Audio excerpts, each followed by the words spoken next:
Chapter 1, The Worst Birthday. Not for the first time, an argument had broken out over breakfast at number 4 Privet Drive. Mr. Vernon Dursley had been woken in the early hours of the morning by a loud hooting noise from his nephew Harry's room.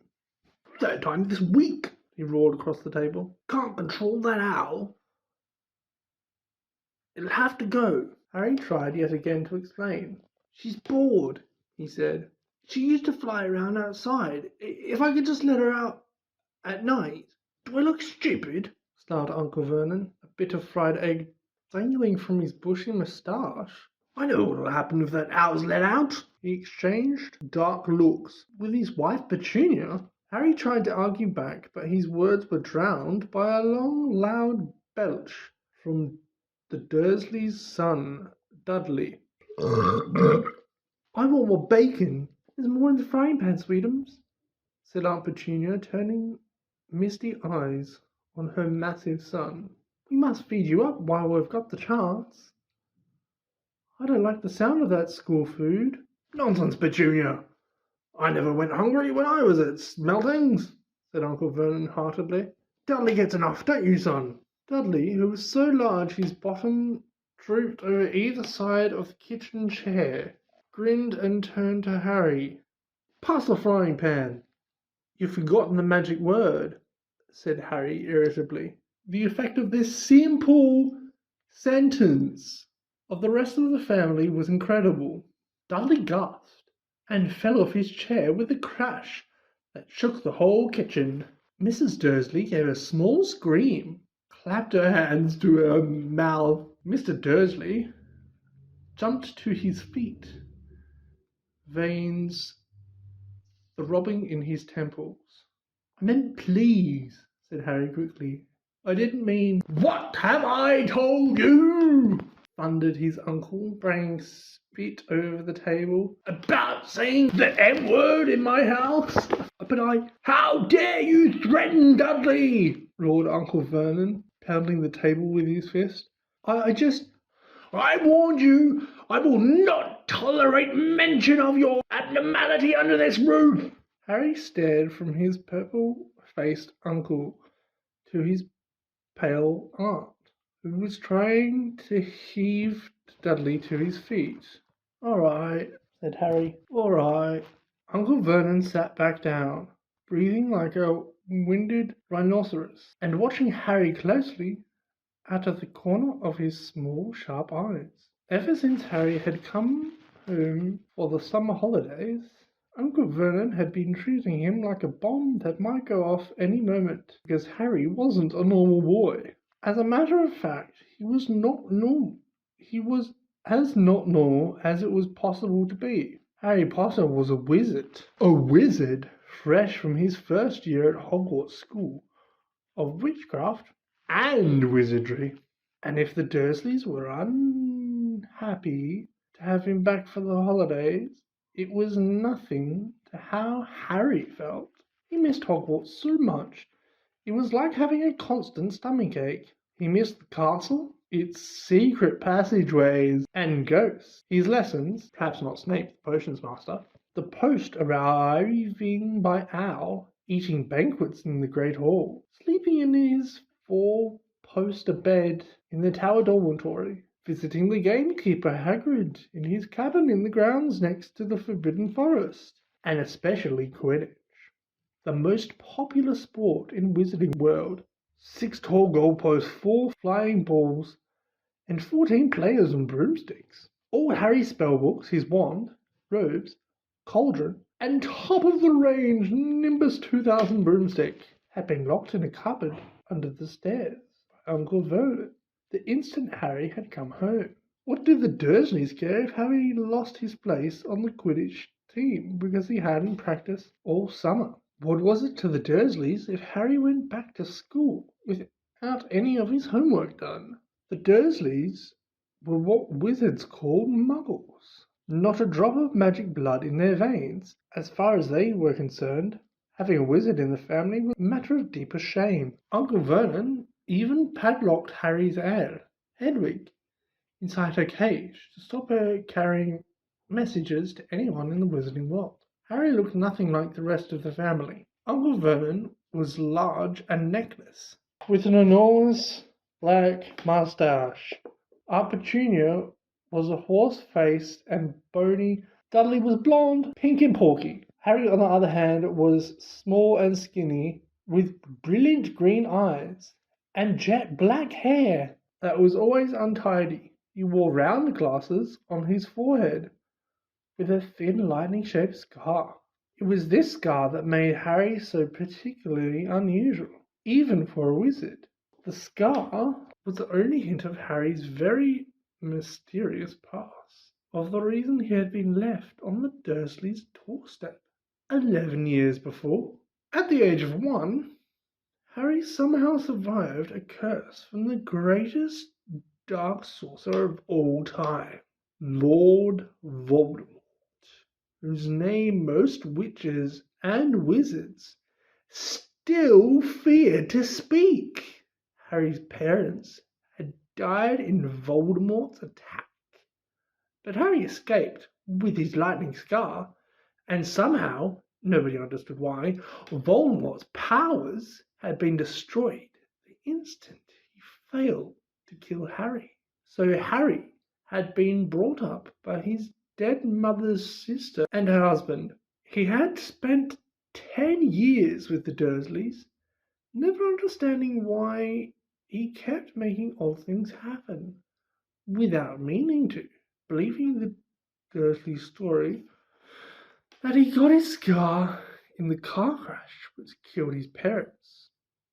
And then, exactly a year ago, Hogwarts had written to Harry and the whole story had come out. Harry had taken up his place at Wizard School, where he and his scar were famous. But now the school year was over, and he was back with the Dursleys for the summer, back to being treated like a dog that had rolled in something smelly. Dursleys hadn't even remembered that today happened to be Harry's 12th birthday. Of course, his hopes hadn't been high. They'd never given him a proper present, let alone a cake. But to ignore it completely, at that moment, Uncle Vernon cleared his throat importantly and said, "Now, as we all know, today is a very important day." Harry looked up, hardly daring to believe it. "This could be the day I make the biggest deal of my career." Harry went back to his toast. Of course, he thought bitterly, Uncle Vernon was talking about the stupid dinner party. He'd been talking about nothing else for a fortnight. Some rich builder and his wife were coming to dinner, and Uncle Vernon was hoping to get a huge order from him. Uncle Vernon's company made drills. "I think we should run through the schedule one more time," said Uncle Vernon. "We should all be in position at 8 o'clock. Petunia, you'll be in the lounge," said Aunt Petunia promptly, "waiting to welcome graciously into our home." Good. And Dudley, I'll be waiting to open the door." Dudley put on a foul, simple smile. "May I take your coats, Mr. and Mrs. Mason?" "They'll love him," cried Aunt Petunia rapturously. "Excellent, Dudley," said Uncle Vernon. Then he rounded on Harry. "And you?" "I'll be in my bedroom, making no noise and pretending I'm not there," said Harry tonelessly. "Exactly," said Uncle Vernon nastily. "I'll lead them into the lounge, introduce you, Petunia, and pour them drinks. At 8:15, I'll announce dinner," said Aunt Petunia. "And Dudley, you'll say, 'May I take you through to the dining room, Mrs. Mason?'" said Dudley, offering his fat arm to an invisible woman. "My perfect little gentleman," sniffed Aunt Petunia. "And you?"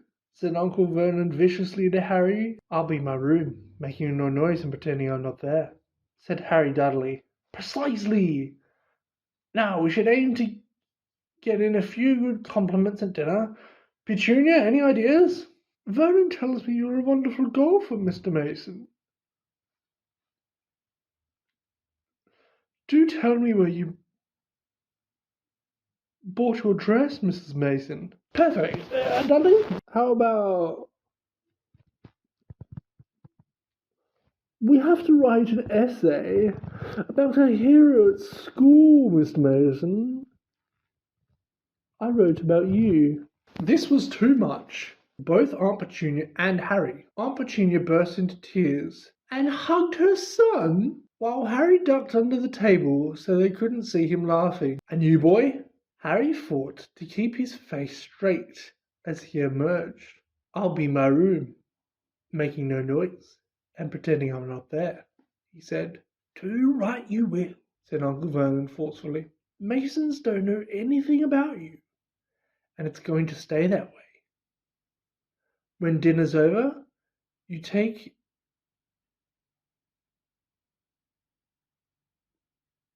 Mrs. Mason back to the lounge for coffee, Petunia, and I'll bring the subject round to drills.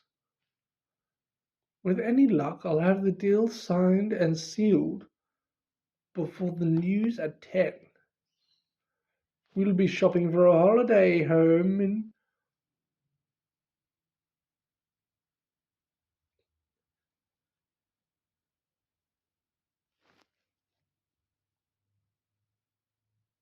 Majorca this time tomorrow. Harry couldn't feel too excited about this. He didn't think the Dursleys would like him being in Majorca than they did in Privet Drive. Right, I'm off into town to pick up the dinner jackets for Dudley and me. And you? He snarled at Harry. You stay out of your aunt's way while she's cleaning. Harry left through the back door. It was a brilliant sunny day. He crossed the lawn, slumped down on the garden bench, and sang under his breath, Happy birthday to me, happy birthday to me. No cards, no presents. He would be spending the evening pretending not to exist. He gazed miserably into the hedge. He never felt so lonely. More than anything else at Hogwarts, more than playing Quidditch, Harry missed his best friends, Ron Weasley and Hermione Granger.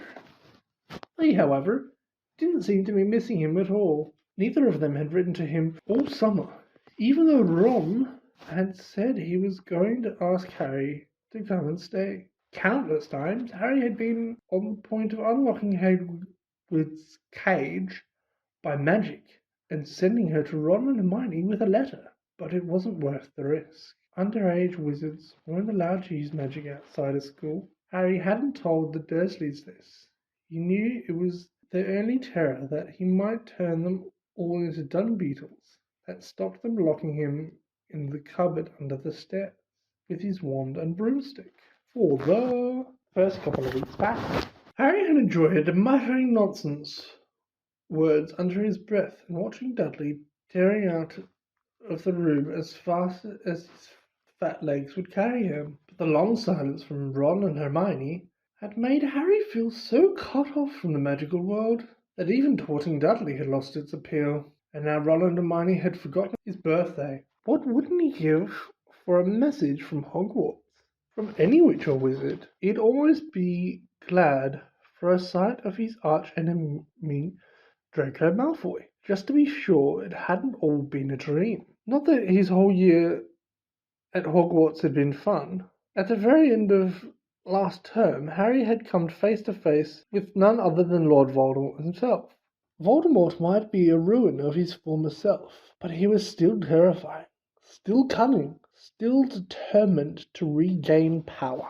Harry had slipped through Voldemort's clutches for a second time. But it had been a narrow escape, and even now, weeks later, Harry kept waking up in the night, drenched in cold sweat, wondering where Voldemort was now, remembering his livid face, his wide, mad eyes. Harry suddenly sat bolt upright on the garden bench. He'd been staring absent-mindedly into the hedge, and the hedge was staring back. Two enormous green eyes had appeared among the leaves. Harry jumped to his feet as a jeering voice floated across the lawn. "I know what today is," sang Dudley, waddling towards him. The huge eyes blinked and vanished. "What?" said Harry, taking his eyes off the spot where they had been. "I know what today is," Dudley repeated, coming right up to him. "Well done," said Harry. "You finally learnt the days of the week." "Today's your birthday," sneered Dudley. "How come you haven't got any cards? Haven't got any friends at the freak place?" "Better not let your mum hear you talking about my school," said Harry coolly. Dudley hitched up his trousers, which were slipping down his fat bottom. "Why are you staring at the hedge?" he said suspiciously. "I'm trying to decide what would be the best spell to set it on fire," said Harry. Dudley stumbled backwards at once, a look of panic on his fat face. "You can't! Dad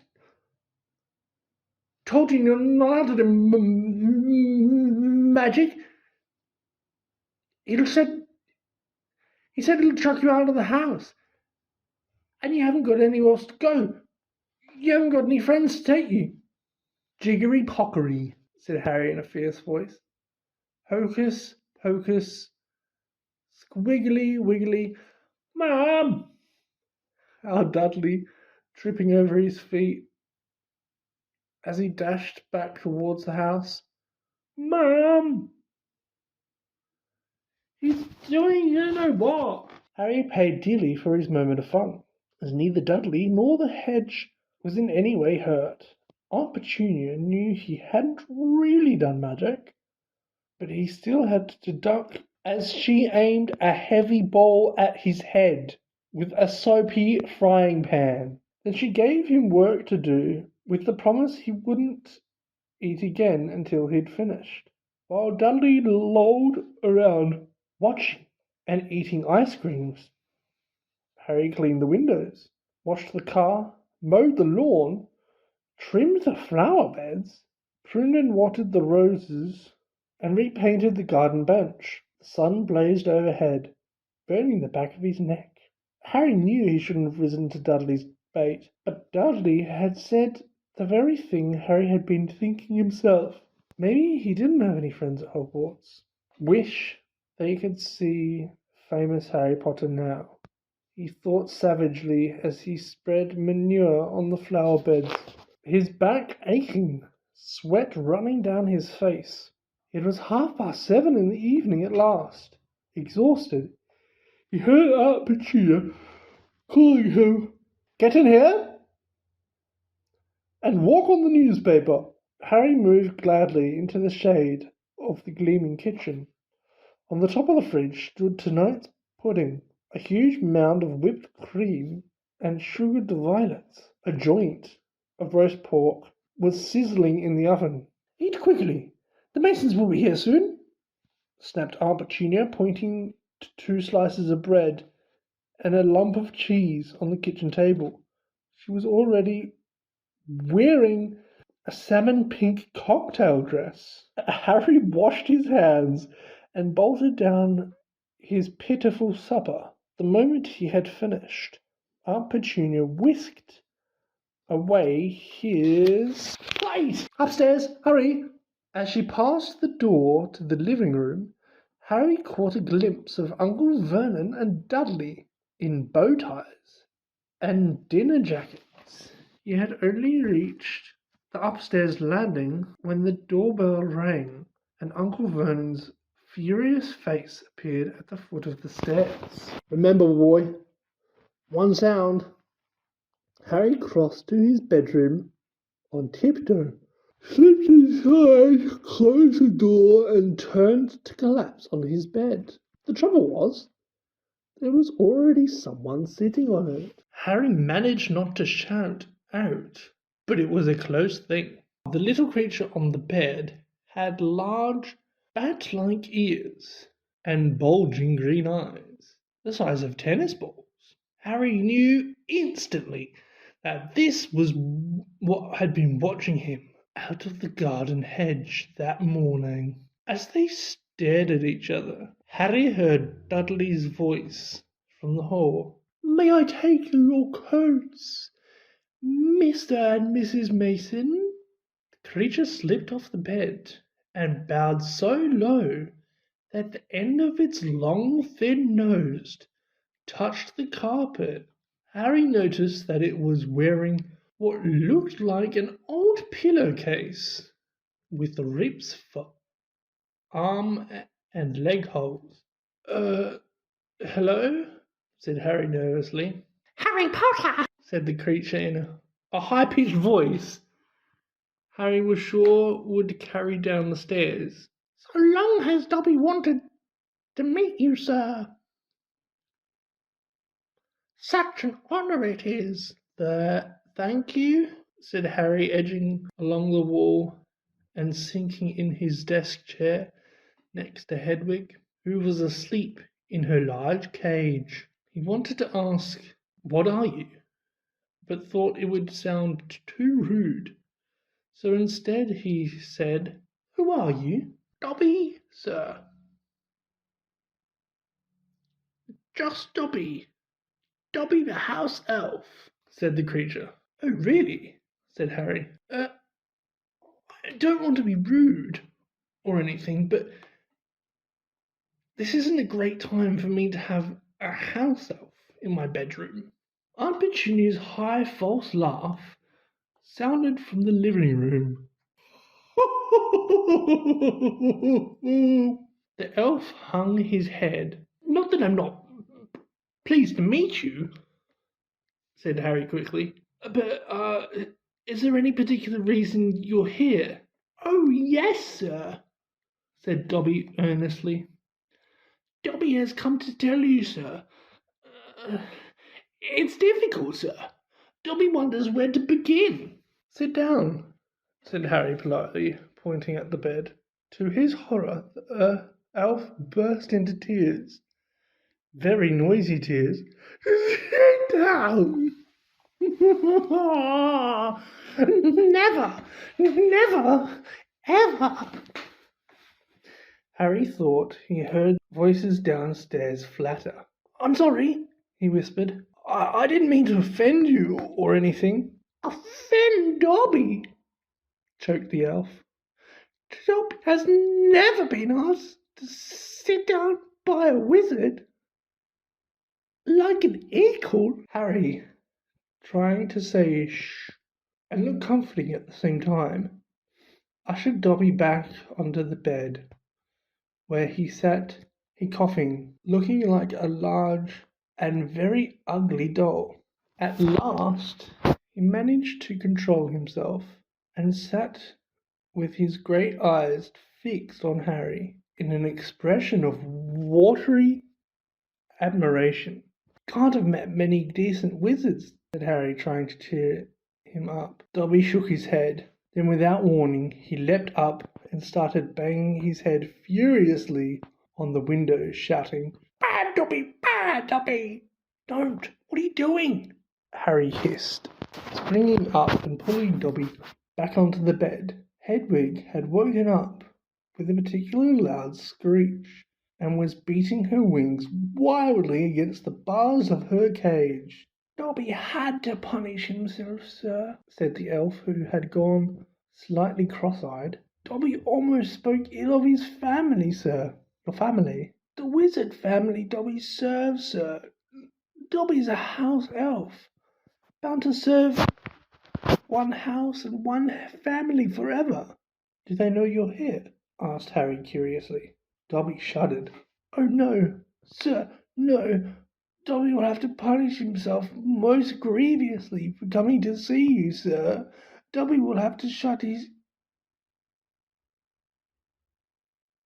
ears in the oven door for this. If they ever knew, sir." "But won't they notice if you shut your ears in the oven door?" "Dobby doubts it, sir. Dobby is always having to punish himself for something, sir." They let Dobby go on with it, sir. Sometimes they reminds me to do extra punishments. But why don't you leave? Escape. House elf must be set free, sir. The family will never set Dobby free. Dobby will serve the Malfoy until he dies, sir. Harry started, and I thought I was hard done by. Staying here for another 4 weeks, he said. This makes the Dursleys sound almost human. Can't anyone help you? Can I? Almost at once, Harry wished he hadn't spoken. Dobby dissolved again into wails of gratitude. Please, Harry whispered frantically, be quiet. If the Dursleys hear anything, if they know you're here, Harry Potter asks if he can help Dobby. Dobby has heard of your greatness, sir, but of your goodness, Dobby never knew. Harry, who was feeling distinctly hot in the face, said, Whatever you've heard about my greatness is a load of rubbish. I'm not even top of my year at Hogwarts. That's Hermione, is she?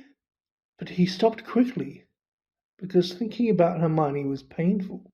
Harry Potter is humble and modest, said Dobby reverently, his orb-like eyes aglow. Harry Potter speaks not of his triumph over who must not be named. Voldemort, said Harry. Dobby clapped his hands over his bat ears and moaned. Ah, speak not the name, sir, speak not the name. Sorry, said Harry quickly. I know lots of people don't like it. My friend Ron. He stopped again. Thinking about Ron was painful too. Dobby leaned towards Harry, his eyes wide as headlamps. Dobby heard tell, he said hoarsely, that Harry Potter must meet the Dark Lord for a second time, just weeks ago. That Harry Potter escaped. Yet again. Harry nodded, and Dobby's eyes suddenly shone with tears. Ah, sir, he gasped, dabbing his face with a corner of the grubby pillowcase he was wearing. Harry Potter is valiant and bold. He has braved so many dangers already.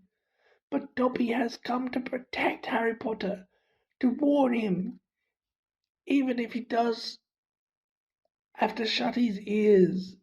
In the oven door later, Harry Potter must not go back to Hogwarts. There was a silence, broken only by the clink of knives and forks from downstairs, and the distant rumble of Uncle Vernon's voice. What? Harry stammered. I've got to go back. The term starts on September the 1st. It's all that's keeping me going. You don't know what it's like here. I don't belong here. I belong in your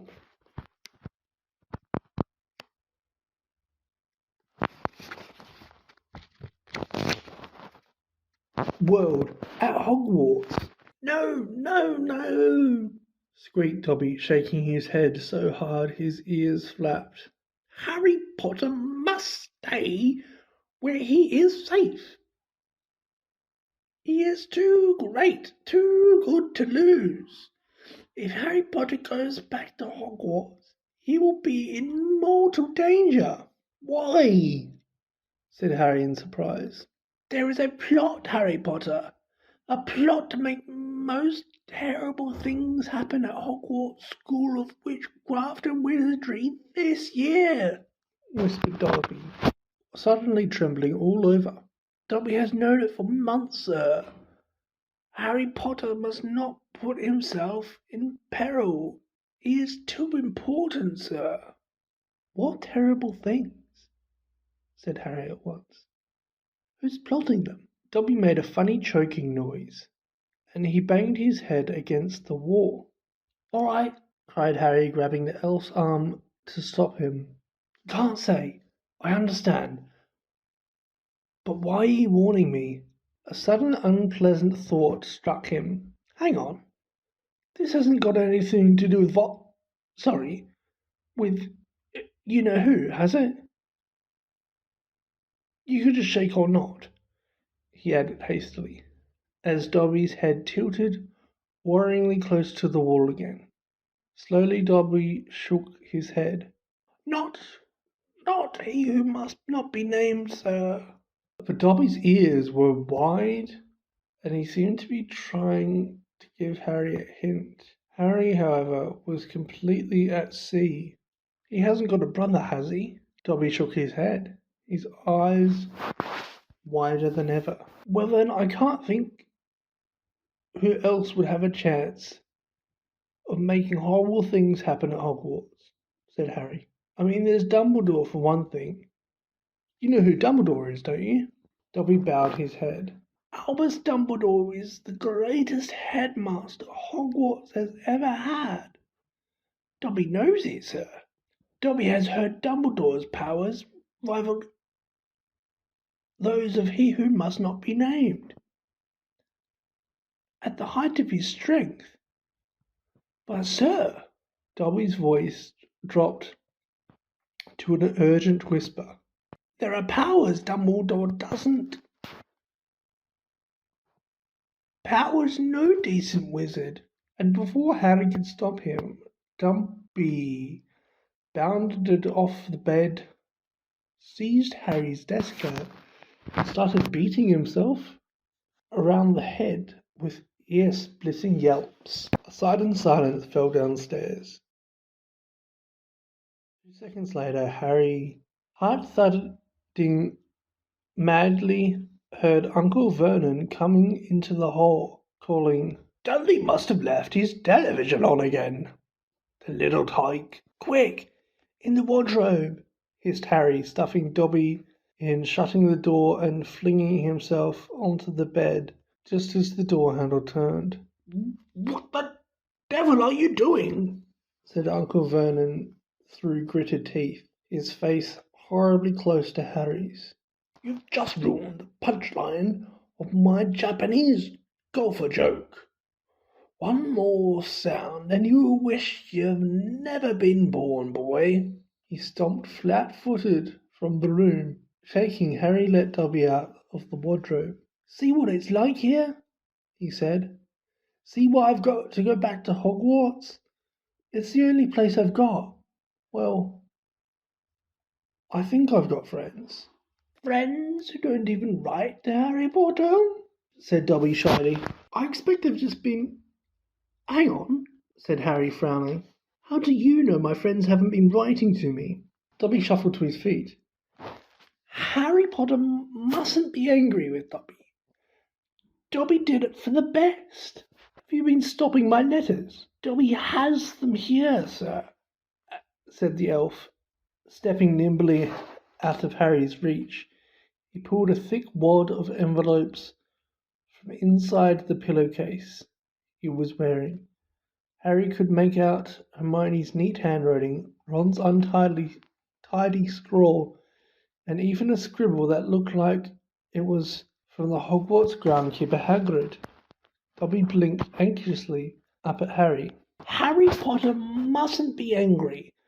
Dobby hoped if Harry Potter thought his friends had forgotten him, Harry Potter might not want to go back to school, sir.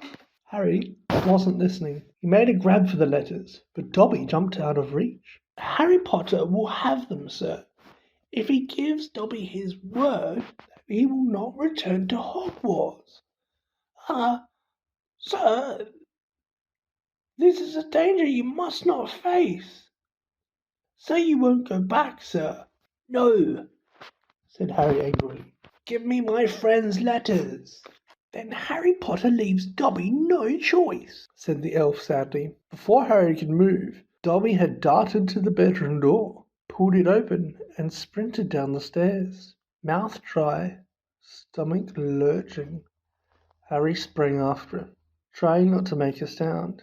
He jumped the last 6 stairs, landing cat-like on the hall carpet. Looking around for Dobby. From the dining room he heard Uncle Vernon saying, "Tell Petunia that very funny story about the American plumbers, Mr. Mason. She's been dying to hear it."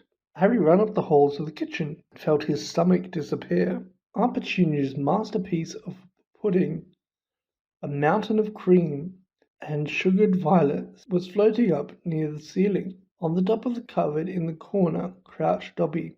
"No," croaked Harry. "Please, they'll kill me. Harry Potter must say he's not going back to school. Dobby, please. Say it, sir." "I can't." Dobby gave him a tragic look. "Then Dobby must do it, sir, for Harry Potter's own good." The pudding fell to the floor with a heart-stomping crash. Cream splattered the windows and the walls. The dish shattered with a crack like a whip. Dobby vanished. There were screams from the dining room, and Uncle Vernon burst into the kitchen to find Harry, rigid with shock, covered from head to foot in Aunt Petunia's pudding. At first it looked as though Uncle Vernon would manage to gloss the whole thing over. He shooed the shocked Masons back into the dining room, promised Harry he would flay him too within an inch of his life when the Masons had left, and handed him a mop. Aunt Petunia dug some ice cream out of the freezer, and Harry, still shaking, started scrubbing the kitchen clean. Uncle Vernon might still have been able to make his deal if it hadn't been for the owl. Aunt Petunia was just handing around a box of after-dinner mints, but a huge barn owl swooped through the dining room window, dropped a letter on Mrs. Mason's head, and swooped out again. Mrs. Mason screamed like a banshee and ran out of the house, shouting about lunatics. Mr. Mason stayed just long enough to tell the Dursleys that his wife was mortally afraid of birds of all shapes and sizes, and to ask whether this was their idea of a joke.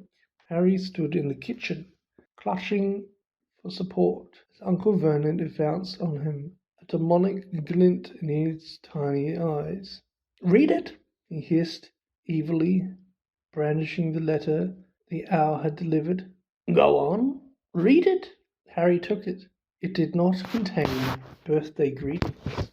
"Dear Mr. Potter, we have received intelligence that a hover charm was used at your place of residence this evening at 12 minutes past 9.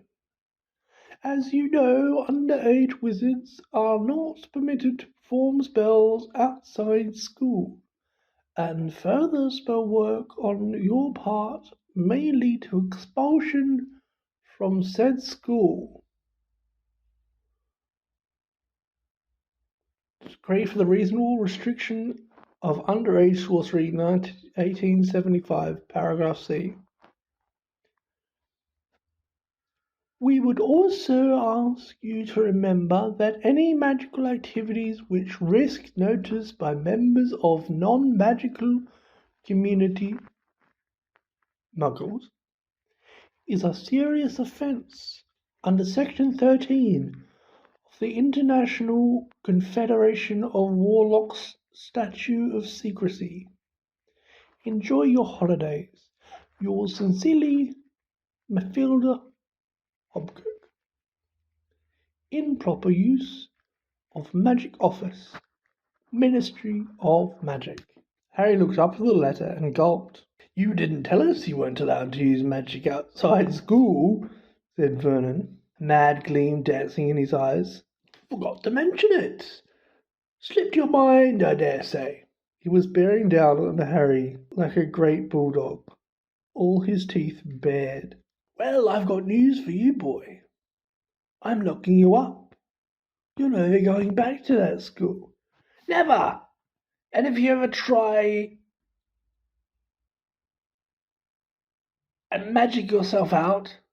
They'll expel you. And laughing like a maniac, he dragged Harry back upstairs. Uncle Vernon was as bad as his word. The following morning, he paid a man to fit bars onto Harry's window.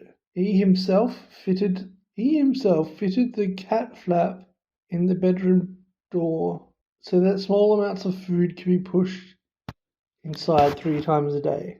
They let Harry out to use the bathroom morning and evening, otherwise he was locked in his room around the clock. 3 days later, the Dursleys were showing no sign of relenting, and Harry couldn't see any way out of his situation. He lay on his bed, watching the sun sinking behind the bars on the windows, and wondered miserably what was going to happen to him. What was the good of magicking himself out of his room if Hogwarts would expel him for doing it? Yet life at Privet Drive had reached an all-time low. Now the Dursleys knew they weren't going to wake up as fruit bats. He had lost his only weapon. Dobby might have saved Harry from horrible happenings at Hogwarts, but the way things were going, he'd probably starve to death anyway. The cat flap rattled, and Aunt Petunia's hand appeared, pushing a bowl of tinned soup into the room. Harry, whose insides were aching with hunger, jumped off his bed and seized it. The soup was stone cold, but he drank half of it in one gulp. Then he crossed the room to Hedwig's cage and tipped the soggy vegetables at the bottom of the bowl into her empty food tray. She ruffled her feathers and gave him a look of deep disgust. "It's no good turning a beak up at it.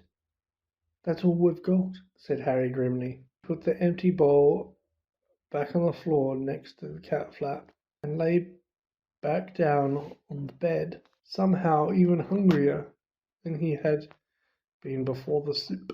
Supposing he was still alive in another 4 weeks, what would happen if he didn't turn up at Hogwarts? Someone be sent to see why he hadn't come back? Would they be able to make Dursleys let him go? The room was growing dark. Exhausted, stomach rumbling, mind spinning over the same unanswerable questions, Harry fell into an uneasy sleep. He dreamed that he was on a show in a zoo, with a card reading "Underage Wizard" attached to his cage. People goggled through the bars at him as he lay starving and weak on a bed of straw.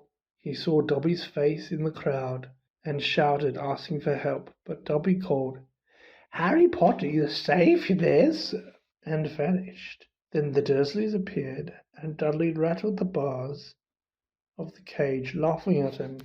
"Stop it!" Harry muttered at the rattling pounding in his sore head. "Leave me alone. Cut it out.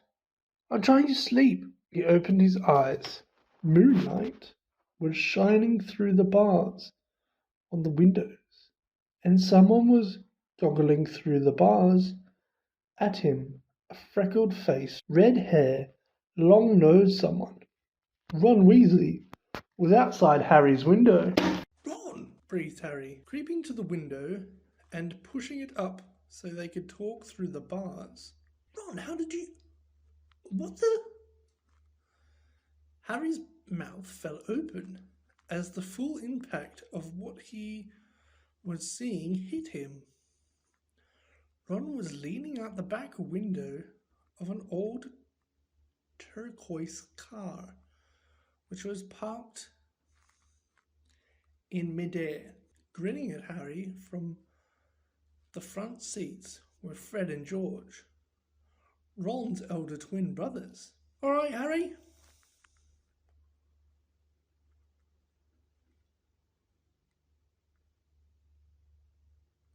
"What's been going on?" said Ron.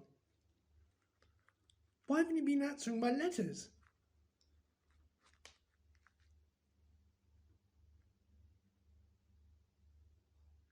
I've asked you to stay about 12 times. And then Dad came home and said you'd got an official warning for using magic in front of muggles.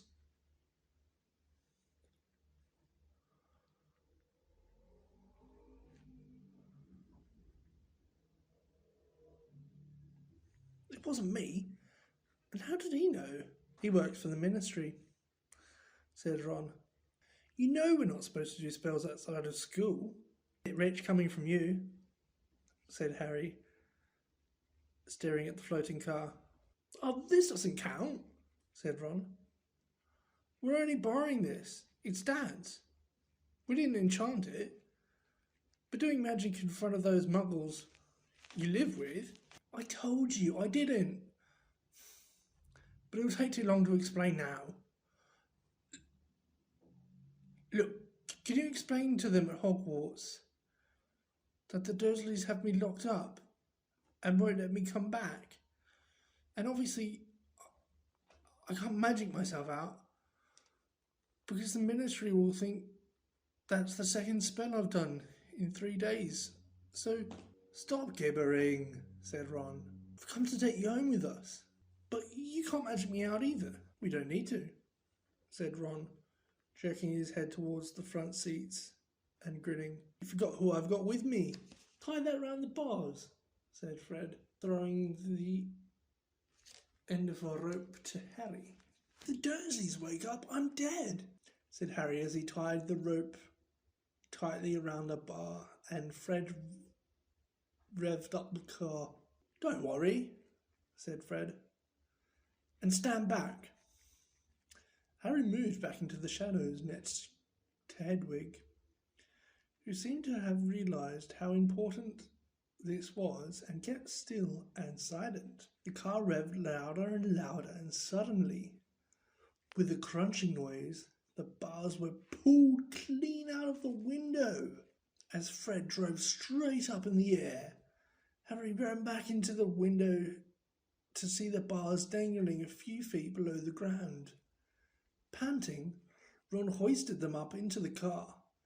Harry listened anxiously, but there was no sound from the Dursleys' bedroom. When the bars were safely in the back seat with Ron, Fred reversed as close as possible to Harry's window. Get in, Ron said. But all my Hogwarts stuff, my wand, my broomstick, where is it? Locked in the cupboard under the stairs, and I can't get out of this room. No problem, said George from the front passenger seat. Out of the way, Harry. Fred and George climbed carefully through the window into Harry's room. Hand to hand it to them, thought Harry, as George took an ordinary hairpin from his pocket and started to pick the lock. A lot of wizards think it's a waste of time knowing this sort of muggle trick, said Fred. But we feel they're skills worth learning, even if they are a bit slow. There was a small click and the door swung open. So, we'll get your trunk, you grab anything you need from your room and hand it to Ron, whispered George. Watch out for the bottom stair, it creaks, Harry whispered back, as the twins disappeared onto the dark landing. Harry dashed around his room, collecting his things together and passing them out of the window to Ron. Then he went to help Fred and George heave his trunk up the stairs. Harry heard Uncle Vernon cough. At last, panting, they reached the landing, then carried the trunk through Harry's room to the open window.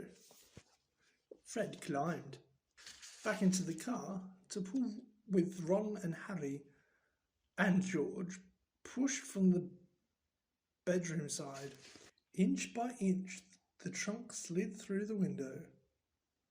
Uncle Vernon coughed again. A bit more, panted Fred, who was pulling from inside the car. One good push. Harry and George threw their shoulders against the trunk and it slid out of the window into the back seat of the car. "Okay, let's go," George whispered. But as Harry climbed onto the window sill, there came a sudden loud screech from behind him, followed immediately by the thunder of Uncle Vernon's voice. "Bloody hell! I've forgotten Hedwig!" Harry tore back across the room as the landing light clicked on. He snatched up Hedwig's cage, dashed to the window, and passed it out to Ron. He was scrambling back onto the chest of drawers when Uncle Vernon hammered on the unlocked door, and it crashed open.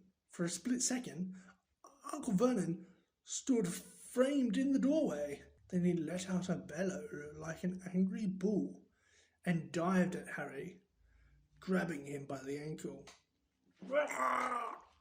Ron, Fred and George seized Harry's arms and pulled as hard as they could. "Petunia!" roared Uncle Vernon. "He's getting away! He is getting away!" The Weasleys gave a gigantic tug, and Harry's leg slid out of Uncle Vernon's grasp. As soon as Harry was in the car and had slammed the door shut, Ron yelled, "Put your foot down, Fred!" and the car shot suddenly towards the moon. Harry couldn't believe it. He was free. He wound down the window, the night air whipping his hair, and looked back at the shrinking rooftops of Privet Drive. Uncle Vernon, Arthur Jr. and Dudley were all hanging dumbstruck out of Harry's window. "See you next summer!" Harry yelled.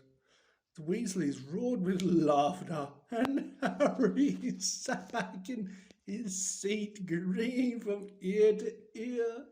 "Let Hedwig out," he told Ron. "She can fly behind us. She hasn't had a chance to stretch her wings for ages." George handed the hairpin to Ron, and a moment later Hedwig had soared joyfully out of the window to glide alongside them like a ghost. "So, what's the story, Harry?" said Ron impatiently. "What's been happening?" Harry told them all about Dobby, the warning he'd given Harry, and the fiasco of the violet pudding. There was a long shocked silence when he had finished.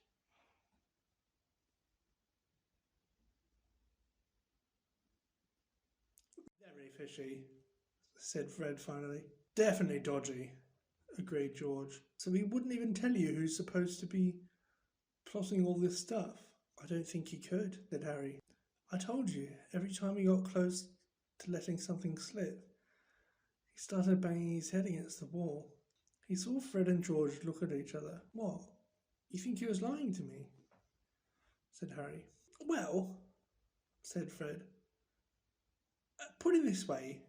House elves have got powerful magic of their own, but they can't usually use it without their master's permission. I reckon old Dobby was sent to stop you coming back to Hogwarts. Someone's idea of a joke. Can you think of anyone at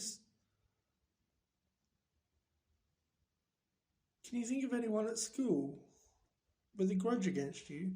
"Yes," said Harry and Ron together instantly. "Draco Malfoy," Harry explained. "He hates me." "Draco Malfoy," said George, turning round. "Not Lucius Malfoy's son." "Must be. It's not a very common name, is it?" said Harry. "Why?" "I've heard Dad talking about him," said George. "He was a big supporter of you-know-who." "And when you-know-who disappeared," said Fred, craning around to look at Harry, "Lucius Malfoy came back, saying he had never meant any of it." "Load of dun. Dad reckons he was right in you-know-who's inner circle." Harry heard these rumours about Malfoy's family before, and they didn't surprise him at all. Malfoy made Dudley Dursley look like a kind, thoughtful, sensitive boy. "I don't know whether the Malfoys own a house elf," he said. "Well, whoever owns him will be an old wizarding family, and they'll be rich." "Yeah, Mum's always wishing we had a house elf to do the ironing," said George. But all we've got is a lousy old ghoul in the attic and gnomes all over the garden. House elves come with big old manors and castles and places like that. You wouldn't catch one in our house. Harry was silent, judging by the fact that Draco Malfoy usually had the best of everything. His family were rolling in wizard gold. He could see Malfoy strutting around a large manor house, sending the family servant to stop Harry going back to Hogwarts. Also sounded exactly like the sort of thing Malfoy would do. Had Harry been stupid to take Dobby seriously? I'm glad we came to get you anyway, said Ron. I was getting really worried when he didn't answer any of my letters. I thought it was Errol's fault at first. Who's Errol? Oh, he's ancient. It wouldn't be the first time it collapsed on a delivery. So then I tried to borrow Hermes. Who? The old owl Mum and Dad bought Percy when he was made prefect, said Fred from the front. Percy wouldn't lend it to me, said Ron. Said he needed him. Percy's been acting very oddly this summer, said George, frowning. And he has been sending a lot of letters, spending a lot of time shut up in his room. I mean, there's only so many times you can polish a prefect badge. You're driving too far west, Fred, he added, pointing at a compass on the dashboard. Fred wiggled the steering wheel. So, does your dad know you've got the car? Said Harry, guessing the answer. No, said Ron. He had to work tonight. Hopefully we'll be able to get back in the garage without Mum noticing we flew it. What does your dad do at the Ministry of Magic anyway? He works in the most boring department, said Ron. The Misuse of Muggle Artifacts Office. The what? All to do with bewitching things that a Muggle made? You know, in case they end up back in a Muggle shop or house. Like last year, some old witch died as her tea set was sold to an antique shop. This Muggle woman bought it, took it home and tried to serve her friends tea in it. It was a nightmare. Dad was working overtime for weeks. What happened? The teapot went berserk, squirted boiling tea all over the place. One man ended up in hospital with sugar tongs clammed to his nose. Dad was frantic. It's only him and a warlock called Perkins in the office. And they had to do memory charms and all sorts of things to cover it up. But your dad? This car?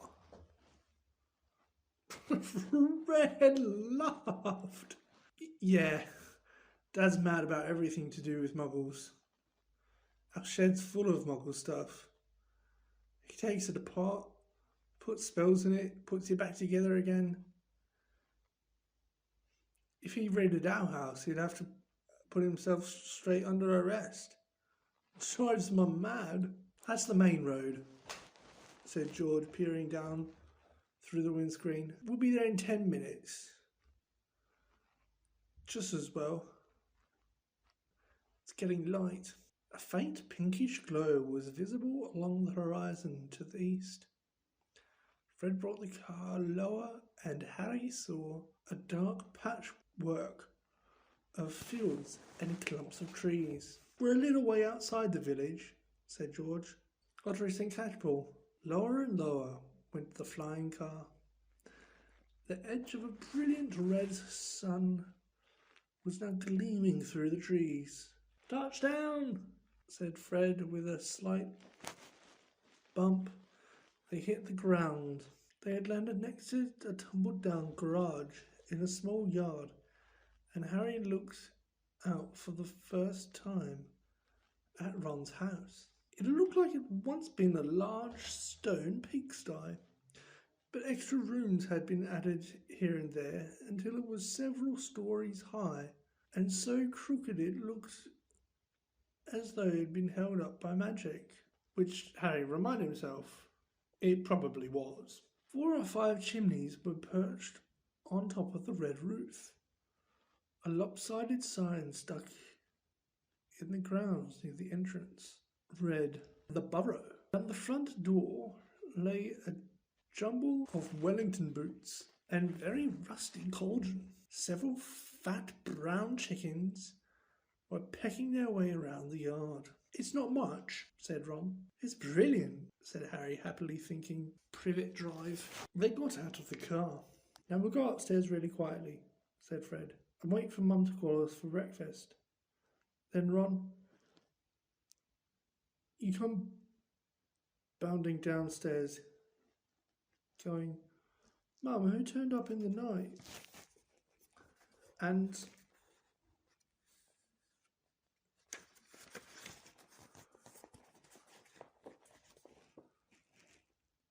she'll be all pleased to see Harry, and no one need ever know we flew the car." "Right," said Ron. "Come on, Harry. I sleep with them." Ron had gone a nasty greenish colour, his eyes fixed on the house. The other 3 wheeled around. Mrs. Weasley was marching across the yard, scattering chickens, and for a short, plump, kind-faced woman, it was remarkable how she looked like a saber-toothed tiger. "Ah," said Fred. "Oh dear," said George. Mrs. Weasley came to a halt in front of them, her hands on her hips, staring from one guilty face to the next. She was wearing a flowered apron with a wand sticking out of the pocket. "So?" "Morning, Mum," said George, in what he clearly thought was a jaunty, winning voice. "Have you any idea how worried I've been?" said Mrs. Weasley in a deadly whimper. "Sorry, Mum, but say we had to." All 3 of Mrs. Weasley's sons were taller than she was, but they cowered as her rage broke over them. "Bed's empty? No note? Car gone? Could have crashed. Out of my mind with worry. Did you care? Never as long as I lived. You wait till your father gets home. We never had trouble like this from Bill or Charlie or Percy." "Perfect Percy," muttered Fred. "You could do with taking a leaf out of Percy's book," yelled Mrs. Weasley, prodding a finger in Fred's chest. "You could have died. You could have been seen. You could have lost your father's job." It seemed to go on for hours. Mrs. Weasley shouted herself hoarse before she turned to Harry, who backed away. "I'm very pleased to see you, Harry, dear," she said. "Come in and have some breakfast."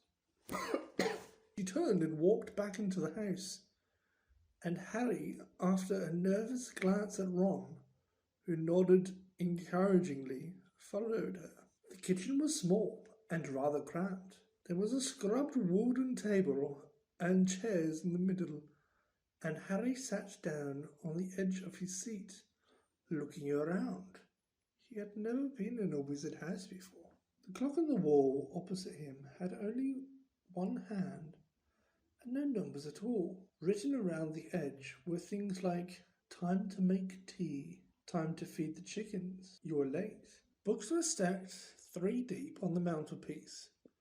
Books with titles like "Charm Your Own Cheese," "Enchantment in Baking," "1-Minute Feast."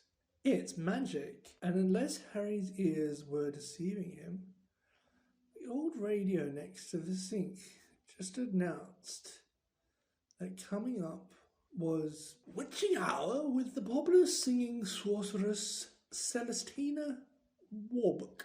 Mrs. Weasley was clattering around cooking breakfast, a little haphazardly, throwing dirty looks at her sons as she threw sausages into the frying pan. Every now and then she muttered things like "what you thinking of," and Never would have believed it. I don't blame you, dear, she assured Harry, tipping 8 or 9 sausages onto his plate. Father and I have been worried about you too. Just last night we were saying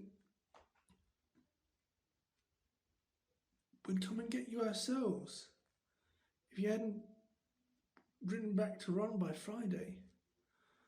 But really, she was now adding 3 fried eggs to his plate, frying a legal car halfway across the country. Anyone could have seen you. She flicked her wand casually at the washing up in the sink, which began to clean itself, clinking gently in the background. It was cloudy, Mum, said Fred. You keep your mouth closed while you're eating, Mrs. Weasley snapped. They were starving you, Mum. And you, said Mrs. Weasley, but it was with a slightly softened expression that she started cutting Harry bread and buttering it for him. At that moment, there was a diversion in the form of a small red-haired figure in a long nightdress who appeared in the kitchen, gave a small squeal and ran out again. Ginny, said Ron in an undertone. My sister. She's been talking about you all summer. She'll be wanting your autograph, Harry, grinned Fred. But he caught his mother's eye and bent his face over his plate without another word. Nothing more was said until all 4 plates were clean, which took a surprisingly short time. Blimey, I'm tired, yawned Fred, setting down his knife and fork. At last. Oh, I think I'll go to bed and... You will not, snapped Mrs. Weasley. It's your fault you've been up all night. You're going to denome the garden for me. They're getting completely out of hand again. Oh, Mum. And you too, she said, glaring at Ron and Fred. You can go to bed, dear, she added to Harry. You didn't ask them to fly that wretched car. But Harry, who felt wide awake, said quickly, I'll help Ron. I've never seen denoming. That's very sweet of you, dear. But it's dull work, said Mrs. Weasley. Now let's see what Lockhart's got to say on the subject. And she pulled a heavy book from the stack on the mantelpiece. George Grant! Oh, Mum. We know how to denome a garden. Harry looked at the cover of Mrs. Weasley's book, written across in a fancy golden letters were the words, Gilderoy Lockhart's Guide to Household Pests. There was a big photograph on the front of a very good-looking wizard with wavy blonde hair and bright blue eyes.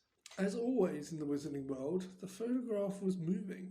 The wizard, who Harry supposed was Gilderoy Lockhart, kept winking cheekily at them. Mrs. Weasley beamed down at him. Oh, he is marvellous, she said. He knows his household pests all right. It's a wonderful book. Mum fancies him, said Fred in a very audible whisper. Don't be so ridiculous, Fred, said Mrs. Weasley, her cheeks rather pink. All right, if you think you know better than Lockhart, you go out and get on with it.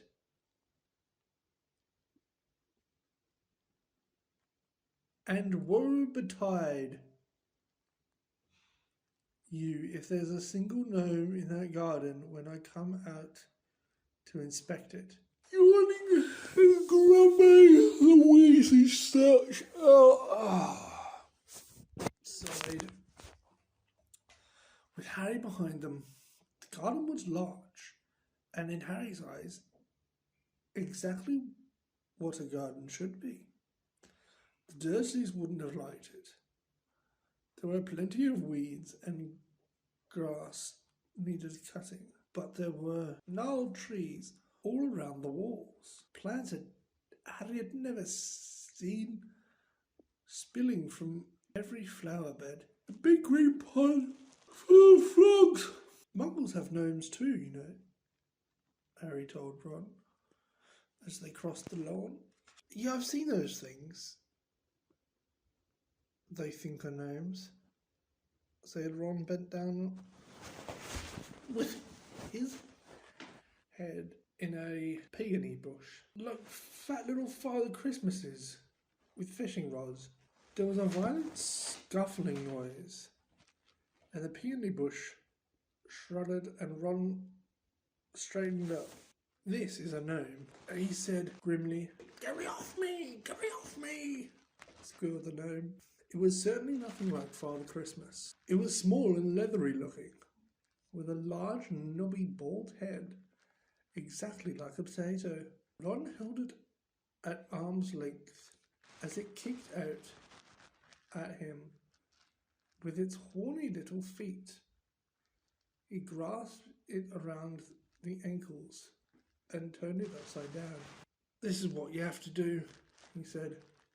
He raised the gnome above his head. "Grab me!" and started to swing it in great circles like a lasso. Seeing the shocked look on Harry's face, Ron added, "Doesn't hurt them.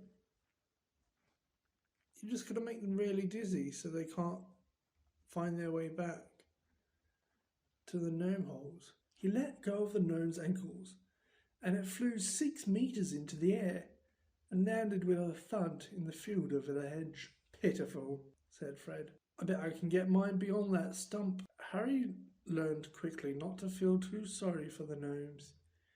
He decided to drop the first one he caught over the hedge, but the gnome, sensing weakness, sank its razor-sharp teeth into Harry's finger and had a hard job of shaking it off until... "Wow, Harry! That must have been 50 feet. The air was soon thick with flying gnomes. "They're not too bright," said George, seizing 5 or 6 gnomes at once. The moment the de-gnoming's going on, they storm up to have a look. You think they'd have learnt by now just to stay put. Soon the crowd of gnomes in the field started walking away in a straggly line, their little shoulders hunched. "I'll be back," said Ron as they watched the gnomes disappear into the hedge on the other side of the field. "They love it here. Dad's too soft with them. He thinks they're funny." Just then, the front door slammed. "He's back," said George. "Dad's home." They hurried through the garden and back into the house. Mr. Weasley slumped into a kitchen chair with his glasses off and his eyes closed. He was a thin man, going bald, but the little hair he had was red as any of his children's. He was wearing long green robes, which were dusty and travel-worn. "What a night," he mumbled, groping the teapot as they all sat down around him. 9 raids! 9! And old Mundungus Fletcher tried to put a hex on me when I had my back turned." Mr. Weasley took a long gulp of tea and sighed.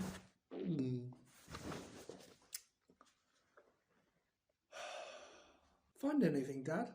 said Fred eagerly. "All I got was fishing, Uncle. I'm boiling kettle," yawned Mr. Weasley. "There was some pretty nasty stuff that wasn't my department, though. Mortlake was taken away for questioning about some extremely odd ferrets. But that's the Committee on Experimental Charms, thank goodness." "Why would anyone bother making door keys shrink?" said George. "Just muggle baiting," said Mr. Weasley. "Sell them a key that keeps shrinking to nothing so they can never find it when they need it. Of course, it's very hard to convict anyone because no muggle would admit their keys keep shrinking. They insist they just keep losing it. Bless them. They go to any lengths to ignore magic, even if it's staring them right in the face. But the thing is, our lot have taken to enchanting you wouldn't believe. Like cars, for instance? Mrs. Weasley had appeared, holding a long poker like a sword. Mr. Weasley's eyes jerked open. He stared guiltily at his wife. Cars? Molly dear? Yes, Arthur, cars, said Mrs. Weasley, eyes flashing. Imagine a wizard buying a rusty old car and telling his wife all he wanted to do with it was to take it apart and see how it worked, while really he was enchanting it to make it fly. Mr. Weasley blinked. Well, dear, I think you'd find that he'd be quite within the law to do that, even if maybe he would have done better to tell his wife the truth. There's a loophole in the law, you'll find. As long as he wasn't intending to fly the car. The fact that the car could fly wouldn't. Arthur Weasley, you made sure there was a loophole when you wrote that law, shouted Mrs. Weasley, just so you could carry on tinkering with all that muggle rubbish in your shed.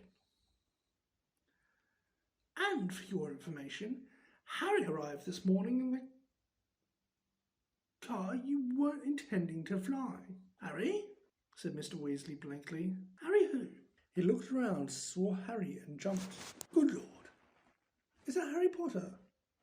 Very pleased to meet you. Ron's told us so much about your son flew that car to Harry's house and back last night, shouted Mrs. Weasley. What have you got to say about that, eh? Did you really? Said Mr. Weasley eagerly. Did it go all right? I mean, he flattered as sparks flew from Mrs. Weasley's eye. That was very wrong, boys. Very wrong indeed. Let's leave them to it, Ron muttered to Harry as Mrs. Weasley swirled like a bullfrog. Come on, I'll show you to my bedroom. He slipped out of the kitchen and down a narrow passageway to an uneven staircase, which zigzagged its way up through the house. On the third landing, a door stood ajar. Harry just caught sight of a pair of bright brown eyes staring before it closed with a snap. Ginny, said Ron, you don't know how weird it is for her to be this shy. She never shuts up normally. They climbed 2 more flights until they reached a door with peeling paint and a small plaque on it saying, Ronald's room. Harry stepped in, his head almost touching the sloping ceiling, and blinked. It was like walking into a furnace. Nearly everything in Ron's room seemed to be a violent shade of orange. The bedspread, the walls, even the ceiling. Then Harry realised that Ron had covered nearly every inch of the shabby wallpaper with posters of the same 7 witches and wizards, all wearing bright orange robes, carrying broomsticks, and waving energetically. Your Quidditch team, said Harry. The Chudley Cannons, said Ron, pointing at the orange bedspread, which was emblazoned with 2 giant black C's and a speeding cannonball. 9th in the league. Ron's school spell books were stacked untidily in a corner, next to a pile of comics which all seemed to feature The Adventure of Martin Miggs, the Mad Muggle. Ron's magic wand was lying on top of a fish tank full of frog spawn on the windowsill next to his fat grey rat, Scabbers, who was snoozing in a patch of sun. Harry stepped out of the shelf-shuffling cards on the floor and looked out of the tiny window. In the field far below he could see a gang of gnomes sneaking one by one back through the Weasley's hedge. Then he turned to look at Ron, who was watching him almost nervously as though waiting for his opinion. It's a bit small, said Ron quickly. Not like that room you had with the muggles. I'm right underneath the ghoul in the attic. He's always banging on the pipes and groaning. But Harry, grinning widely, said, "This is the best house I've ever been in." Ron's ears went pink. Life at the Burrow was as different as possible from life in Privet Drive. The Dursleys liked everything neat and ordered, whereas the Weasleys went for chaos. The Dursleys liked everything neat and ordered. The Weasleys' house burst with strange and unexpected. Harry got a shock the first time he looked in the mirror over the kitchen mantelpiece, and it shouted, "Tuck your shirt in, Scruffy!" The ghoul in the attic howled and dropped pipes whenever he felt things were going too quiet, and small explosions from Fred and George's bedroom were considered perfectly normal. What Harry found most unusual about life at Ron's, however, wasn't the talking mirror or the clanking ghoul. It was the fact that everybody there seemed to like him. Mrs. Weasley fussed over the state of his socks and tried to force him to eat 4 helpings at every meal. Mr. Weasley liked Harry to sit next to him at the dinner table so that he could bombard him with questions about life with Muggles, asking him to explain how things like the plugs and the postal service worked. "Fascinating," he would say, as Harry talked him through using a telephone. "Ingenious, really. How many ways Muggles have found of getting along without magic." I heard from Hogwarts one sunny morning, about a week after he had arrived at the Burrow. He and Ron went down to breakfast to find Mr. and Mrs. Weasley and Ginny already sitting at the kitchen table. The moment she saw Harry, Ginny accidentally knocked her porridge bowl to the floor with a loud clatter. Ginny seemed very prone to knocking things over when Harry entered her room. She dived under the table to retrieve the bowl and emerged with her face glowing like the setting sun. Pretending he hadn't noticed this, Harry sat down and took the toast Mrs. Weasley offered him. "Letters from school," said Mr. Weasley, passing Harry and Ron identical envelopes of yellowish parchment, addressed in green ink. "Dumbledore already knows you're here, Harry. Doesn't miss a trick, that man. You've got them too," he added as Fred and George ambled in, still in their pajamas. For a few minutes there was a silence as they read their letters. Harry's told him to catch the Hogwarts Express, as usual, from King's Cross Station on September the 1st. There was also a list of new books he'd need for the coming year. Second-year students will require The Standard Book of Spells, Grade 2 by Miranda Goshawk, Break with a Banshee by Gilderoy Lockhart, Gadding with Ghouls by Gilderoy Lockhart, Holidays with Hags by Gilderoy Lockhart, Travelling with Trolls by Gilderoy Lockhart, Voyages with Vampires by Gilderoy Lockhart, Wandering with Werewolves by Gilderoy Lockhart, Yeah with the Yeti by Gilderoy Lockhart. Fred, who had finished his own list, peered over at Harry's. "You've been told to get all Lockhart's book too," he said. "The new Defense Against the Dark Arts teacher must be a fan. Better to which?" At this point, Fred caught his mother's eye and quickly bussed himself with marmalade. "That load won't come cheap," said George with a quick look at his parents. "Lockhart's books are really expensive." "Well, we'll manage," said Mrs. Weasley, but she looked worried. "I expect we'll be able to pick up a lot of Ginny's things second-hand." "Oh, are you starting at Hogwarts this year?" Harry asked Ginny. She nodded, blushing to the roots of her flaming hair, and put her elbow in the butter dish. Fortunately, no one saw this, because just then Ron's elder brother Percy walked in. He was already dressed, his Hogwarts prefect badge pinned to his knitted tank top. "Morning, all," said Percy briskly.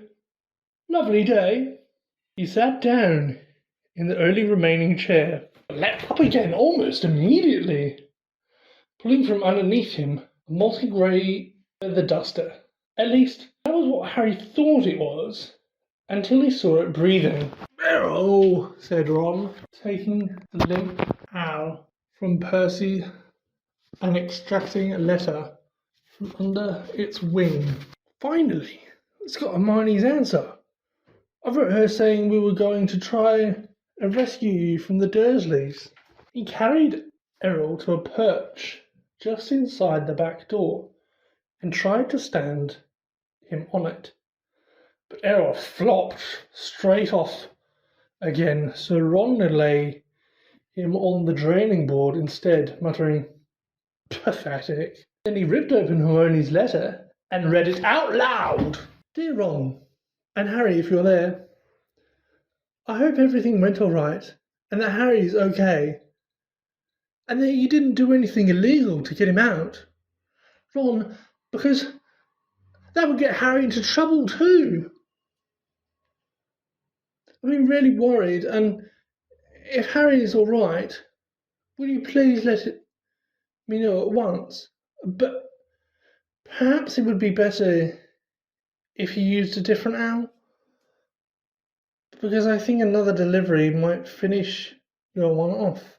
I'm very busy with schoolwork, of course." "How can she be?" Ron said in horror. "We're on holiday.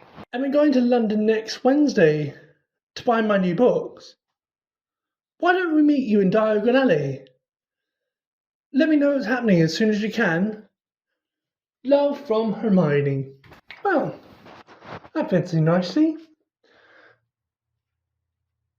We can go and get all your things then, too," said Mrs. Weasley, starting to clear the table. "What are you all up to today?"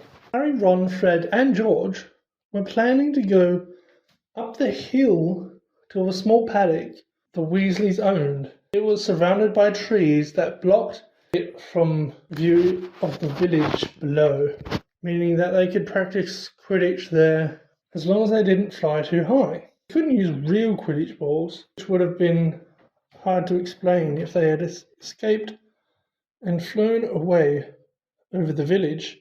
Instead, they threw apples for each other to catch.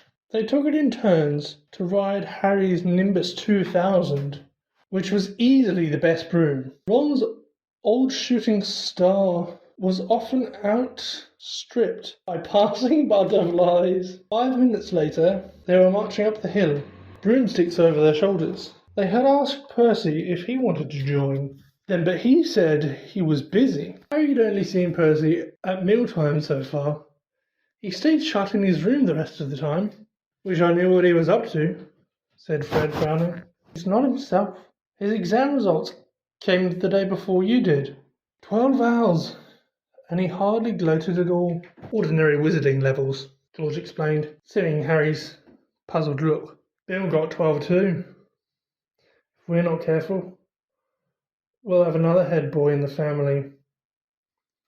I don't think I could stand the shame." Bill was the oldest Weasley brother. He and the next brother, Charlie, already left Hogwarts. Harry had never met either of them, but knew that Charlie was in Romania studying dragons, and Bill in Egypt working for the Wizards Bank, Gringotts. "I know how Mum and Dad are going to afford all our school stuff this year," said George after a while. 5 sets of lockout books, and Ginny needs robes, and a wand and everything." Harry said nothing. He felt a bit awkward. Stored in an underground vault at Gringotts in London was a small fortune that his parents had left him. Of course, it was only in the wizarding world that he had money. You couldn't use galleons, sickles, and nuts in Muggle shops. He had never mentioned his Gringotts bank account to the Dursleys. He didn't think their horror of anything concerned with magic would stretch to a large pile of gold. Mrs. Weasley woke them all early the following Wednesday. After a quick half a dozen bacon sandwiches each, they pulled on their coats, and Mrs. Weasley took a flower pot off the kitchen mantelpiece and peered inside. "We're running low, Arthur," she sighed. "We'll have to buy some more today." "Oh, well, guess first." "After you, Harry dear." She offered him the flower pot. Harry stared at them all, watching. What am I supposed to do? He stammered. Harry's never travelled by flue powder, said Ron suddenly. Sorry, Harry, I forgot. Never? Said Mr. Weasley. How did you get to Diagon Alley to buy your school things last year? I went on the Underground. Really? Said Mr. Weasley eagerly. Were there escalators? How exactly? Not now, Arthur, said Mrs. Weasley. Blue powder's a lot quicker, dear. But goodness me, if you've never used it before. It'll be all right, Mum, said Fred. Harry, watch us first. He took a pinch of glittering powder out of the flower pot, stepped up into the fire, and threw the powder into the flames. With a roar, the fire turned emerald green and rose higher than Fred, who stepped right into it, shouted, Diagon Alley, and vanished. You must speak clearly, dear, Mrs. Weasley told Harry, as George gripped his hand into the flower pot. And mind you, get out at the right gate. Right what? Said Harry nervously, as the fire roared and whipped George out of sight too. Well, there are an awful lot of wizard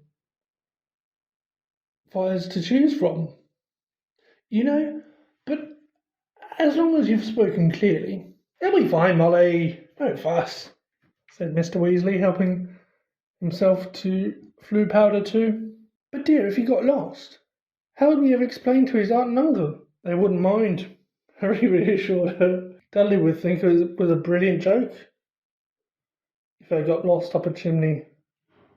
Don't worry about that. Well, all right. You go after Arthur. Now, when you get in the fire, say where you're going. Keep your elbows tucked in, Ron advised. And your eyes shut, said Mrs. Weasley. The sort... Don't fidget, said Ron, or you might well fall out the wrong fireplace. But don't panic and get out too early. Wait until you see Fred and George. Trying hard to bear all this in mind, Harry took a pinch of flue powder and walked to the edge of the fire. He took a deep breath, scattered the powder into the flames, stepped forward. The fire felt like a warm breeze. He opened his mouth and immediately swallowed a lot of hot ash.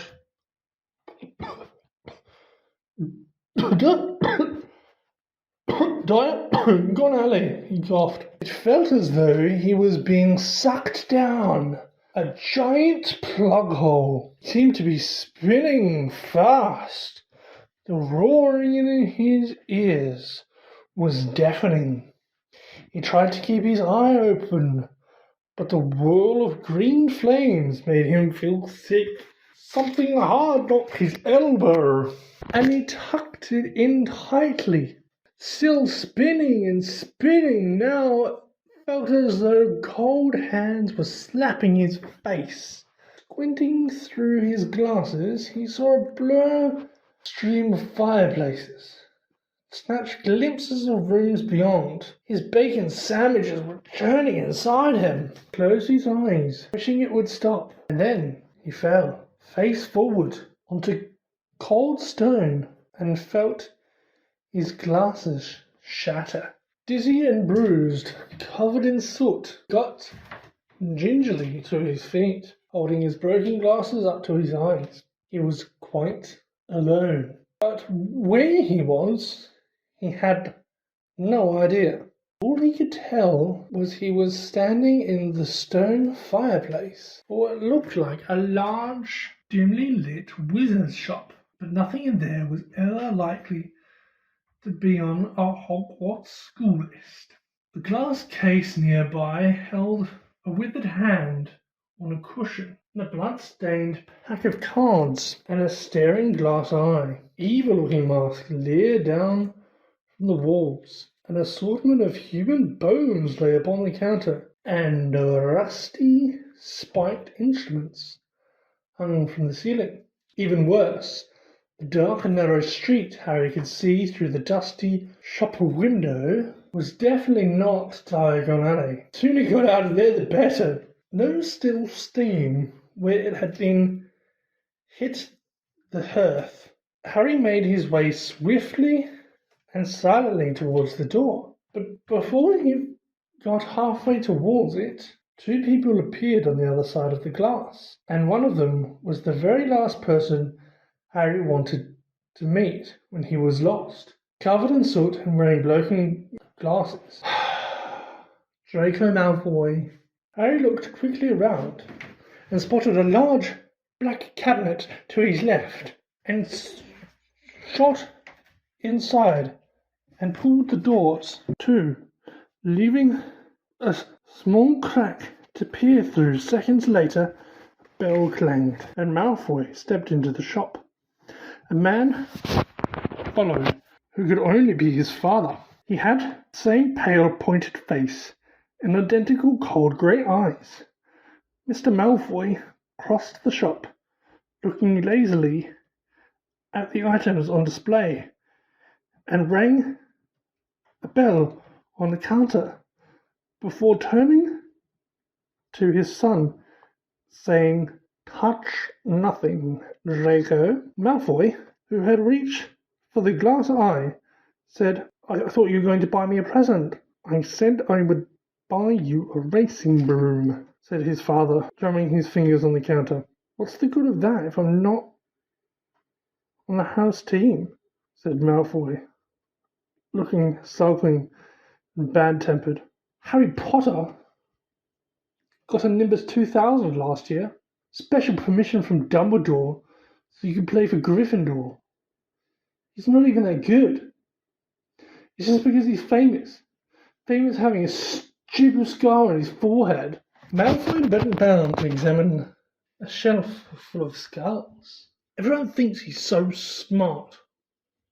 Wonderful Potter with his scar and broomstick. You must have told me this at least a dozen times already," said Mr. Malfoy with a quailing look at his son. "And I would remind you that it is not prudent to appear less than fond of Harry Potter. Not when most of our kind regard him as the hero who made the Dark Lord disappear." "Ah, Mr. Morgan!" A stooping man appeared behind the counter, smoothing his greased hair back from his face. "Mr. Malfoy, what a pleasure to see you again," said Mr. Morgan in a voice as oily as his hair. "Delighted, and young Master Malfoy too charmed. How may I be of assistance? I must show you just in today and very reasonably priced."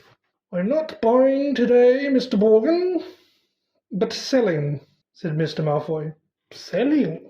Smile faded slightly from Mr. Morgan's face. "You must have heard, of course, that the Ministry is conducting more raids," said Mr. Malfoy, taking a roll of parchment from inside his pocket and unravelling it for Mr. Morgan to read. "I must have a few items at home that might embarrass me if the Ministry were to call." Mr. Morgan fixed a pair of pincers to his nose and looked down the list. "The Ministry wouldn't presume to trouble you, sir, surely?" Mr. Malfoy's lip curled. "I have not been visited yet. The name Malfoy still commands a certain respect. Yet the Ministry grows ever more meddlesome. There are rumours about a new Muggle Protection Act. No doubt that flea-bitten, Muggle-loving fool Arthur Weasley is behind it." Harry felt a hot surge of anger. "And as you see, certain of these potions might make it appear—" "I understand, sir, of course," said Mr. Morgan. "Let me see." "Can I have that?" interrupted Draco, pointing at the withered hand on its cushion.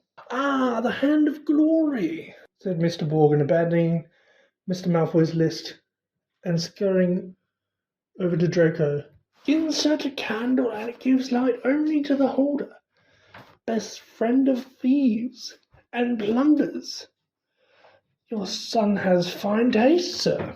I hope my son will amount to more than a thief or a plunder, Borgin, said Malfoy cloudly, and Borgin said quickly, No offence, sir, no offence meant. Though if his school marks don't pick up, said Mr. Malfoy more coldly still, it may indeed be all he is fit for. It's not my fault, retorted Draco. The teachers are all their favourites. That Hermione Granger, I would have thought you'd be ashamed that a girl of no wizard family beats you in every exam, snapped Mr. Malfoy, said Harry under his breath, pleased to see Draco looking both abashed and angry. It's the same all over, said Mr.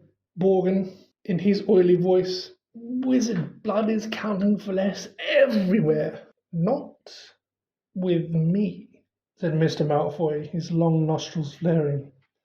No, sir. Nor with me, sir, said Borgin with a deep bow. In that case, perhaps we can return to my list, said Mr. Malfoy shortly. I am in something of a hurry, Borgin. I have important business elsewhere today. They started to haggle. Harry watched nervously as Draco drew nearer and nearer to his hiding place, examining the objects for sale. He paused to examine a long coil of hangman's rope and to read smirking card popped on the magnificent necklace of the opals. Do not touch, cursed, has claimed the lives of 19 Muggle owners to date. Draco turned away and saw the cabinet right in front of him. He walked forward. He stretched out his hand for the handle. Done, said Mr. Malfoy at the counter. Come, Draco. Harry wiped his forehead on his sleeve as Draco turned away. Good day to you, Mr. Borgin.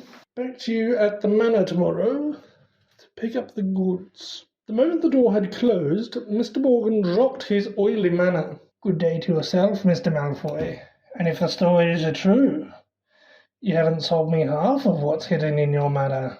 Muttering darkly, Mr. Borgin disappeared into a back room.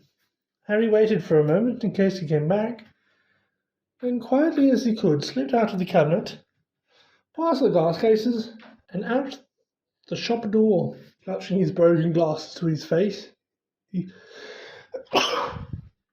Around, he had emerged into a dingy alleyway that seemed to be made up entirely of shops devoted to the dark arts.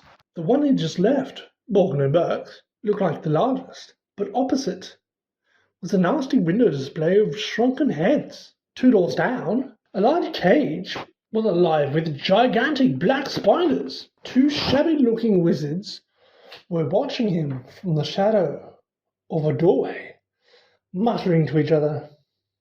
Feeling jumpy, Harry set off, trying to hold his glasses straight and hoping against hope he'd be able to find a way out of there. An old wooden street sign hanging over a shop selling poisonous candles told him he was in Nocturne Alley. This didn't help, as Harry had never heard of such a place. He supposed he hadn't spoken clearly enough through a mouthful of ashes back in the Weasley's fire. Trying to stay calm, he wondered what to do. Not lost, are you, my dear? Said a voice in his ear, making him jump. An aged witch stood in front of him, holding a tray of what looked horribly like whole human fingernails. She leered at him, showing him mossy teeth. Harry backed away. I'm fine, thanks, he said. I'm just... Harry? What do you think you're doing down there? Harry's heart leapt. So did the witch. A load of fingernails cascaded down over her feet.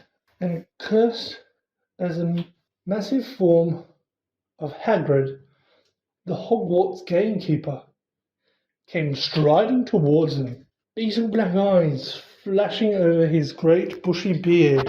"Hagrid!" Harry croaked in relief. I was lost. Flip-powder." Hagrid seized Harry by the scruff of his neck and pulled him away from the witch, knocking the tray right out of her hands. Her shrieks followed them all the way along the twisting alleyway, out into bright sunlight. Harry saw a familiar snow-white marble building in the distance, Gringotts Bank. Hagrid steered him into Diagon Alley. "You're a mess," said Hagrid gruffly, brushing soot off Harry so forcefully he nearly knocked him into a barrel of dragon dung outside an apothecary. "Sculling round Knockturn Alley?"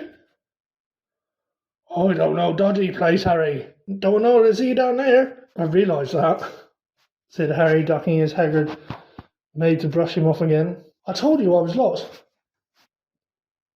"What were you doing down there anyway?" "I was looking for a flesh-eating slug repellent," growled Hagrid. "They're ruining the school cabbages." "You're not on your own. I'm staying with the Weasleys." "But we got separated," Harry explained. "I've got to go and find them." They set off together down the street. "How come you never wrote back to me?" said Hagrid, as Harry jogged alongside him. He had to take 3 steps. Harry explained all about Dobby and the Dursleys. "Bloody muggles," growled Hagrid. "If I'd have known—" "Harry! Harry, over here!" Harry looked up and saw Hermione Granger standing at the top of the white flight of steps of Gringotts. She ran down to meet them, her bushy brown hair flying behind her. "What happened to your glasses?" "Hello, Hagrid. Oh, it's wonderful to see you two again. Are you coming into Gringotts, Harry?" "As soon as I've found the Weasleys," said Harry. "You won't have long to wait," grinned Hagrid. Harry and Hermione looked around. Sprinting up the crowded street were Ron, Fred, George, Percy, and Mr. Weasley. "Harry," Mr. Weasley panted, "we'd hoped you only gone one grade too far." He mopped his glistening bald patch. "Molly's frantic. She's coming now." "Where did you come out?" Ron asked. "Knockturn Alley," said Hagrid grimly. "Brilliant," said Fred and George together. "You've never been allowed in," said Ron enviously. "I should run him well, think not," growled Hagrid. Mrs. Weasley now came galloping into view, her handbag swinging wildly in one hand, Ginny clinging onto the other. "Oh, Harry! Oh, my dear! Oh, you could have been anywhere." Gasping for breath, she pulled a large clothes brush out of her bag and began sweeping off the soot Hagrid hadn't managed to beat away. Mr. Weasley took Harry's glasses, gave them a tap on his wand, and returned them to him good as new. "Well, I'm going to be off," said Hagrid, who was having his hand wrung by Mrs. Weasley's. "See you at Hogwarts." He strode away, head and shoulders taller than anyone else in the packed street. "Guess who I saw in Borgin and Burke's?" Harry asked Ron and Hermione as they climbed the Gringotts steps. "Malfoy and his father." "Did Lucius Malfoy buy anything?" said Mr. Weasley sharply behind them. "No, he was selling."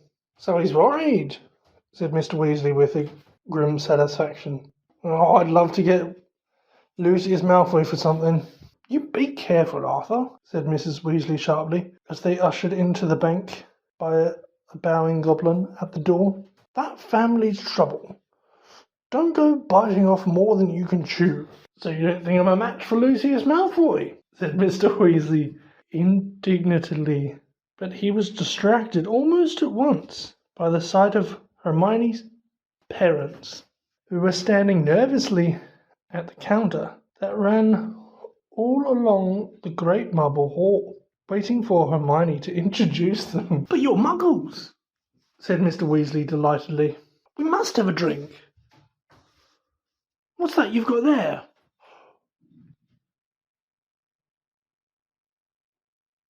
Oh, you're changing Muggle money. Molly, look. He pointed excitedly at the £10 notes in Mr. Granger's hand. Meet you back here? Ron said to Hermione, as the Weasleys and Harry were led off to the underground vaults by another Gringotts goblin. The vaults were reached by means of small goblin-driven carts that sped along miniature tracks through the bank's underground tunnels. Harry enjoyed the breakneck journey down to the Weasleys' vault, but felt dreadful, far worse than he had in Knockturn Alley when it was opened. There was a very small pile of silver signals inside, and just one gold galleon. Mrs. Weasley felt right into the corners before sweeping the whole lot into her bag. Harry felt even worse when they reached his vault. He tried to block the contents from view as he hastily shoved handfuls of coins into a leather bag. Back outside on the marble steps, they all separated. Percy muttered vaguely about needing a new quill. Fred and George had spotted their friend from Hogwarts, Lee Jordan. Mrs. Weasley and Ginny were going to a second-hand robe shop. Mr. Weasley was insisting on taking the Grangers off to the Leaky Cauldron for a drink. We'll all meet at Flourish and Blott's in an hour to buy your school books, said Mrs. Weasley, setting off with Ginny. And not one step down Knockturn Alley, she shouted at the twins, retreating backs. Harry, Ron and Hermione strolled along the winding cobbled streets, the bag of gold, silver and bronze jangling cheerfully in Harry's pocket, was clamouring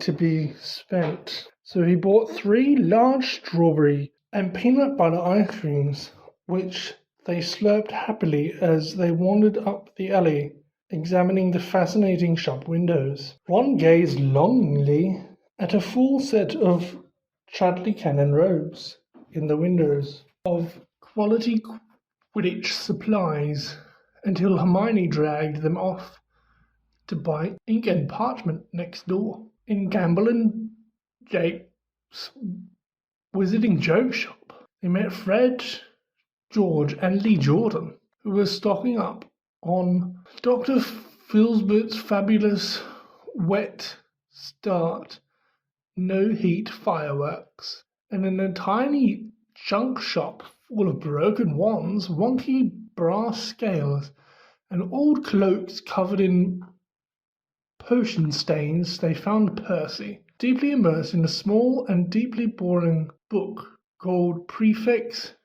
Who Gained Power, a study of Hogwarts prefects and their later careers. Ron read out loud off the back cover. That sounds fascinating.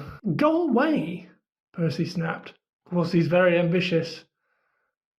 Percy's got it all planned out. He wants to be Minister of Magic, Ron told Harry and Hermione in an undertone as they left Percy to it. An hour later, they headed to Flourish and Blott's. They were by no means the only ones making their way to the bookshop.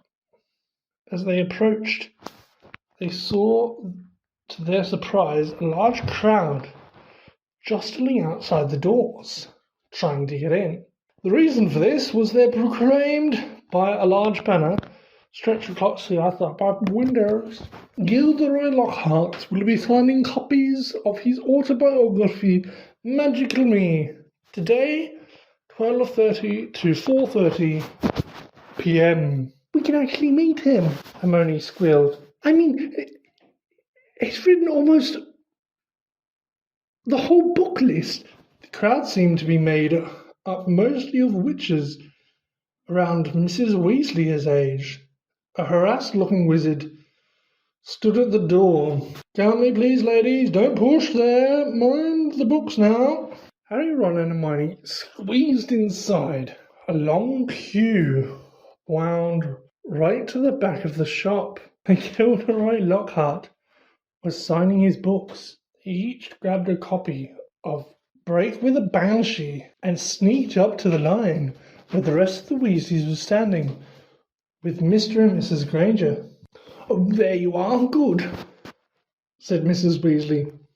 She sounded breathless and kept patting her hair. Gilderoy Lockhart came slowly into view, seated at a table surrounded by large pictures of his own face, all winking and flashing dazzling white teeth at the crowd.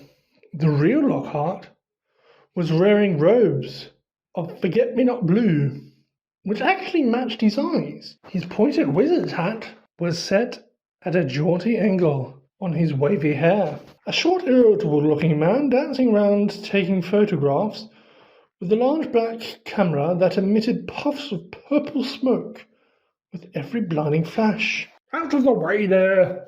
he snarled at Ron, moving back to get a better shot. "This is for the Daily Prophet." "Big deal," said Ron, rubbing his foot where the photograph had stepped on it.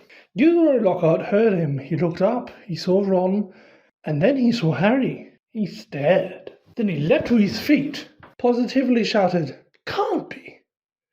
Harry Potter!"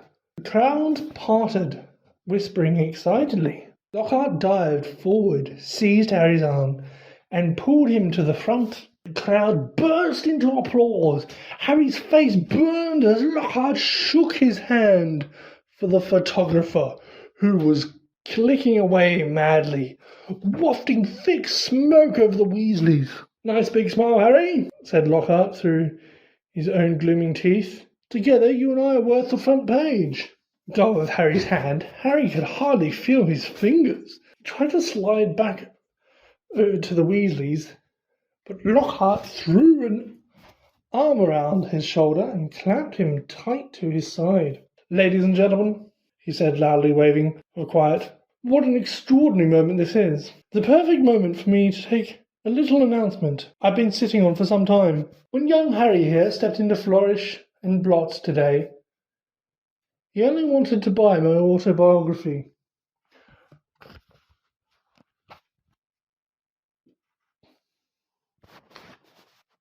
Which I shall be happy to present him now, free of charge." The crowd applauded again. "He had no idea," Lockhart continued, giving Harry a little shake that made his glasses slip to the end of his nose, "that he would shortly be getting much, much more than my book, Magical Me. He and his schoolfellows will in fact be getting the real Magical Me. Yes, ladies and gentlemen, I have great pleasure and pride in pronouncing that this September I will be taking up the post of Defense Against the Dark Arts teacher at Hogwarts School of Witchcraft and Wizardry." The crowd cheered and clapped, and Harry found himself being presented with the entire works of Gilderoy Lockhart, staggering slightly under the weight. He managed to make his way out of the limelight to the edge of the room, where Ginny was standing next to her new cauldron. "You have these," Harry mumbled to her, tipping the books into the cauldron. "I'll buy my own." "But you loved that, didn't you, Potter?" said a voice Harry had no trouble recognizing. He straightened up and found himself face to face with Draco Malfoy, who was wearing his usual sneer. "Famous Harry Potter," said Malfoy. "Can't even go into a bookshop without making the front page." "Leave him alone. He didn't want all that," said Ginny. It was the first time she had spoken in front of Harry. She was glaring at Malfoy. "Potter, got yourself a girlfriend?" drawled Malfoy. Ginny went scarlet as Ron and Hermione fought their way over, both clutching stacks of Lockhart's books. "Oh, it's you," said Ron, looking at Malfoy as if he was something unpleasant on the sole of his shoe. "Bet you're surprised to see Harry here, eh?" "Not as surprised as I am to see you in a shop, Weasley," retorted Malfoy. I suppose your parents will go hungry for a month to pay for that lot. When Ron was as red as Ginny, he dropped his books into the cauldron too and started towards Malfoy. But Harry and Hermione grabbed the back of his jacket. Ron, said Mr. Weasley, struggling over with Fred and George. What are you doing? It's mad in here. Let's go outside. Well, well, well. Arthur Weasley. It was Mr. Malfoy. He stood with his hand on Draco's shoulder, sneering in just the same way. Lucius, said Mr. Weasley, nodding coldly. Busy time at the Ministry, I hear, said Mr. Malfoy. All those raids. I hope they're paying you overtime. He reached into Ginny's cauldron and extracted from amidst the glossy Lockhart books a very old, very battered copy of A Beginner's Guide to Transfiguration. Obviously not, he said. Dear me, what's the use of being a disgrace to the name of wizard if they don't even pay you well for it? Mr. Weasley flushed darker than Ron. We have a very different idea of what disgraces the name of wizard, Malfoy. Clearly, said Mr. Malfoy, his pale eyes staring to Mr. and Mrs. Granger, who were watching apprehensively. The company you keep, Weasley? I thought your family could sink no lower. There was a thud of metal as Ginny's cauldron went flying. Mr. Weasley had thrown himself at Mr. Malfoy, knocking him backwards into a bookshelf. Dozens of heavy spell books came thundering down on all their heads. There was a yell, "Get him, Dad!" from Fred or George. Mr. Weasley was shrieking, "No, Arthur, no!" The crowd stumbled backwards, knocking more shelves. "Gentlemen, please, please!" cried the assistant. And then, louder than all, "Break it up! There, gents, break it up!" Hagrid, waddling towards them through the sea of books. In an instant he had pulled Mr. Weasley and Mr. Malfoy apart. Mr. Weasley had a cut lip, and Mr. Malfoy had been hit in the eye by an encyclopedia of toadstools. He was holding Ginny's old Transfiguration book. He thrust it in at her, his eyes glittering with malice. "Here, girl, take your book. It's the best your father can give you." Pulling himself out of Hagrid's grip, he backed into Draco and swept from the shop. "You should have ignored him, Arthur," said Hagrid, almost lifting Mr. Weasley to his feet as he straightened his robes. "Run to the god old family, everyone knows that. No Malfoy's worth listening to bad blood. What is it? Come on now, let's get out of here." The assistant looked as though he wanted to stop them leaving, but he barely came up to Hagrid's waist, and seemed to think better of it. They hurried up the street, the Grangers shaking with fright, and Mr. Weasley beside herself with fury. "Fine example to set your children, brawling in public. What Gilderoy Lockhart must have thought." "He was pleased," said Fred. "Didn't you hear him? As we were leaving, he was asking for that bloke from the Daily Prophet if he'd be able to work the fight into his report. Said it was all publicity." But it was a subdued group who headed back to the fireside in the Leaky Cauldron, where Harry, the Weasleys, and all their shopping would be travelling back to the Burrow using Floo powder. Say goodbye to the Grangers, who were leaving the pub for the Muggle Street on the other side. Mr. Weasley started to ask them how bus stops worked, but stopped quickly at the look on Mrs. Weasley's face. Harry took off his glasses, put them safely in his pocket before helping himself to Floo powder. It definitely wasn't his favourite way to travel. The end of the summer holidays came too quickly for Harry's liking. He was looking forward to going back to Hogwarts, but his month at the Burrow had been the happiest of his life. It was difficult not to feel jealous of Ron when he thought of the Dursleys and the sort of welcome he could expect next time he turned up in Privet Drive. On their last evening, Mrs. Weasley conjured up a sumptuous dinner which included all of Harry's favourite things. ending with mouth-watering treacle pudding. Fred and George rounded off the evening with a display of filibuster fireworks. They filled the kitchen with red and blue stars that bounced from ceiling to wall for at least half an hour. Then it was time for the last mug of hot chocolate and bed. It took a long while to get started next morning. They were up at cockcrow, but somehow still seemed to have a great deal to do. Mrs. Weasley dashed about in a bad mood, looking for spare socks and quills. People kept colding on the stairs, half dressed with bits of toast in their hands, and Mr. Weasley nearly broke his neck, tripping over a stray chicken as he crossed the yard, carrying Ginny's trunk to the car. Harry couldn't see how 8 people, 6 large trunks, 2 owls, and a rat were going to fit into one small Ford Angler. He had reckoned, of course, without special features which Mr. Weasley had added. "Not a word to Molly," he whispered to Harry as he opened the boot and showed him how it had been magically expanded so that the trunk fitted easily. When at last they were all in the car, Mrs. Weasley glanced into the back seat, where Harry, Ron, Fred, George, and Percy were all sitting comfortably side by side, and said, "Muggles do know more than we give them credit for, don't they?" She and Ginny got into the front seat, which had been stretched so that it resembled a park bench. I mean, you'd never know it was this roomy from the outside, would you?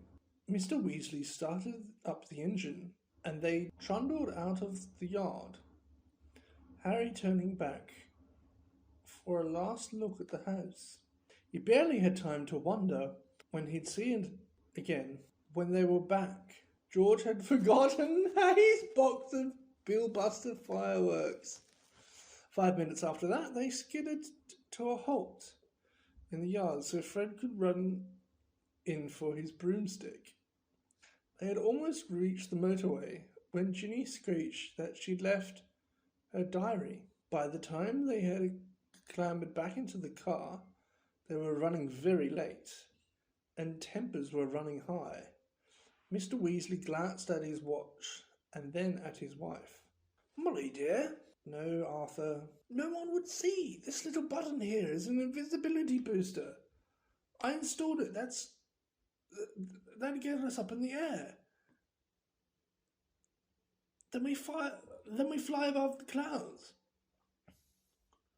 We'd be there in 10 minutes. No one would be any the wiser." I said, "No, Arthur. Not in broad daylight." They reached King's Cross at 11:15. Mr. Weasley dashed across the road to get trolleys for their trunks, and they all hurried into the station. Harry had caught the Hogwarts Express the previous year. The tricky bit was getting onto platform 9 3/4, which wasn't visible to the Muggle eye. What you had to do was walk through the solid barrier dividing platforms 9 and 10. It didn't hurt, but it had to be done carefully so none of the Muggles noticed you vanishing. "Percy first," said Mrs. Weasley, looking nervously at the clock overhead, which showed they had only 5 minutes to disappear casually through the barrier. Percy strode briskly forward and vanished. Mr. Weasley went next. Fred and George followed. "I'll take Ginny, and you two come right after us," Mrs. Weasley told Harry and Ron, grabbing Ginny's hand and setting off. In the blink of an eye, they were gone. "Let's go together. We've only got a minute," Ron said to Harry. Harry made sure that Hedwig's cage was safely wedged on top of his trunk and wheeled his trolley about to face the barrier. He felt perfectly confident. This wasn't nearly as uncomfortable as using Floo powder. Both of them bent low over the handles of their trolleys and walked purposefully towards the barrier, gathering speed. A metre away from it, they broke into a run and crash! Both trolleys hit the barrier and bounced backwards. Ron's trunk fell off with a loud thump.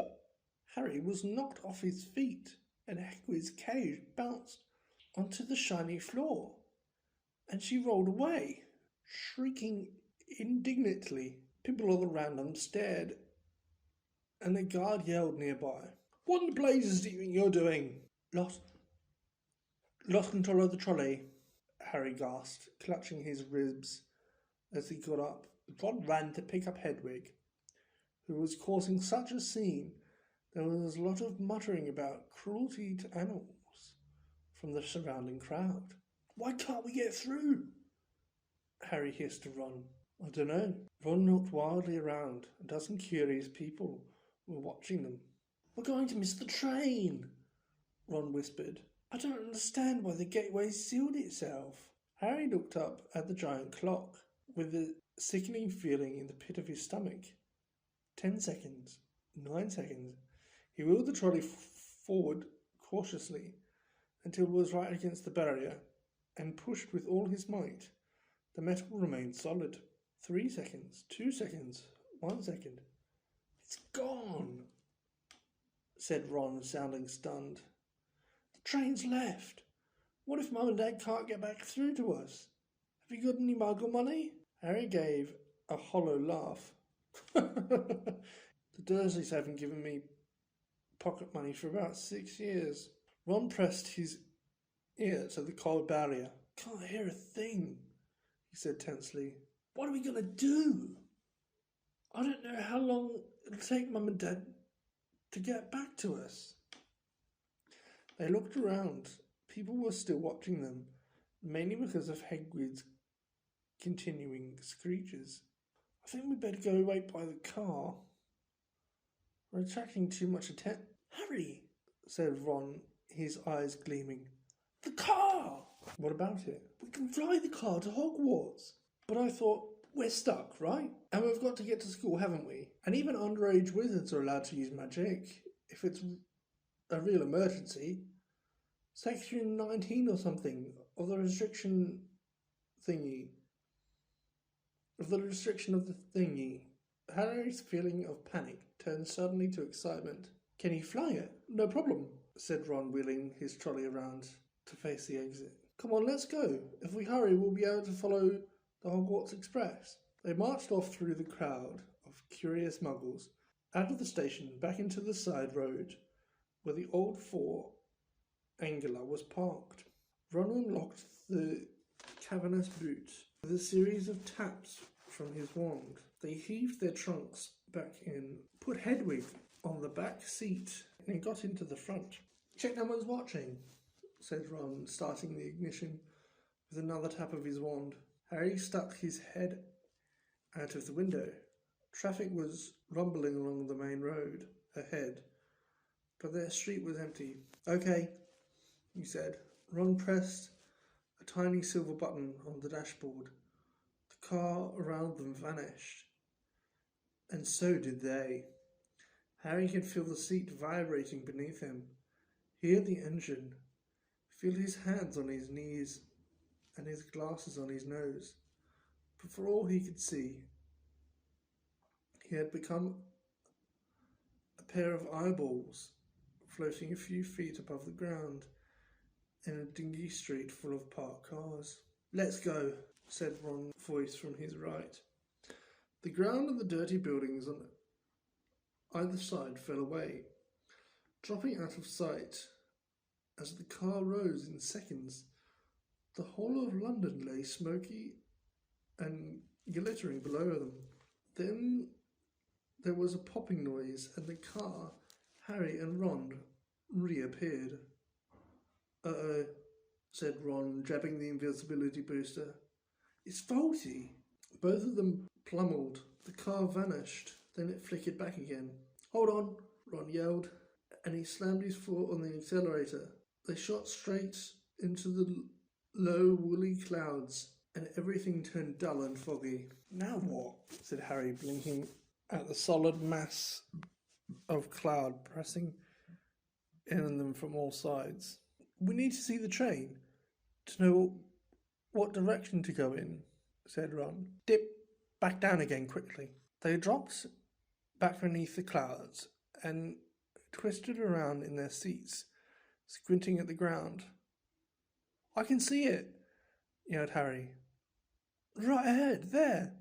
The Hogwarts Express was streaking along below them like a scarlet snake.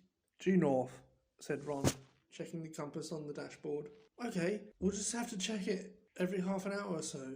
Hold on. As they shot up through the clouds, a minute later, they burst into a blaze of sunlight. It was a different world. The wheels of the cars skimmed the sea of the fluffy cloud. The sky, a bright, endless blue under the blinding white sun. All we've got to worry about now are aeroplanes, said Ron. They looked at each other and started to laugh. For a long time they couldn't stop. It was as though they had been plunged into a fabulous dream. This, Harry thought, was surely the only way to travel. Past swells, turrets of snowy cloud, in a car full of hot, bright sunlight, with a fat pack of toffees in the glove compartment, and the prospect of seeing Fred and George's jealous faces when they landed smoothly and spectacularly on the sweeping lawn in front of the Hogwarts castle. They made regular treks on the train as they flew further and further north, each dip beneath the clouds showing them a different view. London was soon behind them, replaced by neat green fields, which gave way in turn to wide purplish moors, villages with tiny toy churches, and a great city alive with cars like multicoloured ants. Several uneventful hours later, however, Harry had to admit that some of the fun was wearing off. The toffees had made them extremely thirsty. They had nothing to drink. He and Ron had pulled off their jumpers. Harry's t-shirt was sticking to the back of his seat, and his glasses kept sliding to the end of his sweaty nose. He had stopped noticing the fantastic cloud shapes now, and was thinking longingly of the train miles below, where you could buy ice-cold pumpkin juice from a trolley pushed by a plump witch. Why hadn't they been able to get onto platform 9 3/4? Can't be much further, can it? Croaked Ron, hours later, still as the sun started to sink into their floor of cloud, staining it a deep pink. Ready for another check on the train? It was still right below them, winding its way past a snow-capped mountain. It was much darker beneath the canopy of clouds. Ron put his foot on the accelerator and drove them upwards again, but as he did so the engine began to whine. Harry and Ron exchanged nervous glances. It's probably just tired, said Ron. It's never been this far before, and they both pretended not to notice the whining growing louder and louder as the sky became steadily darker. Stars were blossoming in the blackness. Harry pulled his jumper back on, trying to ignore the way the windscreen wipers were now waving feebly, as though in protest. Not far, said Ron, more to the car than to Harry. Not far now, and he patted the dashboard nervously. When they flew back beneath the clouds a little while later, they had to squint through the darkness for a landmark they knew. There, Harry shouted, making Ron and Hedwig jump. Straight ahead. Silhouetted on the dark horizon, high on the cliff over the lake, stood many turrets and towers of Hogwarts Castle. But the car had begun to shudder and was losing speed. Come on, said Ron conjurlingly, giving the steering wheel a little shake. Nearly there, come on. The engine groaned. Narrow jets of steam were issuing from under the bonnet. Harry found himself gripping the edge of his seat very hard as they flew towards the lake. The car gave a nasty wobble. Glancing out of his window, Harry saw the smooth, black, glassy surface of the water a mile below. Ron's knuckles were white on the steering wheel. The car wobbled again. Come on, Ron muttered. They were over the lake. The castle was right ahead. Ron put his foot down. There was a loud clunk, a splatter, and the engine died completely. Oh no, said Ron into the silence. The noise of the car dropped. They were falling, gathering speed, heading straight for the solid castle wall. No! Ron yelled, swinging the steering wheel around. They missed the dark stone wall by centimeters as the car turned in a great arc, soaring over the dark greenhouses, then the vegetable patch, and then out over the black lawns, losing height all the time. Ron let go of the steering wheel completely and pulled his wand out of his back pocket. Stop! Stop! He yelled, whacking the dashboard and the windscreen, but they were still plummeting, the ground flying up towards them. Mind that tree!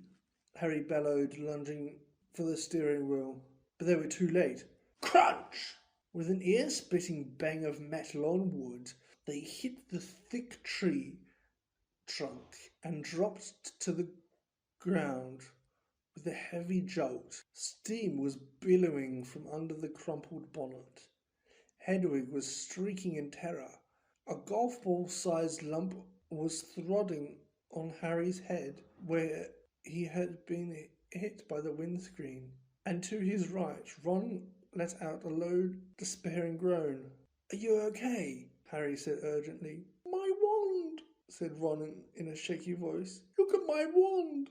It had snapped almost in two. The tip was dangling limply, held on by a few splinters. Harry opened his mouth to say he was sure they'd be able to mend it up at the school, but he never got started.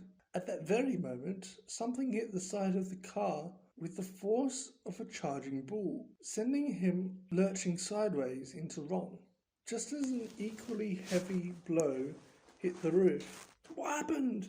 Ron gasped, staring through the windscreen, and Harry looked around just in time to see a branch as thick as a python smash into it. The tree they had hit was attacking them. Its trunk was bent almost double, and its gnarled boughs were plumbing every inch of the car it could reach. Ah! Said Ron as another twisted lump punched a large dent into his door.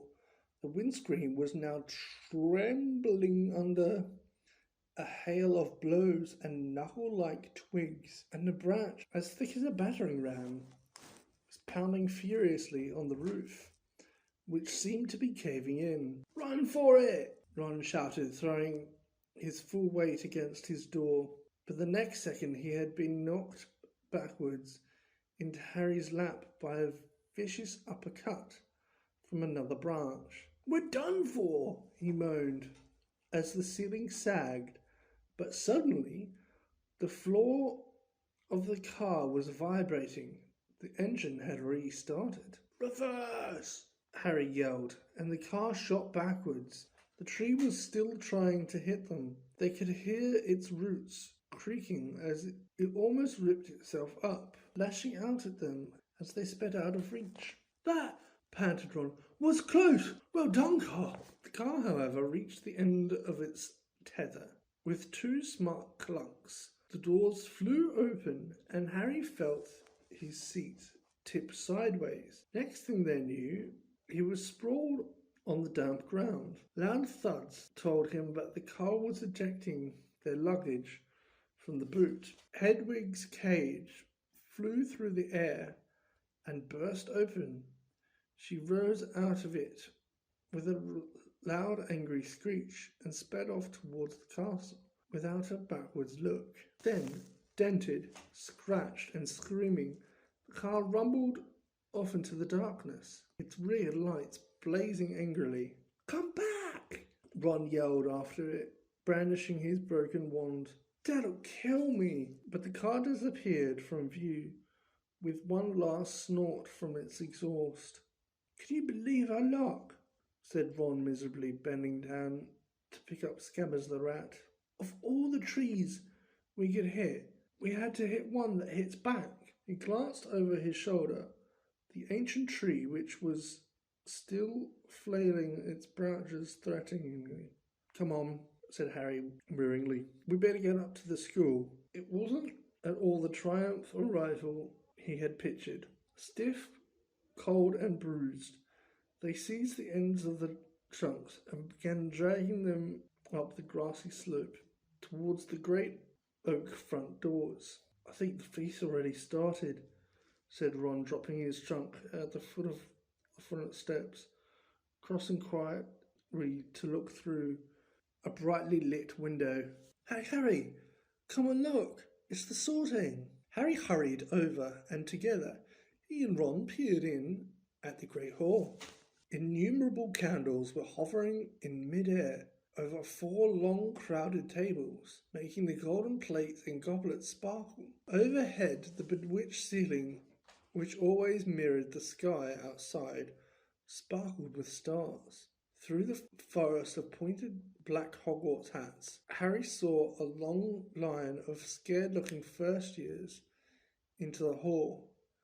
Ginny was among them, easily visible because of her vivid Weasley hair. Meanwhile, Professor McGonagall, a bespeeched witch with her hair in a tight bun, was placing the famous Hogwarts sorting hat on a stool before the newcomers. Every year this age-old hat, parched, frayed and dirty, sorted new students into Hogwarts. Harry remembered putting it on exactly 1 year ago and waiting petrified for its decision as it murmured aloud in his ear. For a few horrible seconds he had feared that the hat was going to put him in Slytherin, the house which had turned out to be more dark witches and wizards than any other.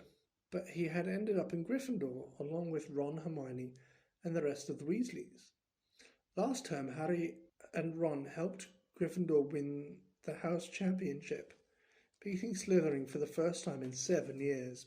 A very small, mousy-haired boy had been called forward to place the hat on his head.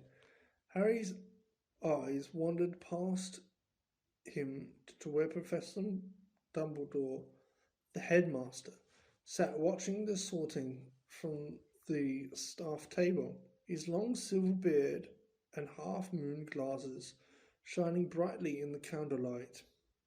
Several seats along, Harry saw Gilderoy Lockhart, dressed in robes of aquamarine. At the end was Hagrid, huge and hairy, drinking deeply from his goblet. "Hang on," Harry muttered to Ron. "There's an empty chair at the staff table. Where's Snape?" Professor Severus Snape was Harry's least favourite teacher. Harry also happened to be Snape's least favourite student. Cruel, sarcastic, and disliked by everybody except students from his own house. Snape taught potions. "Maybe he's ill," said Ron hopefully. "Maybe he's left," said Harry, "because he missed out on the defence against the Dark Arts job again. Or he might have been sacked," said Ron enthusiastically. "I mean, everyone hates him." "Or maybe," said a very cold voice right behind them, "he was waiting to hear why you two didn't arrive on the school train." Harry span around. There, his black robes rippling in a cold breeze, stood Severus Snape. He was a thin man with shallow skin and a hooked nose and greasy shoulder-length black hair. At this moment he was smiling in a way that told Harry he and Ron were in very deep trouble. "Follow me," said Snape. Not daring to look at each other, Harry and Ron followed Snape up the steps into the vast echoing entrance hall, which was lit with flaming torches. A delicious smell of food was wafting from the great hall, but Snape led them away from the warmth and light, down a narrow stone staircase, and led them into the dungeons. "In," he said, opening the door halfway down the cold passageway and pointing. They entered Snape's office, shivering. The shadowy walls were lined with shelves of large glass jars, in which floated all manner of revolting things. Harry didn't want to know the name of at the moment. The fireplace was dark and empty. Snape closed the door and turned to look at them. So, he said softly, the train isn't good enough for the famous Harry Potter and his faithful sidekick Weasley. Wanted to arrive with a bang, did we, boys? No, sir. It was the barrier at King's Cross. Silence, said Snape coldly. What have you done with the car? Ron gulped. It was the first time Snape had given Harry the impression of being able to read minds. But a moment later he understood, as Snape unrolled today's issue of the Evening Prophet. You were seen, he hissed, showing them a headline. Flying forward Angular mystifies Muggles. He began to read out loud. 2 Muggles in London convinced they saw an old car flying over the post office tower at noon. In Norfolk, Mrs. Hetty Bayliss, while hanging out her washing, Angus Felt of Peebles reported to police. 6 or 7 Muggles in all. I believe your father works in the misuse of Muggle artifacts office, he said, looking at Ron and smiling still more nastily. Dear, his own son. Harry felt as though he'd been walloped in the stomach by one of the mad tree's larger branches. If anyone found out Mr. Weasley had bewitched the car, he hadn't thought of that.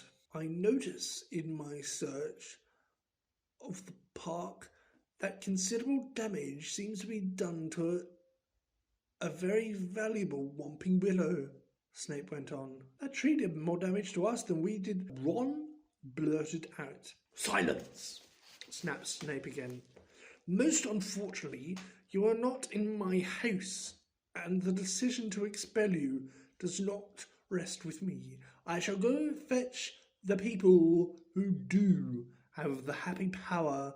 You will wait here. Harry and Ron stared at each other, white-faced. Harry didn't feel hungry anymore. He now felt extremely sick. He tried not to look at a large, slimy something suspended in green liquid on the shelf behind Snape's desk. If Snape had gone to fetch Professor McGonagall, head of Gryffindor House, they were hardly any better off. She might be fairer than Snape, but she was still extremely strict. 10 minutes later, Snape returned, and sure enough, it was Professor McGonagall who accompanied him. Harry had seen Professor McGonagall angry on several occasions, but either he had forgotten just how thin her mouth could go, or he had never seen her this angry before. She raised her wand the moment she entered. Harry and Ron both flinched, but she merely pointed at the empty fireplace, where flames suddenly erupted. Sit, she said, and they both backed into chairs by the fire. Explain, she said, her glasses glinting ominously. Ron launched into the story, starting with the barrier at the station, refusing to let them through. So we had no choice, Professor. We couldn't get to the train. Why didn't you send us a letter by owl? I believe you have an owl, Professor McGonagall said coldly to Harry. Harry gaped at her. Now she said it, that seemed the obvious thing to have done. I didn't think. That, Professor McGonagall, is obvious. There was a knock on the office door, and Snape, now looking happier than ever, opened it. There stood the headmaster, Professor Dumbledore. Harry's whole body went numb. Dumbledore was looking unusually grave. He stared down his very crooked nose at them, and Harry suddenly found himself wishing he and Ron were still being beaten up by the Whomping Willow. There was a long silence, then Dumbledore said, Please explain why you did this. It would have been better if he had shouted. Harry hated the disappointment in his voice. For some reason, he was unable to look Dumbledore in the eye, and spoke instead to his knees. He told Dumbledore everything except that Mr. Weasley owned the bewitched car, making it sound as though he and Ron happened to find a flying car parked outside the station. He knew Dumbledore would see through this at once. Dumbledore asked no questions about the car. When Harry finished, he merely continued to peer at them through his spectacles. "We'll go get our stuff," said Ron in a hopeless sort of voice. "What are you talking about, Weasley?"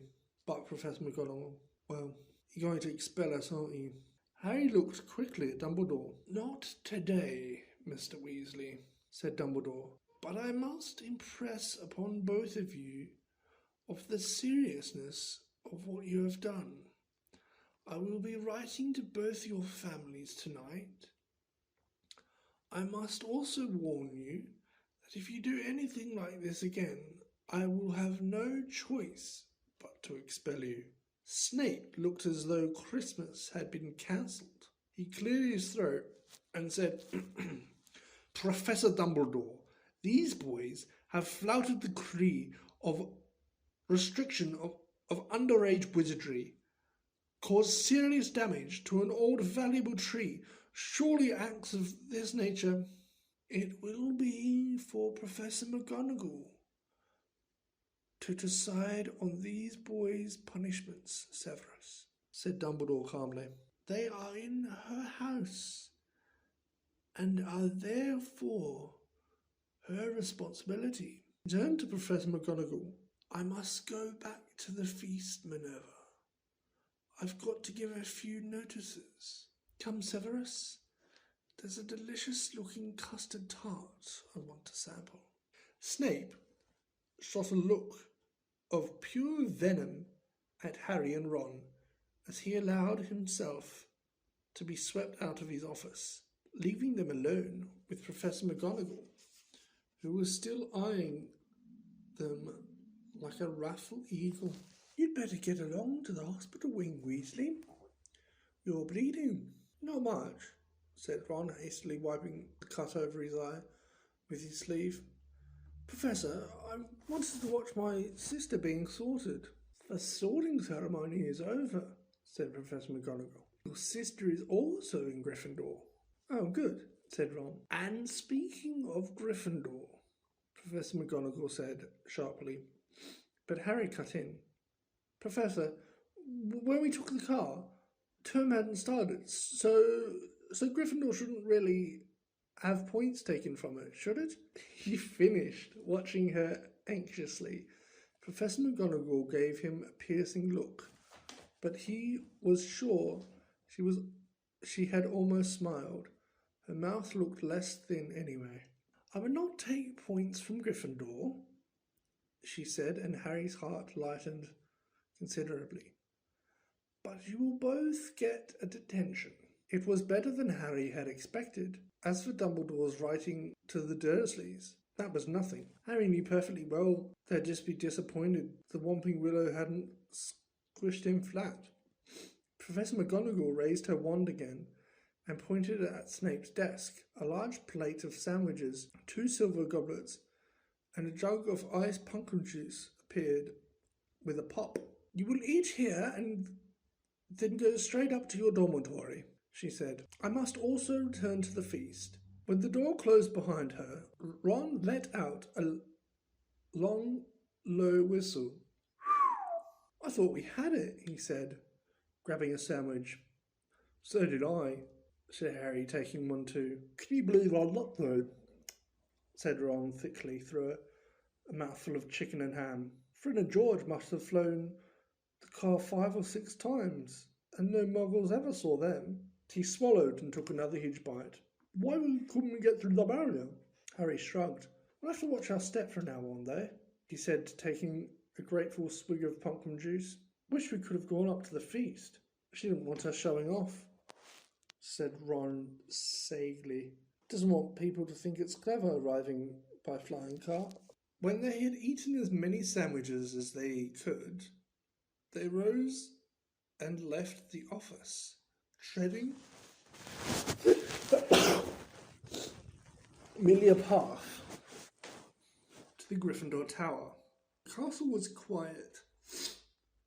It seemed the feast was over. They walked past muttering portraits, creaking suits of armour, and climbed narrow flights of stone stairs until at last they reached the passage where the secret entrance to Gryffindor Tower was hidden behind an oil painting of a very fat woman in a pink silk dress. Password? She said as they approached. Said Harry. They didn't know the New Year's password, not having met a Gryffindor prefect yet. But help came almost immediately. They heard hurrying feet behind them and turned to see Hermione towards them. There you are! Where have you been? The most ridiculous rumours. Someone said you'd been at school for crashing a flying car. But we haven't been expelled, Harry assured her. You're not telling me you did fly here, said Hermione, sounding almost as severe as Professor McGonagall. Skip the lecture, said Ron impatiently, and tell us the new password. It's Wattlebird, said Hermione impatiently. But that's not the point. Her words were cut short, however, as the portrait of the fat lady swung open and there was a sudden storm of clapping. It looked as though the whole Gryffindor house was still awake, packed into a circular common room, standing on the lopsided tables and squashing armchairs waiting for them to arrive. Arms reached through the portrait hole to pull Harry and Ron inside, leaving Hermione to scramble in after them. Brilliant! yelled Lee Jordan. Inspired! What an entrance! Flying a car into the Whomping Willow! People will be talking about that one for years. Good on you, said a fifth year Harry had never spoken to. Someone was patting him on the back as though he'd just won a marathon. Fred and George pushed their way to the front of the crowd together. Why couldn't you have called us back, eh?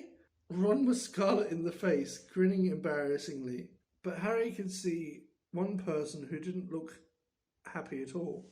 Percy was visible over the heads of some excited first years and seemed to be trying to get near enough to start telling them off. Harry nudged Ron in the ribs and nodded in Percy's direction. Ron got the point at once. Got to get upstairs. Bit tired, he said, and the two of them started pushing their way towards the door on the other side of the room, which led to the spiral staircase in the dormitories. Night, Harry called back to Hermione, who was wearing a scowl just like Percy's. They managed to get to the other side of the common room, still having their backs slapped, and gained the piece of the staircase. They hurried up it, right to the top, at last reached the door of the old dormitory, which now had a sign on it saying, second years. They entered the familiar circular room with its 5 4-posters hung with red velvet in high, narrow windows. Their trunks had been brought up for them and placed at the end of their beds. Ron grinned guiltily at Harry. I know I shouldn't have enjoyed that or anything, but the dormitory flew open, and in came the other second-year Gryffindor boys. Seamus Finnegan, Dean Thomas, Neville Longbottom. Unbelievable, beamed Seamus. Cool, said Dean. Amazing, said Neville, awestruck. Harry couldn't help it. He grinned too. The next day, however, Harry barely grinned once. Things started to go downhill from breakfast. In the Great Hall, 4 long house tables were laden with tureens of porridge, plates of kippers, mountains of toast, and dishes of eggs and bacon beneath an enchanted ceiling, today a dull, cloudy grey. Harry and Ron sat at the Gryffindor table next to Hermione, who had her copy of Voyages with the Vampires popped open against a milk jug. There was slight stiffness in the way she said, "Morning," which told Harry she was still disapproving of the way he had arrived. Neville Longbottom, on the other hand, greeted them cheerfully. Neville was a round-faced and accident-prone boy with the worst memory of anyone Harry had ever met. Post you any minute. I think Gran's sending on a few things I forgot. Harry had only started his porridge when, sure enough, there was a rushing sound overhead, and 100 or so owls steamed in, circling the hall and dropping letters and packages into the chattering crowd. A big lumpy parcel bounced off Neville's head, and a second later something large and grey fell into Hermione's jug, spraying them all with milk and feathers. "Arrow," said Ron, pulling the bedrolled owl out by the feet. Errol slumped unconscious onto the table, his legs in the air, and a damp red envelope in his beak. "Oh no," Ron gasped. "It's all right, it's still alive," said Hermione, prodding Errol gently with the tip of her finger. "It's not that, it's that." Ron was pointing at the red envelope. It looked quite ordinary to Harry, but Ron and Neville were both looking at it as though they expected it to explode. "What's the matter?" said Harry. She sent me a howler," said Ron faintly. "You'd better open it, Ron," said Neville in a timid whisper. "It'd be worse if you don't. My Gran sent me one once, and I ignored it." He gulped. It was horrible. Harry looked from the petrified faces to the red envelope. "What a howler," he said. But Ron's whole attention was fixed on the letter, which had begun to smoke at the corners. "Open it," Neville urged. "It'll all be over in a few minutes." Ron screeched out. A shaking hand eased the envelope from Errol's beak and slit it open. Neville stuffed his fingers in his ears. A split second later, Harry knew why. He thought for a moment it had exploded. A roar of sound filled the huge hall, shaking dust from the ceiling. "Still in the car? I wouldn't have been surprised if they expelled you." "You wait till I get a hold of you. I don't suppose you stop to think what your father and I went through when he saw it had gone." Mrs. Weasley's yells, 100 times louder than usual, made the plates and spoons rattle on the table and echoed deafeningly off the stone walls. People throughout the hall were swiveling around to see who had received the howler, and Ron sank low in his chair, that only his crimson forehead could be seen. "Letter from Dumbledore last night. I thought your father would die of shame, but bring you up to behave like this. You and Harry could both have died." Harry had been wondering when his name was going to crop up. He tried very hard to look as though he couldn't hear the voice that was making his eardrums throb. "Absolutely disgusted. Your father's facing an inquiry at work, and it's entirely your fault. And if you put another toe out of line, we'll bring you straight back home." A ringing silence fell. The red envelope, which had dropped from Ron's hand, burst into flames and curled into ashes. Harry and Ron sat stunned, as though a tidal wave had just passed over them. A few people laughed, and gradually a babble of talk broke out again. Hermione closed her voyages with vampires and looked down at the top of Ron's head. "Well, I don't know what you expected, Ron, but you..." "Don't tell me I deserved it," snapped Ron. Harry pushed his porridge away. His insides were burning with guilt. Mr. Weasley was facing an inquiry at work, and after all, Mr. and Mrs. Weasley had done for him over the summer. But he had no time to dwell on this. Professor McGonagall was moving along the Gryffindor table, handing out timetables. Harry took his and saw that he had double herbology with Hufflepuffs first. Harry, Ron and Hermione left the castle together, crossed the vegetable patch, and made for the greenhouses, where the magical plants were kept. At least the Hour had done one good thing. Hermione seemed to think they had now been punished enough, and was being perfectly friendly again. As they neared the greenhouses, they saw the rest of the class standing outside, waiting for Professor Sprout. Harry, Ron and Hermione had only just joined them when she came striding into view across the lawn, accompanied by Gilderoy Lockhart.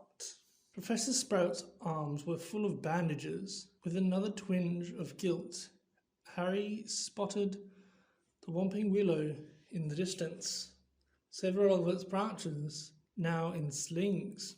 Professor Sprout was a squat little witch who wore a patched hat over her flyaway hair. There was usually a large amount of earth on her clothes, and her fingernails would have made Aunt Petunia faint. Gilderoy Lockhart, however, was immaculate, in sweeping robes of turquoise, his golden hair shining under perfectly positioned turquoise hat with gold trimming. "Oh, hello there," Lockhart called, beaming around at the assembled students. "Just been showing Professor Sprout the right way to Dr. Whomping Willow. But I don't want you running away with the idea that I'm better at herbology than she is. I just happen to have met several of these exotic plants on my travels." "Greenhouse 3 today, chaps," said Professor Sprout, who was looking distinctly disgruntled. Not at all her usual cheerful self. There was a murmur of interest. They had only ever worked in Greenhouse 1 before. Greenhouse 3 housed far more interesting and dangerous plants. Professor Sprout took a large key from her belt and unlocked the door. Harry caught a whiff of damp earth and fertilizer, mingling with the heavy perfume of some giant umbrella-sized flowers dangling from the ceiling. He was about to follow Ron and Hermione inside when Lockhart's hand stood out. "Harry, I've been wanting a word. You don't mind if he's a couple of minutes late, do you, Professor Sprout?" Judging by Professor Sprout's scrawl, she did mind, but Lockhart said, "That's the ticket," and closed the greenhouse door in her face. "Harry," said Lockhart, his large white teeth gleaming in the sunlight as he shook his head. "Harry, Harry, Harry." Completely nonplussed, Harry said nothing. "When I heard, well, of course, it was all my fault. Could have kicked myself." Harry had no idea what he was talking about. He was about to say so when Lockhart went on. "Don't know when I've been more shocked. Flying a car to Hogwarts? Well, of course, I knew at once why you'd done it. Stood out a mile. Harry, Harry, Harry." It was remarkable how he could show every one of those brilliant teeth, even when he wasn't talking. "Gave you a taste of publicity, did it?"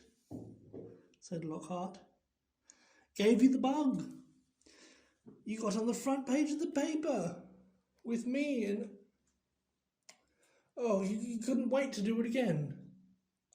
"Oh, no, Professor C."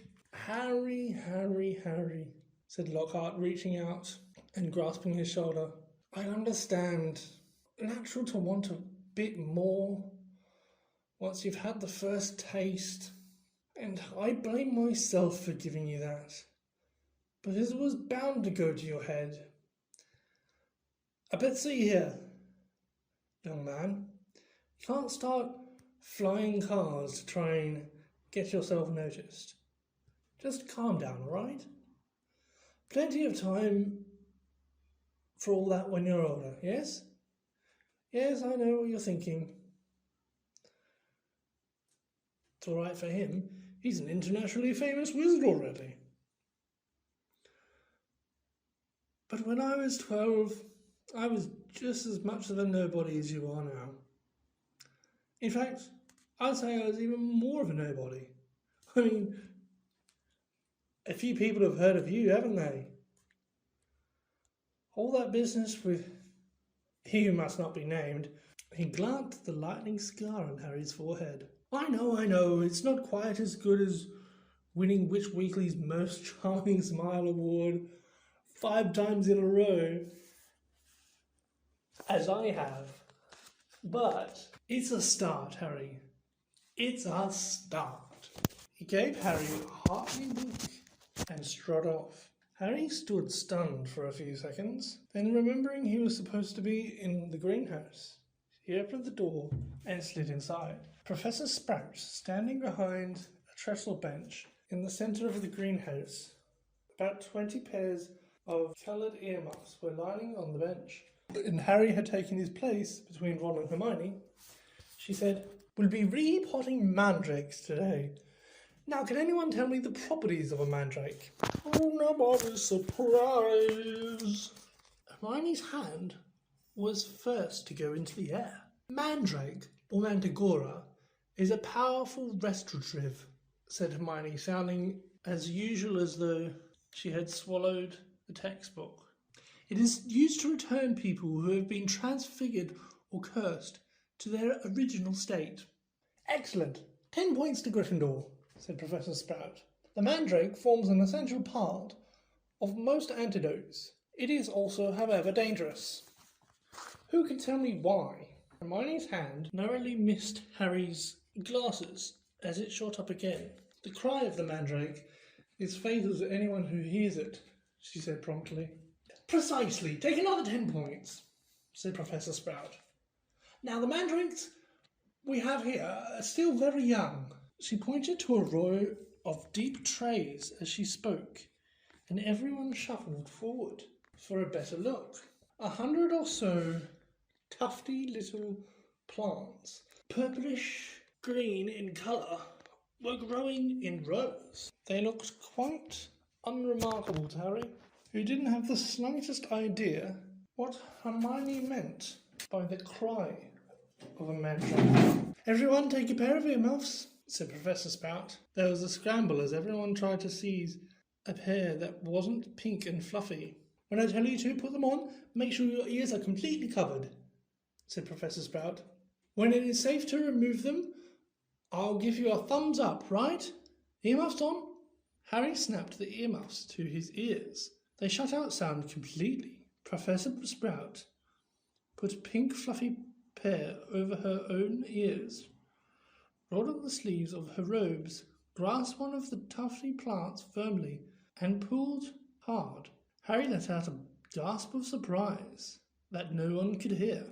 Instead of roots, a small, muddy, extremely ugly baby popped out of the earth. The leaves were growing right out of its head.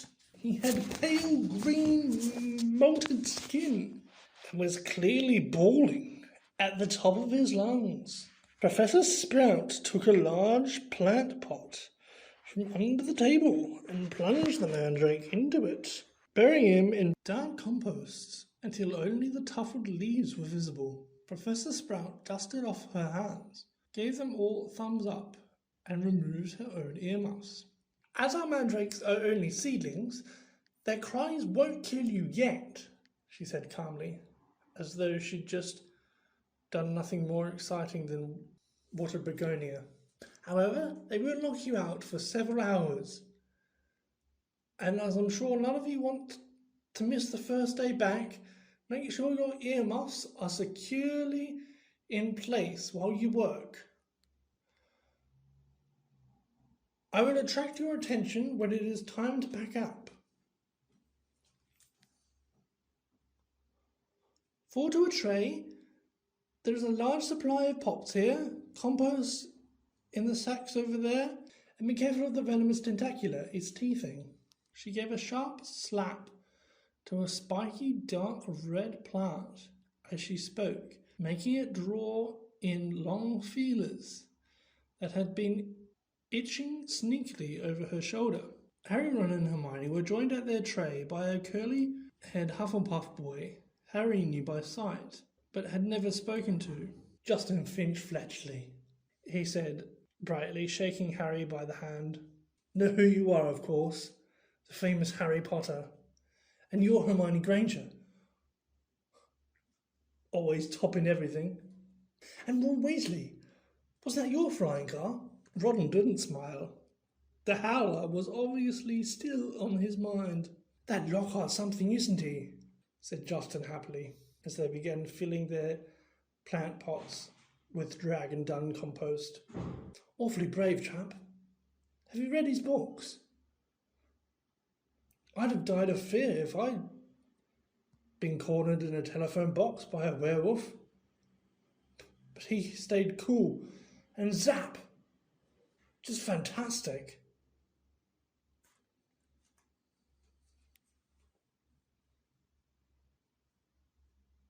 My name was down for Eton, you know. I couldn't tell you how glad I am I came here instead. Of course, Mother was slightly disappointed, but I made her read Lockhart's book. I think she began to see how useful it would be to have a fully trained wizard in the family. After that, they didn't have much chance to talk. The earmuffs were back on, and they needed to concentrate on the mandrakes. Professor Sprout had made it look extremely easy, but it wasn't. The mandrakes didn't like coming out of the earth, but they didn't seem to want to go back into it either. They squirmed, kicked, flailed their sharp little fists, and gnashed their teeth. Harry spent 10 whole minutes trying to squash a particularly fat one into a pot. By the end of the class, Harry, like everyone else, was sweaty and aching and covered in earth. They trapezed back into the castle for a quick wash, and then the Gryffindors hurried up to Transfiguration. Professor McGonagall's classes were always hard work, but today was especially difficult. Everything Harry had learned last year seemed to leak out of his head during the summer. He was supposed to be turning a beetle into a button, but all he managed to do was give the beetle a lot of exercise as it scuttled over the desktop, avoiding his wand. Ron was having far worse problems. He had patched up his wand with some borrowed sellotape, but it seemed to be damaged beyond repair. It kept cracking and sparking at odd moments, and every time Ron tried to transfigure his beetle, it engulfed back in thick grey smoke, which smelled of rotten eggs. Unable to see what he was doing, Ron accidentally squashed his beetle with his elbow, and had to ask for a new one. Professor McGonagall wasn't pleased. Harry was relieved to hear the lunch bell. His brain felt like a wrung sponge.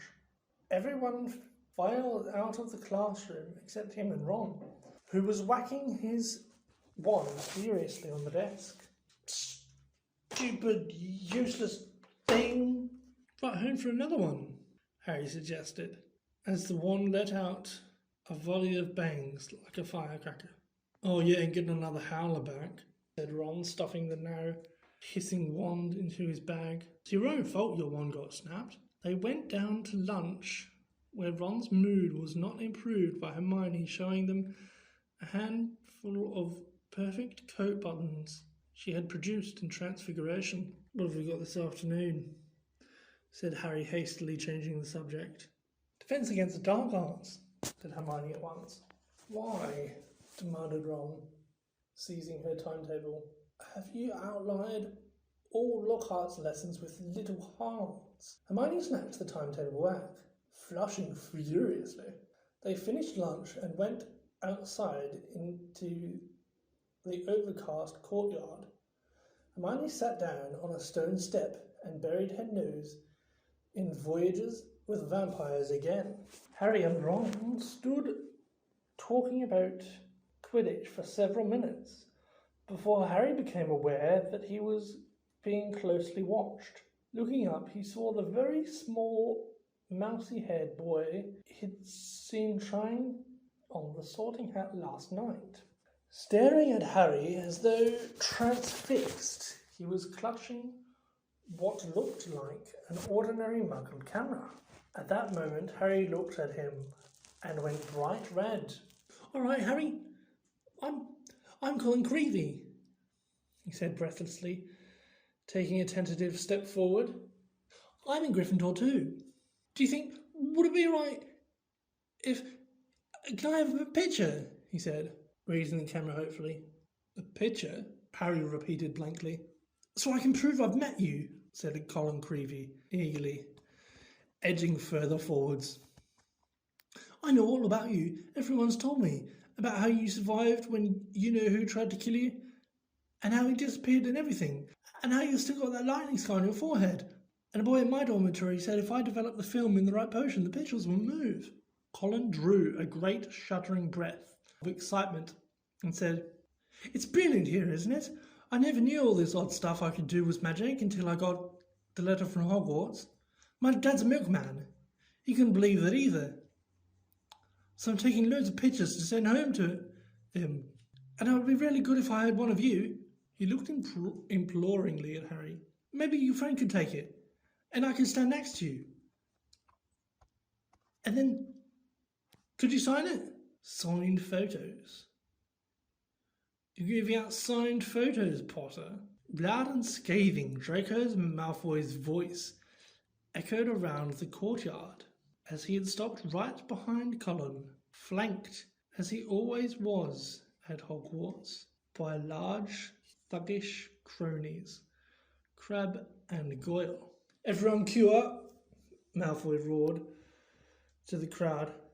Harry Potter's giving away signed photos.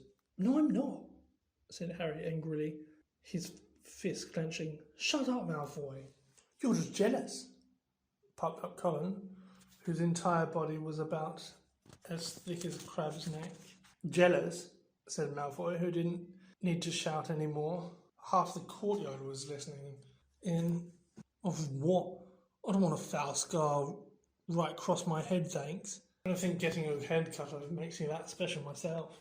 Crabbe and Goyle were sniggering stupidly. Eat slugs, Malfoy, said Ron angrily. Crabbe stopped laughing and started rubbing his conker like knuckles in a menacing way. Be careful, Weasley, sneered Malfoy. You don't want to start any trouble, or your mummy will have to take you away from school. He put on a shrill, piercing voice. If you put another terror to blind. A knot of slithering fifth years nearby laughed loudly at this. Weasley would like a signed photo, Potter, smirked Malfoy. It'd be worth more than his family's whole house. Ron whipped out his sellotaped wand, but Hermione shut the voyages with vampires with a snap and whispered, Look out! Towards them. What's all this? What's all this? Gilderoy Lockhart was striding towards them, his turquoise robes swirling behind him. He was giving out signed photos. Harry started to speak, but he was cut off short as Lockhart flung an arm around his shoulder and thundered dubiously. Shouldn't have asked. We meet again, Harry. Pinned to Lockhart's side and burning with humiliation, Harry saw Malfoy slide, smirking back into the crowd. Come on then, Creevey, said Lockhart, beaming at Colin. A double portrait. Can't say fairer than that. And we'll both sign it for you. Colin fumbled for his camera and took the picture as the bell rang behind them, signalling the start of the afternoon classes. Off you go, move along there, Lockhart called to the crowd, and he set off back to the castle with Harry, who was wishing he knew a good vanishing spell still clasped to his side. Word to the wise, Harry, said Lockhart patiently as they entered the building through the castle through a side door. I covered up for you back there with young Creevey. If he was photographing me too, your schoolfellows wouldn't think you're setting yourself up so much. Deaf to Harry's stares, Lockhart swept him down a corridor lined with staring students up a staircase. Let me just say that handing out signed pictures at this stage of your career isn't sensible. Looks a tad big-headed. Harry, to be frank, there may well come a time when, like me, you'd need to keep a stack handy wherever you go. But he gave it a little chortle. I don't think you're there quite yet. They had reached Lockhart's classroom, and he let Harry go at last. Harry yanked his robe straight and headed for a seat at the very back of the class, where he busied himself with piling all 7 of Lockhart's books in front of them so he could avoid looking at the real thing. The rest of the class came clattering in, and Ron and Hermione sat down on either side of Harry. "You could have fired an egg in your face," said Ron. "You better hope Creevy doesn't meet Ginny. They'll be starting a Harry Potter fan club." "Shut up," snapped Harry. The last thing he needed was for Lockhart to hear the phrase Harry Potter fan club. When the whole class was seated, Lockhart cleared his throat loudly and silence fell. He reached forward, picked up Neville Longbottom's copy of Travels with Trolls, and held it up to show his own winking portrait on the front. "Me," he said, pointing at it, winking as well. "Gilderoy Lockhart, Order of Merlin, 3rd class, honorary member of the Dark Force Defense League, and 5 times winner of Witch Weekly's Most Charming Smile Award. But I don't talk about that. I didn't get rid of the banded banshee by smiling at her." He waited for them to laugh. A few people smiled weakly. "I see you've all bought a complete set of my books. Well done. I thought we'd start off today with a little quiz. Nothing to worry about, just to check how well you've read them, how much you've taken in." When he handed out the test papers, he returned to the front of the class. "You have 30 minutes. Start now." Harry looked down at his paper and read, "What is Gilderoy Lockhart's favourite colour? What is Gilderoy Lockhart's secret ambition? What, in your opinion, is Gilderoy Lockhart's greatest achievement today?" And on it went, over 3 sides of paper, right down to 54. When is Gilderoy Lockhart's birthday? And what would his ideal gift be? Half an hour later, Gilderoy collected in the papers and riffled through them in front of the class. "Tut, tut! Hardly any of you remember that my favourite colour is lilac. I say so in Year of the Yeti. I say so in Year with the Yeti. And a few of you need to read Weekend with a Werewolf more carefully. I clearly state in chapter 12 that my ideal birthday gift would be harmony between all magical and non-magical peoples. Though I wouldn't say no to a large bottle of Ogden's Hold Fire whiskey." He gave them another roguish wink. Ron was now staring at Lockhart with an expression of disbelief on his face. Seamus Finnegan and Dean Thomas, who were sitting in front, were shaking with silent laughter. Hermione, on the other hand, was listening to Lockhart with rapt attention and gave a start when he mentioned her name. "But Miss Hermione Granger knew my secret ambition is to rid the world of evil and market my own range of hair care potions. Good girl. In fact," he flipped her paper over, "full marks. Where is Miss Hermione Granger?" Hermione raised a trembling hand. "Excellent," beamed Lockhart. "Quite excellent. Take 10 points for Gryffindor." And so to business. He went down to behind his desk and lifted a large covered cage. "Now be warned. It is my job to arm you against the foulest creatures known to wizard kind. You may find yourself facing your worst fears in this room. Know only that no harm can befall you whilst I am here. All I ask is that you remain calm. In spite of himself, Harry leaned around his pile of books for a better look at the cage. Lockhart placed a hand on the cover. Dean and Seamus stopped laughing now. Neville was cowering in his front row seat. I must ask you not to scream, said Lockhart in a low voice. It might provoke them. As the whole class held its breath, Lockhart whipped off the cover. Yes, he said dramatically. Freshly caught, Cornish pixies. Seamus Finnegan couldn't control himself.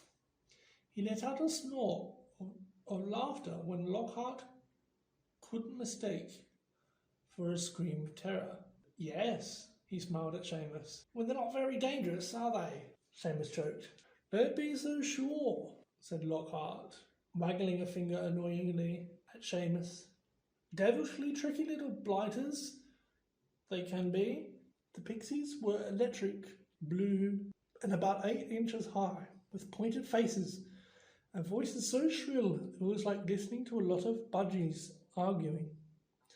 The moment the cover had been removed, they had started jabbering and rocketing around, rattling the bars and pulling bizarre faces at the people nearest them. Right then, Lockhart said loudly. Let's see what you make of them. And he opened the cage. It was pandemonium. The pixies shot in every direction, like rockets. 2 of them seized Neville by the ears and lifted them into the air. Several shot straight through the window, showering the back row with broken glass. The rest proceeded to wreck the classroom more efficiently than a rampaging rhino. They grabbed ink bottles and sprayed the class with them, shredded books and papers, tore pictures from the walls, upended the waste bin, garbage bags and books threw out the smashed windows within minutes. Half the class was sheltering under the desks, and Neville was swinging from the candelabra in the ceiling. Come on now, round them up, they're only pixies, Lockhart shouted. He rolled up his sleeves, brandished his wand, and bellowed, Pesky, Pisky, Pestanomi! It had absolutely no effect. One of the pixies seized Lockhart's wand and threw it out the window too. Lockhart gulped and dived under his own desk, narrowly avoiding being squashed by Neville, who fell a second later as the candelabra gave way. The bell rang and there was a mad rush towards the exit. In the relative calm that flowed, Lockhart straightened up and caught sight of Harry, Ron and Hermione, who were almost at the door, and said, Well, I'll ask you 3 to just nip the rest of them back into their cage. He swept past them and shut the door quickly behind them. Can you believe him? Roared Ron, as one of the remaining pixies bit him painfully on the ear. He just wants to give us hands-on experience, said Hermione, immobilizing 2 pixies at once with a clever freezing charm and stuffing them back into the cage. Hands-on, said Harry, who was trying to grab a pixie dancing out of reach with its tongue out. Hermione, he didn't have a clue what he was doing. Rubbish, said Hermione. You've read his books. Look at all those amazing things he's done. Harry spent a lot of time over the next few days dodging out of sight whenever he saw Gilderoy Lockhart coming down a corridor. Harder to avoid was Colin Creevy, who seemed to have memorised Harry's timetable. Nothing seemed to give Colin a bigger thrill than to say, All right, Harry, 6 or 7 times a day, and hear, Hello, Colin, back. However exasperated Harry sounded when he said it.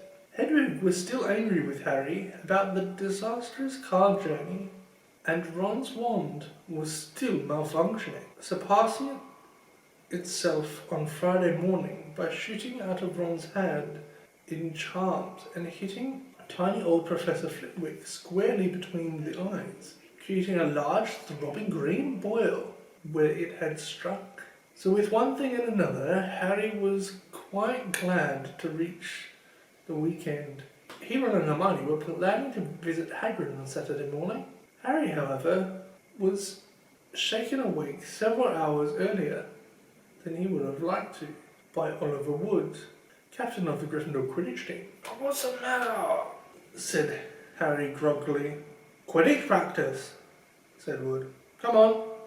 Harry squinted at the window. There was a thin mist hanging across the pink and gold sky. Now he was awake. He couldn't understand how he could have slept through the rackets the birds were making. "Oliver," Harry croaked, "it's the crack of dawn." "Exactly," said Wood. He was a tall and burly 6th year, and at that moment his eyes were gleaming with a mad enthusiasm. "It's part of our new training program. Come on, grab your broom and let's go," said Wood heartily. "None of the other teams have started training just yet. We're going to be the first one off the mark this year." Yawning and shivering slightly, Harry climbed out of bed and tried to find his Quidditch robes. "Good man," said Wood. "Meet you on the pitch in 15 minutes. When he'd found his scarlet team robes and pulled on his cloak for warmth, Harry scribbled a note to Ron explaining where he'd gone and went down the spiral staircase to the common room, his Nimitz 2000 on his shoulder. He had just reached the portrait hole when there was a clatter behind him and Colin Creevy came dashing down the spiral staircase, his camera swinging madly around his neck and something clutched in his hand. "I heard someone saying your name on the stairs, Harry. Look what I've got here. I've had it developed. I've wanted to show you." Harry looked bemusedly at the photograph Colin was brandishing under his nose. A moving black and white Lockhart was tugging hard on an arm Harry recognised as his own. He was pleased to see that his photographic self was putting up a good fight and refusing to be dragged into view. As Harry watched, Lockhart gave up and slumped, panting against the white edge of the picture. "Will you sign it?" "No," said Harry flatly, glancing around to check that the room was really deserted. "Sorry, Colin, I'm in a hurry. Quidditch practice." He climbed through the portrait hole. "Oh wow, wait for me. I've never watched a Quidditch game before." Colin scrambled through the hole after him. "It'll be really boring," Harry said quickly. But Colin ignored him, his face shining with excitement. "You were the youngest house player in 100 years, weren't you, Harry? Weren't you?" said Colin, trotting alongside him. "You must be brilliant. I've never flown. Is it easy? Is that your own broom? Is that the best one there is?" Harry didn't know how to get rid of him. It was like having an extremely talkative shadow. "I don't really understand Quidditch," said Colin breathlessly. "Is it true there are 4 balls, and 2 of them fly around trying to knock people off their brooms?" "Yes," said Harry heavily, resigned to explaining the complicated rules of Quidditch. "They're called bludgers. There are 2 beaters on each team who carry the clubs to beat the bludgers away from their side. Fred and George Weasley are the Gryffindor beaters."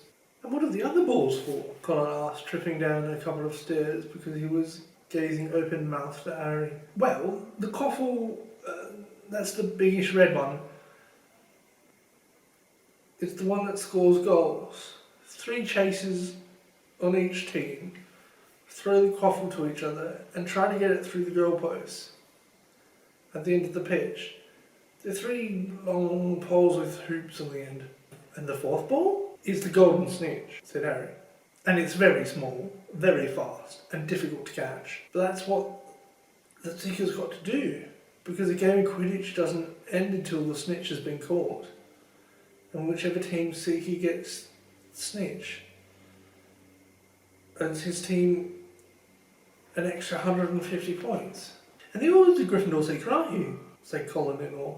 Yes, said Harry, as they left the castle and started across the dew-drenched grass. And there's the keeper too. He guards the goalposts. That's it really. But Colin didn't stop questioning Harry all the way down slopey lawns to the Quidditch pitch, and Harry only shook him off when he reached the changing rooms. Colin called after him in a piping voice, "I'll go and get a good seat, Harry," and hurried off to the stands. The rest of the Gryffindor team were already in the changing room. Wood was the only person who looked truly awake. Fred and George Weasley were sitting puffy-eyed and tousled-haired next to fourth year Alicia Spinnet, who seemed to be nodding off against the wall behind her. Fellow chasers Katie Bell and Angelina Johnson were yawning side by side opposite them. "There you are, Harry. What kept you?" said Wood briskly. "Now, I want a quick talk with you all before we actually go into the pitch, because I spent the summer devising a whole new training program, which I really think will make all the difference." Wood was holding up a large diagram of a Quidditch pitch, on which were drawn many lines across arrows and crosses in different coloured inks. He took out his wand, tapped the board, and the arrows began to wiggle over the diagram like caterpillars. As Wood launched into a speech about his new tactics, Fred Weasley's head dropped onto Alicia Spinton's shoulder, and he began to snore. The first board took nearly 20 minutes to explain, but there was another board under that, and the third one under that. Harry sank into a stupor as Wood droned on and on. "So?" said Wood at long last, jerking Harry from a wistful fantasy about what he could be eating for breakfast at this very moment up at the castle. "Is that clear? Any questions?" "I've got a question, Oliver," said George, who had woken with a start. "Why couldn't you have told us all this yesterday? We were awake." Wood wasn't pleased. "Now listen here, you lot," he said, glowering at them all. The sound strangely magnified the deserted stadium. "Look this way, Harry! This way!" he cried shrilly. "Who's that?" said Fred. "No idea," Harry lied, putting on a spunt of speed that took him as far away as possible from Colin. "What's going on?" said Wood, frowning as he skimmed through the air towards them. "Why is that first year taking pictures? I don't like it. He could be Slytherin spying, trying to find out our new training program." "He's in Gryffindor," said Harry quickly. "And the Slytherins don't need a spy, Oliver," said George. "What makes you say that?" said Wood testily. "'Cause they're here in person," said George, pointing. Several people in green robes were walking onto the pitch with broomsticks in their hands. "I don't believe it," Wood hissed in outrage. "I booked the pitch for today. We'll see about this." Wood shot towards the ground, landing rather harder than he'd meant to in his anger, staggering slightly as he dismounted. Harry, Fred and George followed. "Flint!" Wood bellowed at the Slytherin captain. "This is our practice time. We got up specially. You can clear off now." Marcus Flint was even larger than Wood. He had a look of trollish cunning on his face and replied, "Plenty of room for all of us, Wood." Angela, Alicia and Katie had come over too. There were no girls on the Slytherin team, who stood shoulder to shoulder facing the Gryffindors, leering to a man. "But I booked the pitch," said Wood, positively spitting with rage. "I booked it!" "Ah," said Flint. "But I've got a specially signed note here from Professor Snape. I, Professor S. Snape, give the Slytherin team permission to practice today on the Quidditch pitch owing to the need to train their new seeker." "You've got a new seeker," said Wood, distracted. Where? And from behind the large 6 figures before them came a 7th, smaller boy, smirking all over his pale, pointed face. It was Draco Malfoy. "Are you Lucius Malfoy's son?" said Fred, looking at Malfoy with dislike. "Funny you should mention Draco's father," said Flint as the whole Slytherin team smiled still more broadly. "Let me show you this generous gift," he made to the Slytherin team. All 7 of them held out their broomsticks, 7 highly polished, brand new handles, and 7 sets of gold lettering spelling the words Nimbus 2001 gleamed under the Gryffindors' noses in the early morning sun. "Very latest model. Only came out last month," said Flint carelessly, flicking a speck of dust from the end of his own. "I believe it outstrips the old 2000 series by a considerable amount. That's for the old clean sweeps." He smiled nastily at Fred and George, who were both clutching Queen Sweep 5s. "Sweeps the board with them." None of the Gryffindor team could think of anything to say for a moment. Malfoy was smirking so broadly his cold eyes were reduced to slits. "Oh look," said Flint, "a pitch invasion." Ron and Hermione were crossing the grass to see what was going on. "What's happening?" Ron asked Harry. "Why are you playing? And what's he doing here?" He was looking at Malfoy, talking in his Slytherin Quidditch robes. "I'm the new Slytherin Seeker, Weasley," said Malfoy smugly. "Everyone's just been admiring the brooms my father's bought our team." Ron gaped, open-mouthed, at the 7 superb broomsticks in front of him. "Good, aren't they? But perhaps the Gryffindor team will be able to raise some gold and get new brooms too. You could raffle off those Queen Sweep 5s.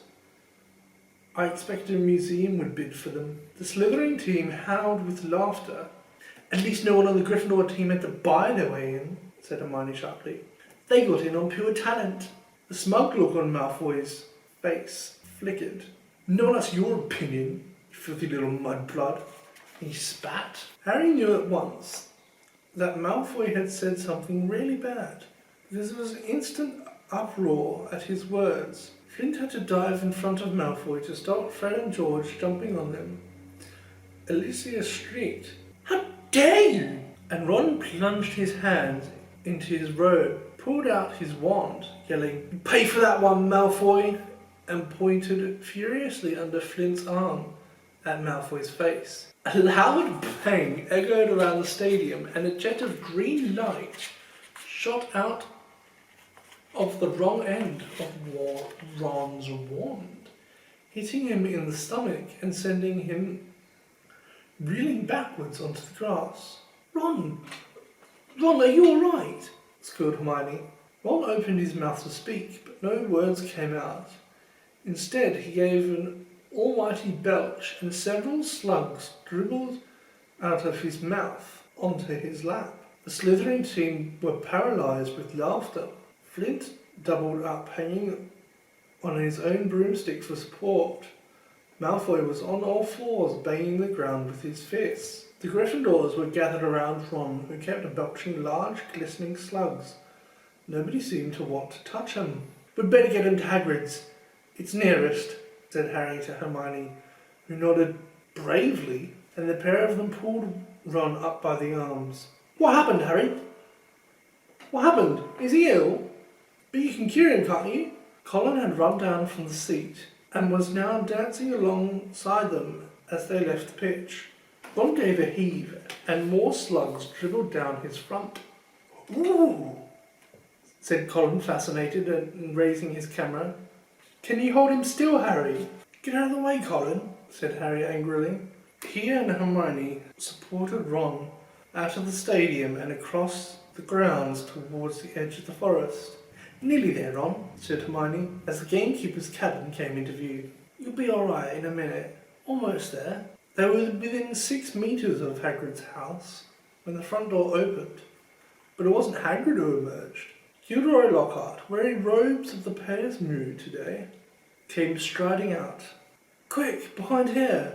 Harry hissed, dragging Ron behind a nearby bush. Hermione followed somewhat reluctantly. It's a simple matter if you know what you're doing, Lockhart said loudly to Hagrid.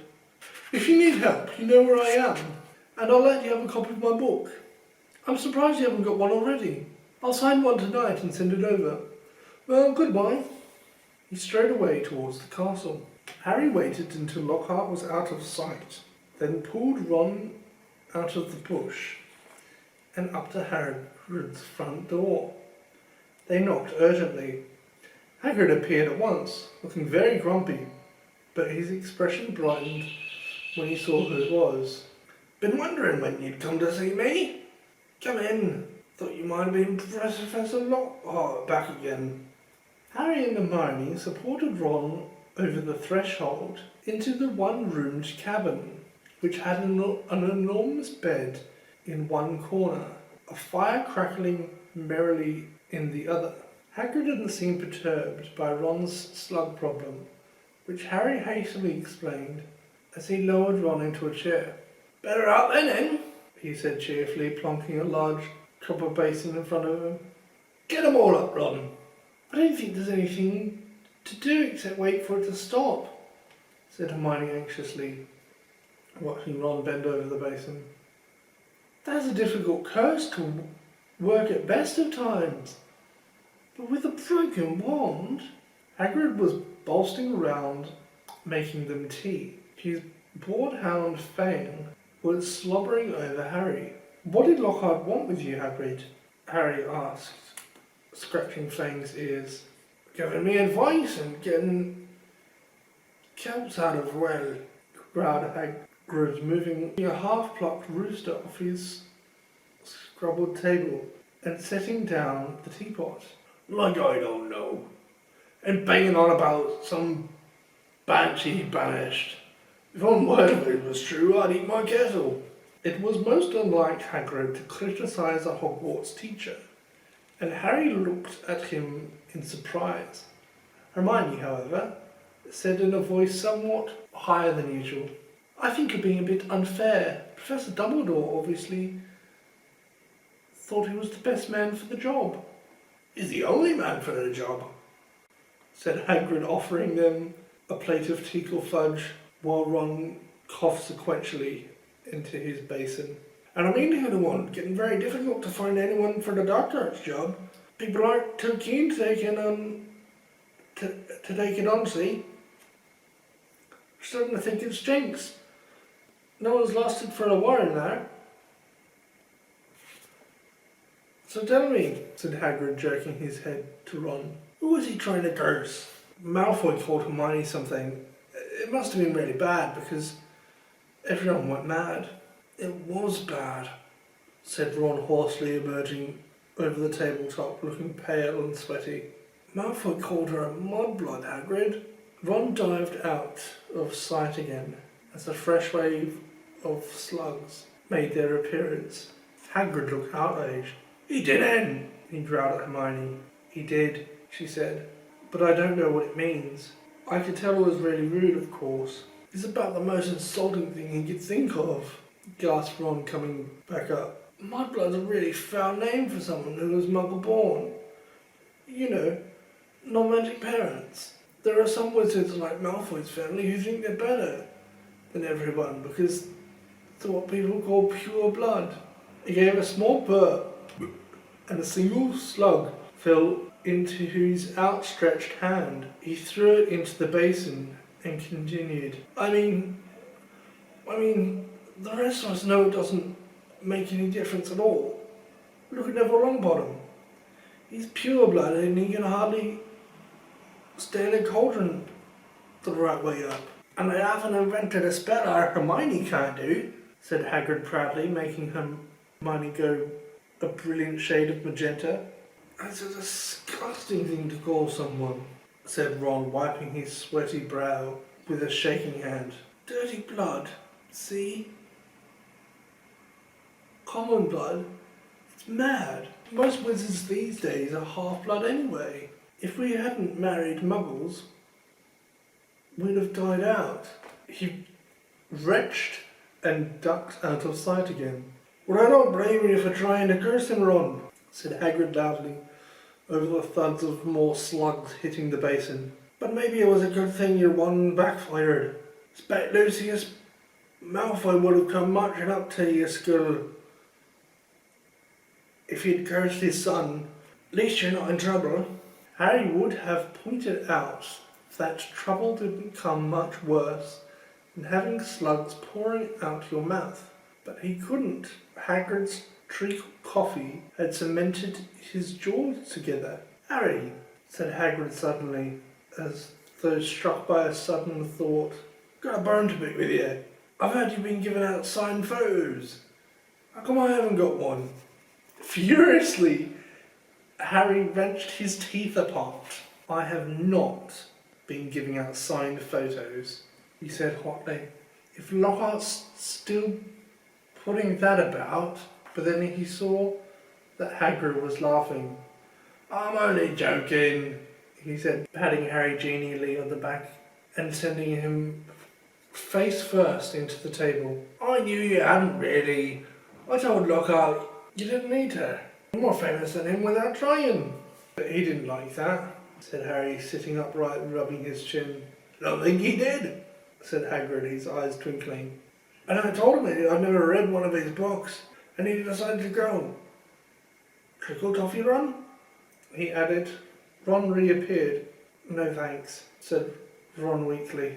Better not risk it. Come and see what I've been growing, said Hagrid, as Harry and Hermione finished the last of the tea. In the small vegetable patch behind Hagrid's house were a dozen of the largest pumpkins Harry had ever seen.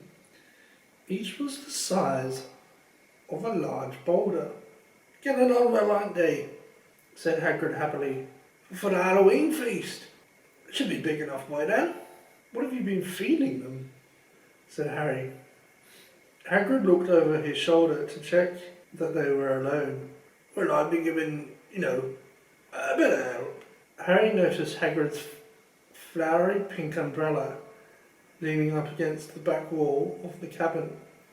Harry had reason to believe now that his umbrella was not all it looked. In fact, he had a strong impression that Hagrid's old school wand was concealed inside it. Hagrid wasn't supposed to use magic. He had been expelled from Hogwarts in his 3rd year, but Harry had never found out why. Any mention of the matter, and Hagrid would clear his throat loudly and become mysteriously deaf until the subject was changed. An engorgement charm, I suppose, said Hermione, halfway between disapproval and amusement. Well, you've done a good job on them. That's what your little sister said Hagrid, nodding at Ron. Met her just yesterday. Hagrid looked sideways at Harry, beard twitching. Said she was looking around the grounds, but I reckon she was up and she might run into someone else at my house. He winked at Harry. If you ask me, she wouldn't say no to a signed... Oh, shut up, said Harry. Ron snorted with laughter, and the ground was sprayed with slugs. Watch it! Hagrid roared, pulling Ron away from the precious pumpkins. It was nearly lunchtime, and as Harry had only had one bit of treacle fudge since dawn, he was keen to go back to school to eat. They said goodbye to Hagrid and walked up to the castle. Ron hiccuping occasionally, but only bringing up 2 very small slugs. They had barely set foot in the cool entrance hall when a voice rang out. There you are, Potter, Weasley. Professor McGonagall was walking towards them, looking stern. You'll both do your attentions this evening. What are we doing, Professor? Said Ron nervously, suppressing a burp. You will be polishing the silver in the trophy room with Mr. Filch, said Professor McGonagall. And no magic, Weasley. Elbow grease. Ron gulped. Argus Filch, caretaker, was loathed by every student in the school.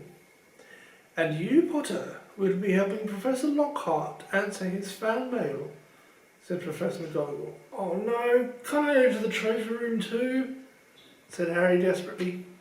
Certainly not, said Professor McGonagall, raising her eyebrows. Professor Lockhart requested you particularly. 8 o'clock sharp, both of you? Harry and Ron slouched into the great hole, in states of the deepest gloom. Hermione behind them, wearing a, well, you did break the school rules sort of expression. Harry didn't fancy his shepherd's pie as much as he'd thought. Both he and Ron felt they got the worst deal. Filch will have me all night, said Ron heavily. No magic. There must be 100 cups in that room. I'm no good at muggle cleaning. I'd swap any time, said Harry, howling. I've had loads of practice with the Dursleys. Answering Lockhart's fan mail would be a nightmare. Saturday afternoon seemed to melt away in what seemed like no time. It was 5 minutes to 8, and Harry was dragging his feet along the second floor corridor to Lockhart's office. He gritted his teeth and knocked.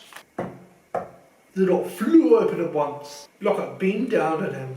Ah, here's the scallywag, he said. Come in, Harry, come in. Shining brightly on the walls by the light of the candles were countless framed photographs of Lockhart. He had signed a few of them. Another large pile lay on his desk. You can address the envelopes, Lockhart told Harry, as though this was a huge treat. The first one's to Gladys Glungen. Bless her, huge fan of mine. The minutes snailed by. Harry let Lockhart's voice wash over him, occasionally saying, right, yeah. Now and then he caught a phrase like, fame's a fickle friend, Harry, or celebrity is as celebrity does. Remember that. The candles burned lower and lower, making the light dance over the many moving faces of Lockhart watching him. Harry moved his aching hand over to what felt like the 1000th envelope, writing out Veronica Smeltley's address. Must be nearly time to leave, Harry thought miserably. Please let it be nearly time. And then he heard something quite apart from the spitting of the dying candles and Lockhart's prattle about his fans. It was a voice to chill the bone marrow, a voice of a breathing, talking, ice-cold venom.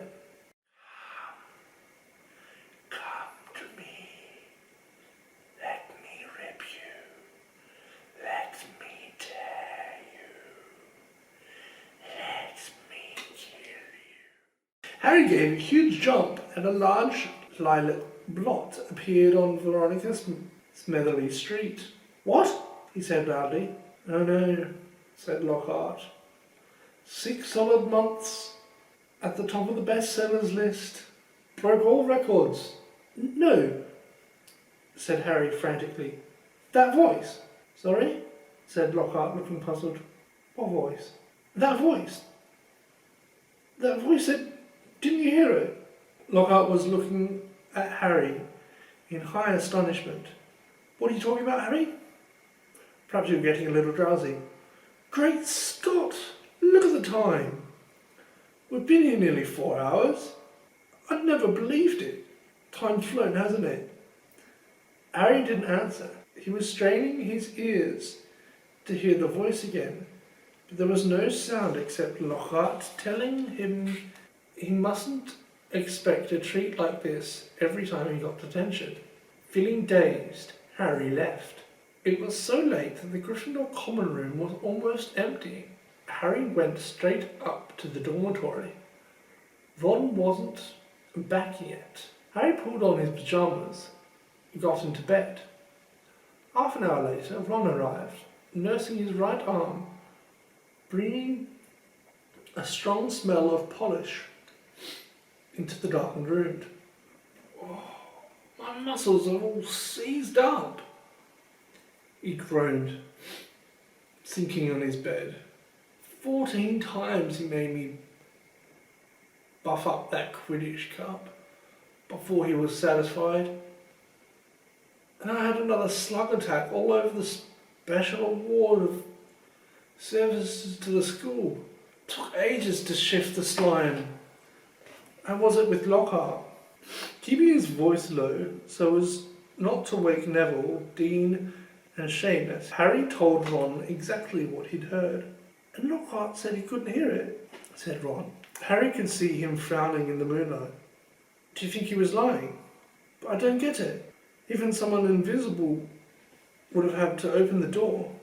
I know, said Harry, lying back in his four-poster, staring at the canopy above him.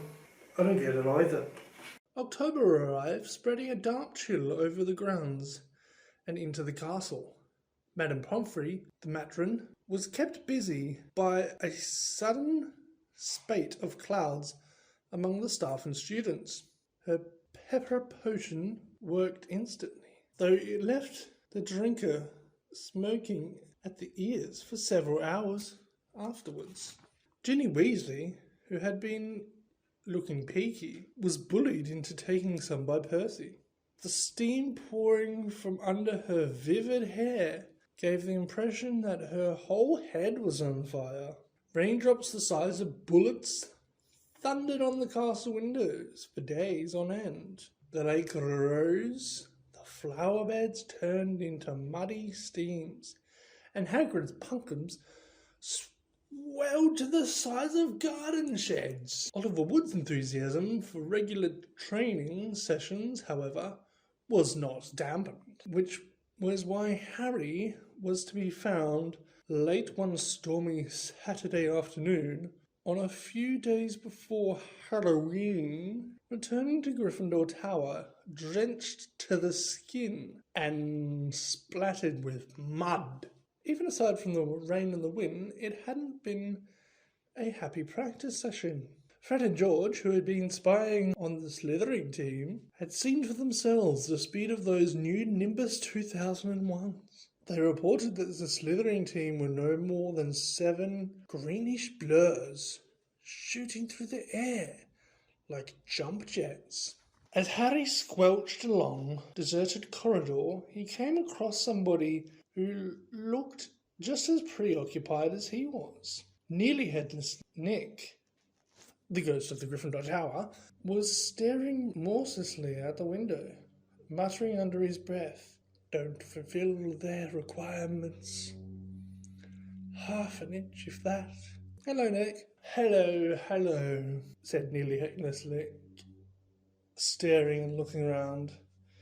He wore a dashing plumed hat on his long curly hair and tunic with a ruff which concealed the fact his neck was almost completely severed. He was pale as smoke, and Harry could see right through him to the dark sky and torrential rain outside. "You look troubled, young Potter," said Nick, folding a transparent letter as he spoke and tucking it inside his doublet. "So do you," said Harry. "Ah," Nearly Headless Nick waved an elegant hand. "A matter of no importance. It is not as though I really wanted to join. Thought I'd apply, but apparently I don't fulfill the requirements." In spite of his airy tone, there was a look of great bitterness on his face. "But you would think, wouldn't you?" he erupted suddenly, pulling the letter out of his pocket, "that getting hit 45 times in the neck with a blunt axe would qualify you to join the Headless Hunt?" Yes," said Harry, who was obviously supposed to agree. "I mean, nobody wishes more than I do that it had been quick and clean. My head had come off properly. I mean,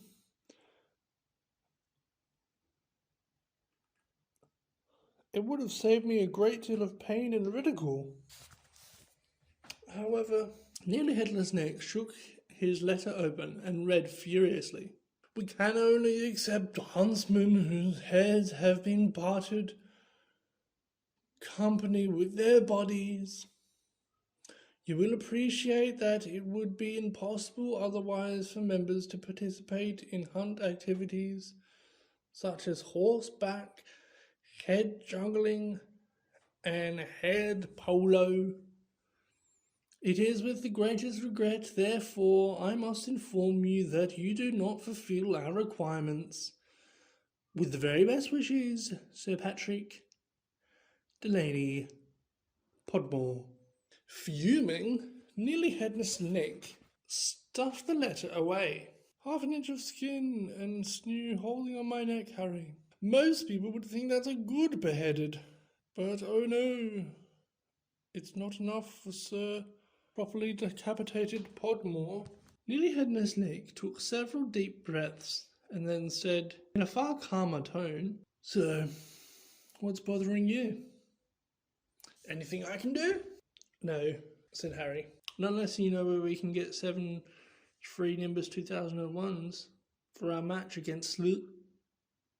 The rest of Harry's sentence was drowned by a high-pitched mewing from somewhere near his ankles. He looked down and found himself gazing into a pair of lamp-like yellow eyes. It was Mrs. Norris, the Skeetle grey cat, who was used by the caretaker, Argus Filch, as some sort of deputy in his endless battle against students.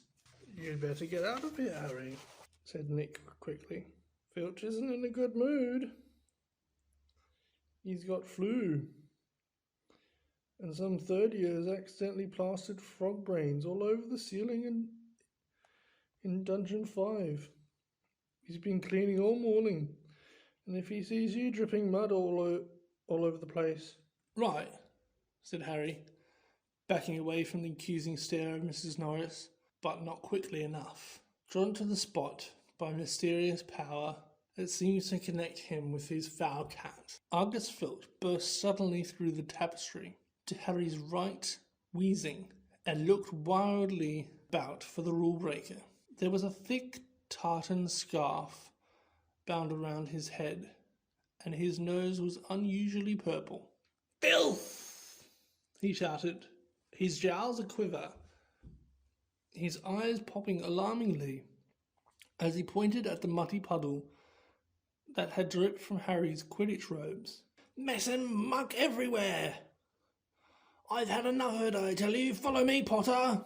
So Harry waved a gloomy goodbye to Nearly Headless Nick and followed Filch back downstairs, doubling the number of muddy footprints on the floor. Harry had never been inside Filch's office before.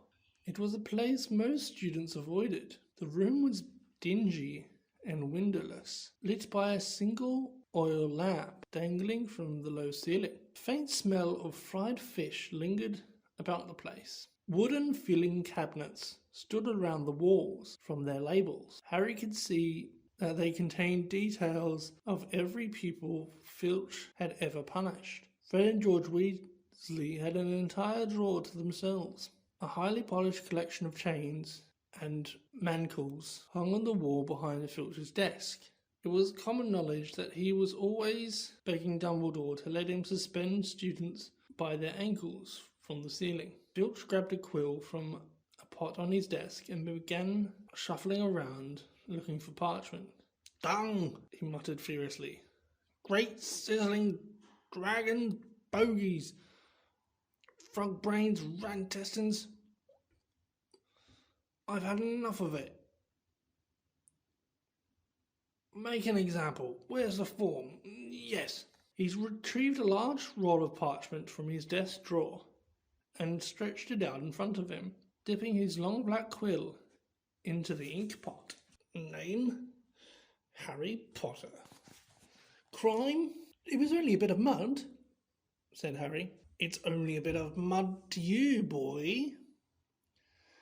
But to me, it's an extra hour of scrubbing, shouted Filch, a drip shivering unpleasantly at the end of his bulbous nose. Grime befouling the castle. Suggested sentence. Dabbing at his streaming nose, Filch squinted unpleasantly at Harry, who waited with bated breath for his sentence to fall. But as Filch lowered his quill, there was a great bang on the ceiling, and the office which made the oil lamp rattle. Peeves! Filch roared, flinging down his quill in a transport of rage. I'll have you this time, I'll have you! And without a backwards glance at Harry, Filch ran flat-footed from the office, Mrs. Norris streaking alongside him. Peeves was the school poltergeist, a grinning airborne menace who lived to cause havoc and distress.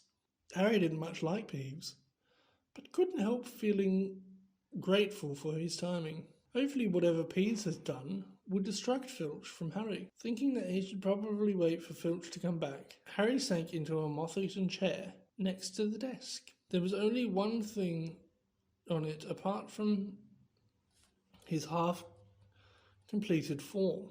A large glossy purple envelope with the silver lettering in front of it. With a quick glance at the door to check that Filch wasn't on his way back, Harry picked up the envelope and read, Quick spell.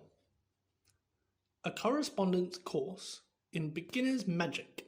Intrigued, Harry flicked the envelope open and pulled out the sheaf of parchment. More curly silver writing on the front page said, Feel out of step in the world of modern magic. Find yourself making excuses not to perform simple spells. Ever been taunted for your woeful wand work? There is an answer. Quick Spell is an all-new, fail-safe, quick result, easy-learn course. Hundreds of witches and wizards have benefited from the Quick Spell method. Madam Z. Nettles of Thompson writes, no memory of incantations, and my potions were a family joke.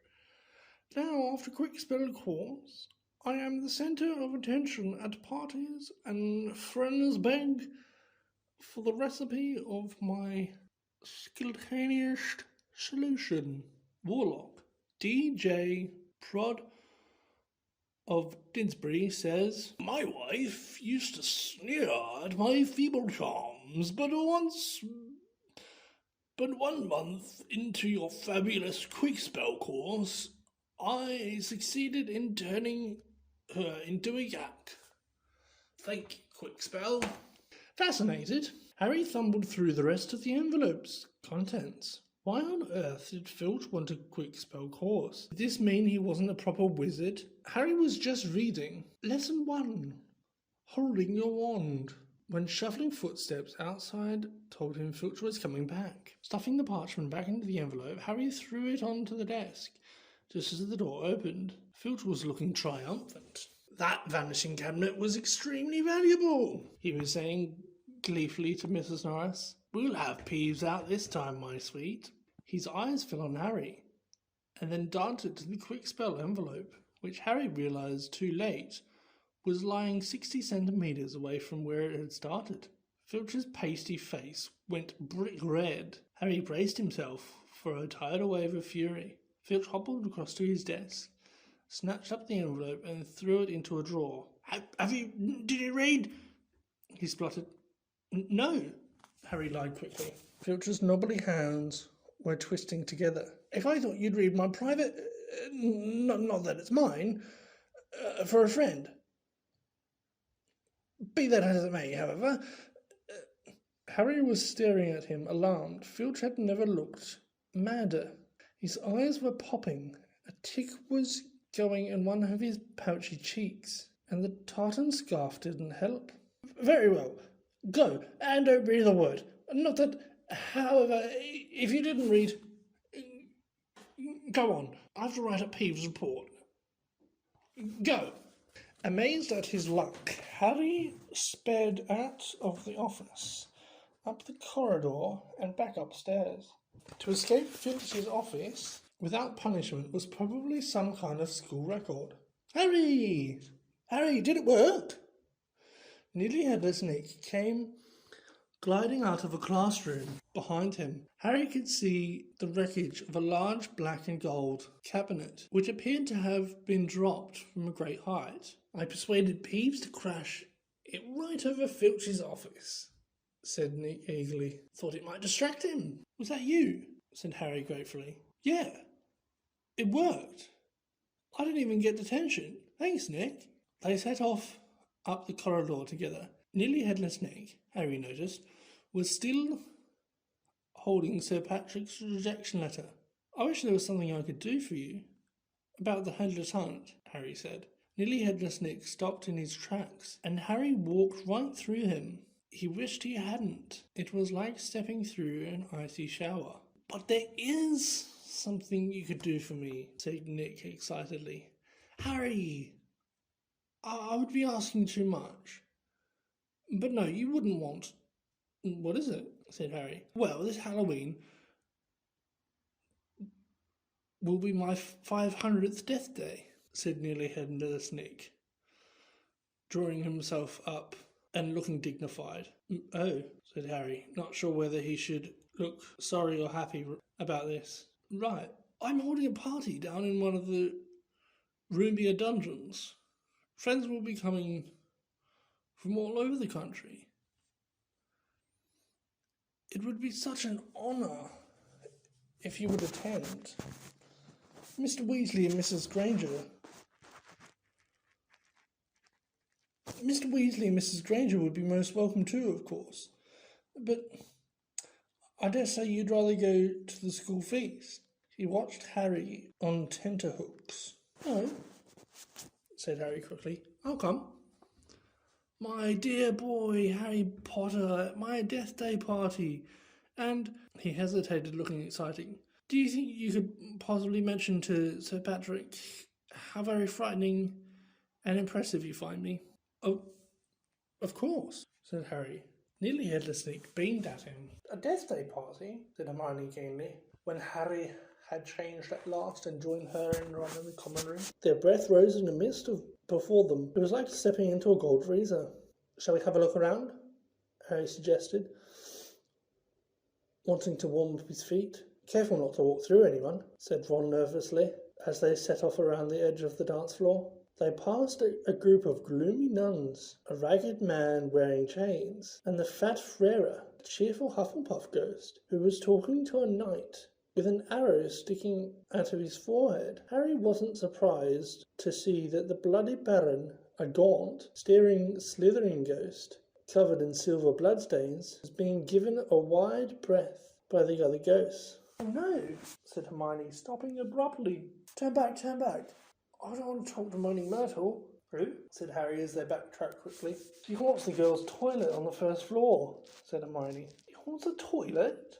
Yes, it's been out of order all year because she kept having tantrums and flooding the place. I never went in there anyway, if I could avoid it. It's awful trying to go to the loo with her wailing at you. Look, food, said Ron. On the other side of the dungeon was a long table, also covered in black velvet. They approached it eagerly, but the next moment had stopped in their tracks, horrified. The smell was quite disgusting. Large rotten fish were laid on handsome silver platters. Cakes, burnt charcoal black, were heaped on slavers. There was a great maggoty haggis, a slab of cheese covered in furry green mould, and, in a pride of place, an enormous grey cake in the shape of a tombstone, with tar-like icing, forming the words, St. Nicholas de Mimsy Promptington died. 31st October 1492. Harry watched, amazed, as a portly ghost approached the table, crouched low, and walked through it. This mouth held wide so that it passed through one of the stinky salmon. Can you taste it? If you walk through it? Almost, the ghost said sadly, and he drifted away. I expect they've let it rot to give it a stronger flavour, said Hermione knowledgeably, pinching her nose and leaning closer to look at the putrid haggis. Can we move? I feel sick, said Ron. They had barely turned around, however, when a little man swooped suddenly from under the table and came to a halt in midair before them. Hello, Peeves, said Harry cautiously. Unlike the ghost around them, Peeves the poltergeist was the very reverse of pale and transparent. He was wearing a bright orange party hat and revolving bow tie, and a broad grin on his wide, wicked face. Nibbles, he said sweetly, offering them a bowl of peanuts covered in fungus. No thanks, said Hermione. Heard you talking about poor Myrtle, said Peeves, his eyes dancing. Rude what you said about poor Myrtle. He took a deep breath and bellowed. Myrtle. Oh no, Peeves. Don't tell her what I said. She'll be really upset, Hermione whispered frantically. I didn't mean it. I don't mind her. Hello, Myrtle. The squat ghost of a girl had glided over. She had the glummest face Harry had ever seen, half hidden behind lank hair and thick pearly spectacles. What? She said sulkily. How are you, Myrtle? Said Hermione in a falsely bright voice. It's nice to see you out of the toilet. Myrtle sniffed. Miss Granger was talking about you, said Peeves shyly in Myrtle's ear. Just saying, how nice you look tonight, said Hermione, glaring at Peeves. Myrtle eyed Hermione suspiciously. You're making fun of me, she said, silver tears welling rapidly in her small see-through eyes. No, honestly, didn't I just say how nice Myrtle's looking? Said Hermione, nudging Harry and Ron painfully in the ribs. Oh, yeah. She did? Don't lie to me, Myrtle gasped, tears now flooding down her face, while Peeves chuckled happily over her shoulder. Do you think I don't know what people call me behind my back? Fat Myrtle, ugly Myrtle, mispromoting Myrtle. You missed out Spotty, Peeves hissed in her ear. Moaning Myrtle burst into anguished sobs and fled from the dungeon. Peeves shot after her, pelting with them mouldy peanuts, yelling, Spotty! Spotty! Oh dear, said Hermione sadly. Nearly Headless Nick now drifted towards them through the crowd. Enjoying yourselves? Oh, yes, they lied. Not a bad turnout, said Nearly Headless Nick proudly. The Wailing Widow came all the way up from Kent. It's nearly time for my speech. I'd better go and warn the orchestra. The orchestra, however, stopped playing at that very moment. They, and everyone else in the dungeon, fell silent, looking around in excitement as a haunting horn sounded. Oh, here we go, said Nearly Headless Nick bitterly. Through the dungeon wall burst a dozen ghost horses, each ridden by a headless horseman. The assembly clapped wildly. Harry started to clap too, but stopped quickly at the sight of Nick's face. The horses galloped into the middle of the dance floor and halted, rearing and plunging a large ghost at the front, whose bearded head was under his arm, blowing the horn. Leapt down, lifted his head high in the air so he could see over the crowd, and strode over to Nearly Headless Nick, squashing his head back into his neck. Nick! He roared. How are you? Head still hanging in there? He gave a hearty gorf and clapped Nearly Headless Nick on the shoulder. Oh, welcome, Patrick, said Nick stiffly. Livens, said Sir Patrick, spotting Harry, Ron and Hermione, and gave a huge fake jump of astonishment so that his head fell off again. Very amusing, said Nearly Headless Nick darkly. Don't mind Nick, shouted Patrick's head from the floor. Still upset we won't let him join the hunt. But I mean to say, look at the fellow. I think, said Harry hurriedly, at a meaningful look from Nick. Nick's very frightening, ha! Yelled Sir Patrick's head. But he asked you to say that. If I can have everyone's attention, it's time for my speech, said Nearly Headless loudly, striding towards the podium and climbing into an icy blue spotlight. My late lords, ladies and gentlemen, it's my great sorrow. But nobody heard much more. Sir Patrick and the rest of the Headless Hunt had started a game of head hockey, and the crowd were turning to watch. Nearly Headless Nick tried vainly to recapture his audience, but gave up as Sir Patrick's head went sailing past him to loud cheers. Harry was very cold by now, not to mention hungry. I can't stand much more of this, Ron muttered, his teeth chattering as the orchestra ground back into action and the ghost swept back to the dance floor. Let's go, Harry agreed. They backed towards the door, nodding and beaming at everyone who looked at them. And a minute later they were hurrying back up the passageway full of black candles. But it might not be finished yet, said Ron hopefully, leading the way towards the steps to the entrance hall. And then Harry heard it. Rip. Tear. Kill. It was the same voice. The same cold, murderous voice he had heard in Lockhart's office. He stumbled to a halt, clutching at the stone wall, listening with all his might, looking around, squinting up and down the dimly lit passageway. Harry, what are you... It's that voice again. Shut up a minute. So hungry. So long.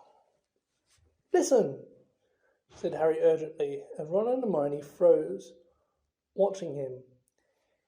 Kill. Time to kill. The voice was growing fainter. Harry was sure it was moving away, moving upwards. A mixture of fear and excitement gripped him as he stared at the dark ceiling.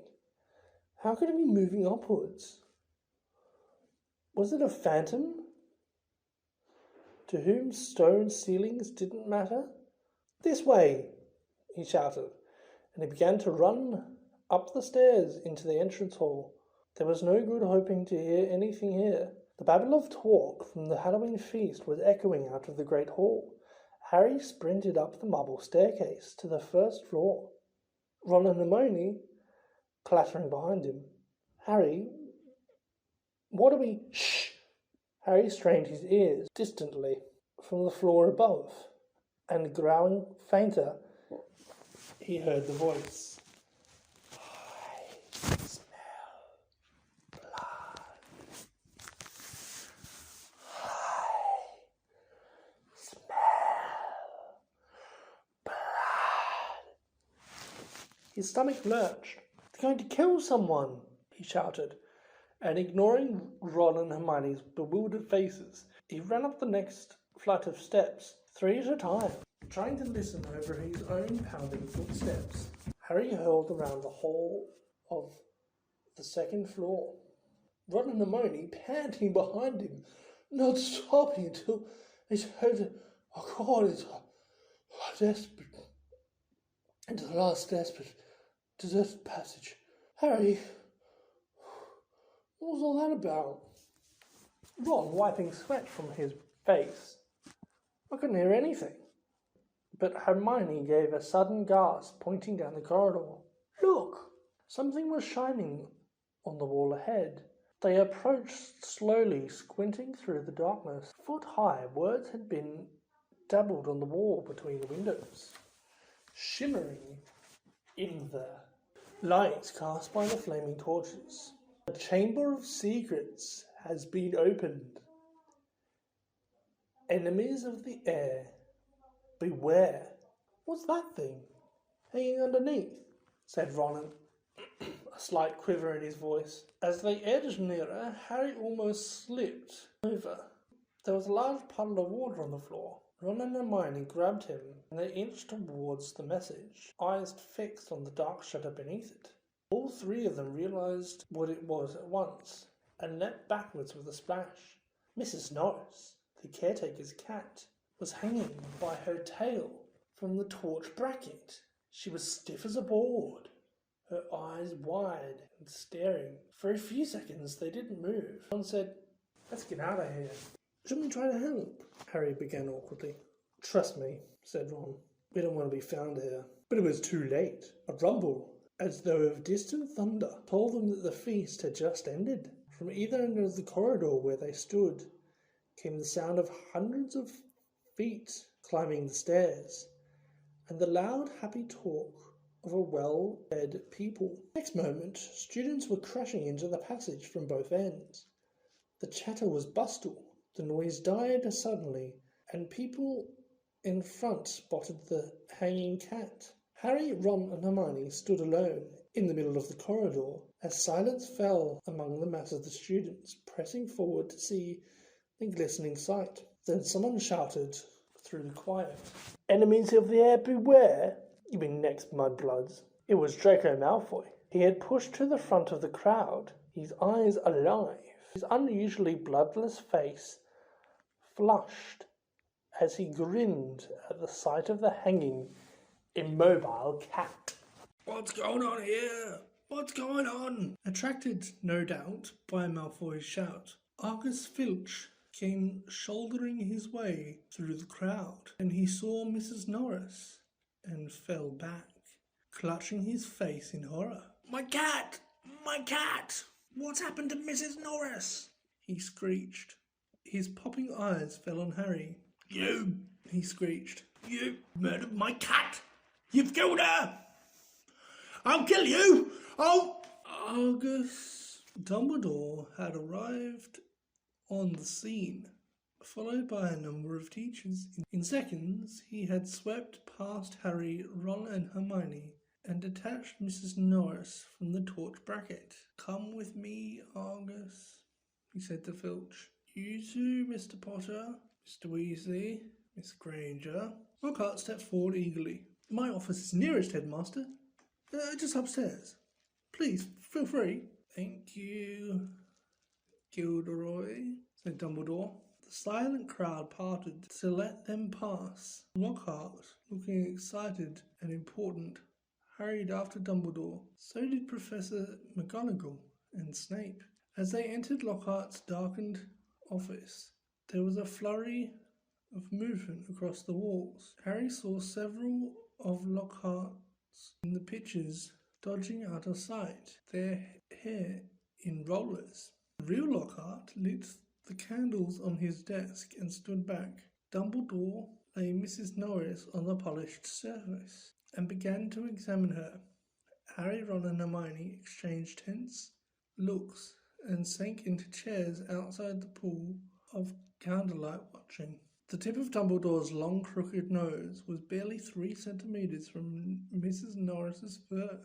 He was looking at her closely through his half-moon spectacles, his long fingers gently prodding and poking. Professor McGonagall was bent almost as close, her eyes narrowed. Snape loomed behind them, half in shadow, wearing a most peculiar expression. It was as though he was trying hard not to smile, and Lockhart was hovering around all of them, making suggestions. It was definitely a curse that killed her. Probably the Transfiguration torture. I've seen it used many times, so unluckily I wasn't there. I know the very counter-curse that would have saved her. Lockhart's comments were punctured by Filch's dry, racking sobs. He was slumped in a chair by the desk, unable to look at Mrs. Norris, his face in his hands. Much as he detested Filch, Harry couldn't help feeling a bit sorry for him, though not nearly as sorry as he felt for himself. If Dumbledore believed Filch, he would be expelled for sure. Dumbledore was now muttering strange words under his breath and tapping Mrs. Norris with his wand, but nothing happened. She continued to look as though she had been recently stuffed. I remember something very similar happening in Ogadorgo. A series of attacks. The full story is in my autobiography. I was able to provide the townsfolk with various amulets, which cleared the matter up once. The photographs of Lockhart on the walls were all nodding in agreement as he talked. One of them had forgotten to remove his hairnet. At last Dumbledore straightened up. "She's not dead, Argus." Lockhart stopped abruptly in the middle of counting the number of murders he had prevented. "Not dead?" croaked Filch, looking through his fingers at Mrs. Norris. "But why is she all stiff and frozen?" "She has been petrified," said Dumbledore. "But how, I cannot say." "Ask him," screeched Filch, turning his blotched and tear-stained face to Harry. "No second year could have done this," said Dumbledore firmly. "It would take dark magic of the most advanced." "He did it!" Filch spat, his pouchy face purpling. "You saw what he wrote on the wall. He found in my office. He knows I'm a... Filch's face worked horribly. "He knows I'm a squib," he finished. "I never touched Mrs. Norris," said Harry loudly, uncomfortably aware of everyone looking at him, including all the Lockharts on the walls. "And I don't even know what a squib is." "Rubbish!" snarled Filch. "He saw my quick spelled letter." "If I might speak, Headmaster," said Snape from the shadows, and Harry's sense of foreboding increased.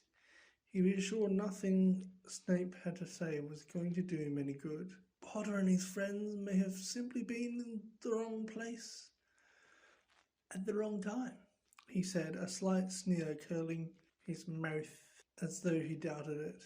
"But we have a set of suspicious circumstances here. Why were they in the upstairs corridor at all? Why weren't they at the Halloween feast?" Harry, Ron and Hermione all launched into explanation about the Death Day party. "There were hundreds of ghosts. They'll tell you we were there." "But why not join the feast afterwards?" said Snape, his black eyes glittering in the candlelight. "Why go up to that corridor?" Ron and Hermione looked at Harry. Because, said Harry, his heart thumping very fast. Something told him it would have sounded very far-fetched if he told them he had been led there by a bodiless voice no one but he could hear. "Because we were tired and wanted to go to bed," he said. "Without any supper," said Snape in a triumphant smile flickering across his gaunt face. "I didn't think ghosts provided food fit for living people at their parties." "We weren't hungry," said Ron loudly, as his stomach gave a huge rumble. Snape's nasty smile widened. "I suggest, Headmaster, that Potter is not being entirely truthful," he said. "It might be a good idea if he were deprived of certain privileges until he is ready to tell us the whole story. I personally feel he should be taken off the Gryffindor Quidditch team until he is ready to be honest." "Really, Severus," said Professor McGonagall sharply, "I see no reason to stop the boy playing Quidditch. This cat wasn't hit over the head with a broomstick. There's no evidence at all that Potter has done anything wrong." Dumbledore was giving Harry a searching look. His twinkling light blue gaze made Harry feel as though he was being x-rayed. "Innocent until proven guilty, Severus," he said firmly. Snape looked furious. So did Flinch. "My cat has been petrified!" he screeched, his eyes popping.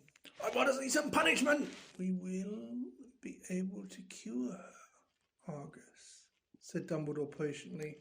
"Madame Sprout recently managed to procure some mandrakes. As soon as they have reached their full size, I will have a potion made which will revive Mrs. Norris." "I'll make it," Lockhart butted in. "I must have done it 100 times. I could whip up a mandrake respiratory draught in my sleep." "Excuse me," said Snape icily, "but I believe I am the potion master at this school." There was a very awkward pause. "You may go," Dumbledore said to Harry, Ron and Hermione. They went as quickly as they could without actually running. When they were a floor up from Lockhart's office, they turned into an empty classroom and closed the door quietly behind them. Harry squinted at his friends' darkened faces. Do you think I should have told them about the voice I heard? No, said Ron without hesitation. Hearing voices no one else can hear isn't a good sign, even in the wizarding world. Something in Ron's voice made Harry ask, You do believe me, don't you? Of course I do, said Ron. But you must admit it's weird. I know it's weird, said Harry. The whole thing's weird. What was that writing on the wall all about? The chamber has been opened. What's that supposed to mean? No, it rings a sort of bell, said Ron slowly. I think someone told me a story about a secret chamber at Hogwarts once. It might have been Bill. And what on earth's a squib? Said Harry. To his surprise, Ron stiffered a snigger. Well, it's not funny, really. But as it's Filch, he said, a squib is someone who was born into a wizarding family, but hasn't got any magic powers. Kind of the opposite of a muggle-born wizards. But squibs are quite unusual. If Filch is trying to learn magic from a quick spell course, I reckon he must be a squib. It would explain a lot. Like why he hates students so much. Ron gave a set-aside smile.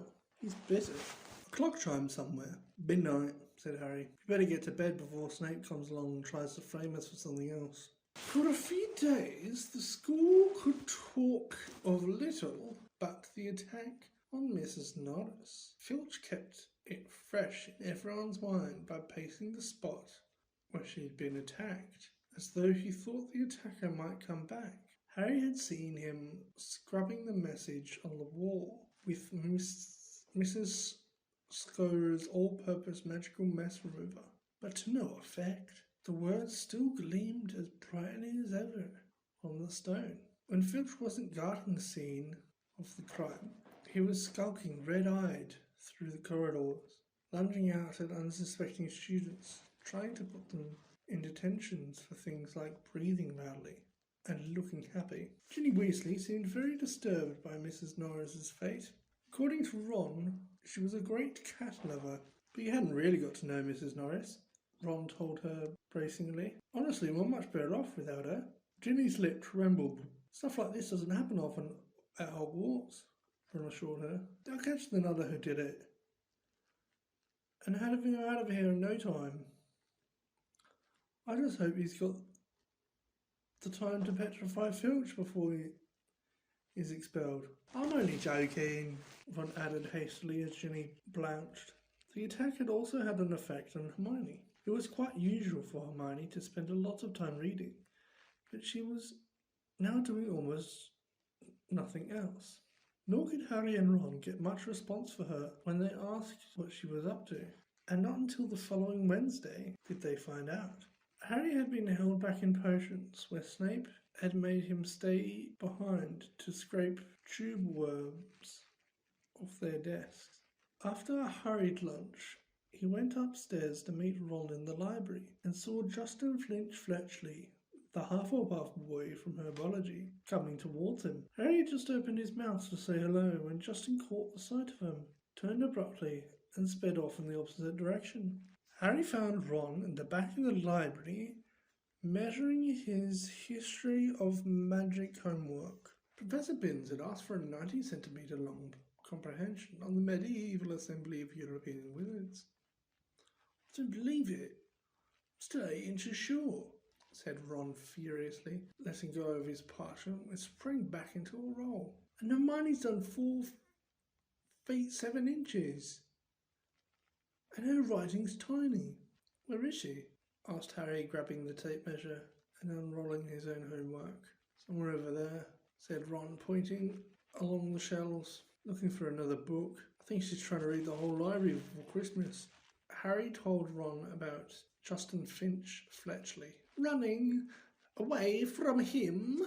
Don't know why you care. I thought he was a bit of an idiot, said Ron, scribbling away, making his writing as large as possible. All that rubbish about Lockhart being so great. Hermione emerged from between the bookshelves. She looked irritable, and at last seemed ready to talk to them. All the copies of Hogwarts history have been taken out, she said, sitting down next to Harry and Ron. And there's a 2-week waiting list. I wish I hadn't left my copy at home. But I couldn't fit it in my trunk with all Lockhart's books. Why do you want it? Said Harry. Same reason everyone else wants it, said Hermione. To read up on the legend of the Chamber of Secrets. What's that? That's just it. I can't remember, said Hermione, biting her lip. I can't find the story anywhere else. Hermione, let me read your composition, said Ron, desperately checking his watch. No, I won't, said Hermione, suddenly severe. You've had 10 days to finish it. I only need another 2 inches. Go on. The bell rang. Ron and Hermione led the way to the history of magic. Pickering. History of magic was the dullest subject on their timetable. Professor Binns, who taught it, was the only ghost teacher, and the most exciting thing that had ever happened in his class was his entering the room through the blackboard. Ancient and shriveled, many people said he hadn't noticed he was dead. He had simply got up to teach one day and left his body behind him in an armchair in front of the staff room fire. His routine had not varied in the slightest since. Today was as boring as ever. Professor Binns opened his notes and began to read in a flat drone like an old vacuum cleaner until everyone in the class was in a deep stupor, occasionally coming round long enough to copy down a name or date, then falling asleep again. He had been speaking for half an hour when something happened that had never happened before. Hermione put up her hand. Professor Binns, glancing up in the middle of the deadly dull lecture on the International Warlock Convention of 1289, looked amazed. Miss... Oh... Granger, Professor. I was wondering if you could tell us anything about the Chamber of Secrets, said Hermione in a clear voice. Dean Thomas, who had been sitting with his mouth hanging open, gazing out the window, jerked out of his trance. Lavender Brown's head came up from her arm. Then Neville's elbows slipped off his desk. Professor Binns blinked. My subject is history of magic, he said in his dry, wheezy voice. I deal with facts, Miss Granger, not myths and legends. He cleared his throat with a small noise, like chalk snapping, and continued. In September of that year, a subcommittee of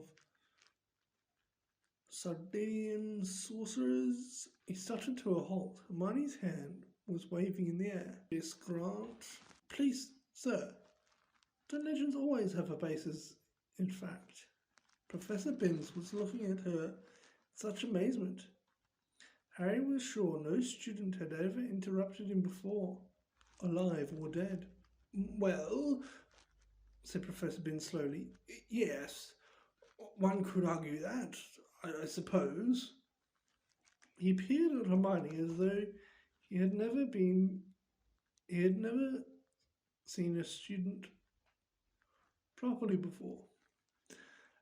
However, the legend of which you speak is such a very sensational, even ludicrous tale. But the whole class now hanging on Professor Binns' every word, he looked dimly at them all. Every face turned to his. Harry could tell he was completely thrown by such an unusual show of interest. Oh, very well, he said slowly. Let me see. Chamber of Secrets. You'll know, of course, that Hogwarts was founded over 1,000 years ago. The precise date is uncertain.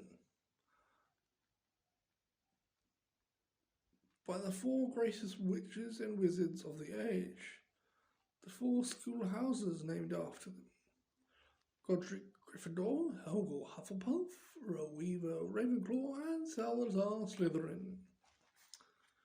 They built this castle together, far from prying Muggle eyes, for it was an age when magic was feared by common people, and witches and wizards suffered much persecution. He paused, gazed blearily around the room, and continued. For a few years, the founders worked in harmony together, seeking out youngsters who showed signs of magic, bringing them to the castle to be educated. But then disagreements sprang up between them. A rift began to grow between Slytherin and the others. Slytherin wished to be more selective about the students admitted to Hogwarts. He believed that magical learning should be kept within all magic families. He disliked taking students of Muggle parentage, believing them to be untrustworthy. After a while, there was a serious argument on the subject between Slytherin and Gryffindor, and Slytherin left the school. Professor Binns paused again, pursing his lips, looking like a wrinkled old tortoise. Reliable historical sources tell us this much, he said, but these honest facts have been obscured by the fanciful legend of the Chamber of Secrets. The story goes that Slytherin built a hidden chamber in the castle, of which the other founders knew nothing. Slytherin, according to legend, sealed the Chamber of Secrets so that no one would be able to open it until its own true heir arrived at the school. The heir alone would be able to unseal the Chamber of Secrets, unleash the horror within, and use it to purge the school of all who were unworthy to study magic.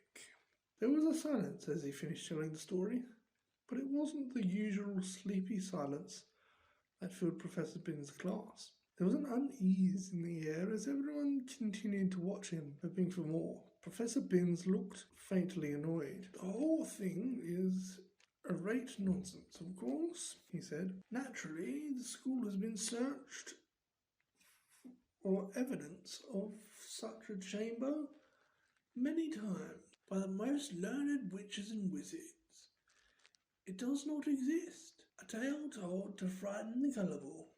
Hermione's hand was back in the air. Sir, what exactly do you mean by the horror within the chamber? That is believed to be some sort of monster, which the heir of Slytherin alone can control, said Professor Binns in his dry, reedy voice. The class exchanged nervous looks. I tell you, the thing does not exist, said Professor Binns, shuffling his notes.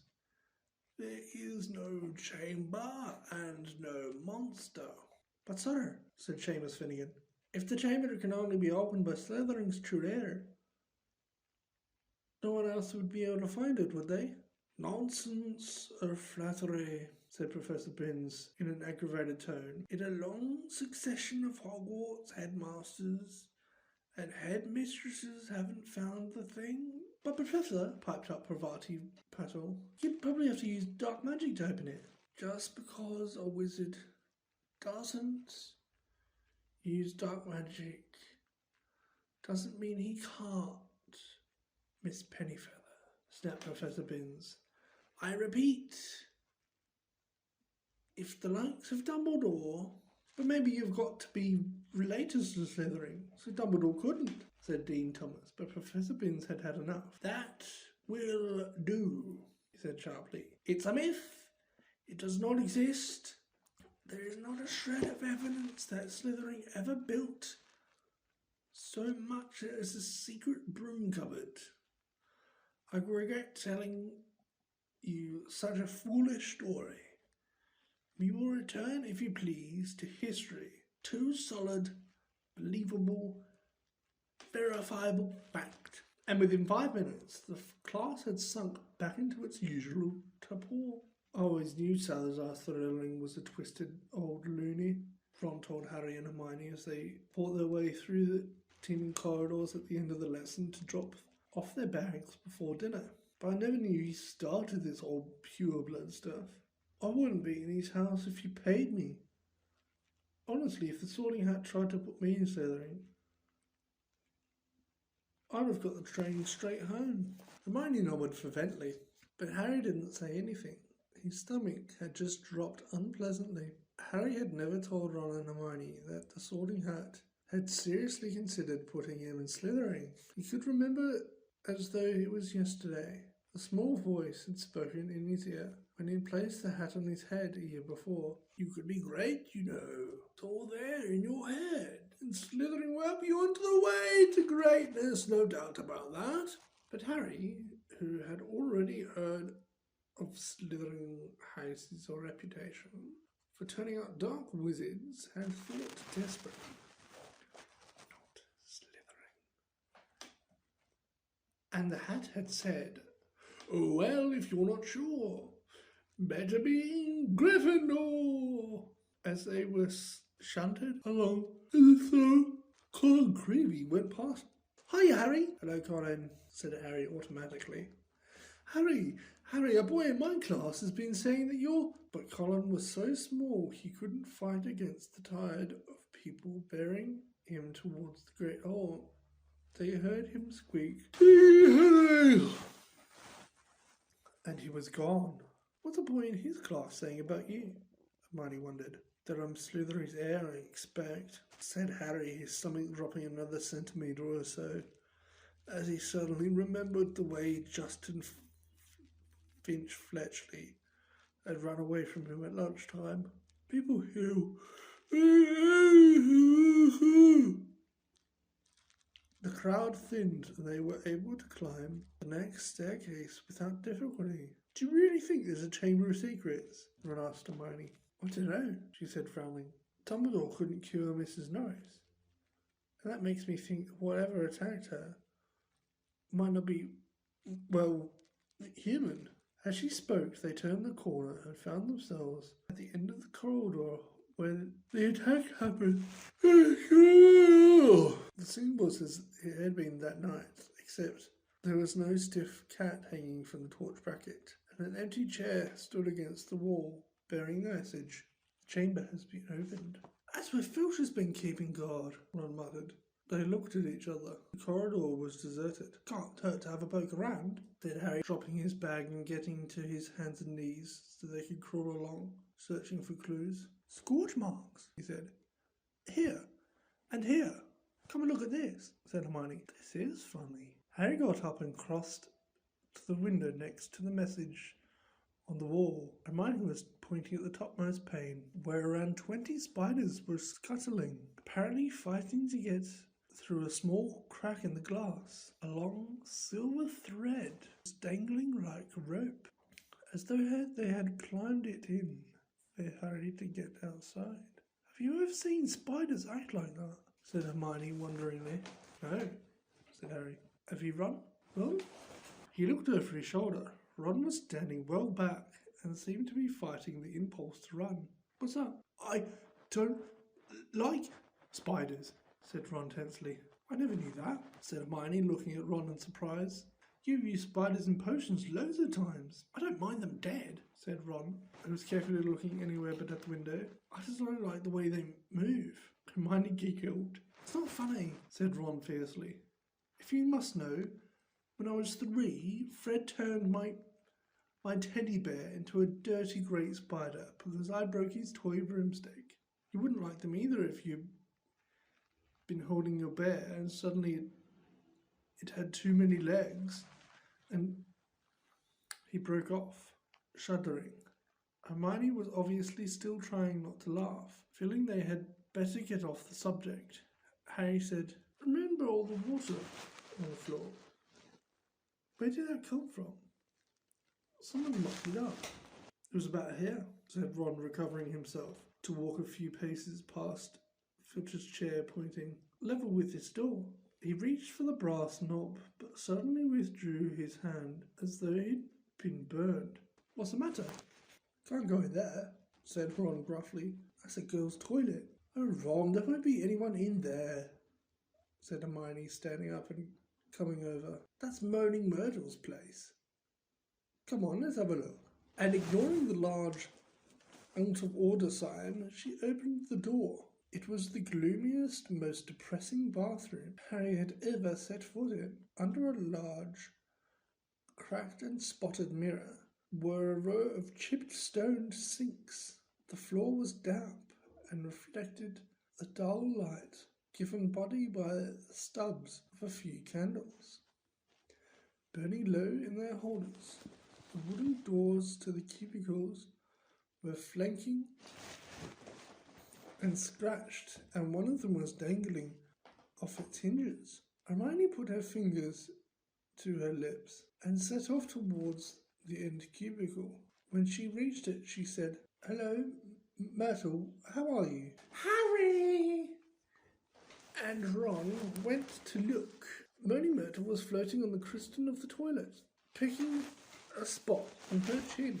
"This is the girls' bathroom," she said, eyeing Ron and Harry suspiciously. "They're not girls." "No," Hermione agreed. "I just wanted to show them how nice it is in here." She waved vaguely at the dirty old mirror and the damp floor. Ask if she saw anything. Harry mouthed at Hermione. "What are you whispering?" said Myrtle, staring at him. "Nothing," said Harry quickly. "We wanted to ask, I wish people would stop talking behind my back," said Myrtle in a voice croaked with tears. "I do have feelings, you know, even if I am dead." "Myrtle, no one wants to upset you," said Hermione. "Harry, no one wants to upset me. That's a good one," howled Myrtle. "My life is nothing but misery at this place, and now people come along ruining my death." "We wanted to ask if you've seen anything funny lately," said Hermione quickly. "Because a cat was attacked right outside your front door on Halloween. Did you see anyone near here that night?" "I wasn't paying attention," said Myrtle dramatically. "Peeves upset me so much I came in here and tried to kill myself. Then, of course, I remembered that I'm already dead," said Ron helpfully. Myrtle gave a tragic sob, rose up in the air, turned over, and dived head first into the toilet, splashing water all over them and vanishing from sight. From the direction of her muffled sobs, she had come to rest somewhere in the U-bend. Harry and Ron stood with their mouths open, but Hermione shrugged wearily and said, "Honestly, that was almost cheerful for Myrtle. Come on, let's go." Harry had barely closed the door on Myrtle's gurgling sobs when a loud voice made all three of them jump. "Ron!" Percy Weasley had stopped dead at the head of the stairs. Prefect badge gleamed, an expression of complete shock on his face. "That's the girls' bathroom?" he gasped. "What were you?" "Just having a look around," Ron shrugged. "Clues, you know." Percy swelled in a manner that reminded Harry forcefully of Mrs. Weasley. "Get away from there," he said, standing towards them and starting to chivvy them along, flapping his arms. "Don't you care what this looks like? Coming back here while everyone's at dinner? Why shouldn't we be here?" said Ron hotly, stopping short and glaring at Percy. "Listen, we never laid a finger on that cat." "That's what I told Ginny," said Percy fiercely. "But she still seems to think you're going to be expelled. I've never seen her so upset. Crying her eyes out. You might think of her. All the first years are thoroughly overexcited by busyness. You don't care about Ginny," whose ears were reddening by now. "You're just worried I'm going to mess up your chances of being head boy." 5 points from Gryffindor," Percy said tearfully, fingering his prefect badge. "And I hope it teaches you a lesson. No more detective work, or I'll write to Mum." He strode off, the back of his neck as red as Ron's ears. Harry, Ron and Hermione chose seats as far as possible from Percy in the common room that night. Ron was still in a very bad temper. He kept blotting his charms homework. When he reached absently for his wand to remove the smudges, it ignited the parchment, fuming almost as much as his homework. Since the disastrous episodes of the Pixies, Professor Lockhart had not brought live creatures into class. Instead, he read passages from his books to them, and sometimes reenacted some of the more dramatic bits. He usually picked Harry to help him with these reconstructions. So far, Harry had been forced to play a simple Transylvanian villager whom Lockhart had cured of a babbling curse, a Yeti with a head cold, and a vampire who had been unable to eat anything except lettuce since Lockhart had dealt with him. Harry was hauled to the front of the class during their very next Defense Against the Dark Arts lesson, this time acting a werewolf. If he hadn't had a very good reason for keeping Lockhart in a good mood, he would have refused to do it. Nice loud how, Harry? Exactly! And then, if you believe it, I pounced like this, slammed onto the floor, thus. With one hand, I managed to hold him down.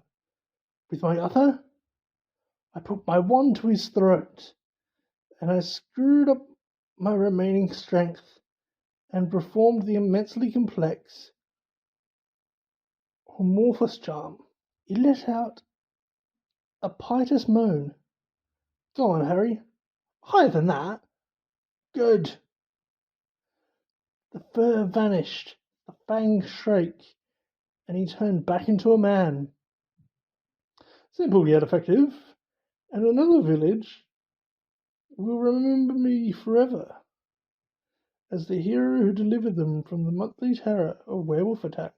The bell rang, and Lockhart got to his feet. Homework: compose a poem about the defeat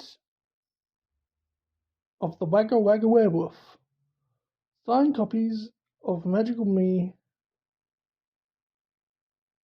to the author of the best one. The class began to leave. Harry returned to the back of the room where Ron and Hermione were waiting. Ready? Harry muttered. Wait till everyone's gone, said Hermione nervously. All right. She approached Lockhart's desk, a piece of paper clutched tight in her hand. Harry and Ron right behind her. Professor Lockhart? Hermione stammered. I wanted to get this book out of the library, just for background reading. She held out the piece of paper, her hand shaking slightly. But the thing is, it's in the restricted section of the library, so I needed a teacher to sign for it. I'm sure it'd help me understand what you say about gaddling with the ghouls, about slow attacking venoms. Gaddling with the ghouls, said Lockhart, taking the note from Hermione and smiling wildly at her. Possibly my very favourite book. You enjoyed it? Oh, yes, said Hermione eagerly. So clever. The way you trapped that last one with the tea strainer? Well, I'm sure no one will mind me giving the best student in the year a little extra help, said Lockhart warmly, and he pulled an enormous peacock quill. Yes, nice, isn't it? He said, misreading the revolted look on Ron's face. I usually save it for book signings. He scrawled an enormous loopy signature on the note and handed it back to Hermione. So, Harry, said Lockhart, while Hermione folded the note with fumbling fingers and slipped it back into her bag. Tomorrow's the first Quidditch match of the season, I believe. Gryffindor against Slytherin, is it not? I hear you're a useful player. I was a seeker too. I was asked to try for the national squad, but preferred to dedicate my life to the eradication of dark forces. Still, if you ever feel the need for a private training, don't hesitate to ask. Always happy to pass on my expertise to less able players. Harry made an indistinct noise in his throat and then hurried off. Ron and Hermione. I believe it, he said. And the three of them examined their signature on the note. Didn't even look at the book we wanted.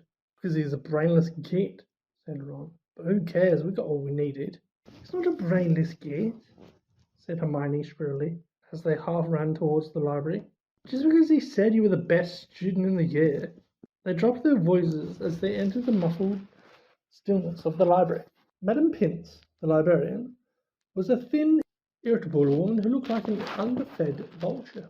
Most opponent potions, he repeated suspiciously, trying to take the note from Hermione, but Hermione wouldn't let it go. I was wondering if I could keep it, she said breathlessly. Oh, come on, said Ron, wrenching it from her grasp and thrusting it to Madame Pince. I'll get you another autograph. Lockhart will sign anything if it stands still long enough.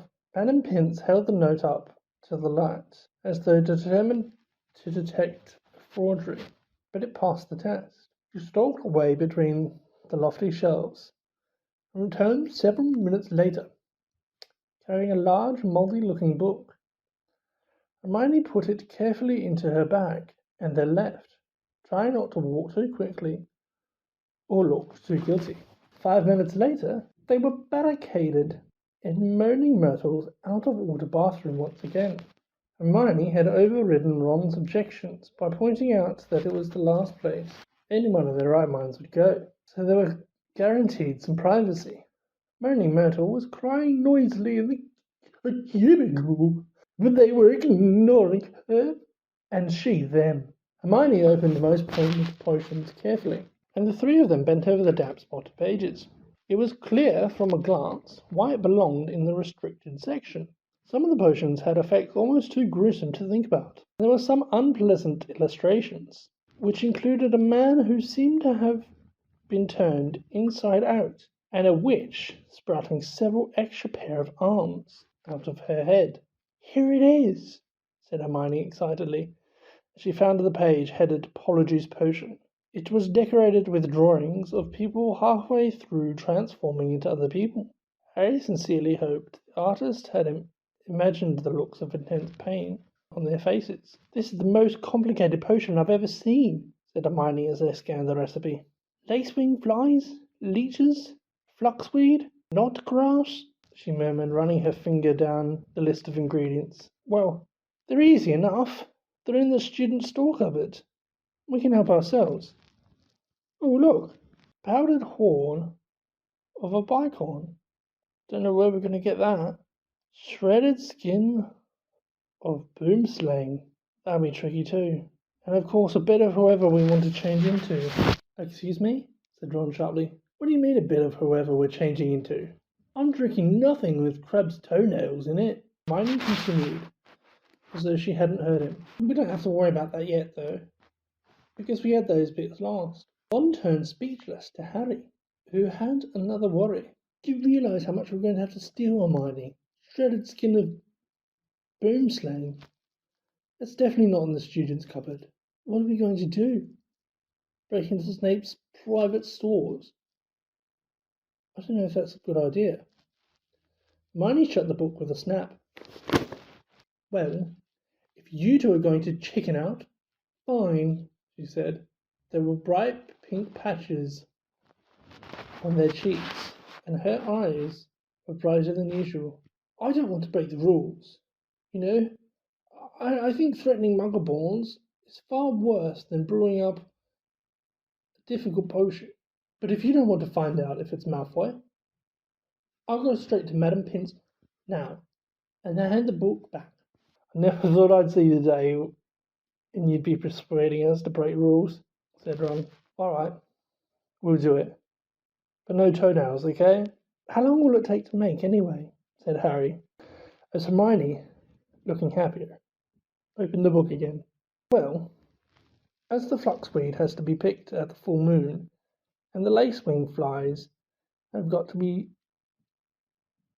stewed for 21 days, I'd say be ready in about a month, if we can get all the ingredients. A month, said Ron. Malfoy could have attacked half the Muggleborns in the school by then. But Hermione's eyes narrowed dangerously again, and he added swiftly, "But it's the best plan we've got, so full steam ahead, I say." However, while Hermione was checking the coast was clear to leave the bathroom, Ron muttered to Harry, "It'd be a lot less hassle if you just knock Malfoy off his broom tomorrow." Harry woke early on Saturday morning and lay for a while thinking about the coming Quidditch match. He was nervous, mainly at the thought of what Wood would say if Gryffindor lost, but also the idea of having to face the team mounted on the fastest racing brooms called goodbye. He had never wanted to beat Slytherin so badly. After an hour of lying there with his insides churning, he got up, dressed, and went down to breakfast early, where he found the rest of the Gryffindor team huddled at the long empty table, all looking uptight, not speaking much. As 11 o'clock approached, the whole school started to make its way down to the Quidditch Stadium. It was a muggy sort of day, with a hint of thunder in the air. Ron and Hermione came hurrying over to wish Harry good luck as he entered the changing rooms. The team pulled on their scarlet Gryffindor robes, then sat down to listen to Wood's usual pre-match pep talk. "Slytherin have better brooms than us," he began. "No point denying it. But we got better people on our brooms. We've trained harder than they have. We've been flying in all weathers. And we're going to make them rue the day they let the little slime, Malfoy, buy his way onto their team." Chest heaving with emotion, Wood turned to Harry. "It'll be down to you, Harry, to show them that a seeker has to have something more than a rich father to get that snitch before Malfoy, or die trying, Harry. Because we got to win today. We got to." "So no pressure, Harry," said Fred, winking at him.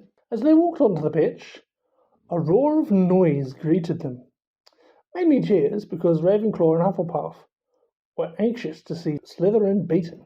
But Slytherins in the crowd made their boos and hisses heard too. Madam Hooch, the Quidditch teacher, asked Flint and Wood to shake hands, which they did, giving each other threatening stares and gripping rather harder than was necessary.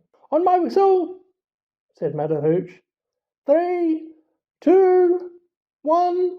A roar from the crowd sped them upwards. The 14 players rose towards the leaden sky. Harry flew higher than any of them, squinting around for the snitch. "All right there, Scarhead," yelled Malfoy, shooting underneath him, as though to show off the speed of his broom. Harry had no time to reply. At that very moment, a very heavy black bludger came pelting towards him. He avoided it so narrowly that he felt it ruffle his hair as it passed. "Close on, Harry," said George, streaking past him with his club in his hand, ready to knock the bludger backwards towards a Slytherin. Harry saw George give the bludger a powerful whack in the direction of Adrian Pusey. The bludger changed direction mid-air and shot straight for Harry again. Harry dropped quickly to avoid it, and George managed to hit it towards Malfoy. Once again, the bludger swerved like a boomerang and shot at Harry's head. Harry put on a burst speed and zoomed towards the other end of the pitch. You could hear the bludger whistling along behind him. What was going on? Bludgers never concentrated on one player like this. It was their job to try and unseat as many people as possible. Fred Weasley was waiting for the bludger at the other end. Harry ducked as Fred swung the bludger with all his might. The bludger was knocked, of course. "That's done it!" Fred yelled happily, but he was wrong. As though it was magnetically attracted towards Harry, the bludger pelted after him once more, and Harry was forced to fly off at full speed. It had started to rain. Harry felt heavy drops fall onto his face, splattering onto his glasses. He didn't have a clue what was going on in the rest of the game, until he heard Lee Jordan, who was the commentator, say, "Slytherin leads 60 points to 0. Slytherin's superior brooms were clearly doing their jobs. And meanwhile, the mad bludger was doing all it could to knock Harry out of the air. Fred and George were now flying so close to him on either side that Harry could see nothing at all except their flailing arms, and had no chance to look at the snitch, let alone catch it. "Someone's tampered with his bludger," Fred grunted, swinging his bat with all his might at it as it launched a new attack on Harry.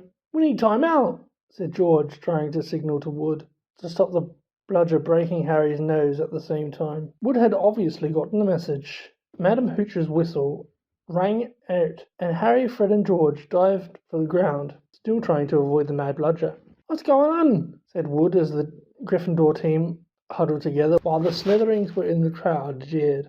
"We're being flattened. Fred, George, where were you when that bludger stopped Angela scoring? We were 20 feet above her, stopping the other bludger, murdering Harry, Oliver," George said angrily. "Someone's fixed it. It won't leave Harry alone. It hasn't gone for anyone else all game. The Slytherins must have done something to it. But the bludgers have been locked in Madam Hooch's office since our last practice. There was nothing wrong with them then," said Wood anxiously. Madam Hooch was walking towards them. Over her shoulder, Harry could see the Slytherin team jeering and pointing at his direction. "Listen," said Harry as she came nearer and nearer. "With you two flying around me all the time, the only way I'm going to catch the snitch if it flies up my sleeve," said Harry. "Go back to the rest of the team and let me deal with the rogue one. Don't be fake. It'll take your head off." Wood was looking from Harry to the Weasleys. "Oliver, this is mad," said Alicia Spinnet angrily. "You can't let Harry deal with that thing on his own. Let's ask for an inquiry." "If we stop now, we'll have to forfeit the match," said Harry. "We're not losing to Slytherin just because of a mad bludger. Come on. Oliver, tell them to leave me alone." "This is all your fault," George said angrily to Wood. "Get the snitch or die trying." Stupid thing to yell at him. Madam Hooch had joined them. "Ready to resume play?" she asked Wood. Wood looked at the determined look on Harry's face. "All right," he said. "Fred, George, you heard Harry.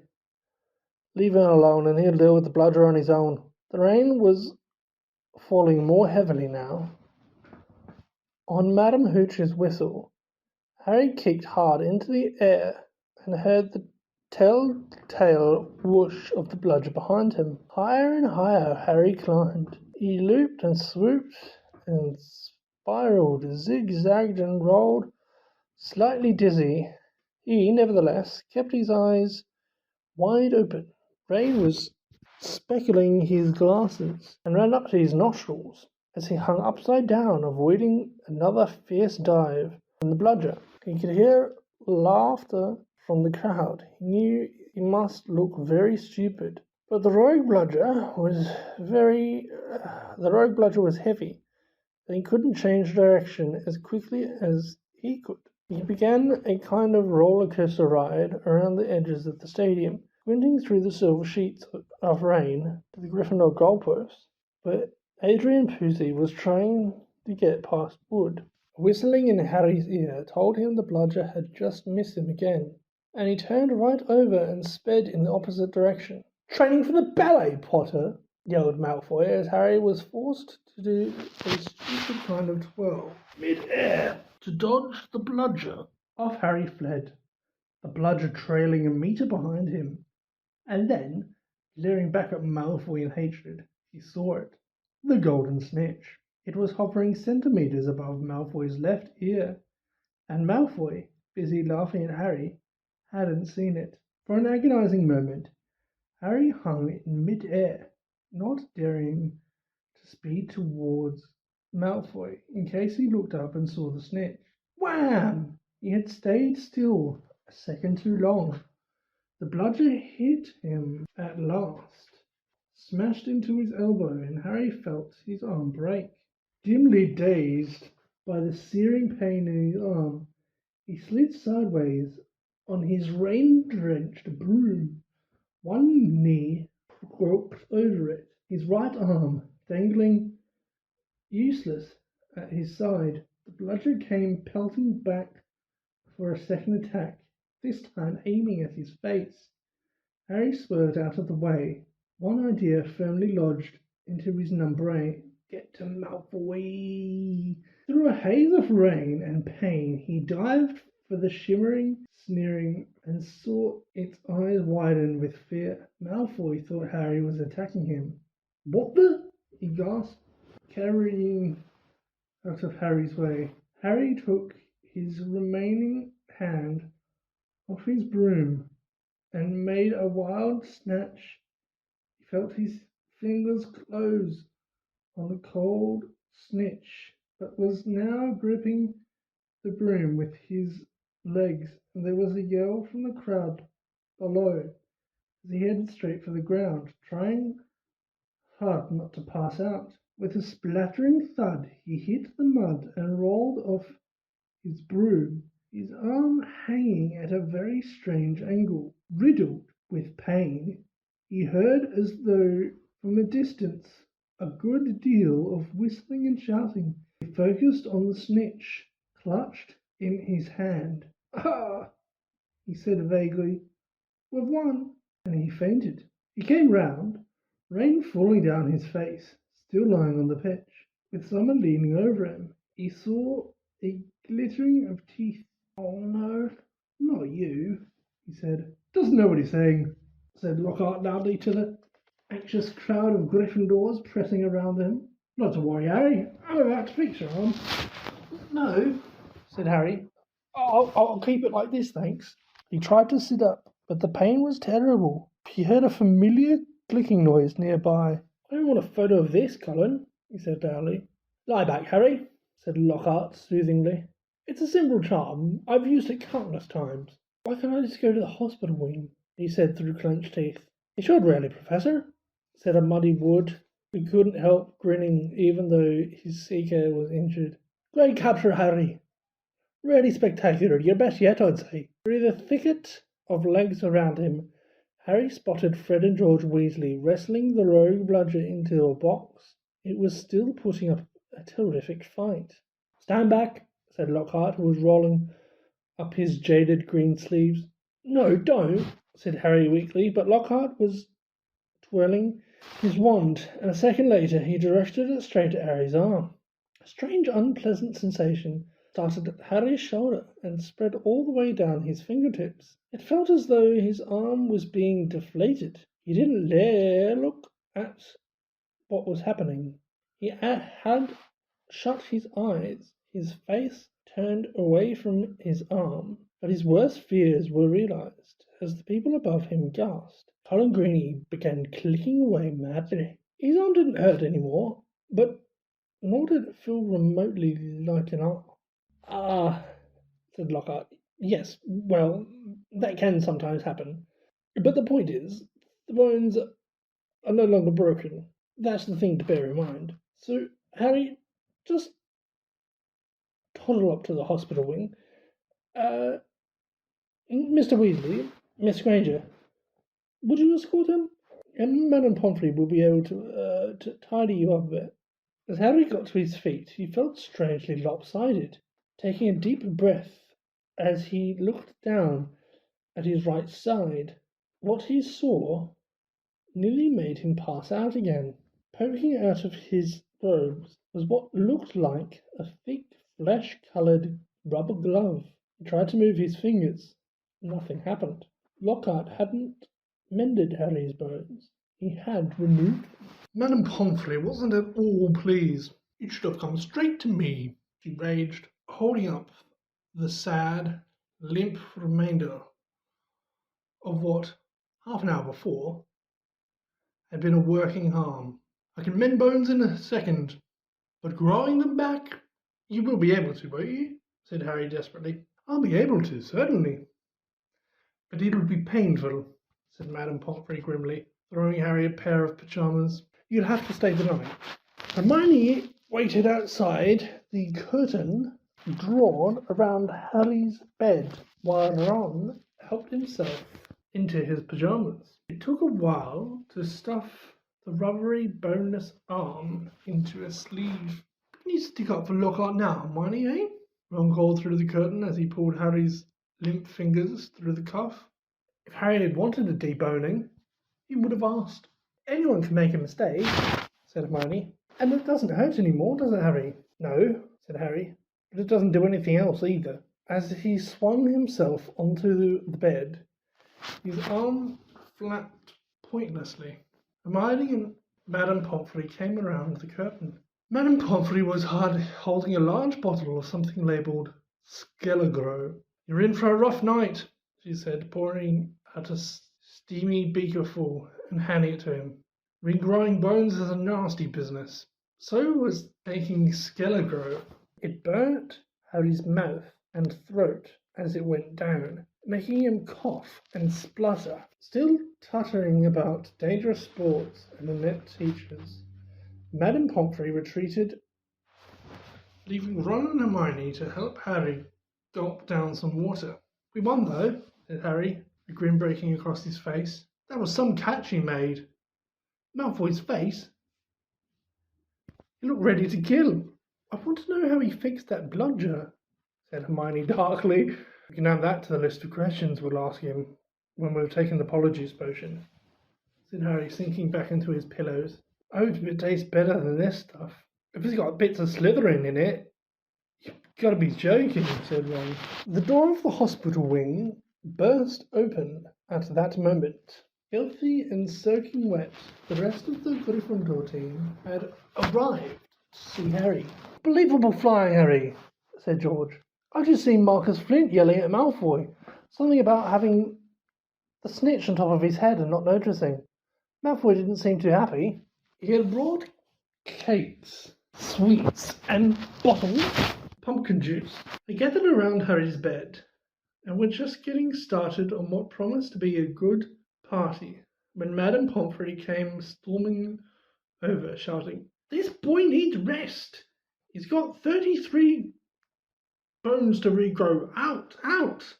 And Harry was left alone, with nothing to distract him from the stabbing pains in his limp arm. Hours and hours later, Harry woke quite suddenly in the pitch blackness, gave a small yelp of pain. His arm now felt full of large splinters. For a second, he thought it was that which had woken him. Then, with a thrill of horror, he realized that someone was sponging his forehead in the dark. "Get off!" he said loudly, and then, "Dobby!" The house elves' goggling tennis ball eyes were peering at Harry through the darkness, a single tear running down his long pointed nose. "Harry Potter came back to school," he whispered miserably. "Dobby warned Harry, and Harry Potter... Oh, sir, why didn't you... Dobby... Why didn't Harry Potter go back when he missed the train?" Harry heaved himself up on his pillows and pushed Dobby's sponge away. "What are you doing here? And how did you know I missed the train?" Dobby's lip trembled, and Harry was seized by sudden suspicion. "It was you," he said slowly. "You stopped the barrier from letting us through." "Yes, indeed, yes, sir," said Dobby, nodding his head vigorously, ears flapping. "Dobby hid and watched for Harry Potter and sealed the gateway, and Dobby had to iron his hands afterwards." He showed Harry 10 long bandaged fingers. "But Dobby didn't care, sir, for he thought Harry Potter was safe. And never did Dobby dream that Harry Potter would get to school another way." He was rocking backwards and forwards, shaking his ugly head. "Dobby was so shocked when he heard Harry Potter was back at Hogwarts. He let his master's dinner burn. Such a flogging Dobby never had, sir." Harry slumped back onto his pillows. "You nearly got Ron and me expelled," he said fiercely. "You better clear off before my bones come back, Dobby, or I might strangle you." Dobby smiled weakly. "Dobby is used to death threats, sir. Dobby gets them 5 times a day at home." He blew his nose on a corner of the filthy pillowcase he wore, looking so pathetic that Harry felt his anger ebb away in spite of himself. "Why does he wear that thing, Dobby?" he asked curiously. "This, sir?" said Dobby, plucking at his pillowcase. "'Tis a mark of the house elves' enslavement, sir. Dobby can only be freed if his masters present him with clothes, sir. The family is careful not to pass Dobby even a sock, sir, or he would be free to leave the house forever." Dobby mopped his bulging eyes and said suddenly, "Harry Potter must go home." Dobby thought his bludger would be enough to make Harry... "Your bludger?" said Harry, anger rising once more. "What do you mean, your bludger? You made that bludger try and kill me." "Not kill you, sir," Never kill you, said Dobby, shocked. Dobby wants to save Harry Potter's life. Better sent home, grievously injured, than remain here, sir. Dobby only wanted Harry Potter hurt enough to be sent home. Oh, was that all? Said Harry angrily. I don't suppose you're going to tell me why you wanted me sent home in pieces. Ah, if Harry Potter only knew, Dobby groaned, more tears dripping onto his ragged pillowcase. If he knew what it means to us, to the lowly enslaved, us dregs of the magical world. Dobby remembers how it was when he must not be named was at the height of his powers, sir. We house elves were treated like vermin, sir. Of course, Dobby is still treated like that, sir, he admitted, drying his face on the pillowcase. But mostly, sir, life has improved for many kinds since you triumphed over he who must not be named. Harry Potter survived, and the Dark Lord's power was broken. It was a new dawn, sir.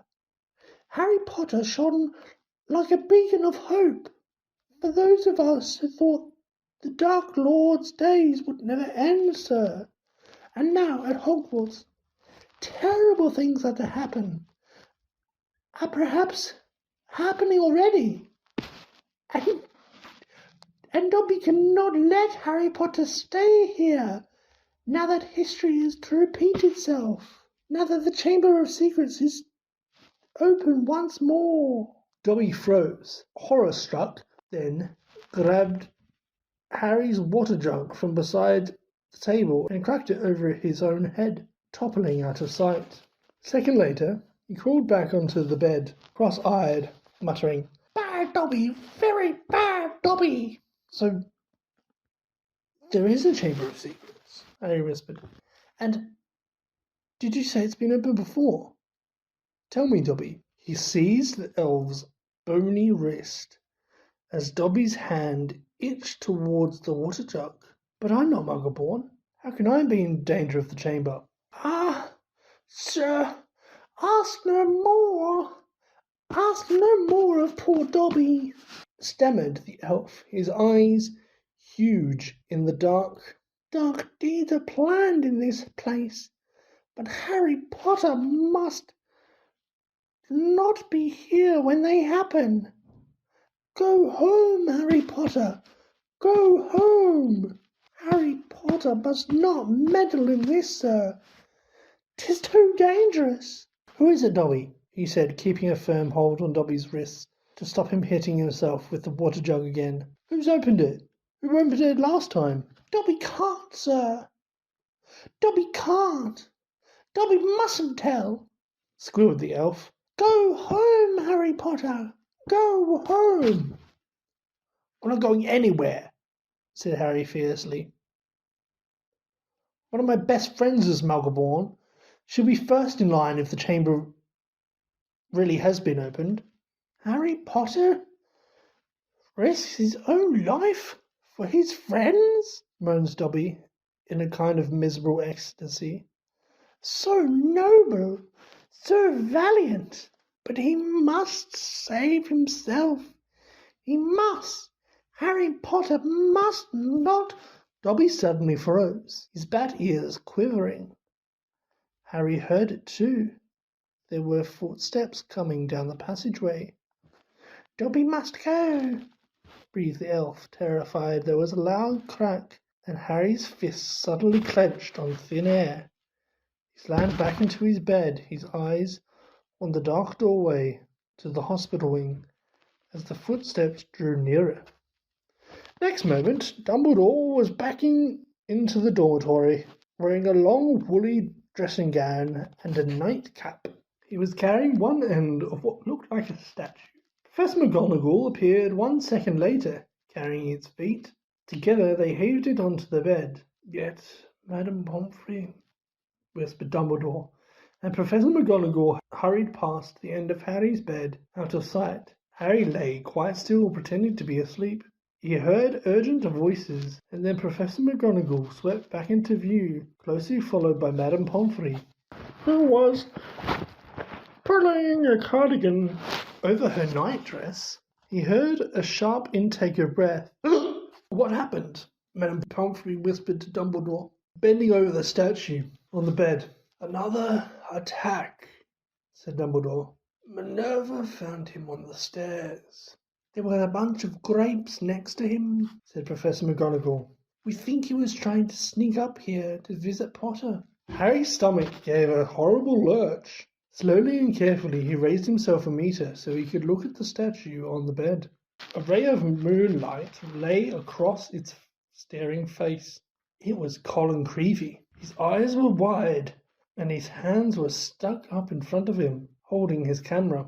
Petrified? Whispered Madame Pomfrey. Yes, said Professor McGonagall. But I shudder to think. If Albus hadn't been on the way downstairs for hot chocolate, who knows what might have... The three of them stared down at Colin. Dumbledore leaned forward and prized the camera out of Colin's rigid grip. Do you think he managed to take a picture of his attacker? Said Professor McGonagall eagerly. Dumbledore didn't answer. He prized open the back of the camera. Good gracious, said Madame Pomfrey. A jet of steam had hissed out of the camera. Harry, 3 beds away, caught the acid smell of burnt plastic. Melted, said Madame Pomfrey wonderingly. What does this mean, Albus? Professor McGonagall asked urgently. Means, said Dumbledore, that the Chamber of Secrets is indeed open again. Madame Pomfrey clapped a hand on her mouth. Professor McGonagall stared at Dumbledore. But Albus, surely who? The question is not who, said Dumbledore, his eyes on Colin. The question is how. And from what Harry could see of Professor McGonagall's shadowy face, she didn't understand this any better than he did. Harry woke on Sunday morning to find the dormitory blazing with winter sunlight, and his arm reboned, but very stiff. He sat up quickly and looked over at Colin's bed, but it had been blocked from view by the high curtains Harry had changed behind yesterday. Seeing that he was awake, Madame Pomfrey came bustling over with a breakfast tray and then began bending and stretching his arm and fingers. All in order, she said, as he clumsily fed himself porridge, left-handed. When you've finished eating, you may leave. Harry dressed as quickly as he could and hurried off to Gryffindor Tower, desperate to tell Ron and Hermione about Colin and Dobby. But they weren't there. Harry left to look for them, wondering where they could have got to and feeling slightly hurt that they weren't interested in whether he had his bones back or not. As Harry passed the library, Percy Weasley strolled out of it, looking in far better spirits than last time they'd met. Oh, hello, Harry, he said. Excellent flying yesterday. Really excellent. Gryffindor have just taken the lead for the House Cup. You earned 50 points. You haven't seen Ron or Hermione, have you? Said Harry. No, I haven't, said Percy, his smile fading. I hope Ron's not in another girl's toilet.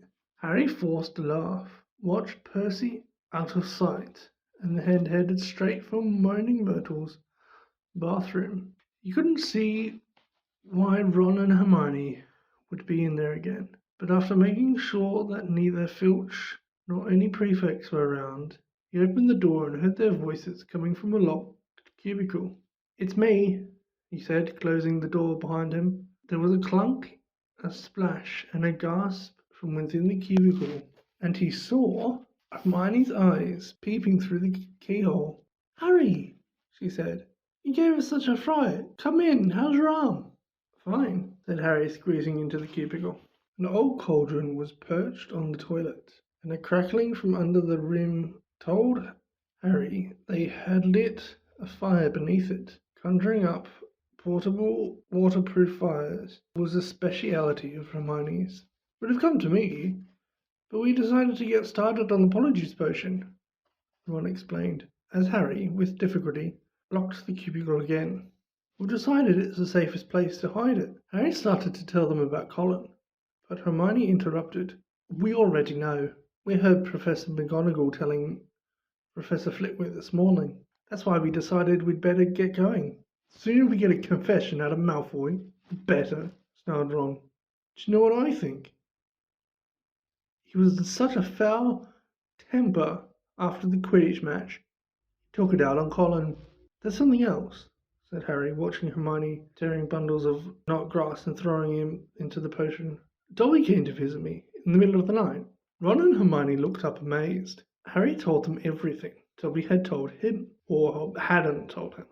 Ron and Hermione listened with their mouths open. The Chamber of Secrets had been open before, said Hermione. That settles it, said Ron in a triumphant voice. Lucius Malfoy must have opened the chamber when he was at school here. And now he's told dear old Draco how to do it. It's obvious. Wish Dobby told you what kind of monster's in there, though. I want to know how come nobody's noticed it sneaking around the school. Maybe it can make itself invisible, said Hermione, prodding the leeches into the bottom of the cauldron. Or maybe it can disguise itself. Pretend to be a suit of armour or something.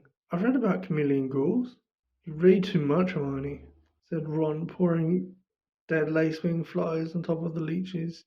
He crumpled up the empty lacewing bag and looked around at Harry. So, Dobby stopped us getting onto the train and broke your arm? He shook his head. You know what, Harry? If he doesn't stop trying to save your life, he's going to kill you.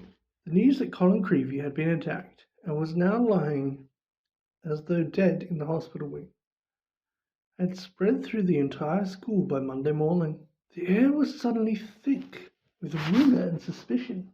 The first years were now moving around the castle in tight-knit groups, as though scared they would be attacked if they ventured forth alone. Ginny Weasley, who sat next to Colin Creevey in Charms, was distraught, but Harry felt that Fred and George were going the wrong way about cheering her up. They were taking it in turns to cover themselves with fur or boils and jump out at her from behind statues. It only stopped when Percy, apocalyptic with rage, told them he was going to write to Mrs. Weasley and tell her Ginny was having nightmares. Meanwhile, hidden from the teachers, a roaring trade in talismans, amulets, and other protective devices was sweeping the school. Neville Longbottom bought a large, evil-smelling green onion and pointed purple crystal and a rotting newt tail before the other Gryffindor boys pointed out that he was in no danger. He was a pureblood, therefore unlikely to be attacked. They went for Filch first, Neville said, his round face fearful. And everyone knows I'm almost a squib. In the second week of December, Professor McGonagall came around as usual, collecting names of those who would be staying at school for Christmas. Ron, Harry and Hermione signed her list, as they had heard Malfoy was staying, which struck them as very suspicious. The holidays would be the perfect time to use the Polyjuice Potion and try to warn a confession out of them. Unfortunately, the potion was only half finished. They still needed the bighorn horn and broomslaying skin, and the only place where they were going to get them from was Snape's private stores. Harry privately felt he'd rather face Slytherin's legendary monster than have Snape catch him robbing his office. What we need, said Hermione briskly, as Thursday afternoon's double potions lesson loomed nearer, is a diversion. Then one of us can sneak into Snape's office and take what we need. Harry and Ron looked at her nervously. I think I'd better do the actual stealing, Hermione continued, in a matter-of-fact tone. You two will be expelled if you get any more trouble. And I've got a clean record. So all you need to do is cause enough mayhem to keep Snape busy for 5 minutes or so. Harry smiled feebly, deliberately causing mayhem in Snape's potions class was about as safe as poking a sleeping dragon in the eye. Potions lessons took place in one of the large dungeons. Thursday afternoon's lessons proceeded in the usual way. 20 cauldrons stood around steaming between the wooden desks, on which stood brass scales and jars of ingredients. Snape prowled through the fumes, making waspish remarks about the Gryffindor's work, while the Slytherin sniggered appreciatively. Draco Malfoy, who was Snape's favourite student, kept flicking pufferfish at Ron and Harry, who knew if they retaliated they'd get detention faster than you could say unfair. Harry's swelling solution was far too runny, but he had his mind on more important things. He was waiting for Hermione's signal, and he had hardly been listening as Snape paused to sneer at his watery potion. When Snape turned and walked off to bully Neville, Hermione caught Harry's eye and nodded. Harry ducked swiftly down behind his cauldron, pulled one of Fred's filibuster fireworks out of his pocket, and gave it a quick prod with his wand. The firework began to fizz and sputter. Knowing he had only seconds, Harry straightened up, took aim, and lobbed it in the air, and it landed right on target in Goyle's cauldron. Goyle's potion exploded, showering the whole class. People shrieked as splashes of swelling solution hit them. Malfoy got a face full, and his nose began to swell like a balloon. Goyle blundered around, his hands over his eyes, which had expanded to the size of dinner plates, while Snape was trying to restore calm and find out what had happened. Through the confusion, Harry saw Hermione slip quietly out the door. "Silence! Silence!" Snape roared. "Anyone who has been splashed, come here for a deflating draft when I find out who did this." Harry tried not to laugh as he watched Malfoy hurry forward, his head drooping with the weight of his nose, like a small melon. As half the class lumbered up to Snape's desk, some weighed down with arms like clubs, others unable to talk through gigantic puffed-up lips, Harry saw Hermione slide back into the dungeon, the front of her robes bulging. When everyone had taken a swig of antidote and the various swelling had subsided, Snape stepped over to Goyle's cauldron and scooped out the twisted black remains of the firework. There was a sudden hush. "If I ever find out who threw this," Snape whispered, "I shall make sure that person is expelled." Harry arranged his face into what he hoped was a puzzled expression. Snape was looking right at him, and the bell, which rang 10 minutes later, could not have been more welcome. "He knew it was me," Harry told Ron and Hermione as they hurried back to Moaning Myrtle's bathroom. "I could tell." Hermione threw the new ingredients into the cauldron and began to stir feverishly. "It'll be ready in a fortnight," she said happily. "Snape can't prove it with you," said Ron reassuringly to Harry. "What can he do?" "Knowing Snape, something foul," said Harry as the potion frothed and bubbled. A week later, Harry, Ron and Hermione were walking across the entrance hall when they saw a small knot of people gathered around the notice board, reading a piece of parchment that had just been pinned up. Seamus Finnegan and Dean Thomas beckoned them over, looking excited. "They're starting the dueling club," said Seamus. "First meeting tonight. I wouldn't mind dueling lessons. They might come in handy one of these days." "What? You reckon Slytherin's monster can drool?"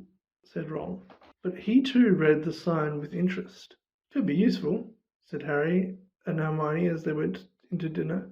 "Shall we go?" Harry and Hermione were all for it. So, at 8 o'clock that evening, they hurried back to the Great Hall. The long dining tables had vanished, and a golden stage had appeared along one wall, lit by thousands of candles floating overhead.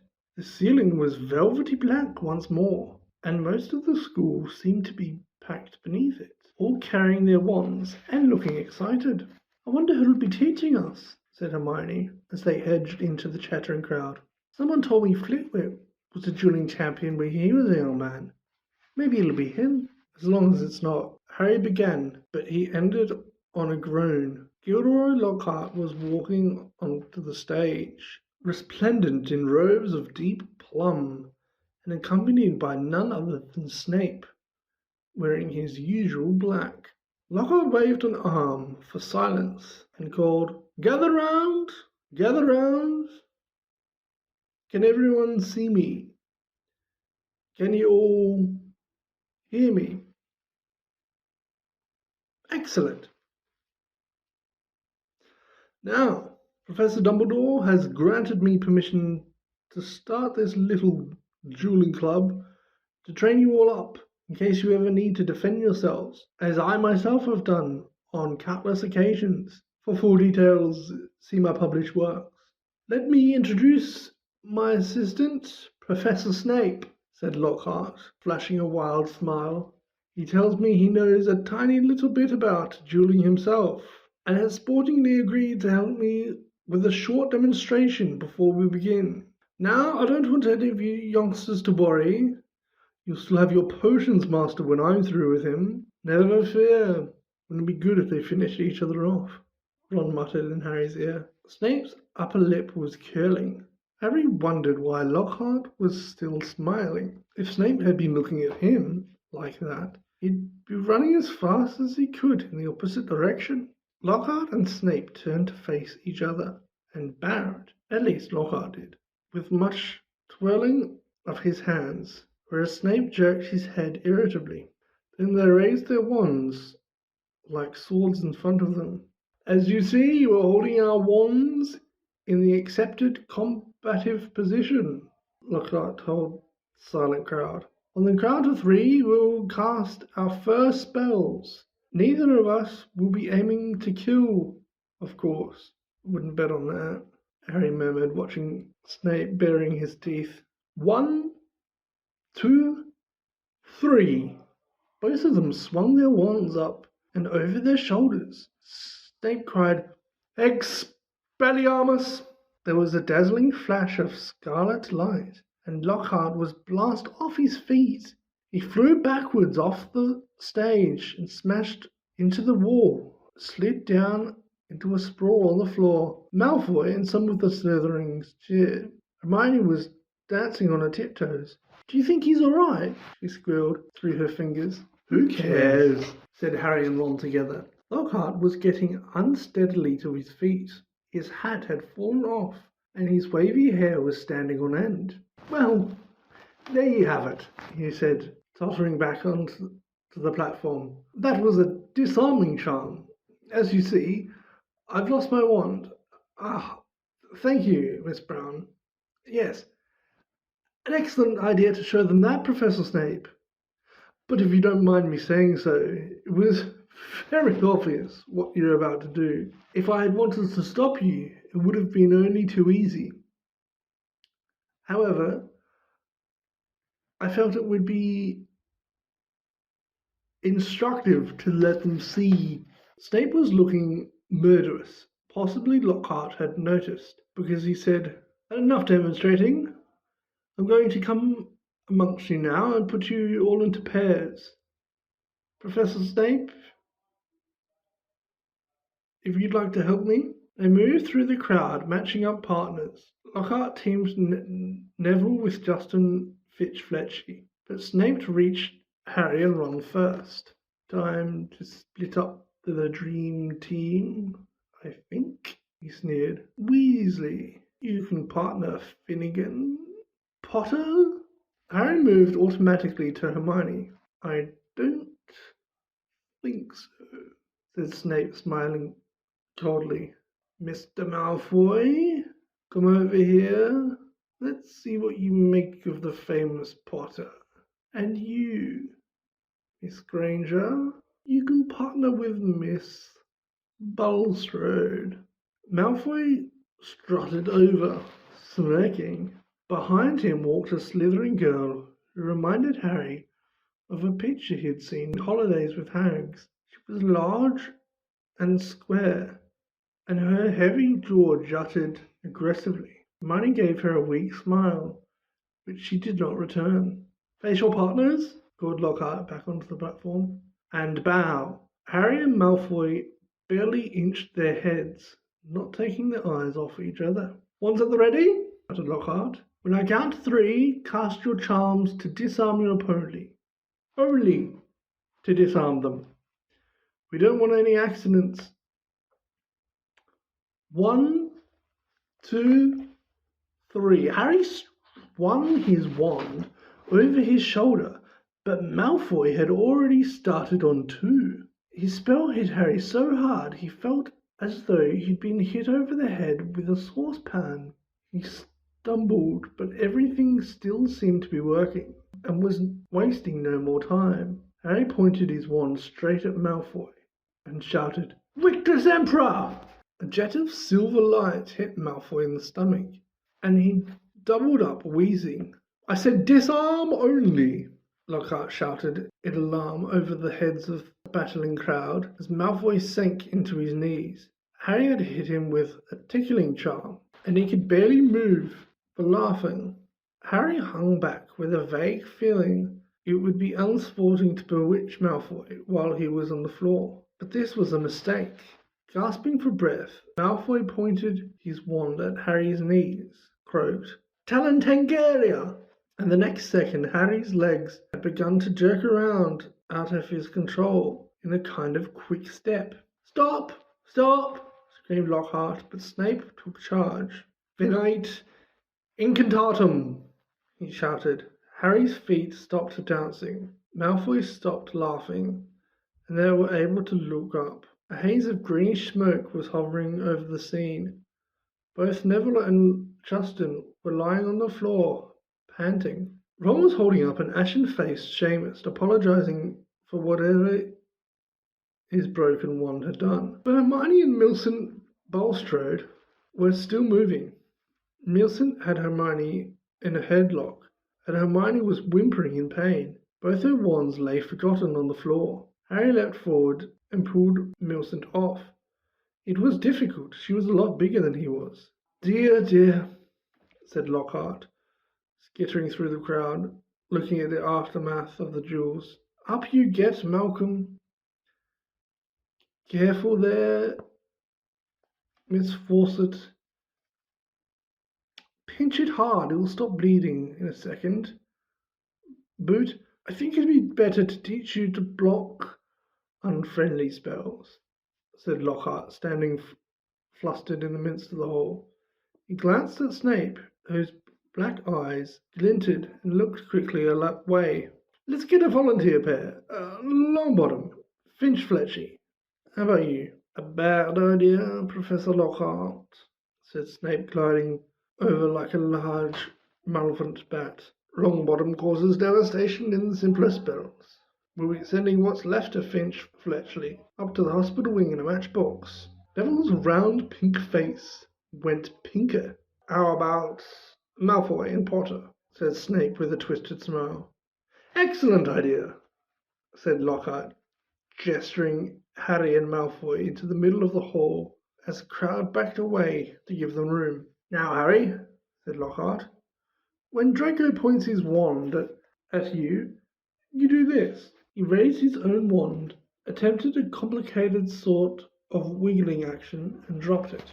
Snape smirked as Lockhart quickly picked it up, saying, "Whoops, my wand is a little overexcited." Snape moved closer to Malfoy, bent down, and whispered something in his ear. Malfoy smirked too. Harry looked nervously up at Lockhart and said, "Professor, could you show me that blocking thing again?" "Scared," muttered Malfoy, so that Lockhart couldn't hear him. "You wish," said Harry at the corner of his mouth. Lockhart cuffed Harry merrily on the shoulder. "Just do what I did, Harry." "What? Drop my wand?" But Lockhart wasn't listening. 3, 2, 1, go! He shouted. Malfoy raised his hand quickly and bellowed, Serpensortia! The end of his wand exploded. Harry watched, aghast, as a long black snake shot out of it, fell heavily onto the floor between them and raised itself ready to strike. There were screams as the crowd backed swiftly away, clearing the floor. Don't move, Potter, said Snape lazily, clearly enjoying the sight of Harry standing motionless, eye to eye with Angry Snake. I'll get rid of it for you. Allow me, shouted Lockhart. He brandished his wand at the snake, and there was a loud bang. The snake, instead of vanishing, flew 3 meters into the air and fell back onto the floor with a loud smack. Enraged, hissing furiously, it slithered straight towards Flint Fletchley and raised itself again, fangs exposed, poised to strike. Harry wasn't sure what made him do it. He wasn't even aware of deciding to do it. All he knew was his legs were carrying him forward as though he was on casters, and he had shouted stupidly at the snake. And miraculously and inexplicably, the snake slumped to the floor, docile as a thick black garden hose, its eyes now on Harry. Harry felt the fear drain out of him. He knew the snake wouldn't attack anyone now, though how he knew it, he couldn't have explained it. He looked up at Justin, grinning, expecting to see Justin looking relieved or puzzled, or even grateful, but certainly not angry and scared. What do you think you're playing at? He shouted. And before Harry could say anything, Justin had turned and stormed out of the hall. Snape stepped forward, waved his wand, and the snake vanished in a small puff of black smoke. Snape, too, was looking at Harry in an unexpected way. It was a shrewd and calculating look, and Harry didn't like it. He was also dimly aware of an ominous muttering all around the walls. Then he felt a tugging on the back of his robes. Come on, said Ron's voice in his ear. Move, come on. Ron steered him out of the hall, Hermione hurrying alongside them. As they went through the doors, the people on either side drew away as though they were frightened of catching something. Harry didn't have a clue what was going on. Neither Ron nor Hermione explained anything until they dragged him all the way up to the empty Gryffindor common room. Then Ron pushed Harry into an armchair and said, You're a Parselmouth. Why didn't you tell us? I'm a what? A Parselmouth? Said Ron. You can talk to snakes? I know, said Harry. I mean, that's only the second time I've ever done it. I accidentally set a boa constrictor on my cousin Dudley at the zoo once. A long story. But it was telling me it had never seen Brazil, and I sort of set it free without meaning to. That was before I knew I was a wizard. A boa constrictor told you it had never seen Brazil, he repeated faintly. So, said Harry, I bet loads of people here can do it. Oh, no, they can't, said Ron. It's not a very common gift. Harry, this is bad. What's bad? Said Harry, starting to feel quite angry. What's wrong with everyone? Listen, if I hadn't told that snake not to attack Justin... Oh, that's what you said to it. What do you mean you were there? You heard me. I heard you speaking Parseltongue, said Ron. Snake language? You could have been saying anything. No wonder Justin panicked. You sounded like you were egging the snake on or something. It was creepy, you know. Harry gaped at him. I spoke a different language? But I didn't realise. How can I speak a language without knowing I can speak it? Ron shook his head. Both he and Hermione were looking as though someone had died. Harry couldn't see what was so terrible. Do you want to tell me what's wrong with stopping a dirty great snake biting Justin's head off? He said. What does it matter how I did it, as long as Justin doesn't have to join the headless hunt? It matters, said Hermione, speaking at last in a hushed voice, because being able to talk to snakes was what Salazar Slytherin was famous for.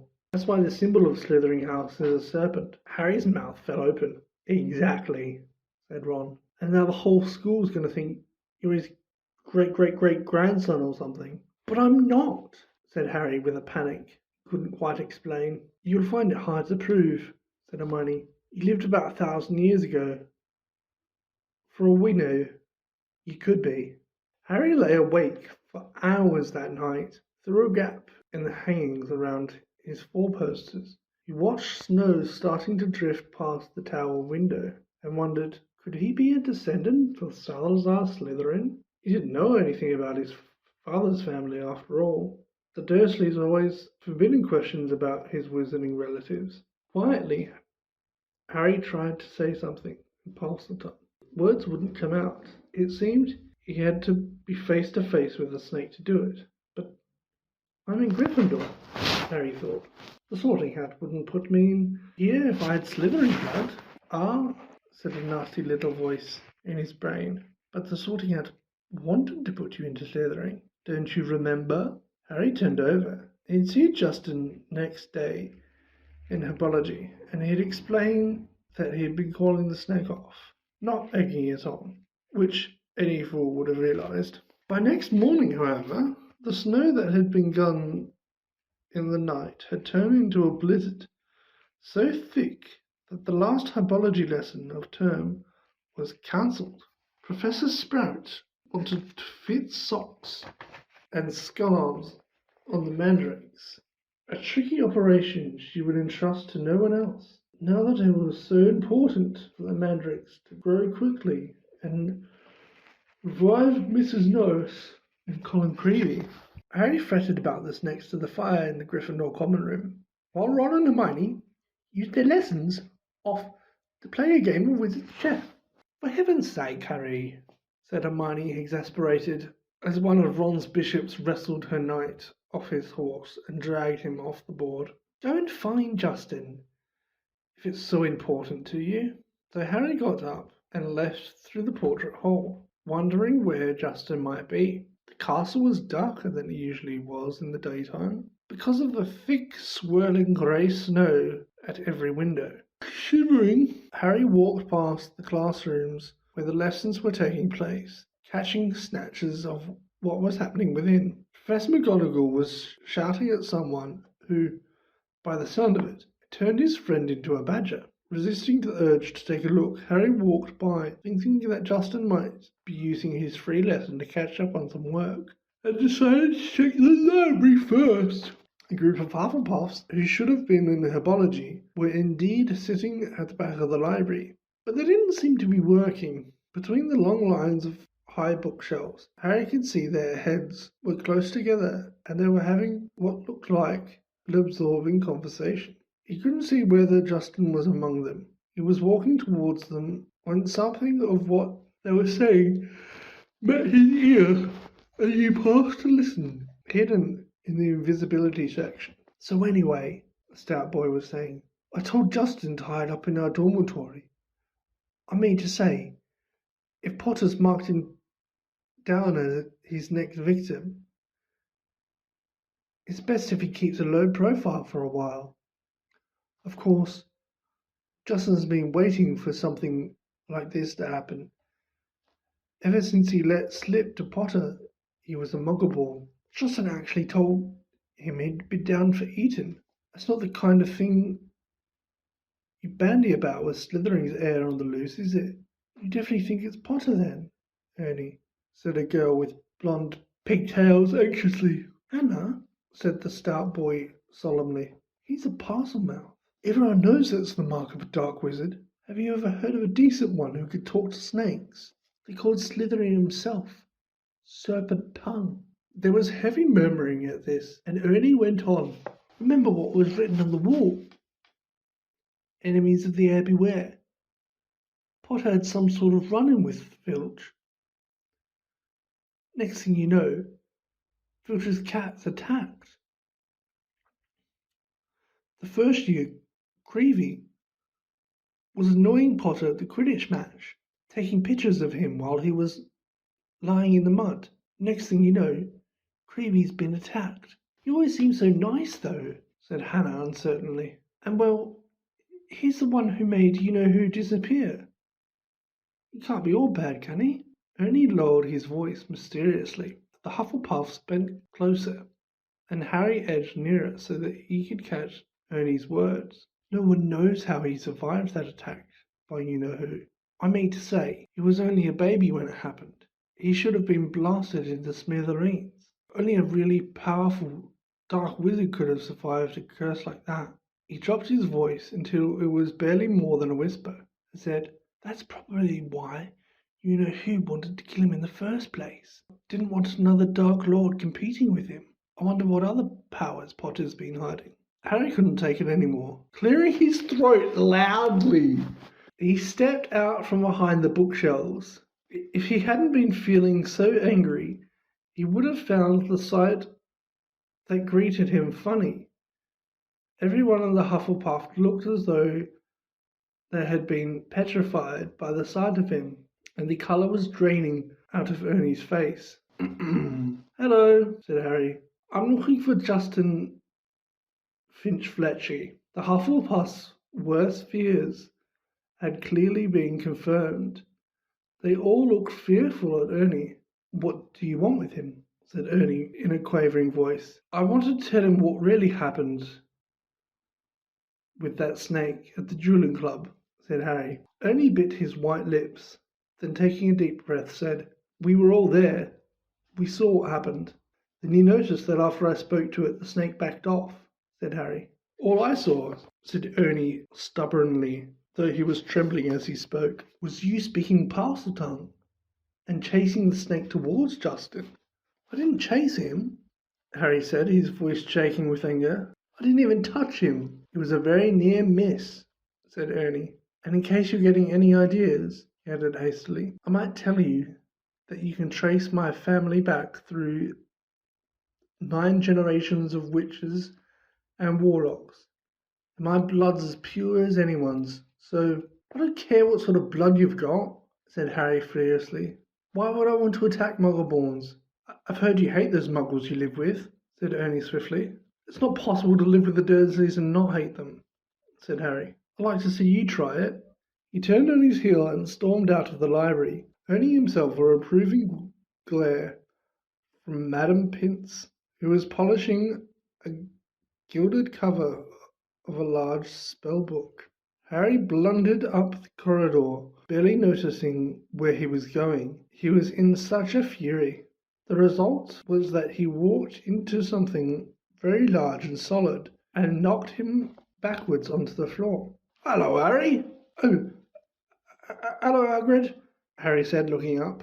Hagrid's face was entirely hidden by a woolly, snow-covered balaclava, but it couldn't possibly be anyone else, as he filled most of the corridor with his moleskin overcoat, and Dead Rooster was hanging from one of his massive gloved hands. "All right, Harry," he said, pulling up the balaclava so he could speak. "Why aren't you in class?" "Cancelled," said Harry, getting up. "What are you doing in here?" Hagrid held up the limp rooster. "Second one killed this term," he explained. "It's either foxes or a blood-sucking bugbear. And I need the headmaster's permission to put up a charm around the hen coop." He peered more closely at Harry from under his thick, snow-flecked eyebrows. "Sure you're all right? You look all hot and bothered." Harry couldn't bring himself to repeat what Ernie and the rest of the Hufflepuffs had been saying to him. "It's nothing," he said. "I better get going, Hagrid. It's Transfiguration next, and I've got to pick up my books." He walked off, his mind still full of what Ernie had said about him. Justin's been waiting for something like this to happen ever since he let slip to Potter he was Muggleborn. Harry stamped up the stairs and turned along another corridor, which was particularly dark. The torches had been extinguished by a storing icy draught which was blowing through the loose window pane. He was halfway down the passage when he tripped headlong over something lying on the floor. He turned to squint at what he had fallen over, and felt as though his stomach had dissolved. Justin Finch-Fletchley was lying on the floor, rigid and cold, a look of shock frozen on his face, his eyes staring blankly at the ceiling. And that wasn't all. Next to him was another figure, the strangest sight Harry had seen. It was nearly Headless Nick, no longer pearly white and transparent, but black and smoky, floating immobile and horizontal, 15 centimeters off the floor. His head was half off, and his face wore an expression of shock identical to Justin's. Harry got to his feet, his breathing fast and shallow, his heart doing kind of a drum roll against his ribs. He looked wildly up and down the deserted corridor and saw a line of spiders scuttling as fast as they could away from the bodies. The only sounds were the muffled voices of teachers from classes on either side. He could run, and no one would ever know he'd been there. But he couldn't just leave them lying there. He had to get help. Would anyone believe he hadn't had anything to do with this? As he stood there, panicking, a door right next to him opened with a bang. Peeves the poltergeist came shooting out. "Why, it's Potty, wee Potter!" clacked Peeves, knocking Harry's glasses askew as he bounced past him. "What's Potter up to? Why's Potter lurking?" Peeves stopped halfway through a mid-air somersault, upside down. He spotted Justin and Nearly Headless Nick. He flipped the right way up and filled his lungs. Before Harry could stop him, screamed, "Attack! Attack! Another attack! No mortal or ghost is safe! Run for your lives! Attack!" Crash! Crash! Crash! Door after door flew open along the corridor, and people flooded out. Several long minutes there was a scene of such confusion that Justin was in danger of being squashed by people kept standing in Nearly Headless Nick. Harry found himself pinned against the wall as the teachers shouted for quiet. Professor McGonagall came running, followed by her own class, one of whom still had black and white striped hair. She used her wand to set off a loud bang which restored silence and ordered everyone into their classes. No sooner had the scene cleared somewhat than Ernie, the Hufflepuff, arrived, panting on the scene. "Caught in the act!" Ernie yelled, his face stark white, pointing his finger dramatically at Harry. "That little Macmillan," said Professor McGonagall sharply. Peeves was bobbing overhead, now grinning wickedly, surveying the scenes. Peeves always loved chaos. As the teachers bent over Justin and Nearly Headless Nick, examining them, Peeves broke into song. "Oh, Potter, you rotter! Oh, what have you done? Killing off students, you think it's good fun." "That's enough, Peeves," barked Professor McGonagall, and Peeves zoomed away backwards with his tongue out at Harry. Justin was carried up to the hospital by Professor Flitwick and Professor Sinistra of the astrology department, but nobody seemed to know what to do for Nearly Headless Nick. In the end, Professor McGonagall conjured a large fan out of thin air, which she gave to Ernie with instructions to waft Nearly Headless Nick up the stairs. This Ernie did, fanning Nick along like a silent black hovercraft. This left Harry and Professor McGonagall alone together. "This way, Potter," she said. "Professor," Harry said at once, I swear I didn't."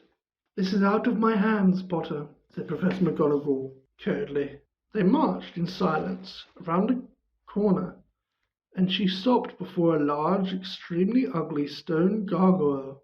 "Sherbet lemon," she said. This was evidently a password, because the gargoyle sprang suddenly to life and hopped aside. The wall behind him split in two. Even full of dread for what was coming, Harry couldn't fail to be amazed. Behind the wall was a spiral staircase, which was moving smoothly upwards, like an escalator.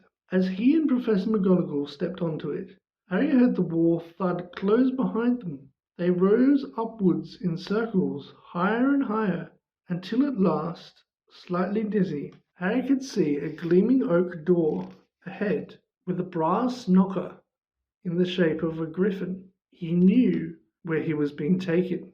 This must be where Dumbledore lived. They stepped off the stone staircase at the top, and Professor McGonagall rapped on the door. It opened silently, and they entered. Professor McGonagall told Harry to wait and left him there alone. Harry looked around. One thing was certain.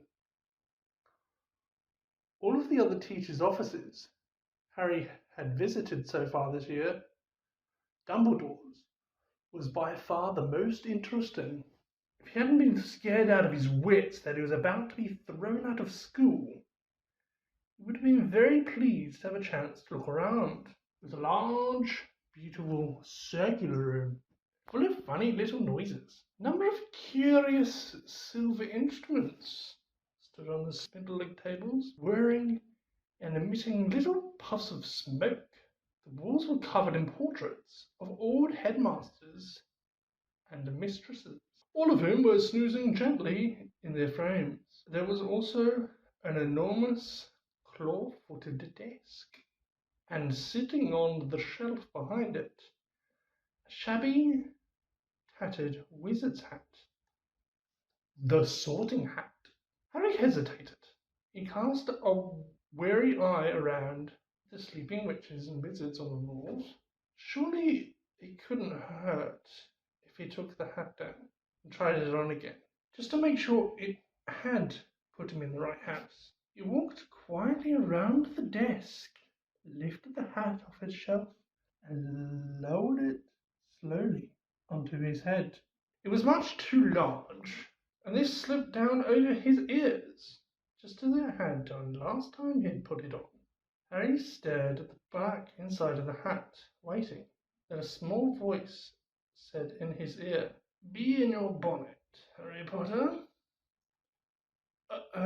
Yes, Harry muttered. Sorry to bother you.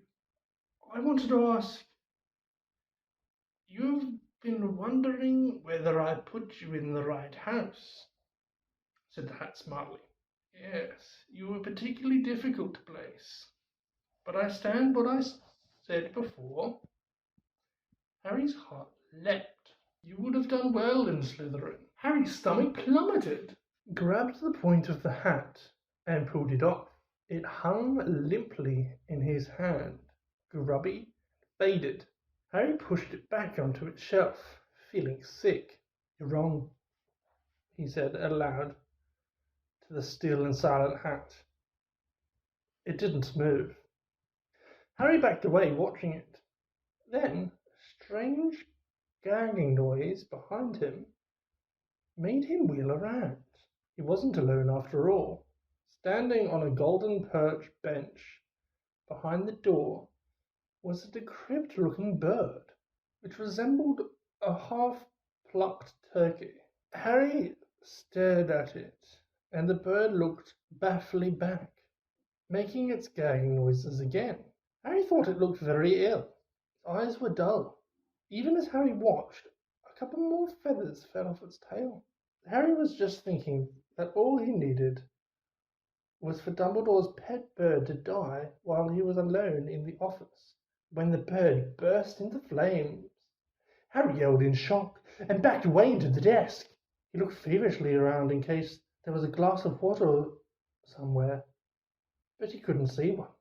The bird, meanwhile, had become a fireball, gave a loud shriek, and the next second there was nothing but a smouldering pile of ash on the floor. The office door opened. Dumbledore came in, looking very somber. "Professor," Harry gasped, "your bird, I couldn't do anything. He just caught fire."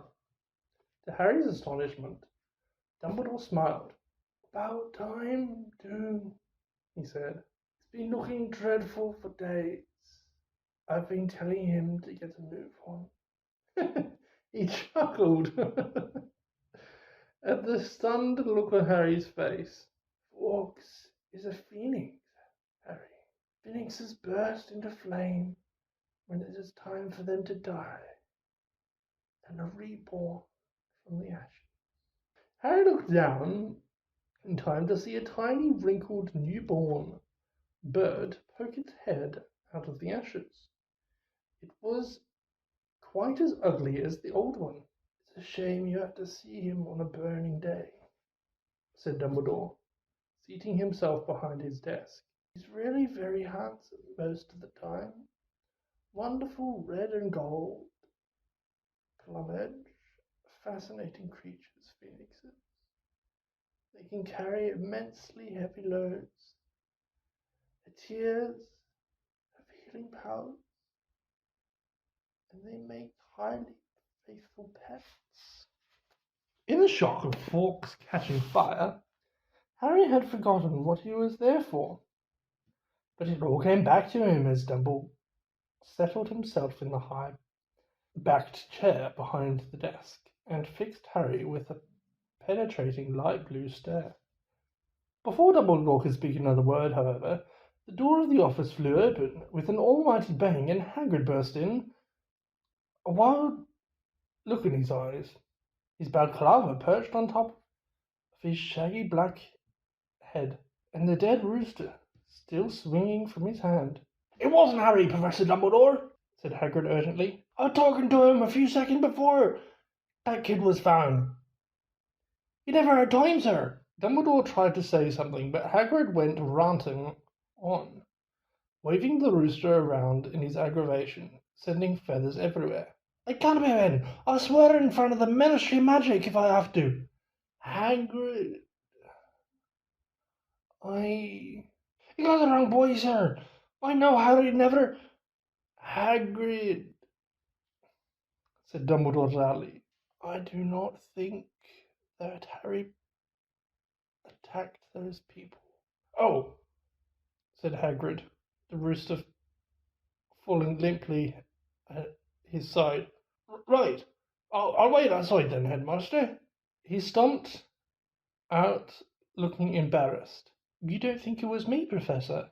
Harry repeated hopefully, and Dumbledore brushed the rooster feathers off his desk. "No, Harry, I don't," said Dumbledore through his face, though his face was somber again. "But I still want to talk to you."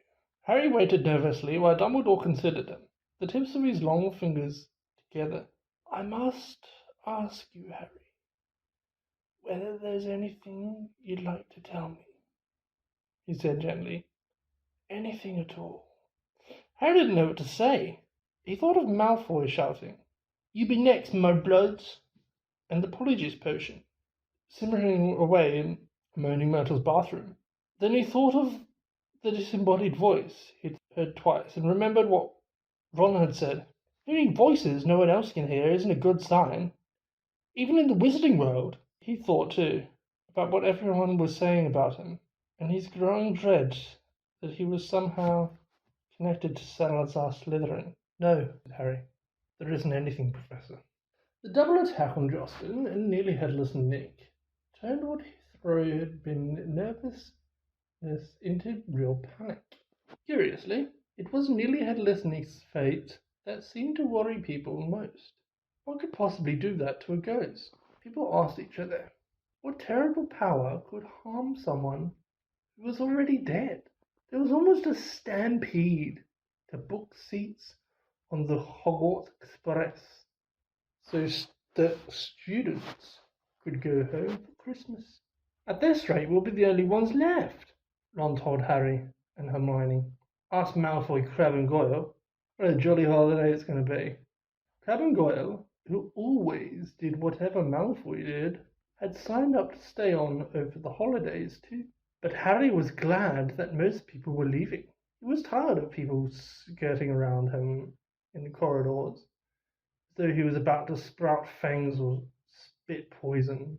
Tired of all the muttering, pointing, and hissing as he passed. Fred and George, however, found all this very funny. They went out of their way to march ahead of Harry down the corridors, shouting, "Make way for the heir of Slytherin! Seriously evil wizard coming through." Percy was deeply disapproving of this behavior.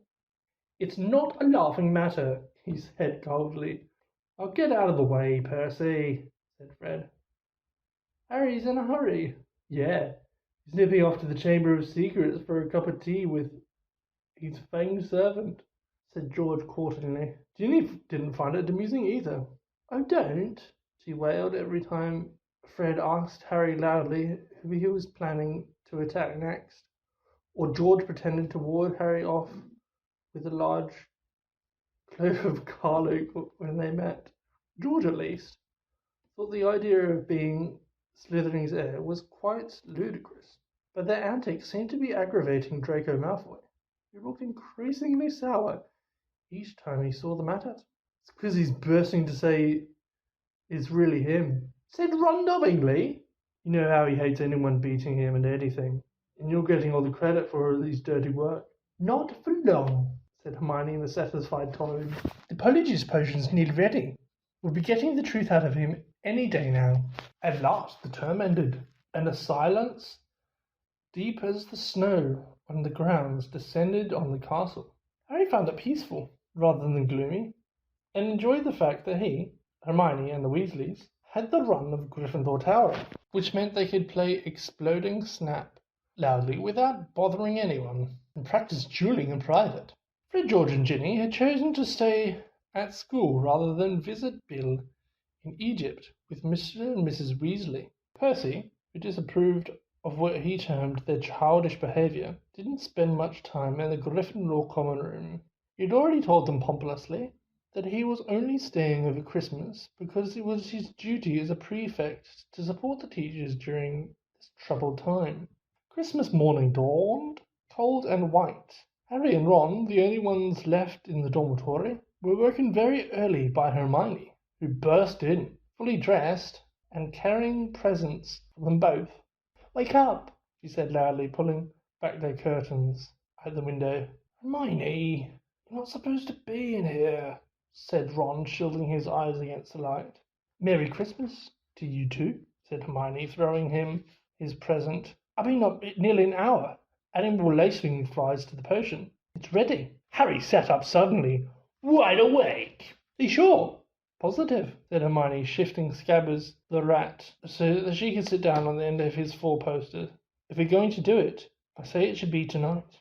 At that moment, Hedwig swooped into the room, carrying a very small package in her beak. "Hello," said Harry happily, as she landed on his bed. "Are you speaking to me again?"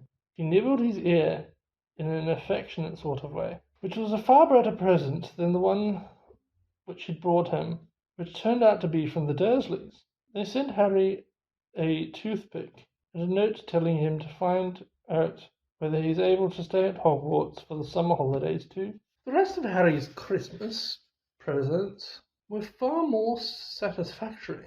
Hagrid sent him a large tin of treacle fudge, which Harry decided to soften by the fire before eating.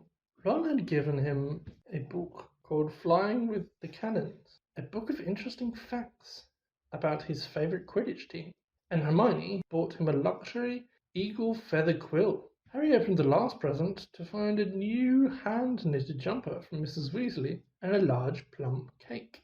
He put up her card with a fresh surge of guilt, thinking about Mrs. Weasley's car, which hadn't been seen since its crash in the Whomping Willow, and the bout of rule-breaking he and Ron were planning next. No one, not even someone dreading taking Polyjuice potion later, could fail to enjoy Christmas dinner at Hogwarts. The Great Hall looked magnificent. Not only were there a dozen frost-covered Christmas trees and thick streamers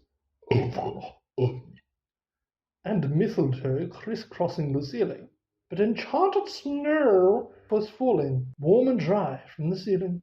Dumbledore led them in a few of his favourite carols, Hagrid booing more and more loudly with every goblet of eggnog he consumed. Percy, who hadn't noticed that Fred had been witched his prefect badge, so it now read Pinhead, kept asking them all what they were sniggering at.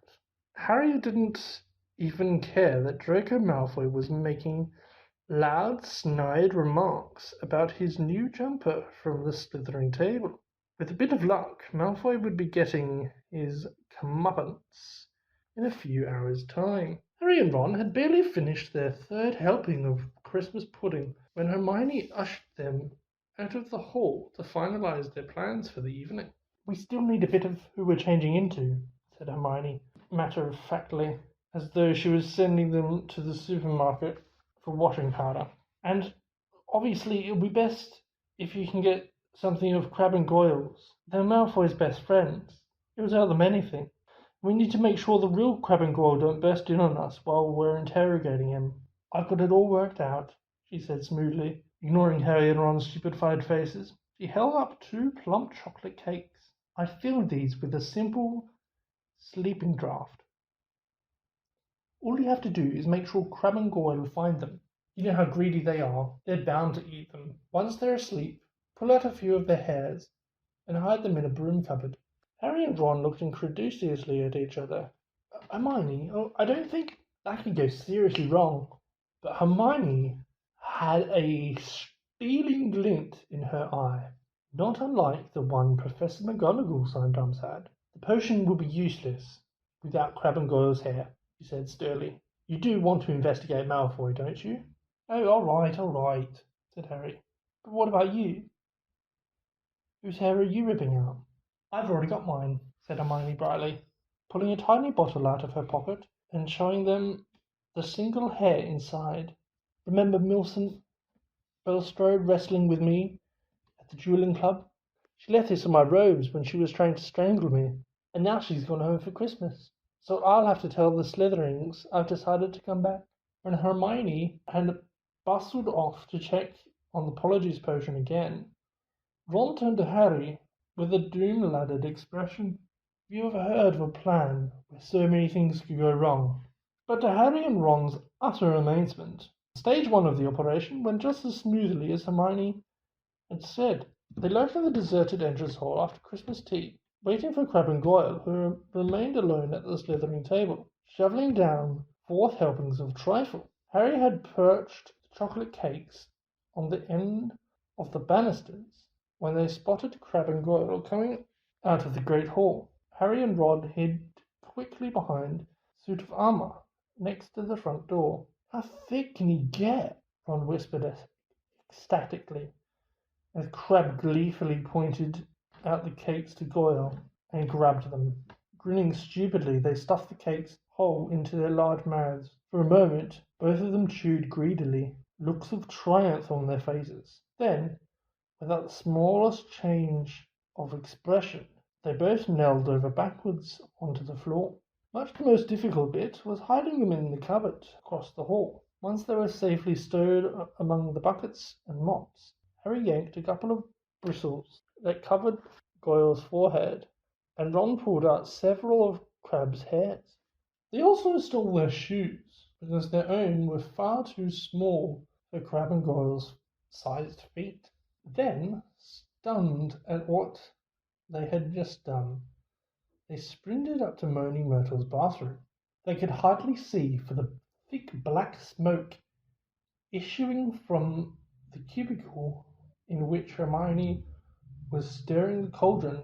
Pulling their robes over their faces, Harry and Ron knocked softly on the door. Hermione! They heard the scrape of the lock, and Hermione emerged, shiny-faced and looking anxious. Behind her, they heard a gloop, gloop of bubbling, treacle-thick potion. 3 glass tumblers stood ready on the toilet seat. Did you get them? Hermione asked breathlessly. Harry showed her Goyle's hair. Good. And I sneaked the spare robes out of the laundry, Hermione said, holding up a small sack. You'll need bigger sizes once you're Crabbe and Goyle. The 3 of them stared into the cauldron. Close up, the potion looked like thick dark mud, bubbling sluggishly. I'm sure I've done every part right, said Hermione nervously, rereading the splotch page of most potent potions. It looks like the book says it should, once we've drunk it, we'll have exactly an hour before we change back into ourselves. Now what? Ron whispered. We separate it into 3 glasses and add the hairs. Hermione ladled large dollops of the potion into each of their glasses. In her hand, trembling, she shook Millicent Bulstrode's hair out of its bottle into the first glass. Potion hissed loudly, like a boiling kettle, and frothed madly. A second later, it had turned into a sick sort of yellow. Ugh. Essence of Millicent Bulstrode, said Ron, eyeing it with loathing. But it tastes disgusting. And yours then? Said Hermione. Harry dropped Goyle's hair into the middle of his glass, and Ron put Crabbe's into the last one. Both glasses hissed and frothed. Goyle's turned into a cakey colour of bogey. Crabbe's a dark, murky brown. Hang on, said Harry, as Ron and Hermione reached for their glasses. We'd better not drink them in here. Once we turn into Crabbe and Goyle, we won't fit. And Millicent Bulstrode's no pixie. Good thinking, said Ron, unlocking the door. We'll take separate cubicles. Careful not to spill a drop of his Polyjuice potion. Harry slipped into the middle cubicle. Ready? He called. Ready. Ready, came Ron and Hermione's voices. 1, 2, 3. Pinching his nose, Harry drank the potion down in 2 large gulps, and it tasted like overcooked cabbage. Immediately his insides started writhing, as though he'd just swallowed live snakes. Doubled up, he wondered whether he was going to be sick. Then a burning sensation spread rapidly from his stomach to the very ends of his fingers and toes. Next, bringing him gasping to all fours, came a horrible melting feeling, as the skin all over his body bubbled like hot wax, and before his eyes his hands began to grow. The fingers thickened, the nails broadened, and the knuckles were bulging like bolts. His shoulders stretched painfully, and a prickling on his forehead told him that hair was creeping down towards his eyebrows. His robes ripped as his chest expanded like a barrel bursting in. His feet were agony in shoes 4 sizes too small. As suddenly it had started, everything stopped. Harry lay face down on the cold stone floor, listening to Myrtle gurgle morosely in the toilet. With difficulty, he kicked off his shoes and stood up. So this is what it felt like, being Goyle. His large hands trembling, he pulled off his old robes, which were hanging 30 centimeters above his ankles, pulled on the spare ones, and laced up Goyle's boat-like shoes. He reached up to brush his hair out of his eyes, and met only the short growth of worry bristles low on his forehead. Then he realized that his glasses were clouding his eyes, because Goyle obviously didn't need them. He took them off and called, "You two okay?" Goyle's low rasp of a voice issued from his mouth. "Yeah," came the deep grunt of Crabbe from his right. Harry unlocked his door and stepped in front of the cracked mirror. Goyle stared back at him out of dull, deepest eyes. Harry scratched his ear. So did Goyle. Ron's door opened. They stared at each other, except that he looked pale and shocked. Ron was indistinguishable from Crabbe, from the pudding basin haircuts to the long gorilla arms. "This is unbelievable," said Ron, approaching the mirror, prodding Crabbe's flat nose. "Unbelievable." "We'd better get going," said Harry, loosening the watch that was cutting into Goyle's thick wrists. "We've still got to find out where the Slytherin common room is. I only hope we can find someone to follow." Ron, who had been gazing at Harry, said, "Do you know how bizarre it is to see Goyle thinking?" He banged on Hermione's door. "Come on, we need to go." A high-pitched voice answered him. I don't think I'm going to come after all. You go on without me." "Hermione, we know Millicent Bulstrode's ugly. No one's going to know it's you." "No, really, I don't think I'll come. You two hurry up. You're wasting time." Harry looked at Ron, bewildered. "That looks more like Goyle," said Ron. That's how he looks every time the teacher asks him a question. "Hermione, are you okay?" said Harry through the door. "I'm fine," Fine, I'm fine, go on. Harry looked at his watch. 5 of their precious 60 minutes had already passed. We'll meet you back here, all right? Harry and Ron opened the door of the bathroom carefully, checked the coast was clear, and set off. Don't swing your arms like that, Harry muttered to Ron. Huh? Crab holds them sort of stiff. How's this? Yeah, that's better. They went down the marble staircase, and all they needed now was a Slytherin who they could follow to the Slytherin common room. But there was nobody around. Any ideas? Muttered Harry. The Slytherins always come up to breakfast from over there, said Ron, nodding at the entrance of the dungeons. The words had barely left his mouth when a girl with long curly hair emerged from the entrance. Excuse me, I've forgotten the way to our common room. I beg your pardon, said the girl stiffly. Our common room? I'm a Ravenclaw. She walked away, looking suspiciously back at them. Harry and Ron hurried down the steps into the darkness, their footsteps echoing particularly loudly as Crabbe and Goyle's huge feet hit the floor, feeling that this wasn't going to be as easy as they had hoped. The labyrinth passages were deserted. They walked deeper and deeper under the school, constantly checking their watches to see how much time they had left. After a quarter of an hour, just when they were getting desperate, they heard a sudden movement. Huh, said Ron excitedly. There's one of them now. A figure was emerging from a side room as they hurried nearer. However, their hearts sank. It wasn't a Slytherin. It was Percy. What are you doing down here? Said Ron in surprise. Percy looked affronted. That, he said stiffly, is none of your business. It's Crabbe, isn't it? What? Oh, yeah, said Ron. Well, go off to your dormitories, said Percy sternly. It's not safe to be wandering around dark corridors these days. You are, Ron pointed out. I, said Percy, drawing himself up, am a prefect. Nothing's about to attack me. A voice suddenly echoed behind Harry and Ron. Draco Malfoy was strolling towards them, and for the first time in his life, Harry was pleased to see him. There you are, he drawled, looking at them. Have you two been peeking out in the Great Hall all this time? I've been looking for you. I wanted to show you something really funny.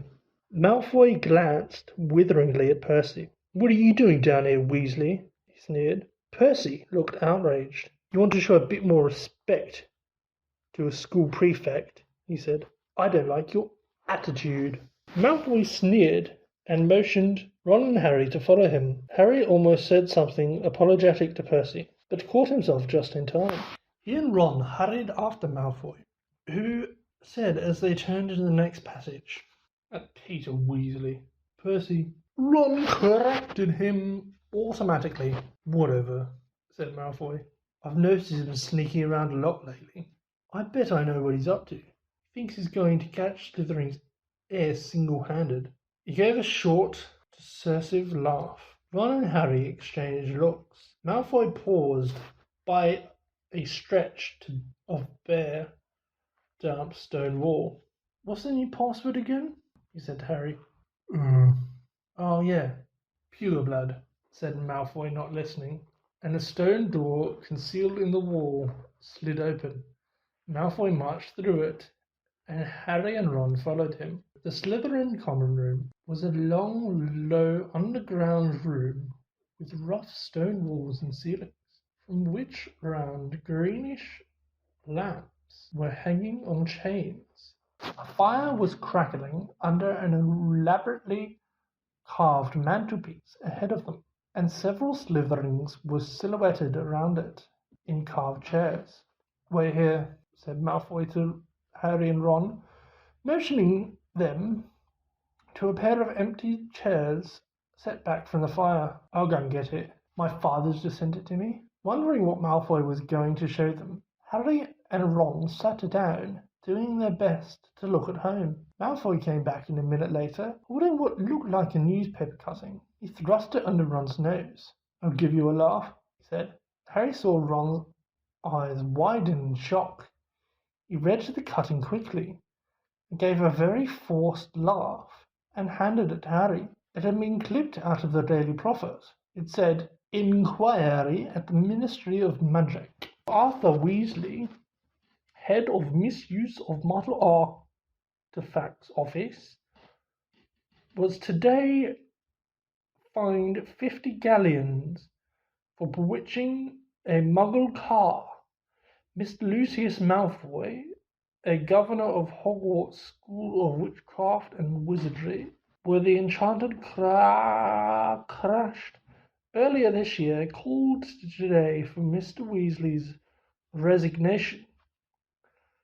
"Weasley has brought the ministry into disrupt," Mr. Malfoy told the reporter. "He is clearly unfit to draw up our laws, and his ridiculous Muggle Protection Act should be scrapped immediately." Mr. Weasley was unavailable for comment, although his wife told reporters to clear off or she would set the family ghoul on them.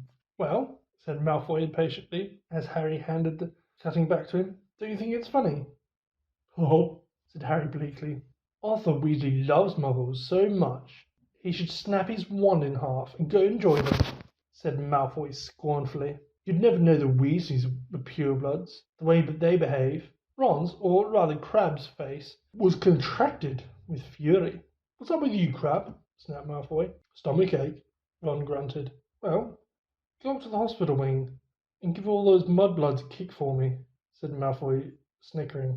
"You know, I'm surprised the Daily Prophet hasn't reported all these attacks yet."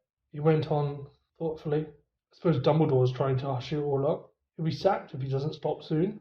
Father's always said Dumbledore's the worst thing that ever happened to this place. He loves Muggleborns. A decent headmaster would never let slime like Creevy in."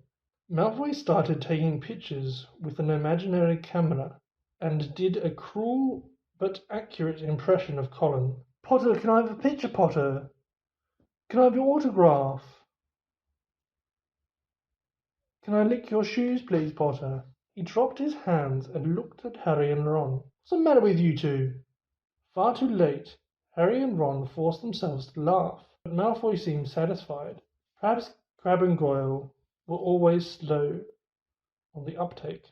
"Saint Potter, the Mudblood's friend," said Malfoy slowly. "He's another one with no proper wizard feeling, or he wouldn't go around with that jumped-up Granger Mudblood, and people think he's Slytherin's heir." Harry and Ron waited with bated breath. Malfoy was surely seconds away from telling them it was him. But then, "I wish I knew who it was," said Malfoy petulantly. "I could help them." Ron's jaw dropped, so that Crabbe's face looked even more gormless than usual. Fortunately, Malfoy didn't notice, and Harry, thinking fast, said, "You must have some idea who's behind it all." "No, I haven't, Goyle. How many times do I have to tell you?" snapped Malfoy. "And Father won't tell me anything about the last time the chamber was opened either. Of course, it was 50 years ago, so it was before his time, but he knows all about it. And he says that it was all kept quiet, and I'll look suspicious if I know too much about it. But I know one thing. Last time the Chamber of Secrets was opened, a mudblood died. So I bet it's just a matter of time before one of them's killed this time. I hope it's Granger," he said with relish. Ron was clenching Crabbe's gigantic fist, feeling that it would be a bit of a giveaway if Ron punched Malfoy. Harry shot him a warning look and said, "Do you know if the person who opened the chamber last time was caught?" "Oh, yeah. Whoever it was expelled," said Malfoy. "They're probably still in Azkaban." "Azkaban?" said Harry, puzzled. "Azkaban? The wizard prison, Goyle?" Malfoy looking at him in disbelief. "Honestly, if you were any slower, you'd be going backwards." He shifted relentlessly in his chair and said, "Father says to keep my head down and let the heir of Slytherin get on with it. He says the school needs ridding of all the mudblood filth, but not to get mixed up in it. Of course, he's got a lot on his plate at the moment. You know the Ministry of Magic raided our manor last week?" Harry tried to force Goyle's dull face into a look of concern. "Yeah," said Malfoy. "Luckily they didn't find much. Father got some very valuable dark art stuff. But luckily we've got our own secret chamber under the drawing room floor. "Who?" said Ron. Malfoy looked at him. So did Harry. Ron blushed. Even his hair was turning red. His nose was also slowly lengthening. The hour was up. Ron was turning back into himself, and from the look of horror he was suddenly giving Harry, he must be too. They jumped to their feet. "Medicine for my stomach," Ron grunted, and without further ado they sprinted the length of the Slytherin's common room and hurled themselves at the stone wall and dashed up the passage, hoping against hope. Malfoy hadn't noticed anything. Harry could feel his feet slipping in Goyle's huge shoes and had to hoist up his robes as he shrank. They crashed up the steps into the dark entrance hall, which was full of muffled pounding, coming from the cupboard where they'd locked Crabbe and Goyle. Leaving their shoes outside the cupboard door, they sprinted in their socks up the marble staircase towards Moaning Myrtle's bathroom.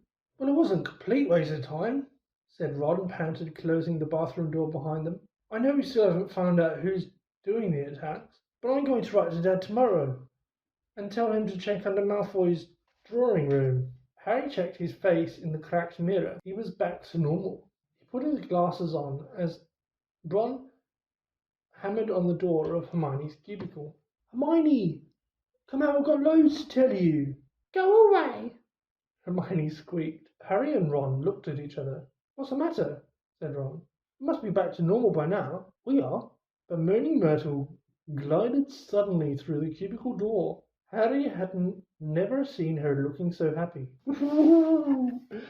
"Wait till you see," she said. "It's awful."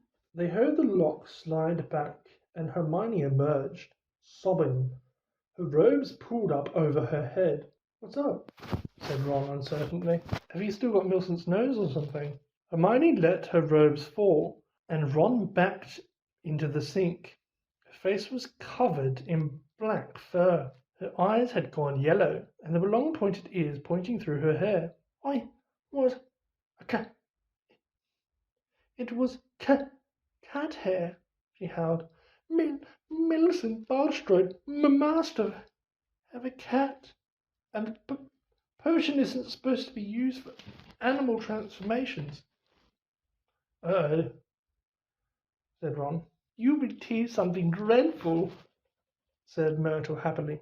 "It's okay, Hermione," said Harry quickly. "We'll have to take you to the hospital wing. Madame Pomfrey never asked too many questions." It took a long time to persuade Hermione to leave the bathroom. Moaning Myrtle sped on their way with a hearty cough.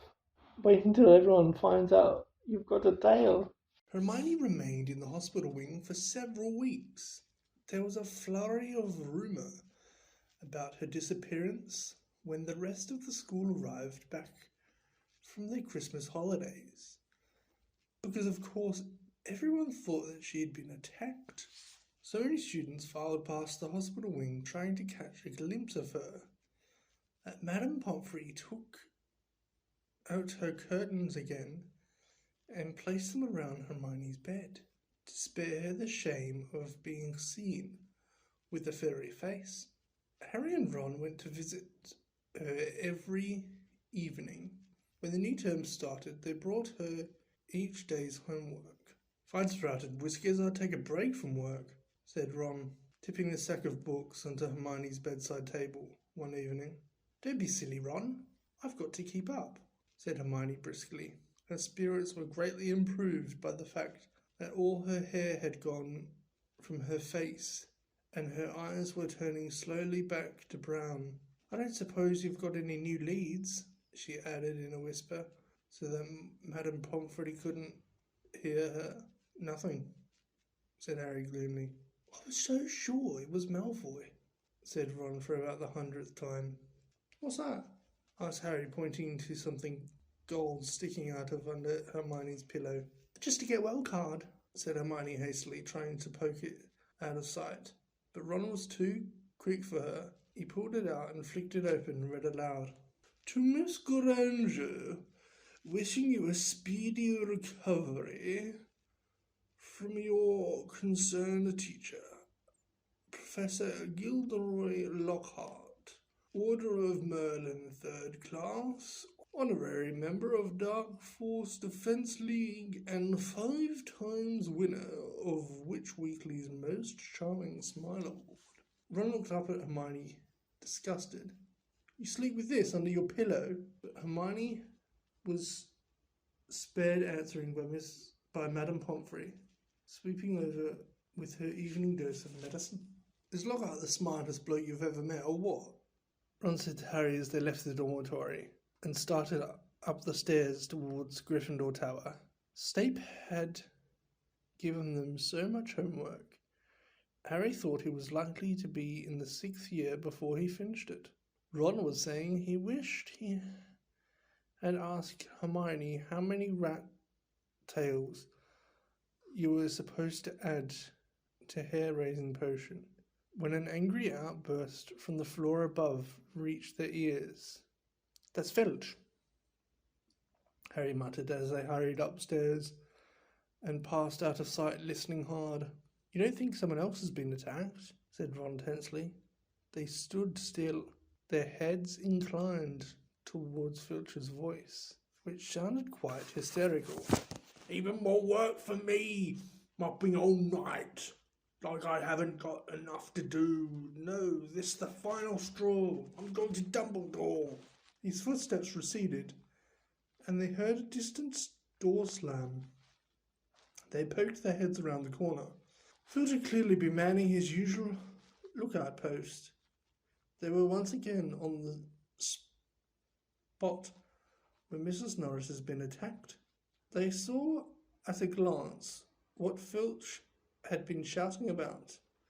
A great flood of water stretched over half the corridor, and it looked as though it was still seeping from under the door of Moaning Myrtle's bathroom. Now Filch had stopped shouting. They could hear Myrtle's wails echoing off the bathroom walls. Now what's up with her?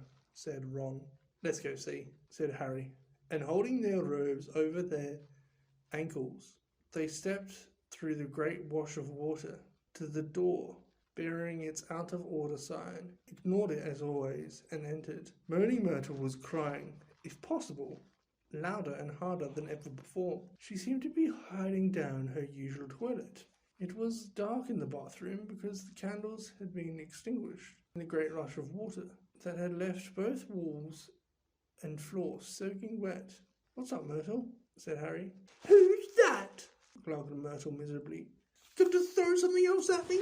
Harry waded across to her cubicle and said, Why would I throw something at you? Don't ask me, Myrtle shouted, emerging with a wave of yet more water, which splashed onto the already sopping floor. Here I am, minding my own business, and someone thinks it's funny to throw a book at me? Can't hurt if someone throws something at you, said Harry reasonably. I mean, it'd just go right through you, wouldn't it? He had said the wrong thing. Myrtle puffed herself up and shrieked, Let's all throw books at Myrtle, because she can't fear it. 10 points if you get it through her stomach. 50 points if it goes through her head. Well, ha ha ha.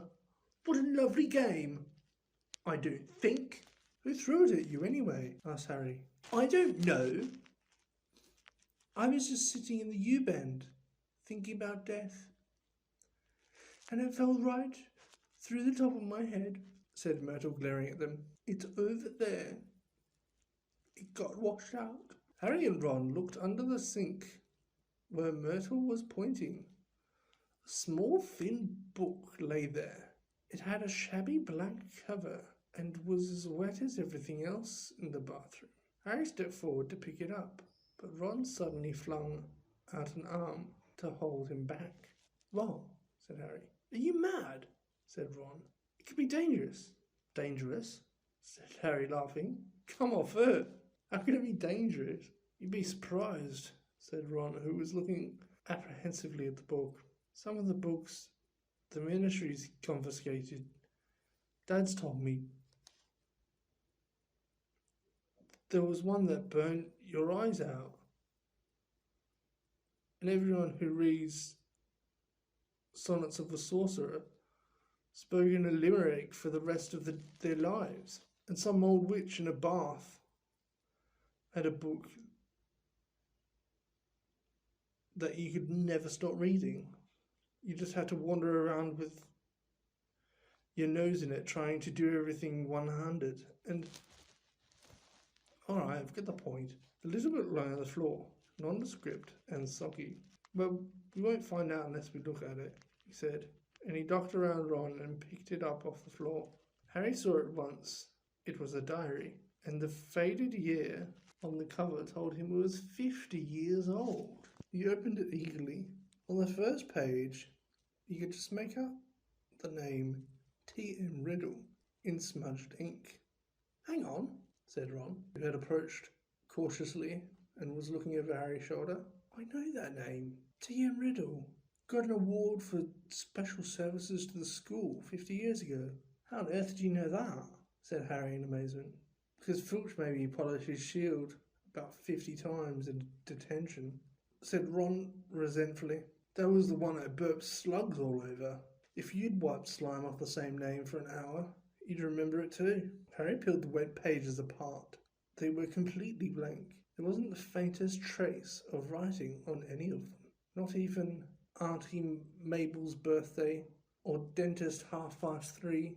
He never wrote in it, said Harry, disappointed. I wonder why someone wanted to flush it away, said Ron curiously.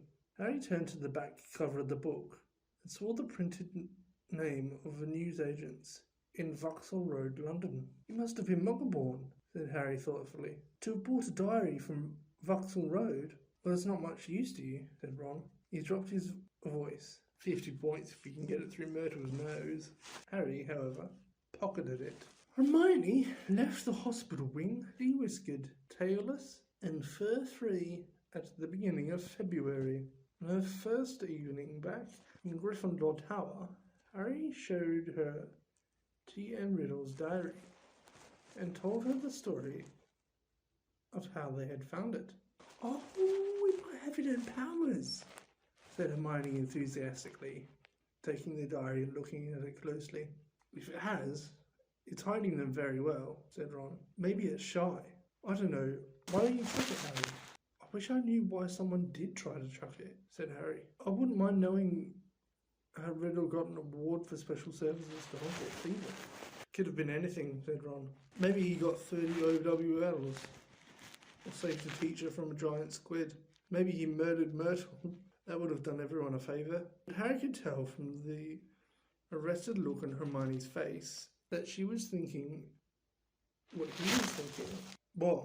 Said Ron, looking from one to the other. Well, the Chamber of Secrets was opened 50 years ago, wasn't it? He said. That's what Malfoy said. Yeah. And this diary's 50 years old, said Hermione, tapping it excitedly. So? Oh, Ron, wake up, snapped Hermione. We know the person who opened the chamber last time was expelled 50 years ago. We know T.M. Riddle got an award for special services to the school 50 years ago. Well, what if Riddle got his special award for catching the heir of Slytherin? His diary would probably tell us everything. Where the chamber is, how to open it, and what sort of creature lives in it. The person who's behind the attacks this time wouldn't want that laying around, would they? That's a brilliant theory, Hermione, said Ron, with just one tiny little flaw. There's nothing written in his diary. But Hermione was pulling her wand out of her bag. It might be invisible ink, she whispered. She tapped the diary 3 times and said, Aparicium. Nothing happened. Undaunted, Hermione shoved her hand back into her bag and pulled out what appeared to be a bright red eraser. It's a revealer. I caught it in Diagon Alley, she said. She rubbed hard on January the 1st. Nothing happened. I'm telling you, there's nothing to find in there, said Ron. Riddle just got a diary for Christmas. They're going to be bothered filling it in. Harry couldn't explain, even to himself, why he didn't just throw Riddle's diary away. The fact that even though he knew the diary was blank, he kept absent-mindedly picking it up and turning the pages as though it was a story he wanted to finish. And while Harry was sure he had never heard the name T.M. Riddle before, it still seemed to mean something to him. Almost as though Riddle was a friend he'd had when he was very small and half forgotten. But this was absurd. He'd never had friends before Hogwarts. Dudley made sure of that. Nevertheless, Harry was determined to find more about Riddle. So the next day at break, he headed for the trophy room to examine Riddle's special award, accompanied by an interested Hermione and a thoroughly unconvinced Ron. He told them he'd seen enough of the trophy room to last him a lifetime. Riddle's burnished gold shield was tucked away in a corner cabinet. It didn't carry details of what had been given to him. However, they did find Riddle's name on an old medal, Magical Merit, and on a list of head boys. "He sounds like Percy," said Ron, wrinkling his nose in disgust. "Perfect. Head boy. Probably top of every class." "You say that like it's a bad thing," said Hermione in a slightly hurt voice. The sun had now begun to shine weakly on Hogwarts again. Inside the castle, the mood had grown more hopeful. There had been no more attacks since those on Justin and Nearly Headless Nick, and Madame Pomfrey was pleased to report mandrakes were becoming moody and separative, meaning that they were fast leaving childhood. "The moment their acne clears up, they'll be ready for repotting," Harry heard her telling Filch kindly one afternoon. "And after that, it won't be long before cutting them up and stewing them. You'll have Mrs. Norris back in no time." Perhaps the heir of Slytherin had lost his or her nerve, thought Harry. It must be getting riskier and riskier to open the Chamber of Secrets, with the school so alert and suspicious. Perhaps the monster, whatever it was even now settling itself down to hibernate for another 50 years. Only Macmillan of Hufflepuff didn't take this cheerful view. He was still convinced that Harry was the guilty one, that he had given himself away at the dueling club. Peeves wasn't helping matters, yet popping up in the crowded corridors singing, "Oh, Potter, you rotter!" Now with a dance routine to match. Gilderoy Lockhart seemed to think he himself made the attack stop. Harry overheard him telling Professor McGonagall so, while the Gryffindors were lining up for transfiguration. "I don't think there'll be any more trouble, Minerva," he said, tapping his nose knowingly and winking. "I think the Chamber of Secrets has been locked for good this time. The culprit must have known it was only a matter of time before I caught them. Rather sensible to stop now before I came down hard on them. You know, what the school needs now is a morale booster. Wash away all the memories of last term. I won't say any more just now, but I think I know just the thing." He tapped his nose again and strode off. Lockhart's idea of a morale booster became clear at breakfast time on February the 14th. Harry hadn't had much sleep because of the late running Quidditch practice the night before, and he hurried down to the Great Hall slightly late. He thought for a moment that he walked through the wrong doors. The walls were covered with large, lurid pink flowers. Worse still, heart-shaped confetti was falling from the pale blue ceiling. Harry went over to the Gryffindor table where Ron was sitting looking sickened, and Hermione seemed to have come over rather giggly. "What's going on?" Harry asked them, sitting down and wiping confetti off his bacon. Ron pointed to the teacher's table, apparently too disgusted to speak. Lockhart, wearing lewd pink robes to match the decorations, was waving for silence. The teachers on either side of him were looking stony-faced. From where he sat, Harry could see a muscle going in Professor McGonagall's cheek. Snape looked as though someone had just fed him a large beaker of Skelligro. "Happy Valentine's Day!" Lockhart shouted. "And may I thank the 46 people who have so far sent me cards. Yes, I have taken the liberty of arranging this little surprise for you all, and it doesn't end here." Lockhart clapped his hands, and through the doors to the entrance hall marched a dozen surly-looking dwarves. Not just any dwarves, however. Lockhart had them all wearing golden wings and carrying harps. My friendly card-carrying cupids, beamed Lockhart. They'll be roving around the school today delivering your valentines. And the fun doesn't stop here. I'm sure my colleagues will want to enter into the spirit of the occasion. Why not ask Professor Snape to show you how to whip up a love potion? And while you're at it, Professor Flitwick knows more about entrancing enchantments than any wizard I've ever met. The sly old dog. Professor Flitwick buried his face in his hands. Snape was looking as though the first person to ask him for a love potion would be force-fed poison. Please, Hermione, tell me you weren't one of the 46, said Ron as they left the Great Hall for their first lesson. Hermione suddenly became very interested in searching her bag for her timetable and didn't answer. All day long, the dwarves kept barging into their classes to deliver valentines to the annoyance of the teachers, and late that afternoon, as the Gryffindors were walking upstairs for charms, one of them caught up with Harry. "Oi, you! Harry Potter!" shouted one particularly grim-looking dwarf, elbowing people out of the way to get Harry. Hot all over at the thought of being given a valentine in front of a queue of first years, which happened to include Ginny Weasley. Harry tried to escape. The dwarf, however, cut his way through the crowd by kicking people's shins and reached him before he'd gone 2 paces. "I've got a musical message to deliver Harry Potter in person," he said, twanging his harp in a threatening sort of way.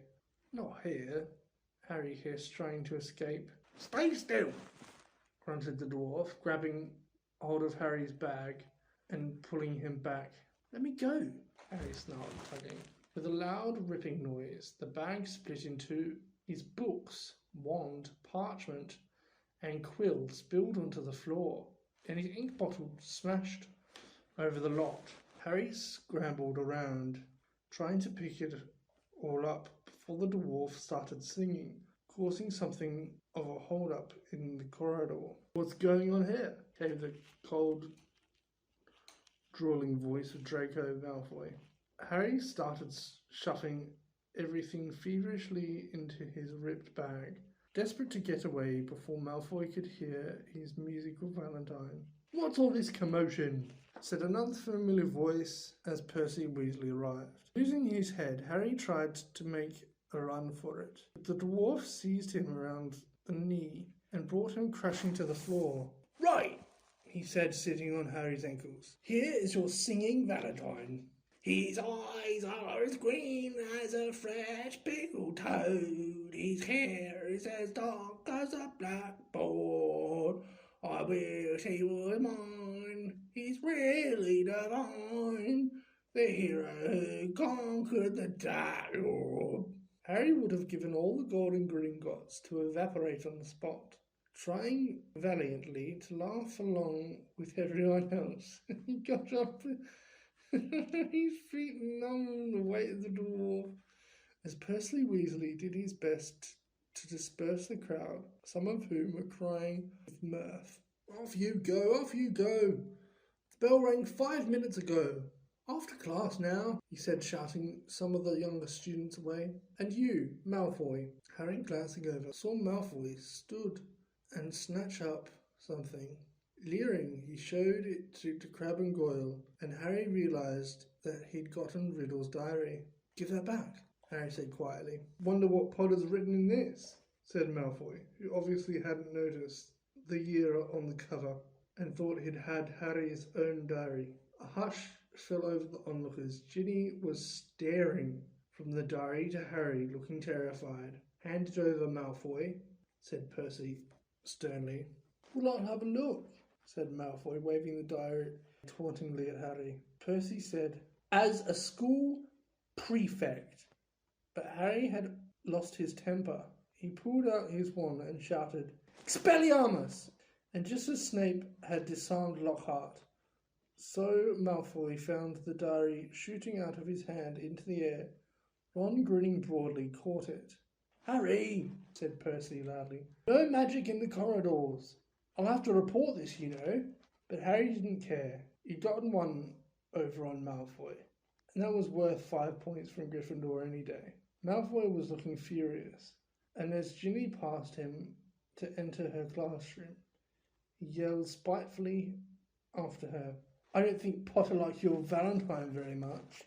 Ginny covered her face with her hands and ran into class snarlingly. Ron pulled out his wand too, but Harry pulled him away. Ron didn't need to spend the whole charms belching slugs. It wasn't until they had reached Professor Flitwick's class that Harry noticed something rather odd about Riddle's diary. All his other books were drenched in scarlet ink. The diary, however, was as clean as it had been before the ink bottle had smashed all over it.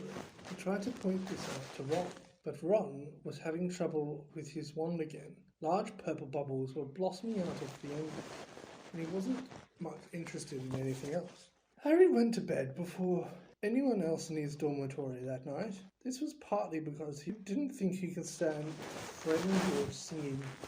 His eyes were as green as a fresh pickled toad. One more time. And partly because he wanted to examine Riddle's diary again, and he knew that Ron thought he was wasting his time. Harry sat on his four-poster and flicked through the blank pages, not one of which had a trace of scarlet ink on it. Then when he pulled a new bottle out of his bedside cabinet, dripped his quill onto it, and dropped a blot on the first page of the diary. Ink shone brightly on the paper for a second, and then, as though it was being sucked into the page, vanished. Excited, Harry loaded up his quill a second time and wrote, "My name is Harry Potter." The words shone momentarily on the page, but they too sank without a trace.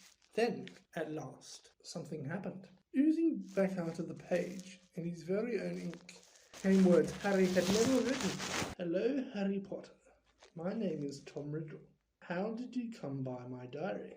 These words, too, faded away, but not before Harry had started to scribble back. Someone tried to flush it down a toilet. He waited eagerly for Riddle's reply. Luckily, I recorded my memories in some more lasting way than ink, but I always knew there would be those who would not want this diary read. "What do you mean?" Harry scrolled, blotting the page in his excitement. "I mean that this diary holds memories of terrible things. Things which were covered up. Things which happened at Hogwarts School of Witchcraft and Wizardry."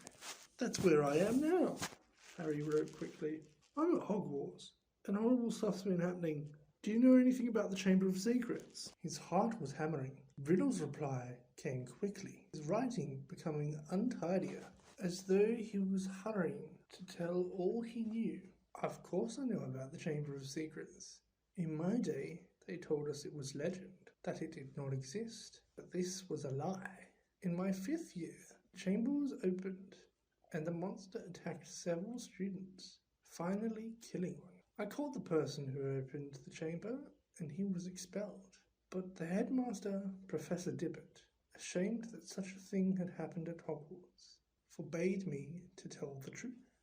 A story was given out that the girl had died in a freak accident.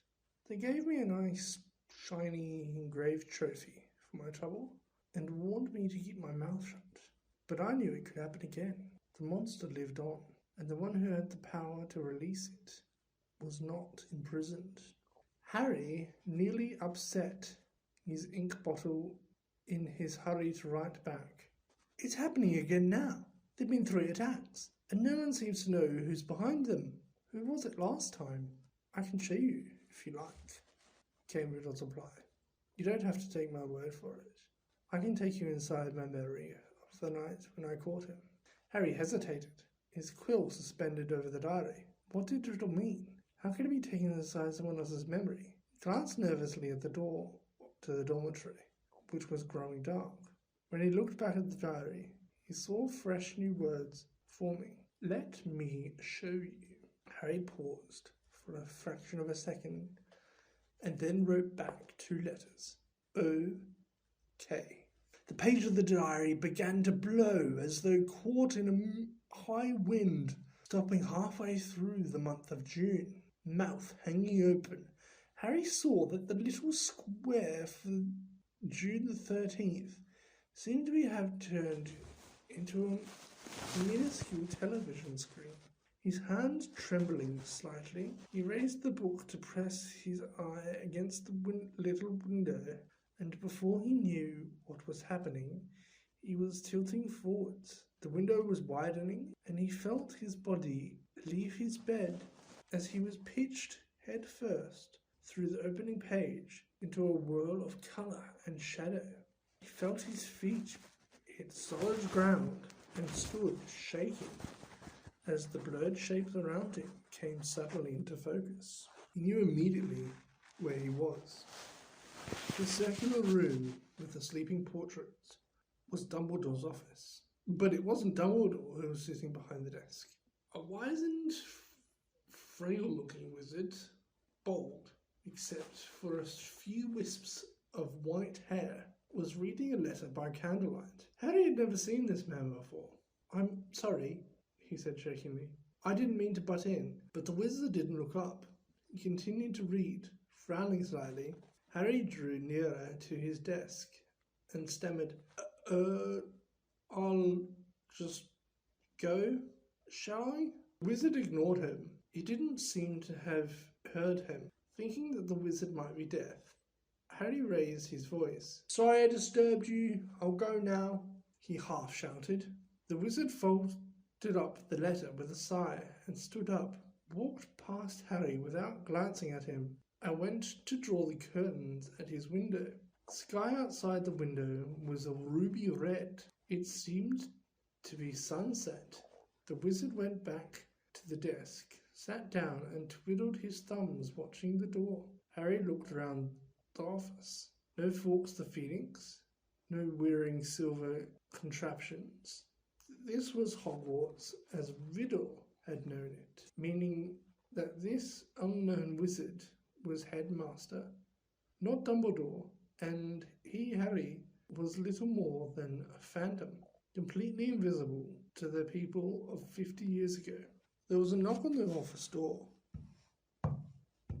"Enter," said the old wizard in a feeble voice. A boy about 16 entered, taking off his pointed hat. A silver prefect's badge was glinting on his chest, and he was much taller than Harry. But he, too, had jet black hair. "Ah, Riddle," said the headmaster. "You wanted to see me?" "Professor Dippet?" said Riddle. He looked nervous. "Sit down," said Dippet. "I've been reading the letter you sent me." "Oh," said Riddle. He sat down, gripping his hands together very tightly. "My dear boy," said Dippet kindly, "I cannot possibly let you stay at school over the summer. Surely you want to go home for the holidays?" "No," said Riddle at once. "I'd much rather stay at Hogwarts than go back to that." "You live in a Muggle orphanage during the holidays, I believe," said Dippet curiously. "Yes," said Riddle, reddening slightly. "You are Muggle-born?" "Half-blood, sir," said Riddle. "Muggle father." "Which mother?" "And are both your parents—" "My mother died just after I was born, sir. They told me at the orphanage she lived just long enough to name me, sir. Tom after my father, Marvolo after my grandfather." Dibble clucked his tongue sympathetically. "The thing is, Tom," he sighed, "special arrangements might have been made for you. But in the current circumstances—" "You mean all these attacks, sir?" said Riddle, and Harry's heart leapt, and he moved closer, scared of missing anything. "Precisely," said the headmaster. My dear boy, you must see how foolish it would be of me to allow you to remain at the castle when the term ends, particularly in the light of the recent tragedy, the death of the poor little girl. You will be safer by far at your orphanage. As a matter of fact, the Ministry of Magic is even now talking about closing the school. We are no nearer locating the source of all this unpleasantness. Riddle's eyes had widened.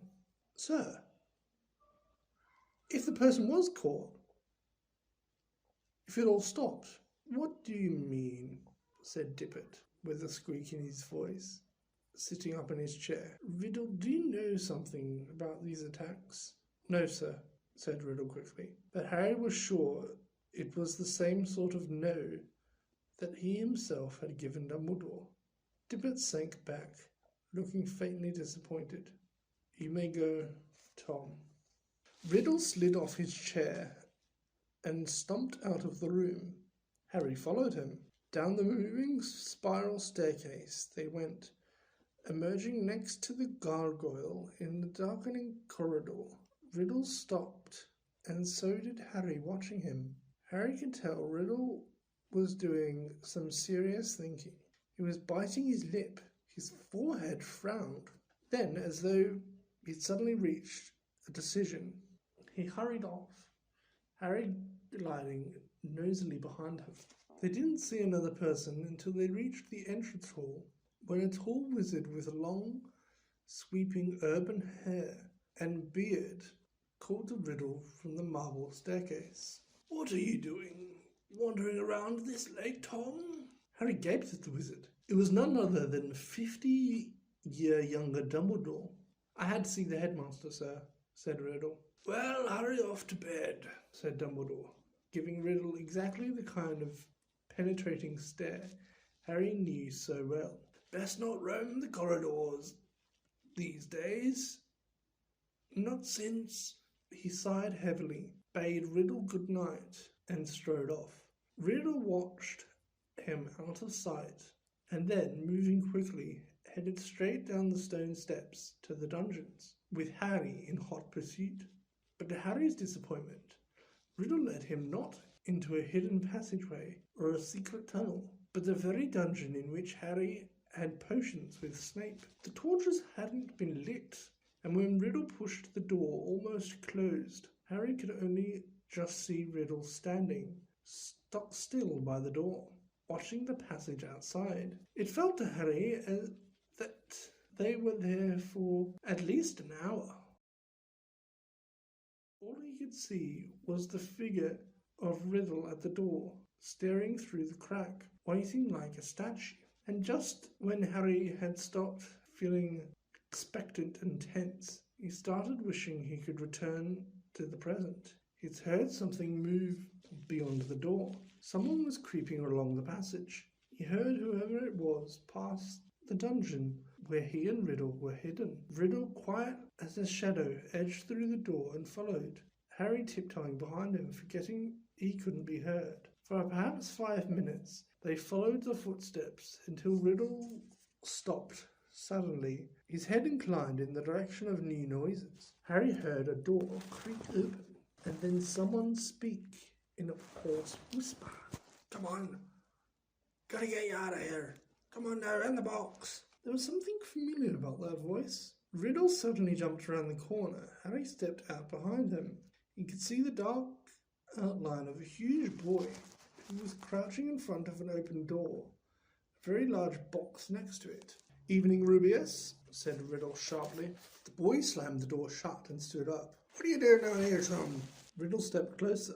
It's all over, he said. I'm going to have to turn you in, Rubeus. They're talking about closing Hogwarts if the attacks don't stop. What are you? I don't think you meant to kill anyone. But monsters don't make good pets. I suppose you just let it out for exercise and... It never killed no one, said the large boy, backing against the closed door. From behind him, Harry could hear a funny rustling and clicking. Come on, Rubius, said Riddle, moving yet closer. The dead girl's parents will be here tomorrow. The least Hogwarts can do is make sure that the thing that killed their daughter is slaughtered. It wasn't him, roared the boy, his voice echoing in the dark passage. He wouldn't! He'd never! Stand aside, said Riddle, drawing out his wand. His spell lit the corridor with a sudden flaming light. The door behind the large boy flew open with such force it knocked him into the opposite wall, and out came something that made Harry let out a long piercing scream, but no one seemed to hear.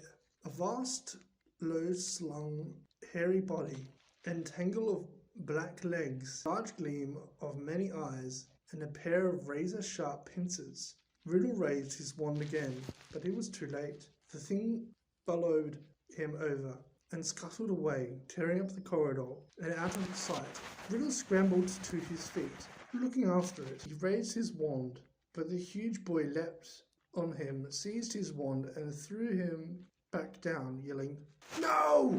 The scene whirled. The darkness became complete. Harry felt himself falling, and with a crash he landed spread-eagled on his four-poster in the Gryffindor dormitory, Riddle's diary lying open on his stomach. Before he had time to regain his breath, the dormitory door opened and Ron came in. "Here you are," he said. Harry sat up and was sweating and shaking. "What's up?" said Ron, looking at him with concern. It was Hagrid, Ron. Hagrid opened the Chamber of Secrets 50 years ago. Harry, Ron and Hermione had always known that Hagrid had an unfortunate liking for large and monstrous creatures. During their first year at Hogwarts, he tried to raise a dragon in his little wooden house, and it would be a long time before they forgot about the giant three-headed dog he'd christened Fluffy. And if, as a boy, Hagrid heard that a monster was hidden somewhere in the castle, Harry was sure he'd have gone to any lengths for a glimpse of it. He probably thought it was a shame that the monster had been cooped up so long, and thought it deserved the chance to stretch its many legs. Harry could just imagine the 13-year-old Hagrid trying to fit a lead and collar on it.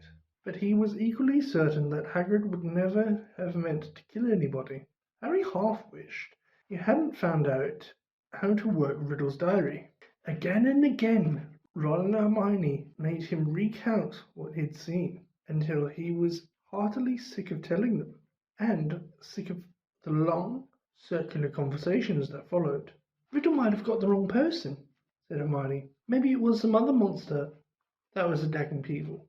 "How many monsters do you think this place can hold?" Ron asked dully. "We always knew Hagrid had been expelled," said Harry miserably. "And the attacks must have stopped after Hagrid was kicked out. Otherwise, Riddle wouldn't have got his award." Ron tried a different tack. "Riddle does sound like Percy." "Who asked him to grass on Hagrid anyway?" "The monster had killed someone, Ron," said Hermione. "And Riddle was going back to some Muggle orphanage if they closed Hogwarts," said Harry. "I don't blame him for wanting to stay here." Ron bit his lip, then said tentatively, "You met Hagrid down Nocturne Alley, didn't you, Harry?"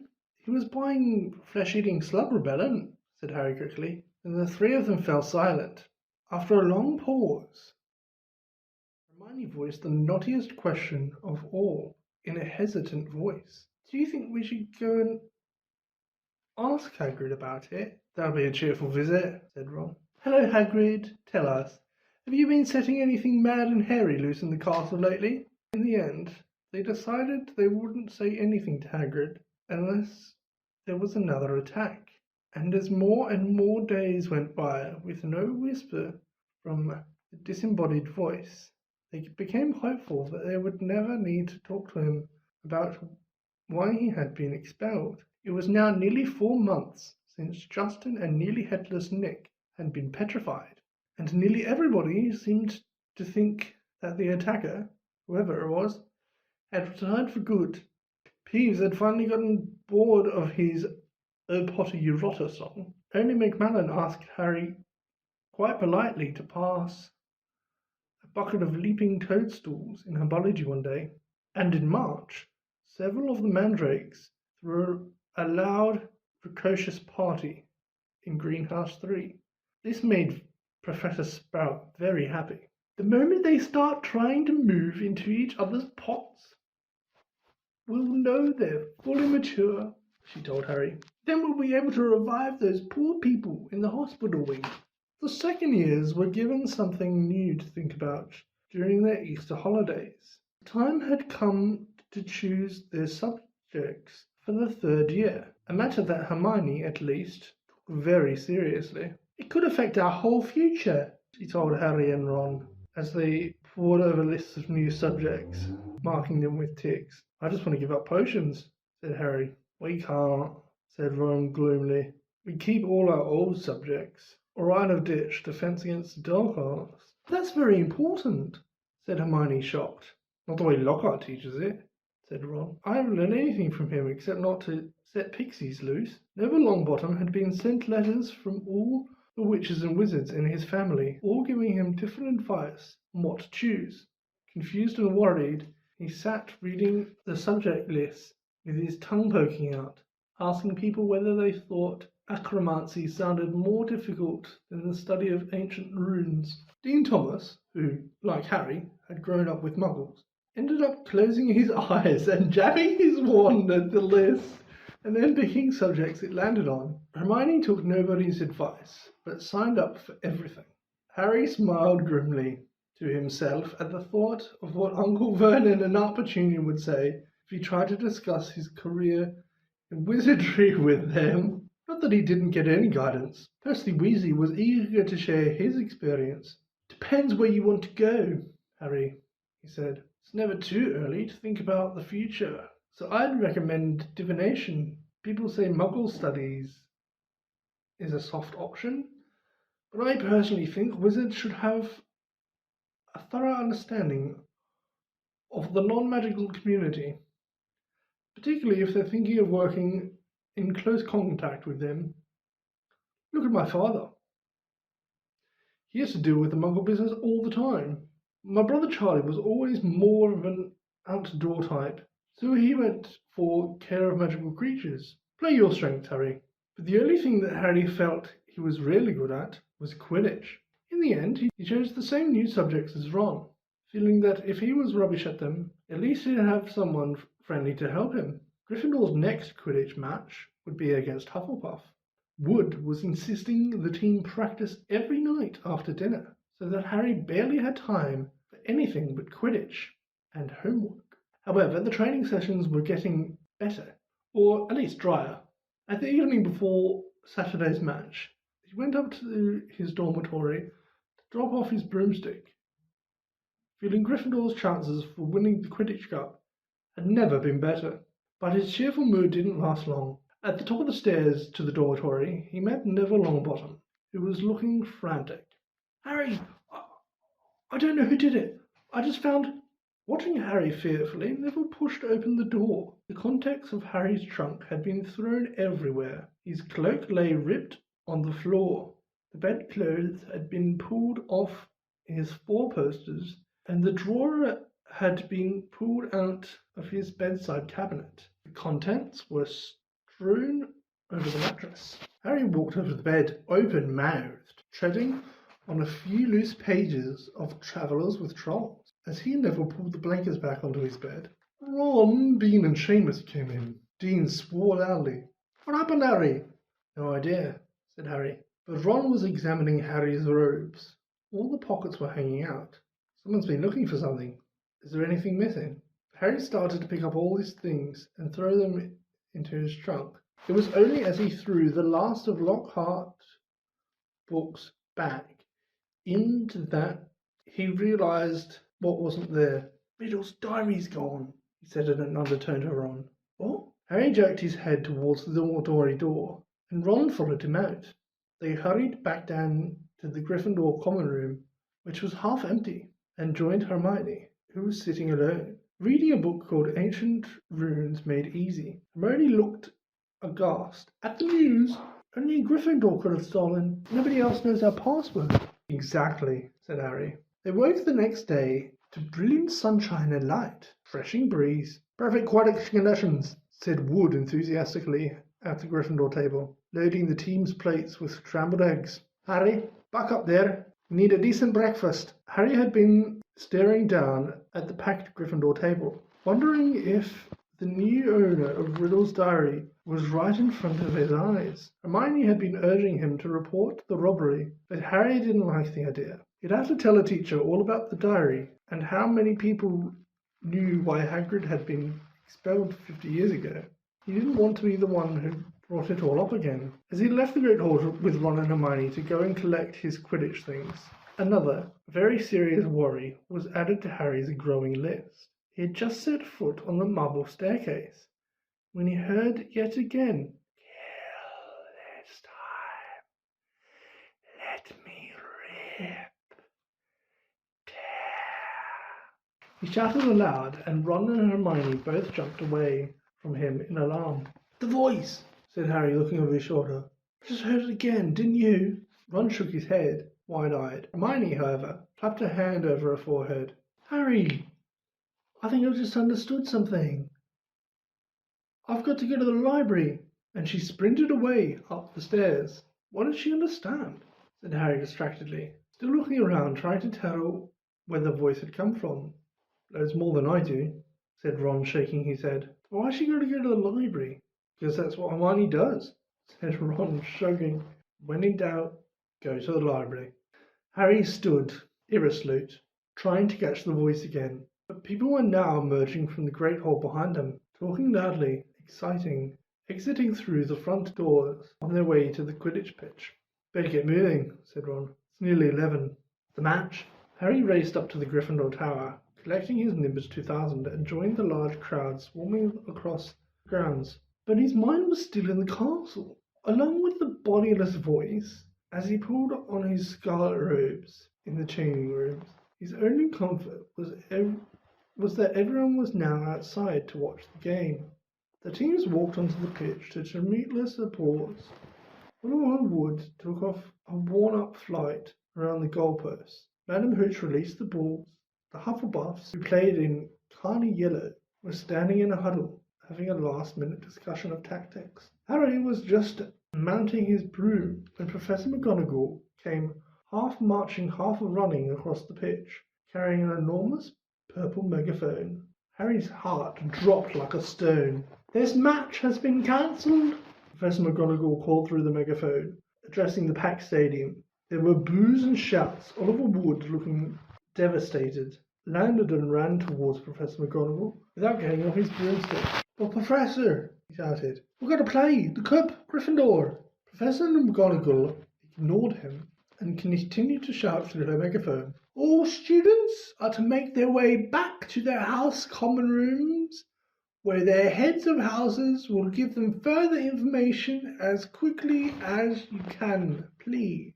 Then she lowered the megaphone and beckoned Harry over to her. "Potter, I think you better come with me." Wondering how she could possibly suspect him this time, Harry saw Ron detach himself from the complaining crowd. He came running up to them as they set off towards the castle. To Harry's surprise, McGonagall didn't object. "Yes, perhaps you'd better come too, Weasley." Some of the students swarming around them were grumbling about the match being cancelled. Others looked worried. Harry and Ron followed Professor McGonagall back into the school and up the marble staircase. But they weren't taken to anybody's office this time. "This will be a bit of a shock," said Professor McGonagall in a surprising gentle voice as they approached the hospital wing. "There has been another attack. Another double attack." Harry's insides did a horrible somersault. Professor McGonagall pushed the door open, and he and Ron entered. Madame Pomfrey was bending over a fifth-year girl with long curly hair. Harry recognized her as the Ravenclaw that had accidentally asked for directions to the Slytherin common room. And on the bed next to hers was Hermione. Ron groaned. Hermione was utterly still, her eyes opened and glassy. They were found near the library, said Professor McGonagall. I don't suppose either of you can explain this. It was on the floor next to them. She was holding up a small circular mirror. Harry and Ron shook their heads, both staring at Hermione. I will escort you back to the Gryffindor Tower, said Professor McGonagall heavily. I need to address the students in any case. All students will return to their common rooms by 6 o'clock in the evening. No student is to leave their dormitories after that time. You will be escorted to each lesson by a teacher. No student is to use the bathroom unaccompanied by a teacher. All further Quidditch training and matches are to be postponed. There will be no more evening activities. The Gryffindors packed inside the common room, listened to Professor McGonagall in silence. She rolled up the parchment from which she had been reading and said in a somewhat choked voice, I need hardly add that I have really been so distressed. It is likely that the school will be closed unless the culprit behind these attacks is caught. I would urge anyone who thinks they might know anything about them to come forward. She climbed somewhat awkwardly out of the portrait hole, and the Gryffindors began talking immediately. That's 2 Gryffindors down, not counting a Gryffindor ghost and 1 Ravenclaw and 1 Hufflepuff, said the Weasley twins. Friend Lee Jordan, counting on his fingers. Haven't any of the teachers noticed that the Slytherins are all safe? Isn't it obvious? All this stuff's coming from the Slytherin. The air is Slytherin, the monster is Slytherin. Why don't they just chuck all the Slytherins out? He roared to nods and scattered applause. Percy Weasley was sitting in a chair behind Lee, but for once he didn't seem too keen to make his views heard. He was looking pale and stunned. Percy's in shock, George told Harry quietly. That Ravenclaw girl, Penelope Clearwater, she's a prefect. I don't think he thought the monster would dare attack a prefect. But Harry was only half listening. He didn't seem to be able to get rid of the picture of Hermione, lying on a hospital bed as though carved out of stone. And if the culprit wasn't caught soon, he was looking at a lifetime back at the Dursleys. Tom Riddle had turned Hagrid in because he was faced with the prospect of a Muggle orphanage. The school closed. Harry now knew exactly how he felt. What are we going to do? Said Ron quietly in Harry's ear. Do you think they suspect Hagrid? We've got to go and talk to him, said Harry, making up his mind. I can't believe it's him this time. But if he set the monster loose last time, he'll know how to get in the Chamber of Secrets. But McGonagall said we've got to stay in our tower unless we're in class. I think, said Harry more quietly and still. Time to get my dad's old cloak out again. Harry had inherited just one thing from his father, a long silver invisibility cloak. It was their only chance of sneaking out of the school to visit Hagrid without anyone knowing about it. They went to bed at the usual time, waited until Neville, Dean and Seamus had stopped discussing the Chamber of Secrets and finally fallen asleep, then got up, dressed again, and threw the cloak over themselves. The journey through the dark, deserted castle corridors wasn't enjoyable. Harry, who wandered the castle at night several times before, had never seen it so crowded after sunset. Teachers, prefects, and ghosts were marching the corridors in pairs, staring around for any unusual activity. Their invisibility cloak didn't stop them making any noise, and there was a particularly tense moment when Ron stubbed his toe only meters from the spot where Snape stood standing guard. Thankfully, Snape sneezed at almost the exact moment Ron swore. It was with this relief that they reached the oak front doors and eased them open. It was a clear, starry night. They hurried towards the lit windows of Hagrid's house and pulled off the cloak only when they were right outside his front door. Seconds after they had knocked, Hagrid flung it open. They found themselves face to face with him aiming a crossbow at them, Fang, the broadhound, barking loudly behind him. "Oh!"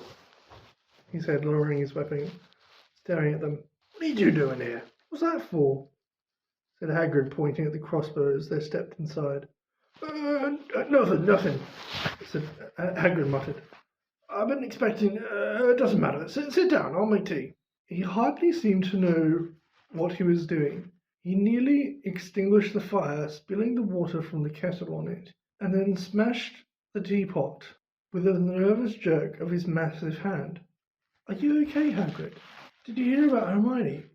I heard all right, said Hagrid, a slight break in his voice. He kept glancing nervously at the windows. He poured them both large mugs of boiling water and was just putting a slab of fruitcake on a plate when there was a loud knock at the door. Hagrid dropped the fruitcake. Harry and Ron exchanged panic-stricken looks, then threw the invisibility cloak back over themselves and retreated into a corner. Hagrid checked that they were hidden, seized his crossbow, and flung open his door once more. Good evening, Hagrid. It was Dumbledore. He entered, looking deadly serious, and was followed by a second, very odd-looking man. The stranger was short, a pointy hat, and rumpled grey hair, and an anxious expression. He was wearing a strange mixture of clothes: pinstriped suit, scarlet tie, long black cloak, and pointed purple boots. Under his arm he carried a lime green bowler. That's Dad's boss, Ron breathed. Cornelius Fudge, the Minister of Magic. Harry elbowed Ron hard to make him shut up. Hagrid had gone pale and sweaty. He dropped into one of his chairs and looked from Dumbledore to Cornelius Fudge. Bad business, Hagrid, said Fudge in rather clipped tones. Very bad business. Had to come. 4 attacks on Muggleborns. Things have gone far enough. Ministry's got to act. I never, said Hagrid, looking imploringly at Dumbledore. You know I never. Professor, sir. I want it understood, Cornelius, that Hagrid has my full confidence, said Dumbledore, frowning at Fudge. Look, Albus, said Fudge uncomfortably. Hagrid's record's against him. Ministry's got to do something. School governors have been in touch. Yet again, Cornelius, I tell you, taking Hagrid away will not help in the slightest, said Dumbledore. His blue eyes were full of a fire Harry had never seen before. Look at it from my point of view, said Fudge, fidgeting with his bowler. I'm under a lot of pressure. Got to be seen doing something. If it turns out it wasn't Hagrid, he'll be back and no more said. But I've got to take him. Got to. Wouldn't be doing my duty. Take me, said Hagrid, who was trembling. Take me where? For a short stretch only, said Fudge, not meeting Hagrid's eyes. Not a punishment, Hagrid, more a precaution.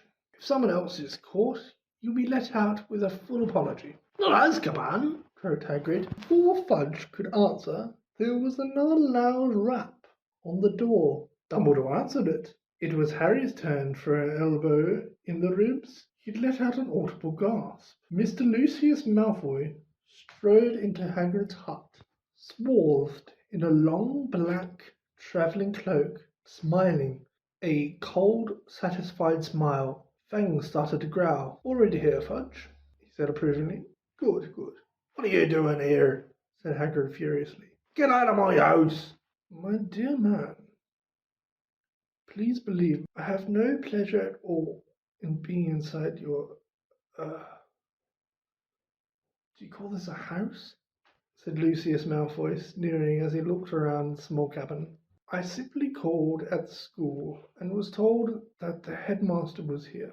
And what exactly do you want with me, Lucius? Said Dumbledore. He spoke politely, but the fire was still blazing in his blue eyes. Dreadful thing, Dumbledore, said Malfoy lazily, taking a long roll of parchment. But the governors and I feel it's time for you to step aside. This is an order of suspension. You'll find all 12 signatures on it. I'm afraid we feel you're losing your touch. How many attacks have there been now? 2 more this afternoon, wasn't it? At this rate, there will be no Muggle-borns left at Hogwarts. And we all know what an awful loss that would be to the school.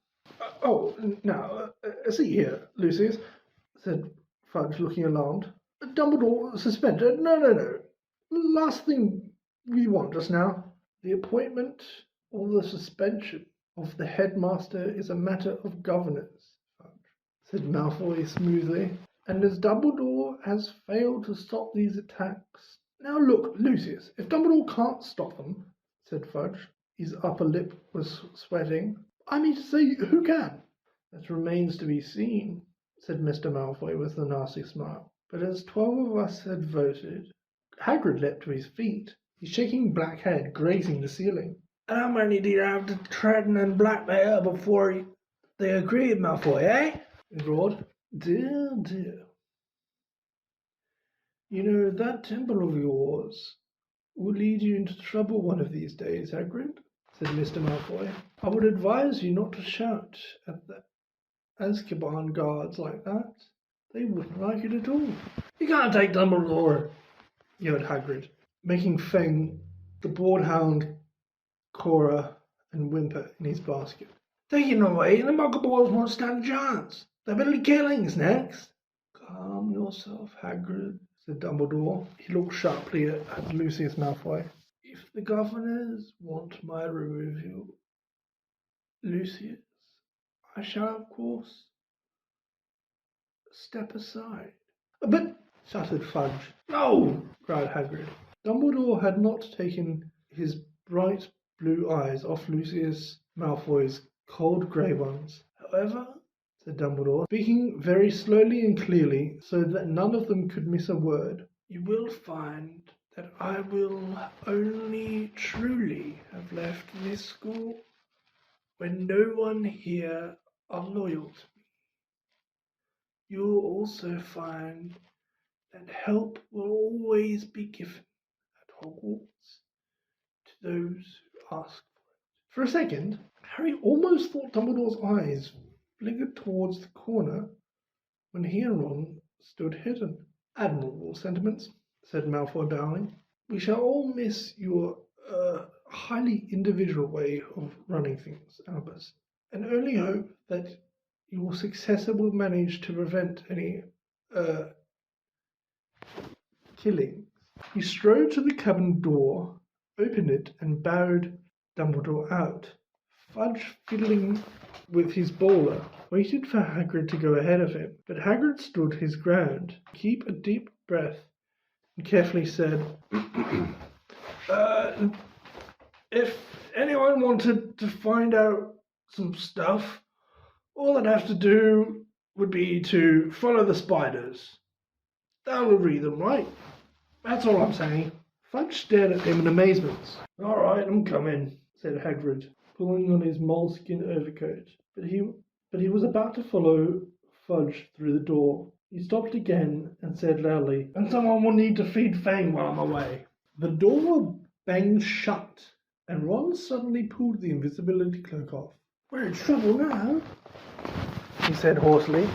No Dumbledore. They might as well close the school tonight. Doing attack a day with him gone. Fang started howling, scratching at the closed door. Someone was creeping over the grounds. Around the castle, sky and lake alike turned periwinkle. Blue and flowers large as cabbages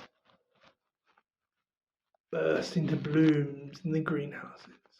But with no Hagrid visible from the castle windows, striding the grounds with Fang at his heels, the scenes didn't look right to Harry. No better, in fact, than inside of the castle, where things were so horribly wrong. Ron and Harry had tried to visit Hermione, but visitors were now barred from the hospital wing. We're taking no chances, Madame Pomfrey told them, severely through a crack in the hospital door. No, I'm sorry. There's every chance the attacker might come back to finish these people off. With Dumbledore gone, fear had spread as never before, so that the sun warming the castle walls outside seemed to stop at the millined windows. There was barely a face to be seen in the school that didn't look worried and tense, and any laughter that rang through the corridors sounded shrill and unnatural, and was quickly stifled. Harry, contrastly, repeated Dumbledore's final words to himself. I would only have truly left the school when none here are loyal to me, but help will always be given at Hogwarts to those who ask. But what good were these words? Who exactly were they supposed to ask for help when everyone was as confused and scared as they were? Hagrid's hint about the spiders was far easier to understand. Rubber was, there didn't seem to be a single spider left in the castle to follow. Harry looked everywhere he went. Helped by Ron, they were hampered, of course, by the fact that they weren't allowed to wander off on their own, but had to move around the castle in a pack with other Gryffindors. Most of their fellow students glad that they were being shepherded from class to class by teachers, but Harry found it very irksome. One person, however, seemed to be thoroughly enjoying the atmosphere of terror and suspicion. Draco Malfoy was strutting around the school as though he had just been appointed head boy. Harry didn't realize what he was so pleased about till the potions lessons about a fortnight after Dumbledore and Hagrid had left. When sitting right behind Malfoy, Harry overheard him gloating to Crabbe and Goyle. "I always thought Father would be the one to get rid of Dumbledore," he said, not troubling to keep his voice down. "I told you he thinks Dumbledore's the worst headmaster this school's ever had. Maybe we'll get a decent headmaster now, someone who won't want the Chamber of Secrets closed. McGonagall won't last long. She's only filling in." Snape swept past Harry, making no comment about Hermione's empty seat and cauldron. "Sir," said Malfoy loudly, "so why don't you apply for the headmaster's job?" Now, Malfoy," said Snape, though he couldn't suppress a thin-lipped smile. "Professor Dumbledore has only been suspended by the governors. I dare say he'll be back with us soon enough." "Yeah, right," said Malfoy, smirking. "I expect you'll have Father's vote, sir. If you wanted to apply for the job, I'll tell Father you're the best teacher here, sir." Snape smirked as he swept off around the dungeon, fortunately not spotting Seamus Finnegan, who was pretending to vomit into his cauldron. "I'm quite surprised the Mudbloods haven't all packed their bags by now," Malfoy went on. "Bet you 5 galleons the next one dies. Pity it wasn't Granger." The bell rang at that moment, which was lucky. At Malfoy's last words, Ron had leapt off his stool, and in the scramble to collect bags and books, his attempt to reach Malfoy went unnoticed. "Let me at him," Ron growled, as Harry and Dean hung onto his arms. "I don't care. I don't need my wand. I'm going to kill him with my bare hands. Hurry up. I've got to take you all to herbology," barked Snape over the classes' heads, and off they went, crocodile fashion, with Harry, Ron and Dean bringing up the rear, Ron still trying to get loose. It was only safe to let him go when Snape had seen them out of the castle, and they were making their way across the vegetable patch towards the greenhouses. The herbology class was very subdued. There were now 2 missing from their number, Justin and Hermione. Professor Sprout set them all to work pruning the Abyssinian shrivel figs. Harry went to tip an armful of withered stalks onto the compost heap and found himself face to face with Ernie Macmillan. Ernie took a deep breath and said very formally, "I just want to say, Harry, that I'm sorry I ever suspected you. I know you'd never attack Hermione Granger, and I apologize for all the stuff I said. We're all on the same boat now, and well, he held a pudgy hand and Harry shook it. Ernie and his friend Hannah came to work at the same civil fig as Harry and Ron. That Draco Malfoy character, said Ernie, breaking off dead twigs, seems very pleased about all this, doesn't he? Do you know, I think he might be Slytherin's heir. That's very clever of you, said Ron, who didn't seem to have forgiven Ernie as readily as Harry. Do you think it's Malfoy, Harry? Ernie asked. No, said Harry, so firmly that Ernie and Hannah stared. A second later, Harry spotted something that made him hit Ron over the hand with his pruning shears. Ouch! What are you? Harry was pointing at the ground a metre away. Several large spiders were scurrying across the earth. Oh yeah, said Ron, trying and failing to look pleased. But we can't follow them now. Ernie and Hannah were listening curiously. Harry watched the spiders run away. Looks like they're heading for the Forbidden Forest. And Ron looked even unhappier about that. At the end of the lesson, Professor Snape escorted the class to their Defense Against the Dark Arts lesson. Harry and Ron lagged behind the others so they could talk out of earshot. We'll have to use the invisibility cloak again, Harry told Ron. We can take Fang with us. He's used to going into the forest with Hagrid. He might be some help. Right, said Ron, who was twirling his wand nervously in his fingers. Are there supposed to be werewolves in the forest? He added, as they took their usual places at the back of Lockhart's classroom. Preferring not to answer that question, Harry said, there are good things in there too. The centaurs are alright. And the unicorns. Ron had never been into the Forbidden Forest before. Harry had entered it only once, and had hoped never to do so again. Lockhart bounded into the room, and the class stared at him. Every other teacher in the place was looking grimmer than usual, but Lockhart appeared nothing short of buoyant. Come now, he cried, beaming around him. Why all these long faces? People swapped exasperated looks, but nobody answered. Don't you people realize, said Lockhart, speaking slowly, as though they were all a bit dim, the danger has passed. The culprit has been taken away. Says who? Said Dean Thomas loudly. My dear young man, the Minister of Magic wouldn't have taken Hagrid if he had been 100% sure that he was guilty, said Lockhart, in the tone of someone explaining that 1 and 1 made 2. Oh, yes, he would, said Ron, even more loudly than Dean. I flatter myself I know a touch more about Hagrid's arrest than you do, Mr. Weasley, said Lockhart, in a self-satisfied tone. Ron started to say that he didn't think so, somehow, but stopped in mid-sentence when Harry kicked him hard under the desk. Weren't there, remember? Harry muttered. But Lockhart's disgusting cheeriness, his hints that he had always thought that Hagrid was no good, his confidence that the whole business was now at end, irritated Harry so much that he yearned to throw Gaddling with Goals right in Lockhart's stupid face. Instead, he contented himself with scrawling on a note to Ron, let's do it tonight. Ron read the message, swallowed hard, and looked sideways at the empty seat usually filled by Hermione. The sight seemed to stiffen his resolve, and he nodded. The Gryffindor common room was always very crowded these days, because from 6 o'clock onwards, Gryffindors had nowhere else to go.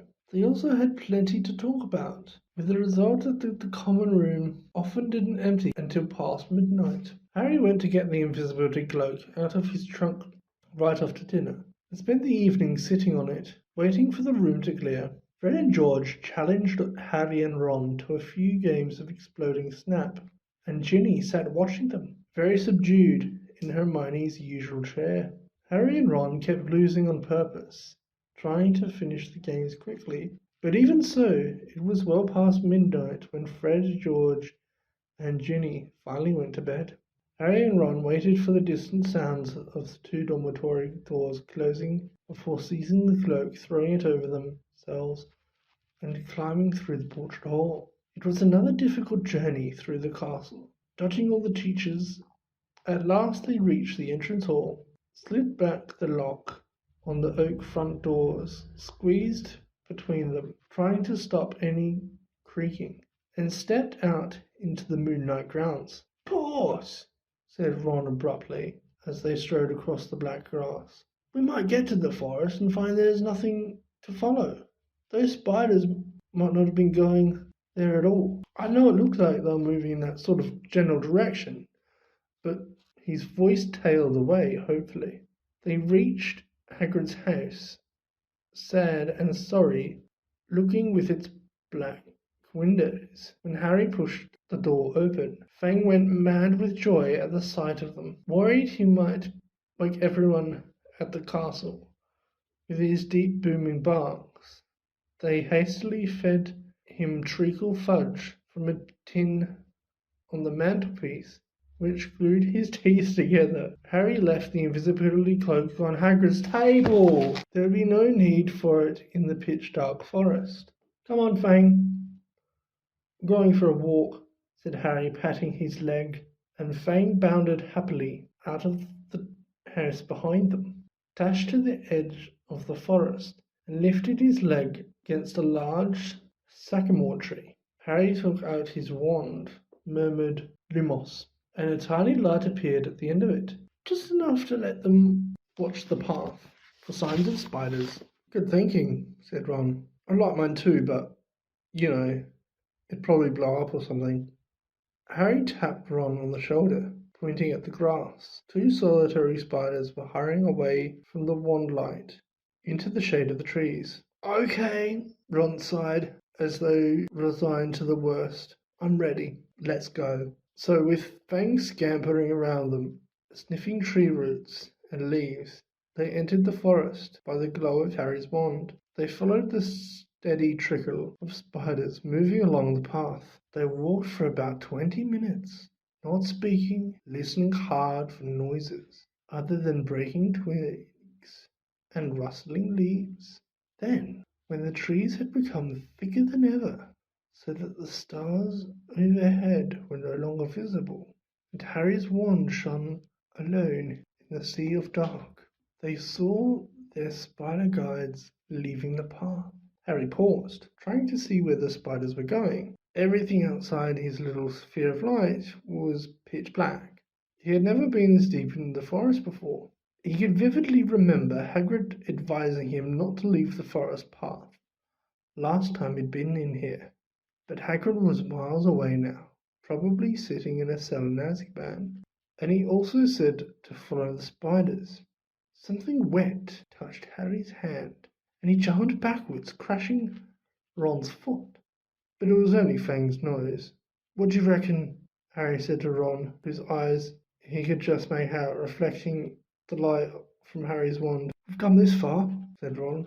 So they followed the darting shadows of the spiders into the trees. They couldn't move very quickly now. There were tree roots and stumps in their way, barely visible in the near blackness. Harry could feel Fang's hot breath on his hand more than once. They had to stop so Harry could crouch down and find the spiders in the one light. They walked for what seemed at least half an hour, the ropes sagging on low-slung branches and brambles. After a while, they noticed the ground seemed to be sloping downwards, though the trees were as thick as ever. Then Fang suddenly let loose a great echoing bark, making both Harry and Ron jump out of their skins. "What?" said Ron loudly, looking around into the pitch dark and gripping Harry's elbow very hard. "There's something moving over there," Harry breathed. "Listen, sounds like something big." They listened. Some distance to their right, there's something big was snapping branches as it carved a path through the trees. "Oh no," said Ron. "Oh no, oh no, oh. Shut up," said Harry frantically. "It'll hear you." "Hear me?" said Ron in an unnaturally high voice. "It's already heard Fang."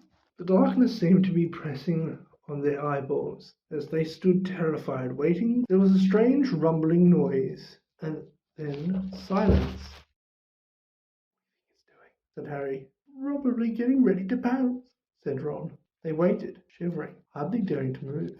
"It's gone," Harry whispered. "Oh no." Then to their right came a sudden blaze of light, so bright in the darkness, both of them flung up their hands to shield their eyes. Fang yelped and tried to run, but got lodged in a tangle of thorns and yelped even louder. "Harry!" Ron shouted, his voice breaking with relief. "Harry, it's the car!" "What?" "Come on!" Harry blundered after Ron towards the light, stumbling and tripping, and a moment later they had emerged into a clearing. Mr. Weasley's car was standing empty in the middle of a circle of thick trees under the roof of dense branches, its headlamps ablaze. As Ron walked open-mouthed towards it, it moved slowly towards him, exactly like a large turquoise dog greeting its owner. "It's been here all the time," said Ron delightedly, walking around the car. "Look at it. The forest turns it wild." The wings of the car were scratched and smeared with mud. Apparently it had taken to trudging around the forest on its own. Fang didn't seem at all keen on it. He kept close to Harry, who could feel him quivering, his breathing slowing down again. Harry stuffed his wand back into his robes. "And we thought it was going to attack us," said Ron, leaning against the car and patting it. "I wondered where it had gone." Harry squinted around the floodlit ground for signs of more spiders, but they had all scuttled away from the glare of the headlights. "Off the trail," he said. "Come on, let's go and find them." Ron didn't speak. He didn't move. His eyes were fixed on some point 3 meters above the forest floor, right behind Harry. His face was livid with terror. Harry didn't even have the time to turn around. There was a loud clicking noise, and suddenly he felt something long and hairy seize him around the middle and lift him off the ground, so that he was hanging face down, struggling, terrified. He heard more clicking and saw Ron's legs were leaving the ground too. Heard Fang whimpering and howling. Next moment, he was being swept away into the dark trees. Head hanging, Harry saw that what had hold of him was marching on 6 immensely long, hairy legs, the front 2 clutching him tightly below a pair of shiny black pincers. Behind him, he could hear another creatures, no doubt carrying Ron. They were moving into the very heart of the forest. Harry could hear Fang fighting to free himself from the third monster, whining loudly, but Harry couldn't have yelled, even if he had wanted to. He seemed to have left his voice back with the car in the clearing. He never knew how long he would in the creature's clutches. He only knew that the darkness had suddenly lifted enough for him to see that the leaf-strewn ground was now swarming with spiders. Craning his neck sideways, he realized that he'd reached the rim of a vast hollow which had been cleared of trees, so that the stars shone brightly. Into the worst scene he had ever laid eyes upon. Spiders. Not tiny spiders like those surging over the leaves below. Spiders the size of cart horses. 8-eyed, 8-legged, black, hairy, gigantic. The massive specimen that was carrying Harry made its way down the steep slope towards the misty domed web in the very center of the hollow, where its fellows closed in all around it, clinking their pincers excitedly at the sight of its load. Harry fell to the ground on all fours as the spider released him. Ron and Fang thundered down next to him. Fang wasn't howling anymore, but cowering silently on the spot. Ron looked exactly like Harry felt. His mouth was stretched wide in a kind of silent scream, and his eyes were popping. Harry suddenly realized that the spider which had dropped him was saying something. It had been hard to tell because he clicked his pincers with every word as he spoke. And from the middle of the misty domed web, a spider the size of a small elephant emerged, very slowly. There was grey in the back of his body and legs, and each of the eyes on his ugly, pincered head was milky white. He was blind. "What is it?" he said, clicking his pincers rapidly. "Menu." Click the spider who had caught Harry. "Is it Hagrid?" said Aragog, moving closer, his 8 milky eyes wandering vaguely. "Strangers." Click the spider who had brought Ron. "Kill them," clicked Aragog fretfully. "I was sleeping." "We're friends of Hagrid's," Harry shouted. His heart seemed to have left his chest to pound in his throat. Click, click, click went the pincers on the spiders all around the hollow. Aragog paused. "Hagrid has never sent men into his hollow before," he said slowly. "Hagrid's in trouble," said Harry, breathing very fast. "That's why we've come." "In trouble," said the aged spider. Harry thought he heard concern beneath the clicking pincers. "But why has he sent you?" Harry thought of getting to his feet, but decided against it. He didn't think his legs would support him, so he spoke from the ground as calmly as he could. "They think up at the school that Hagrid's been setting something of the students. They're taking him to Azkaban." Aragog clicked his pincers furiously, and all around the hollow the sound was echoed by the crowd of spiders. It was like applause, except applause didn't usually make Harry feel sick with fear. "But that was years ago," said Aragog fretfully. "Years and years ago. I remember it well. That's why they made him leave the school. They believed I was the monster that dwells in what they call the Chamber of Secrets. They thought that Hagrid had opened the chamber and set me free." "And you don't come from the Chamber of Secrets?" said Harry, who could feel a cold sweat on his forehead. "I," said Aragog, clicking angrily. "I was not born in the castle. I came from a distant land. A traveller gave me to Hagrid when I was an egg. Hagrid was only a boy, but he cared for me. Hidden in a cupboard in the castle, feeding me on scraps from the table. Hagrid is my good friend and a good man. When I was discovered and blamed for the death of a girl, he protected me, and I have lived in the forest ever since. Hagrid still visits me. He even found me a wife, Marsac.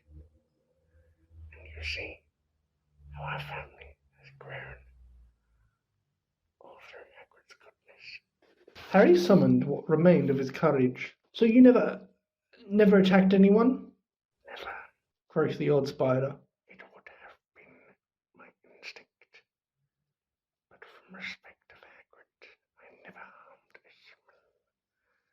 The body of the girl who was killed, discovered in a bathroom. I never saw any part of the castle but the cupboard in which I grew up. How kind, like the dark and the quiet." "But then, do you know what did kill that girl?" said Harry. "Because whatever it is, it's back and attacking people again." His words were drowned by a loud outbreak of clicking and the rustling of many long legs shifting angrily. Large black shapes shifted around him. "The thing that lives in the castle," said Aragog, "is an ancient creature we spiders fear above all others. Well, do I remember how I pleaded with Hagrid to let me go when I sensed the beast moving about the school? Well, I do remember how I pleaded with Hagrid to let me go when I sensed the beast moving about the school." "What is it?" Harry said urgently. More clicking and rustling. The spiders seemed to be closing in. "We do not speak of it," said Aragog fiercely. We do not name it. I never even told Hagrid the name of that dreaded creature, though he asked me many times. Harry didn't want to press the subject, not with the spiders pressing closer on all sides. Aragog seemed to be tired of talking. He was backing slowly into his domed web, but his fellow spiders continued to inch slowly towards Harry and Ron. "We'll just go, then," called Harry desperately to Aragog, hearing leaves rustling behind him. Go, said Aragog slowly. I think not. But... My sons and daughters do not harm Hagrid on my command, but I cannot deny them fresh meat when it wanders so willingly into our midst. Goodbye, friend of Hagrid. Harry spun around. Half a meter away, towering above them, was a solid wall of spiders, clicking their many eyes, gleaming in their ugly black heads. Even as he reached for his wand, Harry knew it was no good. There was too many of them. But as he tried to stand, ready to die fighting, a loud, long note sounded, and a blaze of light flamed through the hollow. The Weasley's car was thundering down the slope, headlamps glaring its horn, screeching, knocking spiders aside. Several were thrown onto their backs, their endless legs waving in the air. The car screeched to a halt in front of Harry and Ron, and the doors flew open. "Get Fang!" yelled Harry, diving into the front seat. Ron seized the Broadhound round the middle and threw him, yelping, into the back of the car. Doors slammed shut. Ron didn't touch the accelerator, but the car didn't need him. The engine had roared, and they were off. Hitting more spiders, they sped up the slope out of the hollow, and they were soon crashing through the forest, branches whipping the windows as the car wound its way cleverly through the widest gaps, following a path it obviously knew. Harry looked sideways at Ron. His mouth was still open in the silent scream, but his eyes weren't popping out anymore. "Are you okay?" Ron stared straight ahead, unable to speak. They smashed their way through the undergrowth, Fang howling loudly in the back seat, and Harry saw the wing mirror snap off as they squeezed past a large oak. After 10 noisy, rocky minutes, the trees thinned, and Harry could again see patches of sky. The car stopped so suddenly that they were nearly thrown into the windscreen. They had reached the edge of the forest. Fang flung himself out the window in his anxiety to get out, and when Harry opened the door, he shot off through the tail between his legs. Harry got out too, and after a minute or so, Ron seemed to regain the feeling in his limbs, and followed, still stiff-necked and staring. Harry gave the car a grateful pat. Harry went back into Hagrid's cabin to get the invisibility cloak. Fang was trembling under a blanket in his basket. When Harry got outside again, "Follow the spiders?" said Ron weakly, wiping his mouth on his sleeve. "I'll never forgive Hagrid. We're lucky to be alive." "I bet he thought Aragog wouldn't hurt friends of his," said Harry. Said Ron, thumping the wall of the cabin. "He always thinks monsters aren't as bad as they're made out. And look where that's got him. Still in Azkaban." He was shivering uncontrollably. "What was the quick there? What have we found out?" "I'd like to know." "That Hagrid never opened the Chamber of Secrets," said Harry, throwing the cloak on a run. Ron gave a loud snort, evidently hatching Aragog out in a cupboard wasn't his idea of being innocent. The castle loomed nearer. Harry twitched the cloak over to make sure their feet were hidden, then pushed the creaking front doors ajar. They walked carefully back across the entrance hall and up the marble staircase, holding their breath as they passed corridors. Well, what should... At last they reached the safety of the Gryffindor common room, where the fire had burned itself into a glowing ash. They took off the cloak and climbed the winding staircase to the dormitory. Ron fell onto his bed without bothering to get undressed. Harry, however, didn't feel sleepy. He sat on the end of his four-poster, thinking hard about everything Aragog had said. The creature that was lurking somewhere in the castle, he thought, sounded like a sort of monster Voldemort. Even other monsters didn't want to name it, but he and Ron were no closer to finding out what it was, or how it petrified its victims. What was in the Chamber of Secrets? Harry swung his legs up onto his bed and leaned back against his pillows, watching the moon glinting at him through the tower window. He couldn't see what else they could do. They had hit dead ends everywhere. Riddle had caught the wrong person. The air of Slytherin had got off, and no one could tell whether it was the same person or a different one who had opened the chamber this time. There was nobody else to ask. Harry lay down, still thinking about what Aragog said. He was becoming drowsy when what seemed like their very last hope occurred to him and suddenly sat bolt right up. "Ron!" he hissed through the dark. "Ron!" Ron woke up with a yelp like Fangs, stared wildly around and saw Harry. "Ron! That girl who died! Aragog said she was found in the bathroom," said Harry, ignoring Neville's snuffling sword. "What if she never left the bathroom? What if she's still there?" Ron rubbed his eyes, frowning through the moonlight, and then he understood. "Anything, not mainly Myrtle." All those times we were in that bathroom, and she was just 3 toilets away, said Ron bitterly at breakfast next day. And we could have asked her. And now it had been hard enough trying to look for spiders, escaping their teachers long enough to sneak into the girls' bathroom. The girls' bathroom, moreover, right next to the scene of the first attack, was going to be almost impossible. Something happened in their first lesson, Transfiguration, which drove the Chamber of Secrets out of their minds for the first time in weeks.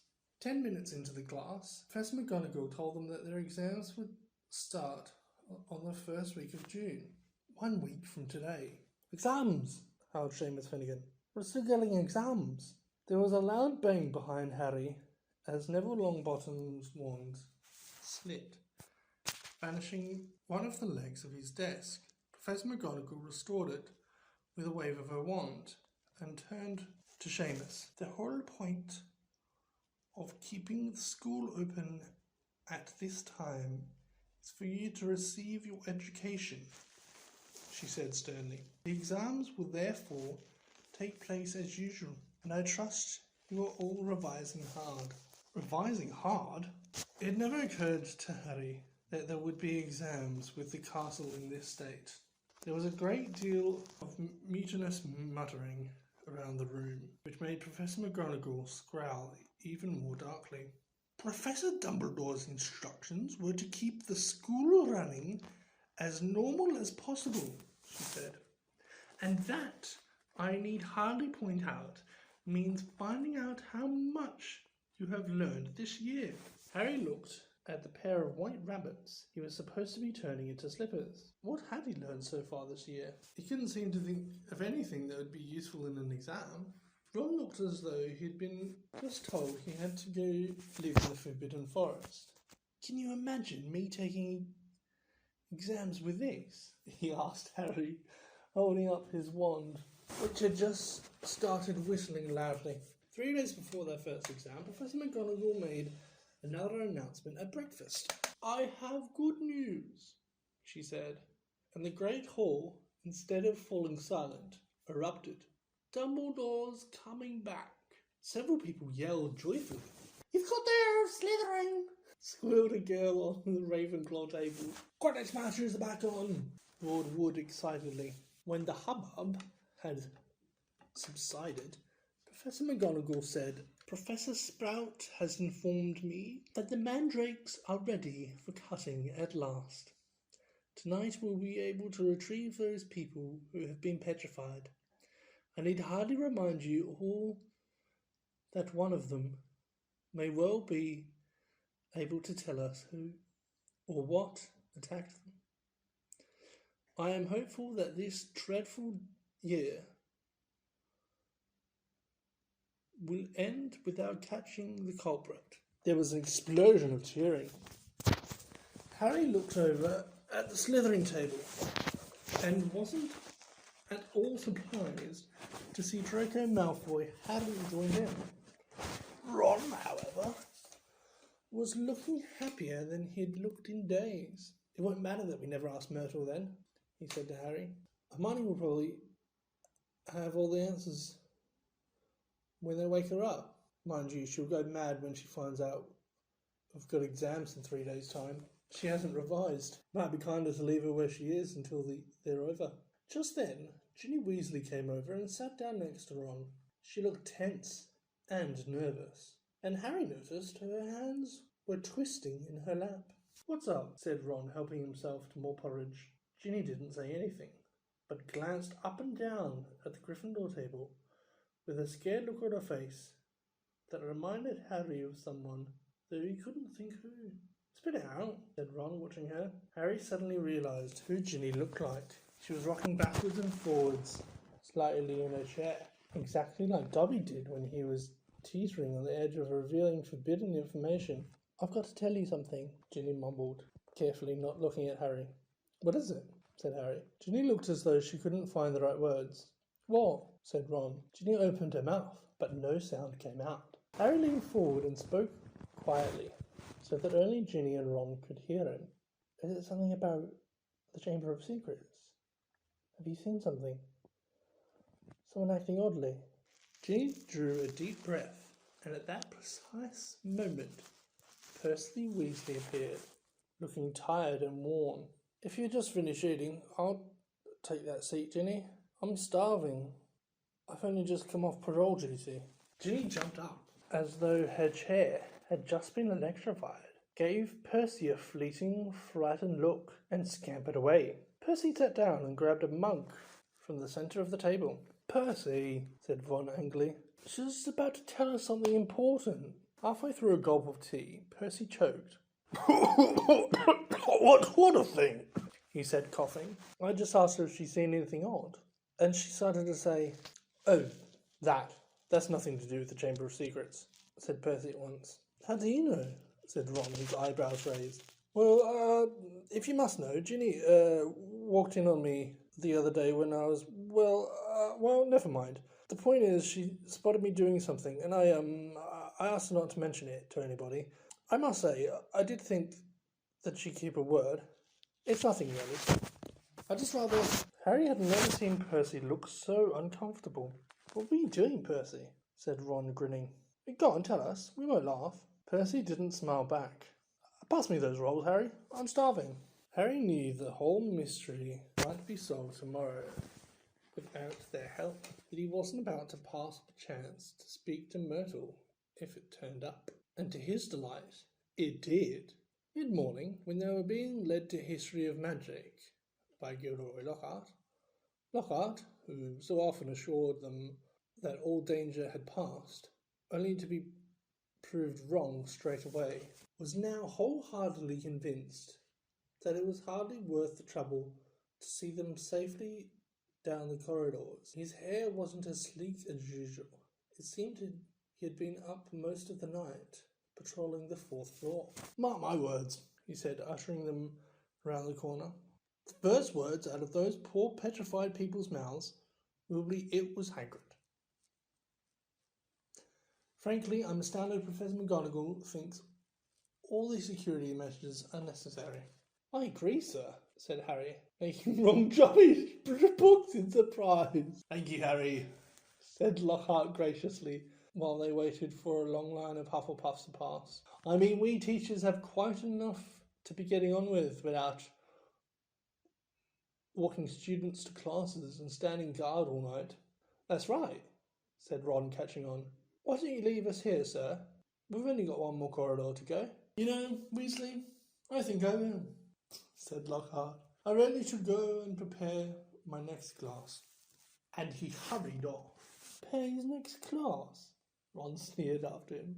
Gone to curl his hair, more like. They let the rest of the Gryffindors draw ahead of them, then darted down a side passage and hurried towards Moaning Myrtle's bathroom. But just as they were congratulating each other on their brilliant scheme, Potter! Weasley! What are you doing?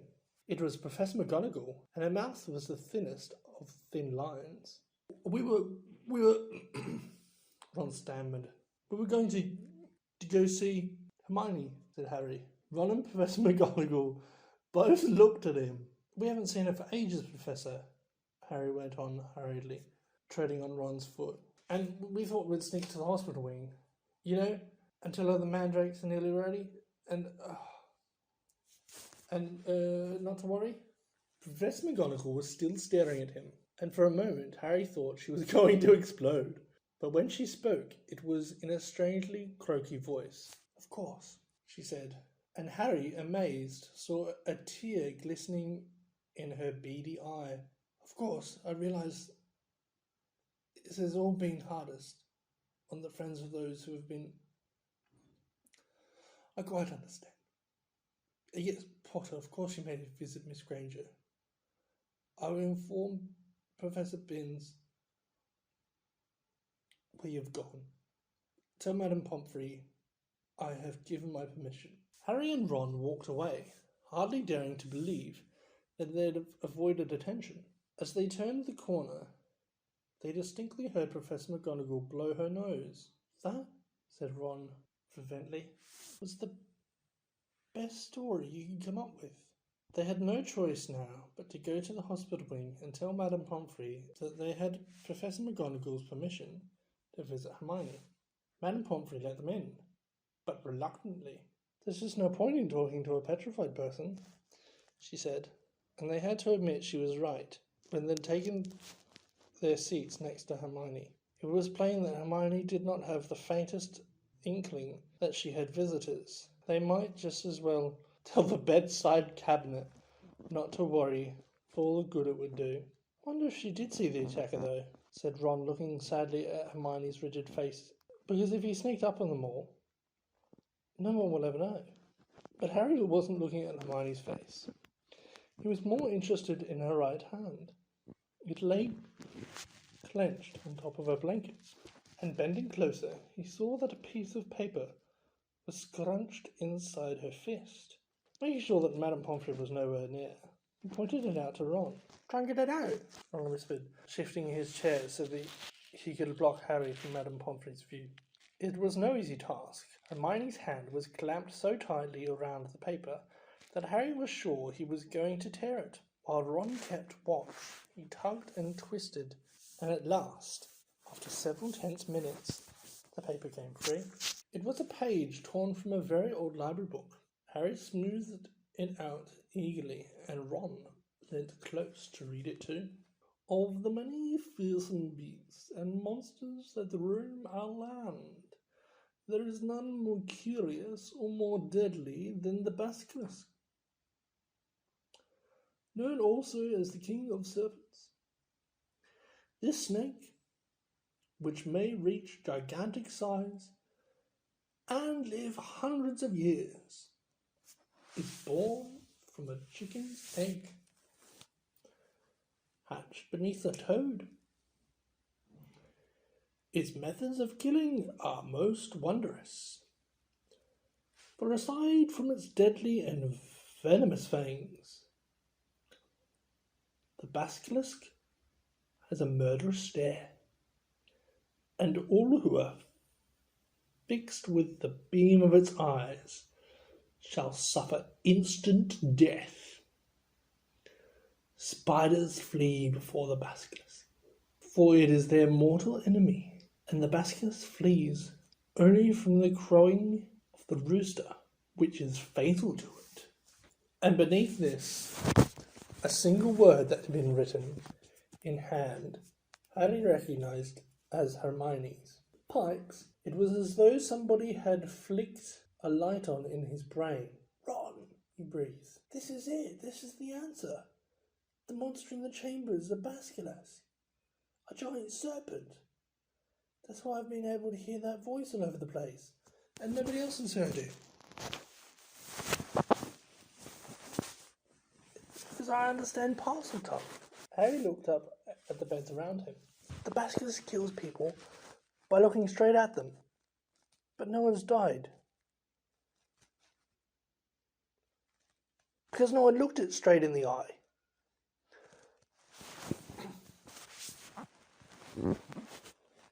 Colin saw it through his camera. The Basculus burned up all the film inside it. But Colin just got petrified. Justin must have seen the Basculus through nearly headless Nick. Nick got the full blast of it, but he couldn't die again. And Hermione and the Ravenclaw prefect were found with a mirror next to them. Hermione had just realised the monster was a Basculus. I bet you anything she warned the first person she met to look round corners with mirrors first. And that girl pulled out her mirror, and Ron's jaw had dropped. And Mrs. Norris? He whispered eagerly. Harry thought hard, picturing the scene on the night of Halloween. The water, he said slowly. The flood from Moaning Myrtle's bathroom. I bet you Mrs. Norris only saw the reflection. He scanned the page in his head eagerly. The more he looked at it, the more it made sense. Crowing of the rooster is fatal to it, he read aloud. Hagrid's roosters were killed. The heir of Slytherin didn't want one anywhere near the castle once the chamber was opened. Spiders flee before it. It all fits. But how's the Basculus been getting around the place? Said Ron. Dirty great snake. Someone must have seen it. Harry, however, pointed out that the word Hermione had scribbled at the foot of the page. Pipes, he said. Pipes. Ron has been using the plumbing. I've been hearing that voice inside the walls. Ron suddenly grabbed Harry's arms. The entrance to the Chamber of Secrets, he said hoarsely. What if it's a bathroom? What if it's in Moaning Myrtle's bathroom? Said Harry. They sat there, excited, excitement coursing through them, hardly able to believe it. This means, said Harry, I can't be the only Parselmouth in the school. The heir of Slytherin's one too. That's how they've been controlling the Basculus. What are we going to do? Said Ron, whose eyes were flashing. Shall we go straight to McGonagall? Let's go to the staff room, said Harry, jumping up. She'll be there in 10 minutes. It's nearly break. They ran downstairs, not wanting to be discovered hanging around in another corridor. They went straight into the deserted staff room. It was a large panelled room full of dark wooden chairs. Harry and Ron paced around it, too excited to sit down, but the bell to signal break never came. Instead, echoing through the corridors came Professor McGonagall's voice, magically magnified. All students to return to their house dormitories at once. All teachers return to the staff room immediately, please. Harry wheeled around to stare at Ron. Not another attack. Not now. What do we do? Said Ron aghast. Go back to the dormitory? No, said Harry, glancing around. There was an ugly sort of wardrobe to his left, full of teachers' cloaks. In here, let's hear what it's all about. Then we can tell them what we've found out. They hid themselves inside it, listening to the rumbling of hundreds of people moving overhead, and the staff room door banging open. From between the musty folds of the cloaks, they watched the teachers filtering into the room. Some of them were looking puzzled, others downright scared. Then Professor McGonagall arrived. It has happened, she told the silent staff room. Student has been taken by the monster. Right into the chamber itself. Professor Flitwick let out a squeal. Professor Sprout clapped her hands over her mouth. Snape gripped the back of a chair very hard and said, How can you be sure? The heir of Slytherin, said Professor McGonagall, who was very white, left another message right underneath the first one. Her skeleton will lie in the chamber forever. Professor Flitwick burst into tears. Who is it? Said Madam Hooch, who had sunk weak-kneed into a chair. Which student? Ginny Weasley, said Professor McGonagall.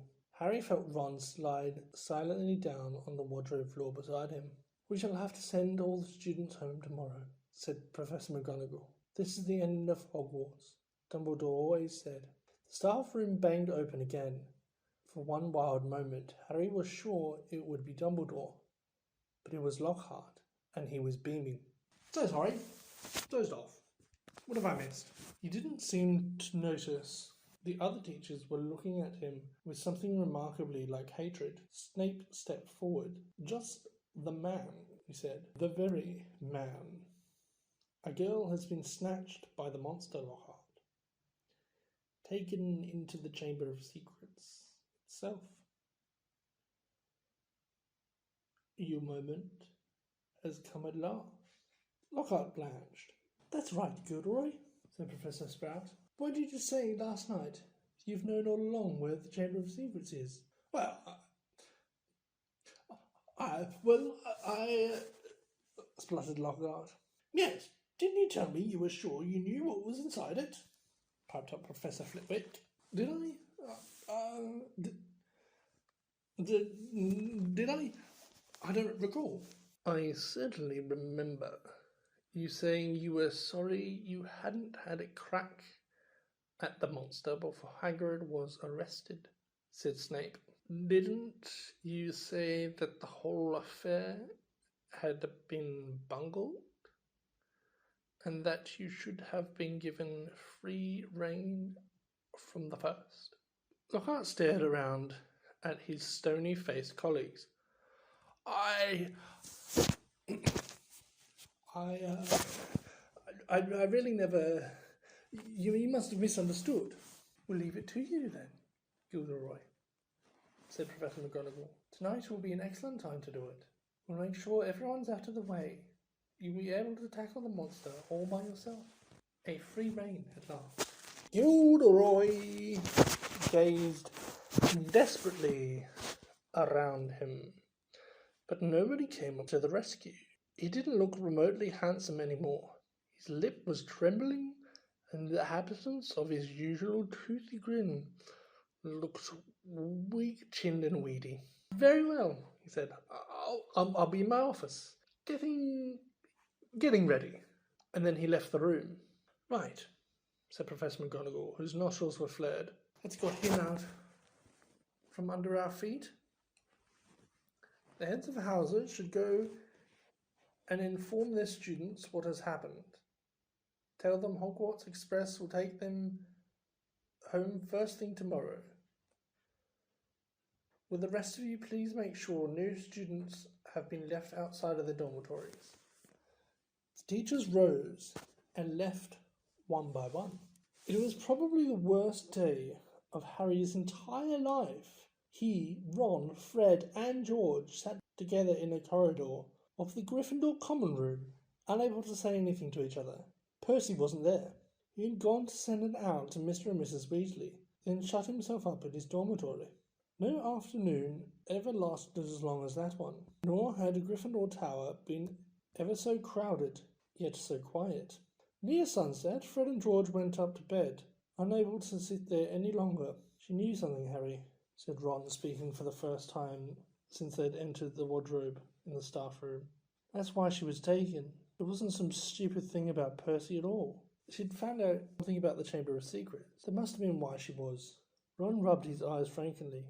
I mean, she was a pureblood. There can't be any other reason. Harry could see the sun sinking blood red below the skyline. This was the worst he had ever felt. If only there was something they could do. Anything. Harry, said Ron, do you think there's any chance at all she's not... You know, Harry didn't know what to say. He couldn't see how Ginny could still be alive. Do you know what?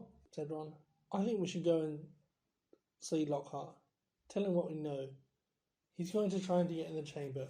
We can tell him where we think it is, and tell him it's a basilisk in there. Because Harry couldn't think of anything else to do, and because he wanted to be doing something, he agreed. The Gryffindors around them were so miserable and felt so sorry for the Weasleys that nobody tried to stop them as they got up, crossed the room, and left through the portrait hole. Darkness was falling as they walked down to Lockhart's office. There seemed to be a lot of activity going on inside. They could hear scraping, thumps, and hurried footsteps. Harry knocked, and there was a sudden silence from inside. The door opened the thinnest crack, and they saw one of Lockhart's eyes peering through it. "Oh, Mr. Potter, Mr. Weasley," he said, opening the door a minute wider. "I'm rather busy at the moment. If you'd be quick. Professor, we've got some information for you. We think it will help you." "Oh, well, it's not terribly..."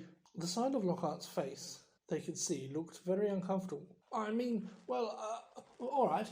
He opened the door, and they entered. His office had been almost completely stripped. Two large trunks stood open on the floor. Robes, jaded green, lilac, midnight blue, had been hastily folded into one of them. The books were jumbled untidily into the other. The photographs that covered the walls were now crammed into boxes on the desk. "Are you going somewhere?" Well, yes," said Lockhart, ripping his full-size poster of himself from the back of the door as he spoke, and starting to roll it up. "Urgent call. Unavoidable. Got to go." "What about my sister?" "Well, as to that, most unfortunate," said Lockhart, avoiding their eyes as he wrenched open a drawer and started emptying the contents into the bag. "No one regrets more than I."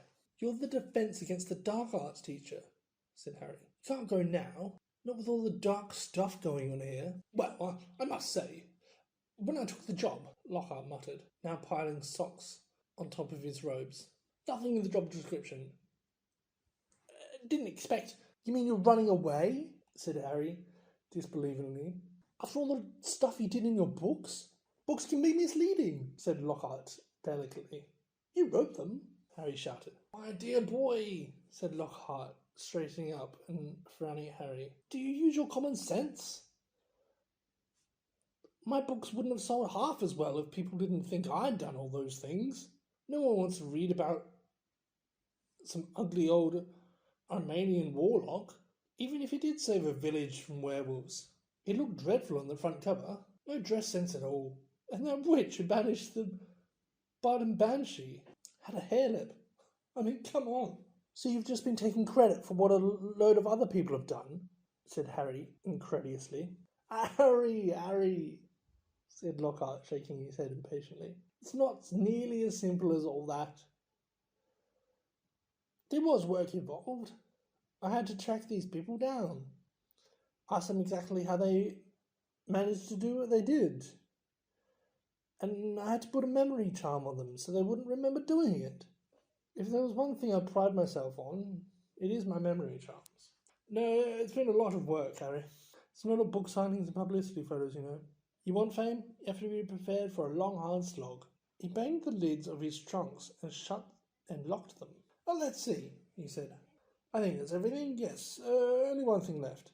He pulled out his wand and turned to them. "Awfully sorry, boys, but I'll have to put a memory charm on you now. Can't have you blabbering my secrets all over the place. I'll never sell another book." Harry reached his wand just in time. Lockhart barely raised his when Harry bellowed, "Expelliarmus!" Lockhart was now blasted backwards, falling over his trunk.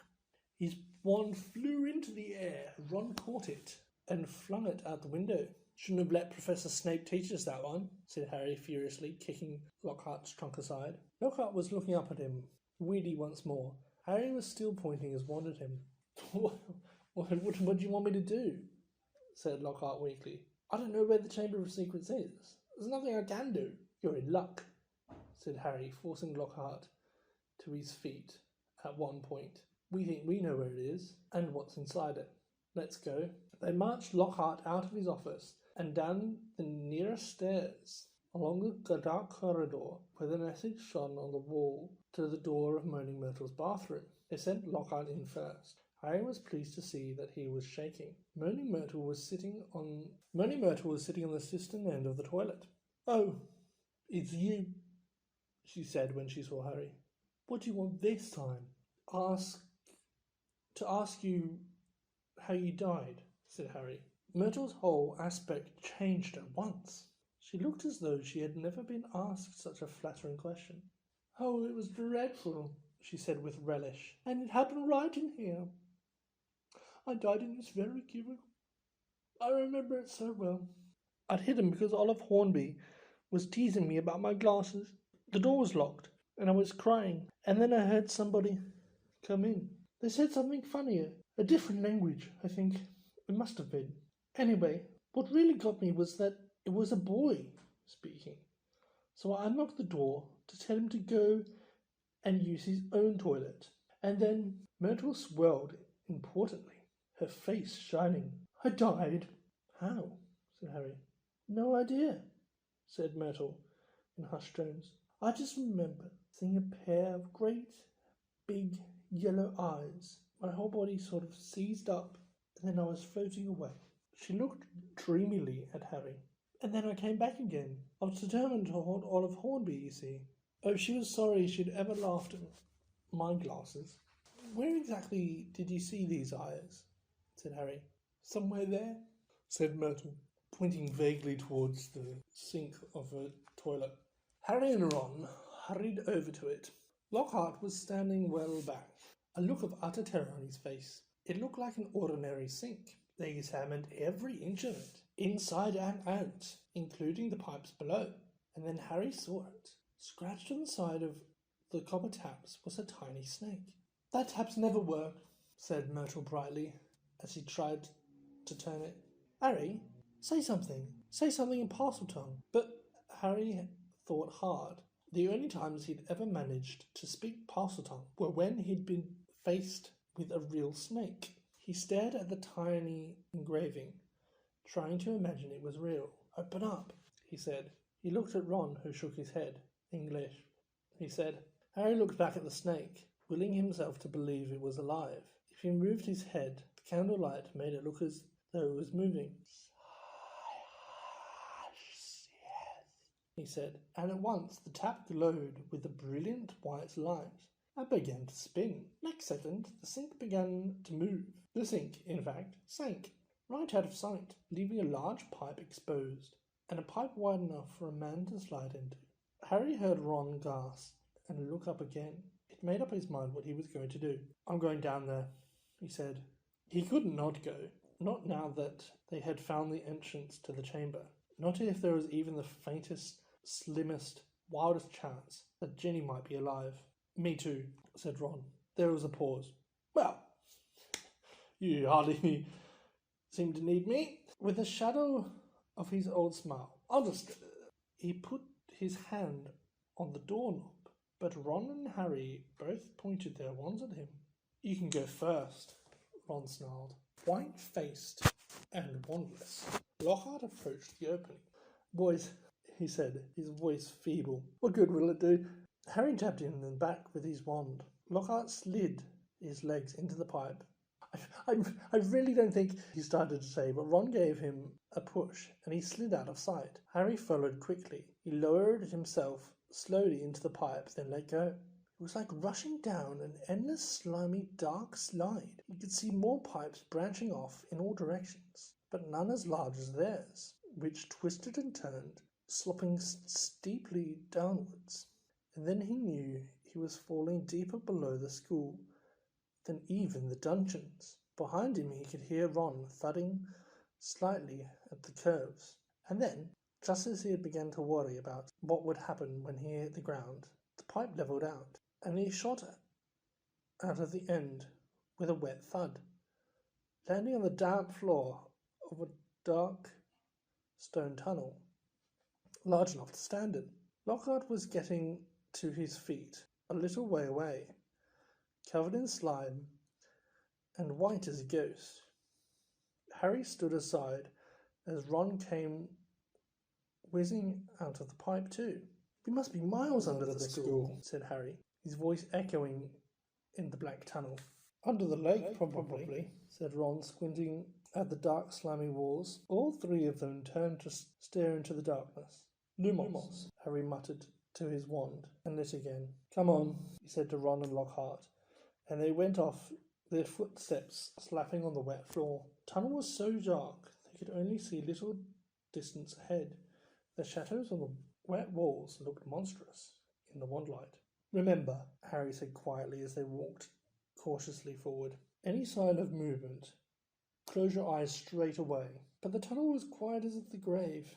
The first unexpected sound they heard was loud crushing as Ron stepped what turned out to be a rat skull. Harry lowered his wand to look at the floor and saw it was littered with small animal bones. Trying very hard not to imagine what Ginny might look like if they found her, Harry led the way forward, round a dark bend in the tunnel. "Harry, there's something up here," said Ron hoarsely, grabbing Harry's shoulder. They froze, watching. Harry could just see the outline of something huge and curved lying right across the tunnel. It wasn't moving. "Maybe it's asleep," he breathed, glancing back at the other two. Lockhart's hands were pressed over his eyes. Harry turned back to look at the thing, his heart beating so fast it hurt. Very slowly, his eyes as narrow as he could make them and still see, Harry edged forward, his wand held high. The light slid over a gigantic snakeskin of a vivid, poisonous green, lying curled and empty across the tunnel floor. The creature had shed. It must have been 6 meters long, at least. "Blimey," said Ron weakly. There was a sudden movement behind them. Gilderoy Lockhart's knees had given away. "Get up," said Ron sharply, pointing his wand at Lockhart. Lockhart got to his feet. Then he dived at Ron, knocking him to the ground. Harry jumped forward, but too late. Lockhart was straightening up, Ron's wand in his hand, and a gleaming smile back on his face. "The adventure ends here, boys," he said. "I shall take a bit of this skin back up to the school and tell them I was too late to save the girl, and that you two tragically lost your minds at the sight of her mangled body. Say goodbye to your memories." He then raised Ron's sellotaped wand high over his head and yelled, "Obliviate!" The wand exploded with the force of a small bomb. Harry flung his arms over his head and ran, slipping over the coils of snakeskin out of the way of great chunks of tunnel ceiling, which were thundering to the floor. Next moment, he was standing alone, gazing at a solid wall of broken rock. "Ron!" he shouted. "Are you okay, Ron?" "I'm here," came Ron's muffled voice from behind the rock fall. "I'm okay. This Skit's not, though. He got blasted by the wand." There was a dull thud and a loud "ow." It sounded as though Ron had just kicked Lockhart in the shins. "What now?" Ron's voice sounded desperate. "We can't get through. It'll take ages." Harry looked up at the tunnel ceiling. Huge cracks had just appeared in it. He had never tried to break apart anything as large as these rocks by magic, and now didn't seem a good moment to try. What if the whole tunnel caved in? There was another thud and another "ow" from behind the rocks. They were wasting time. Ginny had already been in the Chamber of Secrets for hours. Harry knew there was only one thing to do. "Wait there," he called to Ron. "Wait with Lockhart. I'll go on. If I'm not back in an hour." There was a very pregnant pause. "I'll try shift some of this rock," said Ron, who seemed to be trying to keep his voice steady, "so you can get back through. And Harry, see you in a bit," said Harry, trying to inject some confidence into his shaking voice, and he set off alone past the giant snakeskin.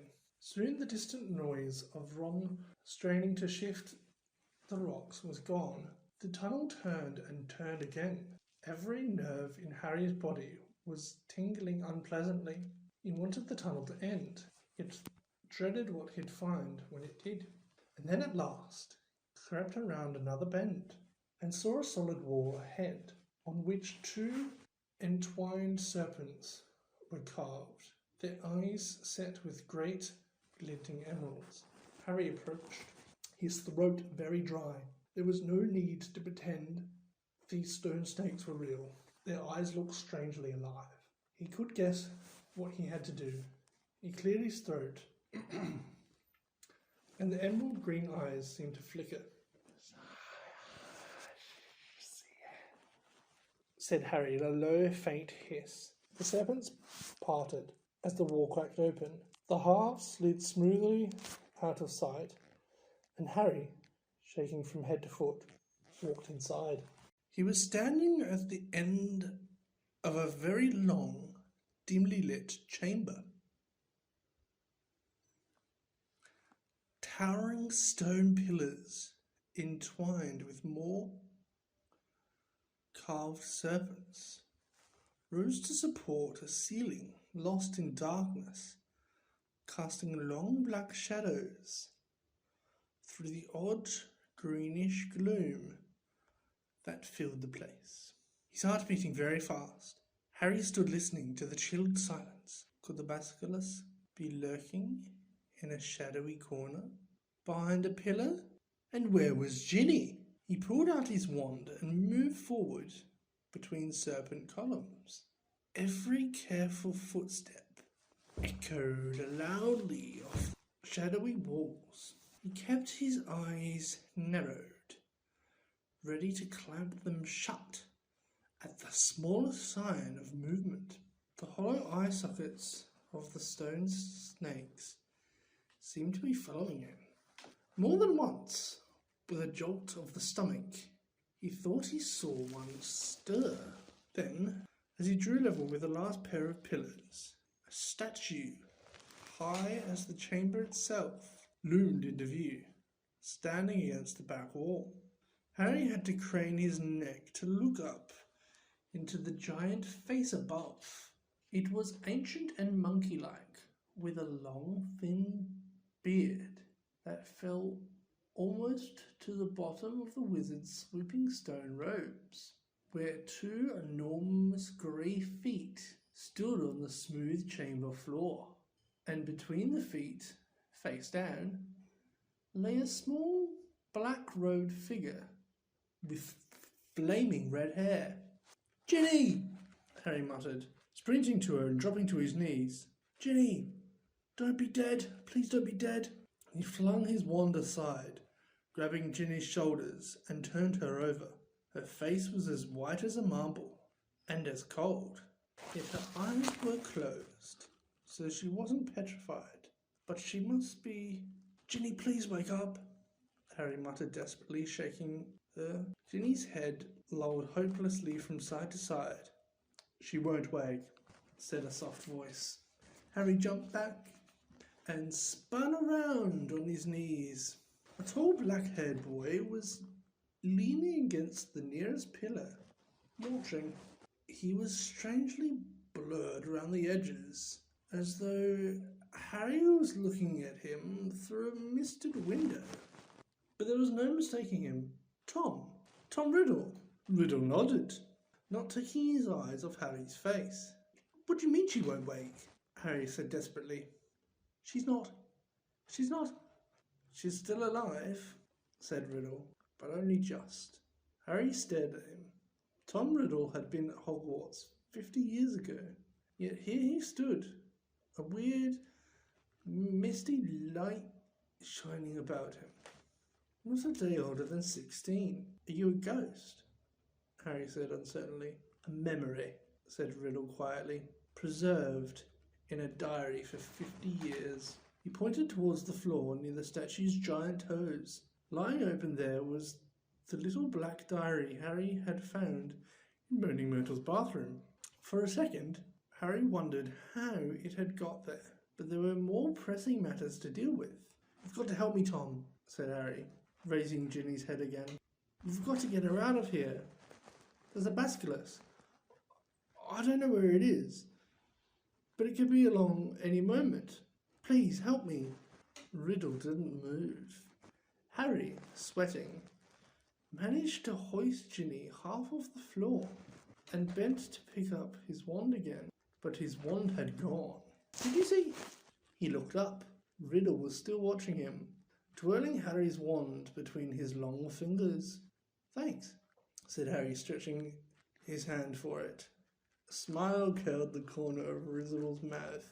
He continued to stare at Harry, twirling his wand idly.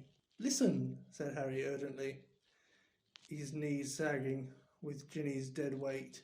We've got to go. If the basilisk comes, it won't come until it's called, said Riddle calmly. Harry lowered Ginny back onto the floor, unable to hold her up any longer. What do you mean? He said. Look, give me my wand. I might need it. Riddle's smile broadened. You won't be needing it, he said. Harry stared at him. What do you mean I won't be? I've waited a long time for this, Harry Potter, said Riddle. For the chance to see you, to speak to you. Look, said Harry, losing patience. I don't think you get it. We're in the Chamber of Secrets. We can talk later. We're going to talk now, said Riddle, still smiling broadly, and he pocketed Harry's wand. Harry staring at him. There was something very funny going on here. How did Ginny get like this? He asked slowly. Well, that's an interesting question, said Riddle pleasantly, and quite a long story. I suppose the real reason Ginny Weasley's like this is because she opened her heart and spilled all her secrets to an invisible stranger. What are you talking about? Said Harry. The diary, said Riddle. My diary. Little Ginny's been writing in it for months and months, telling me all her pitiful worries and woes, and her brothers tease her, and how she had to come to school with second-hand robes and books, and how Riddle's eyes glinted, how she didn't think famous, good, great Harry Potter would ever like her. All the time he spoke, Riddle's eyes never left Harry's face. There was an almost hungry look in them. It's very boring, having to listen to the silly little troubles of an 11-year-old girl, he went on. But I was patient. I wrote back. I was sympathetic. I was kind. Ginny simply loved me. No one's ever understood me like you, Tom. I'm so glad I've got this diary to confide in. It's like having a friend I can carry around in my pocket. Riddle laughed. A cold laugh, but didn't suit him. It made the hairs stand up on the back of Harry's neck. If I say it myself, Harry, I've always been able to charm the people I needed. So Ginny poured out her soul to me, and her soul happened to be exactly what I wanted. I grew stronger and stronger on a diet of her deepest fears, her darkest secrets. I grew powerful, far more powerful than little Miss Weasley. Powerful enough to start feeding Miss Weasley a few of my secrets. To start pouring a little of my soul back into her. What do you mean? Said Harry, whose mouth had gone very dry. Haven't you guessed yet, Harry Potter? Said Riddle softly. Ginny Weasley opened the Chamber of Secrets. She strangled the school roosters and dabbed threatening messages on the walls. She set the Serpent of Slytherin on 4 mudbloods and the Squib's cat. No, Harry whispered. Yes, said Riddle calmly. Of course, she didn't know what she was doing at first. It was very amusing.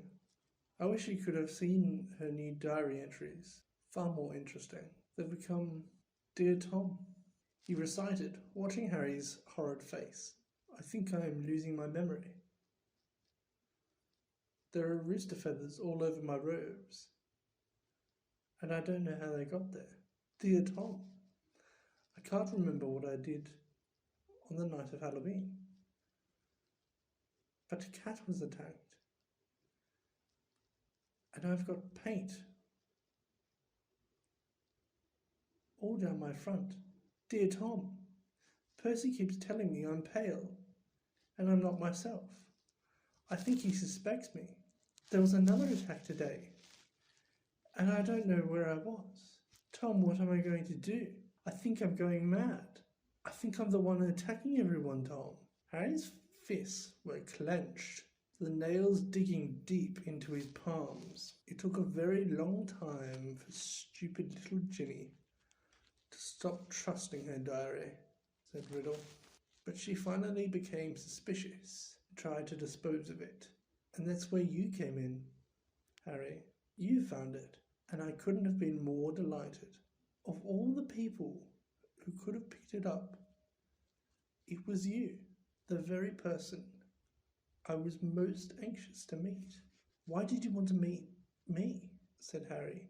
Anger was coursing through him, and it was an effort to keep his voice steady. Well, you see, Ginny told me all about you, Harry, said Riddle. Your whole fascinating history. His eyes rolled over the lightning scar on Harry's forehead, and his expression grew hungrier.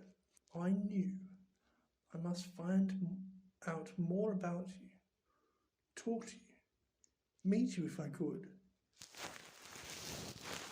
So I decided to show you my famous capture, that great oath, Hagrid, to gain your trust. Hagrid's my friend, said Harry, his voice now shaking. And you framed him, didn't you? I thought you made a mistake, but Riddle laughed, his high laugh again. It was my word against Hagrid's, Harry. Well, you can imagine how it looked to old Armadillo Dippet. On the one hand, Tom Riddle, poor but brilliant, parentless but so brave, school prefect, model student. On the other hand, big, blundering Hagrid, in trouble every other week, trying to raise werewolf cubs under his bed, sneaking off to the Forbidden Forest to wrestle trolls.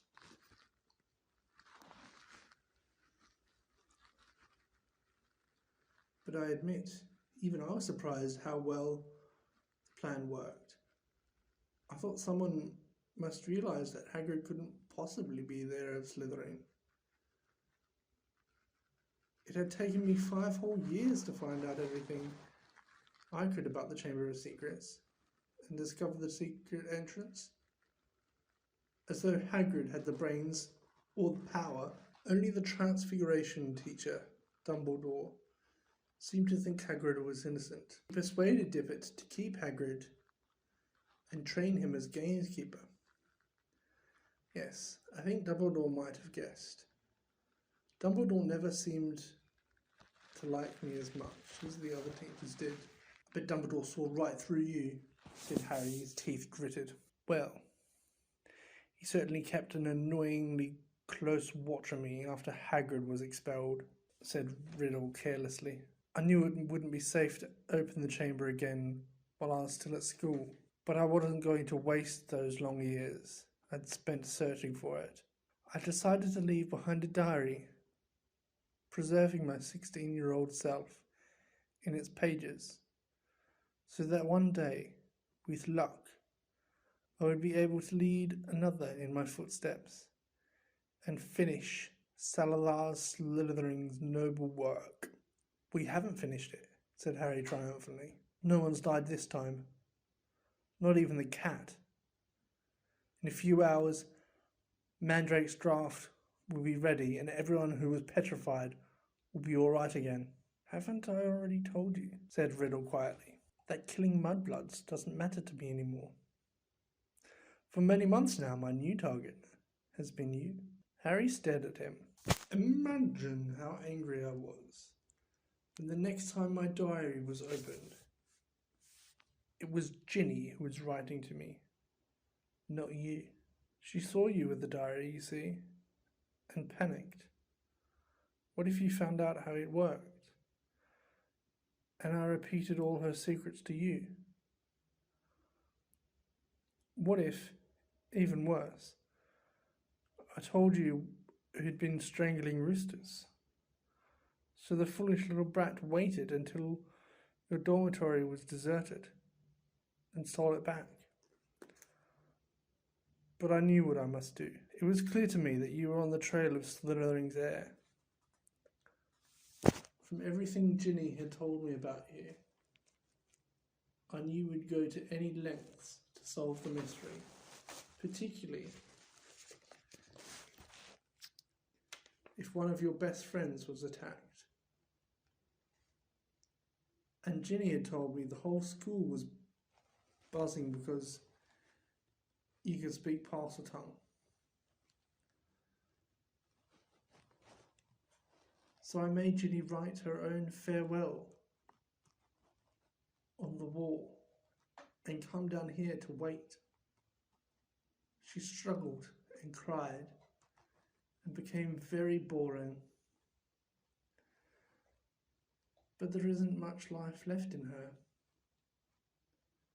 She put too much into the diary, into me, enough to let me leave its pages at last. I've been waiting for you to appear ever since we arrived here. I knew you'd come. I have many questions for you, Harry Potter. Like what? Harry spat, fists still clenched. How is it that a baby with no extraordinary magical talent managed to defeat the greatest wizard of all time? How did you escape with nothing but a scar while Lord Voldemort's powers were destroyed? There was an odd red gleam on his hungry eyes now. Why do you care how I escaped? Said Harry slowly. Voldemort was after your time. Voldemort, said Riddle softly, is my past, present, and future, Harry Potter. He pulled Harry's wand out of his pocket and began to trace through the air, writing 3 shimmering words. Tom Malvolio Riddle. Then he waved the wand once, and the letters of his name rearranged themselves. I am Lord Voldemort. You see, he whispered, it was a name I was already using at Hogwarts, to my most intimate friends only, of course. You think I was going to use my filthy muggle father's name forever? I, in whose veins run the blood of Salazar Slytherin himself, through my mother's side. I keep the name of a foul common muggle who abandoned me even before I was born, just because he found out his wife was a witch. No, Harry, I fashioned myself a new name, a name I knew wizards everywhere would one day fear to speak, when I had become the greatest sorcerer in the world. Harry's brain seemed to have jammed. He stared numbly at Riddle, at the orphan boy who'd grown up to murder Harry's own parents, and so many others. At last, he forced himself to speak. You're not, he said, his quiet voice full of hatred. Not what? Not the greatest sorcerer in the world, said Harry, breathing fast. Sorry to disappoint you and all that, but the greatest wizard in the world is Albus Dumbledore. Everyone says so. Even when you were strong, you didn't dare try and take over at Hogwarts. Dumbledore saw through you when you were at school, and he still frightens you now, wherever you're hiding these days. The smile had gone from Riddle's face to be replaced with an ugly look. Dumbledore's been driven out of this castle by the mere memory of me, he hissed. It's not as gone as you might think, Harry retorted. He was speaking at random, wanting to scare Riddle, wishing rather than believing it to be true. Riddle opened his mouth, but froze. Music was coming from somewhere. Riddle whirled around to stare down at the empty chamber. The music was growing louder. It was eerie, spine-tingling, unearthly. It lifted the hair on Harry's scalp and made his heart feel as though it was swelling to twice its normal size. Then, as the music reached such a pitch that Harry felt it vibrating inside his own ribs, flames erupted at the top of the nearest pillar. A crimson bird the size of a swan had appeared, piping its weird music to the vaulted ceiling. It had a glittering golden tail as long as a peacock's, and gleaming golden talons, which were gripping a ragged bundle. A second later, the bird was flying straight at Harry. It dropped the ragged thing it was carrying at his feet, and then landed heavily on his shoulder. As it folded its great wings, Harry looked up and saw it had a long, sharp golden beak and beady black eyes. The bird stopped singing and sat still and warm next to Harry's cheek, gazing steadily at Riddle. "That's a phoenix," said Riddle, staring shrewdly back at it. "Fawkes," Harry breathed, as he felt the bird's golden claws squeeze his shoulder gently. "And that," said Riddle, now eyeing the ragged thing that Fawkes had dropped, "that's the old school sorting hat." So it was, patched, frayed, and dirty. The hat lay motionless at Harry's feet. Riddle began to laugh again. He laughed so hard that the dark chamber rang with it, as though 10 Riddles were laughing at once. This is what Dumbledore sends his defender: a songbird and an old hat. Do you feel brave, Harry Potter? Do you feel safe now? Harry didn't answer. He might not see what use Fawkes or the sorting hat were, but he was no longer alone, and he waited with mounting courage for Riddle to stop laughing. "To business, Harry," said Riddle, still smiling broadly. "Twice in your past, in my future, we have met, and twice I failed to kill you. How did you survive? Tell me everything." "The longer you talk," he added softly, "the longer you stay alive." Harry was thinking fast, weighing his chances. Riddle had the wand. He, Harry, had Fawkes and the sorting hat, neither of which would be much good in a duel. It looked bad, all right, but the longer Riddle stood there, the more life was dwindling out of Ginny. And in the meantime, Harry noticed suddenly Riddle's outline was becoming clearer, more solid. If it had to be a fight between him and Riddle, better sooner than later. "No one knows why you lost your powers when you attacked me," said Harry abruptly. "I don't know myself, but I know why you couldn't kill me. Because my mother died to save me. My common, muggle-born mother," he added, shaking with suppressed rage. "She stopped you killing me, and I've seen the real you. I saw you last year. You're a wreck. You're barely alive. That's where all your power got you. You're in hiding. You're ugly. You're foul." Riddle's face contorted when he forced it into an awful smile. "So, your mother died to save you?" "Yes. That's a powerful counter-charm. I can see now. There is nothing special about you after all. I wonder, you see, because there are strange likenesses between us, Harry Potter. Even you must have noticed. Both half-bloods, orphans, raised by muggles, probably the only parson mouths to come to Hogwarts since the great Slytherin himself. We even look something alike. But after all, it was merely a lucky chance that saved you from me. That's all I wanted to know." Harry stood tense, waiting for Riddle to raise his wand, but Riddle's twisted smile was widening again. "Now, Harry, I'm going to teach you a little lesson. Let's match the powers of Lord Voldemort, heir of Salazar Slytherin, against the famous Harry Potter, and the best weapons Dumbledore can give him. He cast an amused eye over Fawkes and the Sorting Hat, then walked away. Harry, fear spreading up his numb leg, watched Riddle stop between the high pillars and look up into the stone face of Slytherin. High above him in the half-darkness, Riddle opened his mouth wide and hissed. Harry understood what he was saying.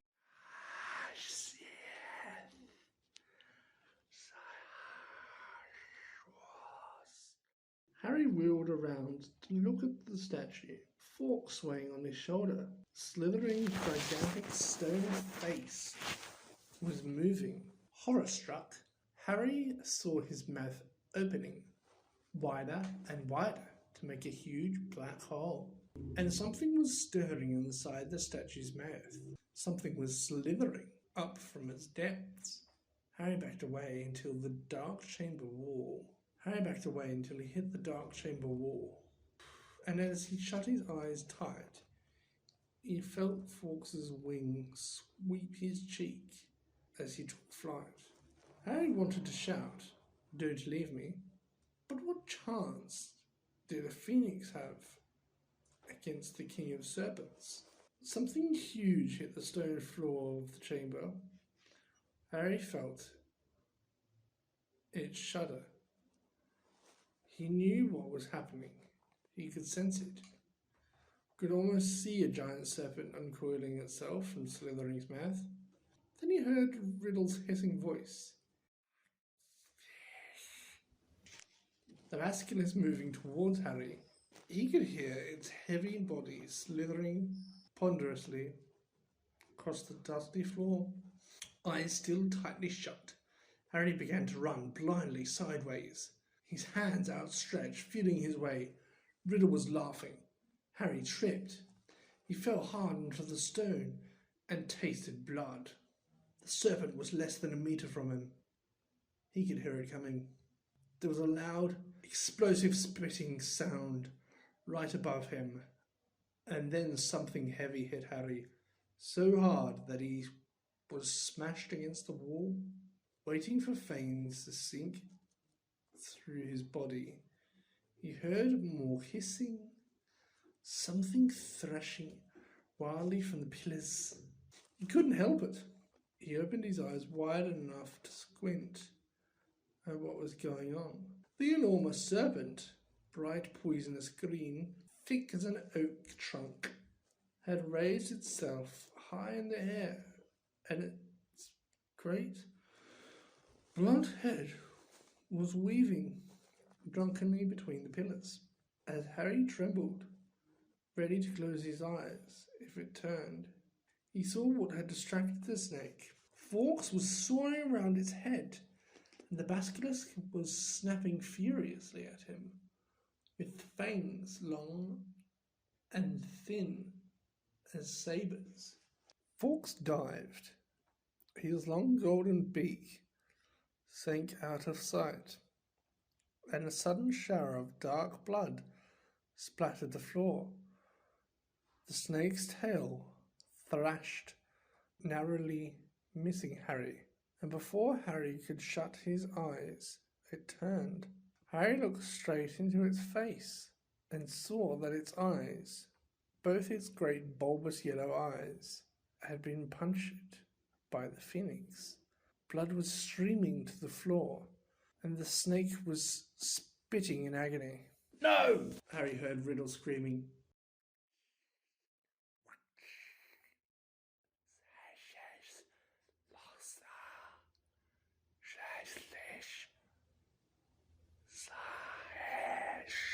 Blinded serpent swayed, confused, still deadly.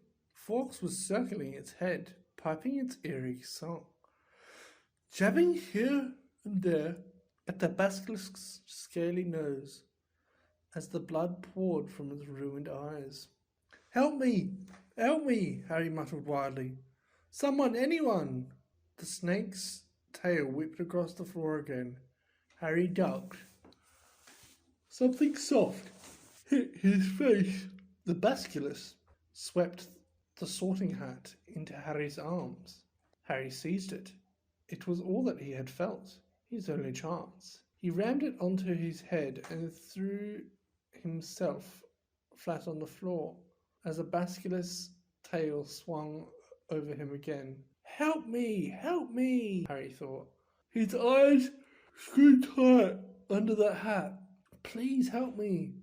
There was no answering voice. Instead, the hat contracted as though an invisible hand was squeezing it very tightly.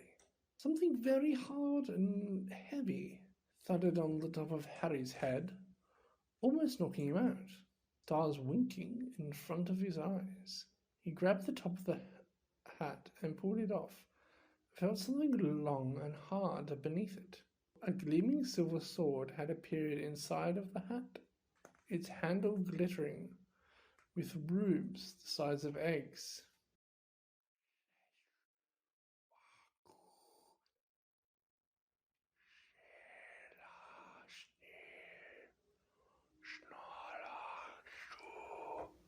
Harry was on his feet, ready.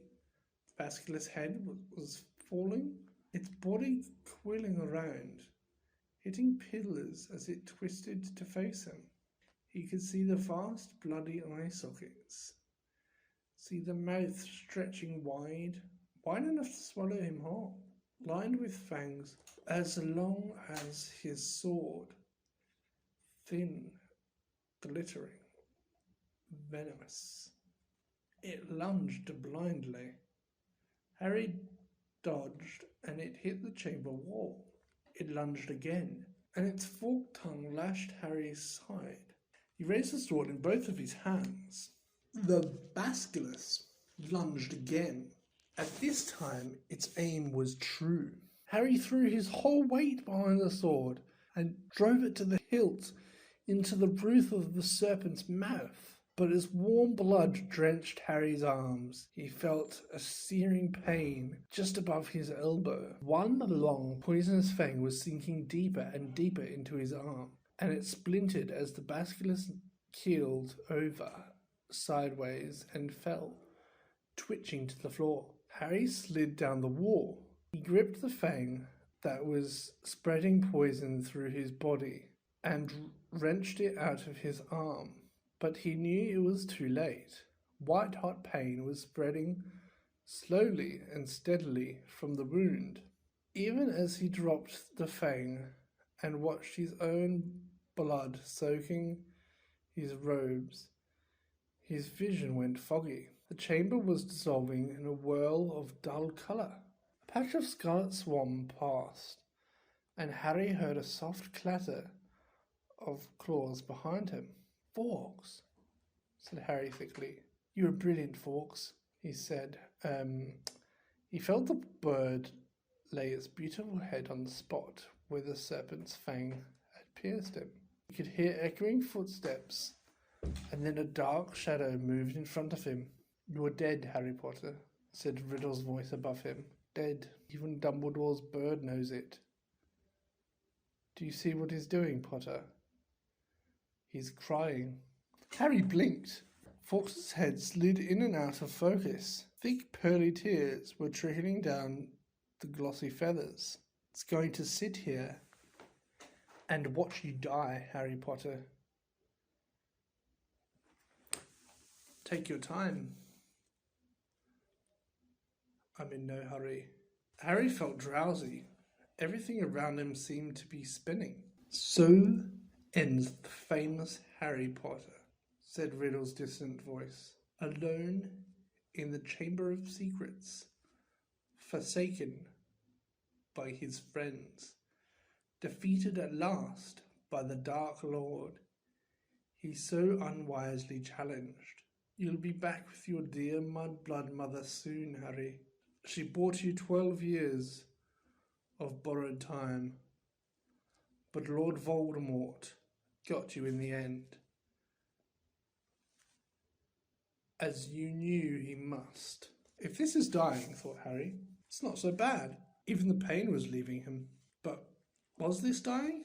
Instead of going black, the chamber seemed to be coming into focus. Harry gave his head a little shake, and there was Fawkes, still resting his head on Harry's arm. A pearly patch of tears was shining all around the wound, except there was no wound. "Get away, bird," said Riddle's voice suddenly. "Get away from him, I said. Get away." Harry raised his head. Riddle was pointing Harry's wand at Fawkes. There was a bang like a gun, and Fawkes took flight again, and in a whirl of gold and scarlet. "Phoenix tears," said Riddle quietly, staring at Harry's arms. "Of course, healing powers, I forgot." He looked into Harry's face, but it makes no difference. In fact, I prefer it this way. Just you and me, Harry Potter. You and me. He raised the wand. Then, in a rush of wings, Fawkes soared back overhead, and something fell into Harry's lap. The diary. For a split second, both Harry and Riddle, wand still raised, stared at it.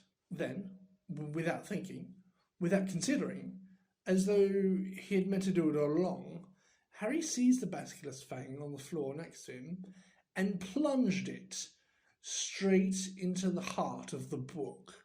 There was a long, dreadful, piercing scream. Ink spurted out of the diary in torrents, screaming over Harry's hands, flooding the floor. Riddle was whirling and twisting, screaming and flailing, and then he had gone. Harry's wand fell to the floor with a clatter, and there was a silence. Silence except for the steady drip, drip of ink still oozing from the diary. The basilisk venom had burned a sizzling hole right through it, shaking all over. Harry pulled himself up.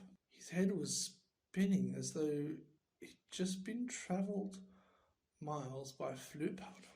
Slowly he gathered together his wand and the sorting hat, and with a huge tug retrieved the glittering sword from the roof of the basilisk's mouth. Then came a faint moan from the end of the chamber. Ginny was stirring as Harry hurried towards her. She sat up. Her bemused eyes travelled from the huge form of the dead basilisk over Harry in his blood-soaked robes, then to the diary in his hand. She drew a great shuddering gasp, and tears began to pour down her face. "Harry! Harry, I tried to tell you breakfast, but I couldn't say it in front of Percy. It was me, Harry. But I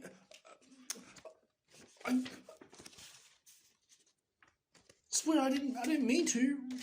Riddle made me. He took me over and how did you kill that thing? Where's Riddle? The last thing I remember is him coming out of the diary." "It's all right," said Harry, holding up the diary and showing Ginny the fang hole. "Riddle's finished, look. Him and the basilisk. Come on, Ginny, let's get out of here." "I'm going to be expelled." Ginny wept as Harry helped her awkwardly to her feet. "I've looked forward to coming to Hogwarts ever since Bill came, and now I'll have to leave. What'll Mum and Dad say?" Fawkes was waiting for them, hovering in the chamber, their entrance. Harry urged Ginny forward. They stepped over the motionless coils of the dead basilisk, through the echoing gloom, and back into the tunnel. Harry heard the stone doors close behind them with a swift, soft hiss. After a few minutes' progress up the dark tunnel, a distant sound of slowly shifting rock reached Harry's ears. "Ron!" Harry yelled, speeding up. "Ginny's okay, I've got her!" He heard Ron give a strangled cheer, and then they turned the next bend to see his eager face staring through the sizable gap he had managed to make in the rock. "Ginny!" Ron thrust an arm through the gap in the rock to pull her through first. "You're alive! I don't believe it. What happened? He tried to hug her, but Ginny held him off, sobbing. But you're okay, Ginny, said Ron, beaming at her. It's over now. Where did that bird come from? Fawkes had swooped through the gap after Ginny. It's Dumbledore's, said Harry, squeezing through himself. And how come you've got a sword? Said Ron, gaping at the glittering weapon in Harry's hand. I'll explain when we get out of here, said Harry, with a sideways glance at Ginny. But later, said Harry quickly. He didn't think it was a good idea to tell Ron yet, who'd been opening the chamber, not in front of Ginny anyway. Where's Lockhart? Back there, said Ron, grinning and jerking his head up the tunnel towards the pipe. He's in a bad way. Come on and see. Led by Fawkes, whose wide scarlet wings emitted a soft golden glow in the darkness. They walked all the way back to the mouth of the pipe. Gilderoy Lockhart was sitting there, humming placidly to himself. His memory's gone, said Ron. The memory chime backfired. Hit him instead of us. He hasn't got a clue who he is, or where he is, or who we are. I told him to come and wait here.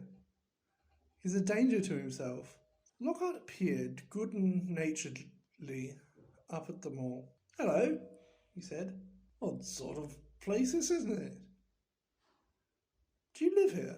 No, said Ron, raising his eyebrows at Harry. Harry bent down and looked up at the long, dark pipe. Have you thought about how we're going to get back up this? He said to Ron. Ron shook his head, but Fawkes the Phoenix had swooped past Harry and was now fluttering in front of him. His beady eyes bright in the dark. He was waving his long golden tail feathers. Harry looked uncertainly at him. He looks like he wants us to grab hold, said Ron, looking perplexed. But you're much too heavy for a bird to pull up there. Fawkes, said Harry, isn't an ordinary bird. He turned quickly to the others. We've got to hold on to each other. Ginny grabbed Ron's hand. Professor Lockhart? He means you, said Ron sharply to Lockhart. You hold Ginny's other hand. Harry tucked the sword and the sorting hat into his belt, and Ron took hold of the back of Harry's robes, and Harry reached out and took hold of Fawkes's strangely hot tail feathers. An extraordinary lightness seemed to spread through his whole body, and the next second, with a whoosh, they were flying upwards through the pipe. Harry could hear Lockhart dangling below him, saying, Amazing! Amazing! This is just like magic! The chill air was whipping through Harry's hair, and before he'd stopped enjoying the ride, it was over. All four of them were hitting the wet floor of Moaning Myrtle's floor, and as Lockhart straightened his hat, the sink had hid and the pipe was sliding back into place. Myrtle goggled at them. You're alive, she said blankly to Harry. There's no need to sound so disappointed, he said grimly, wiping flecks of blood and slime off his glasses. Oh well, I've just been thinking, if he had died, you'd have been welcome to share my toilet, said Myrtle, blushing silver. Said Ron as they left the bathroom for the dark, deserted corridor outside. Hey, I think Myrtle's got fond of you. You've got competition, Ginny. But tears were still flooding silently down Ginny's face. Where now? Said Ron with an anxious look at Ginny. Harry pointed. Fawkes was leading the way, glowing gold along the corridor. They strode after him, and moments later found themselves outside Professor McGonagall's office. Harry knocked and pushed the door open. For a moment there was silence. As Harry, Ron, Ginny and Lockhart stood in the doorway, covered in muck and slime and blood. Then there was a scream. Ginny! It was Mrs. Weasley, who had been sitting crying in front of the fire. She leapt to her feet, closely followed by Mr. Weasley, and both of them flung themselves on their daughter. Harry, however, was looking past them. Professor Dumbledore was standing by the mantelpiece, beaming, next to Professor McGonagall, who was taking great, steadying gasps, clutching her chest. Fawkes went whooshing past Harry's ear, then settled on Dumbledore's shoulder, just as Harry found himself and Ron being swept into Mrs. Weasley's tight embrace. "You saved her! You saved her! How did you do it?" "I think we'd all like to know that," said Professor McGonagall weakly. Mrs. Weasley let go of Harry, who hesitated for a moment, then walked over to the desk and laid upon it the sorting hat, ruby-encrusted sword, and what remained of Riddle's diary. Then he started telling them everything. For nearly a quarter of an hour he spoke into the rapt silence. He told them about hearing this disembodied voice. However, Hermione had finally realized that he was hearing a basilisk in the pipes, and how he and Ron had followed the spiders into the forest, that Aragog had told them where the last victim of the basilisk had died, how he had guessed that Moaning Myrtle had been the victim, and that the entrance to the Chamber of Secrets might be in her bathroom. "Very well," Professor McGonagall prompted him, as he paused. "So you found out where the entrance was, breaking 100 school rules into pieces along the way, I might add. But how on earth did you all get out of there alive, Potter?"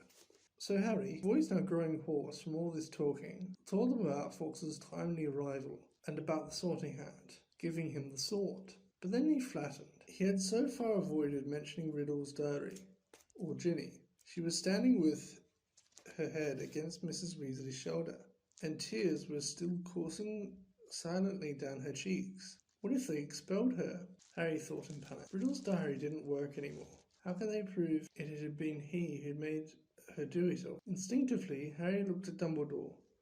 He smiled faintly with a firelight glance of his half-moon spectacles. "What interests me most," said Dumbledore gently, "is how Lord Voldemort managed to enchant Ginny, when my sources tell me he is currently hiding in the forest of Albania." Relief, warm, sweeping, glorious relief, swept over Harry. "What's that?" said Mr. Weasley in a stunned voice. "You know who? Enchanted Ginny? But Ginny hasn't been... Has she?"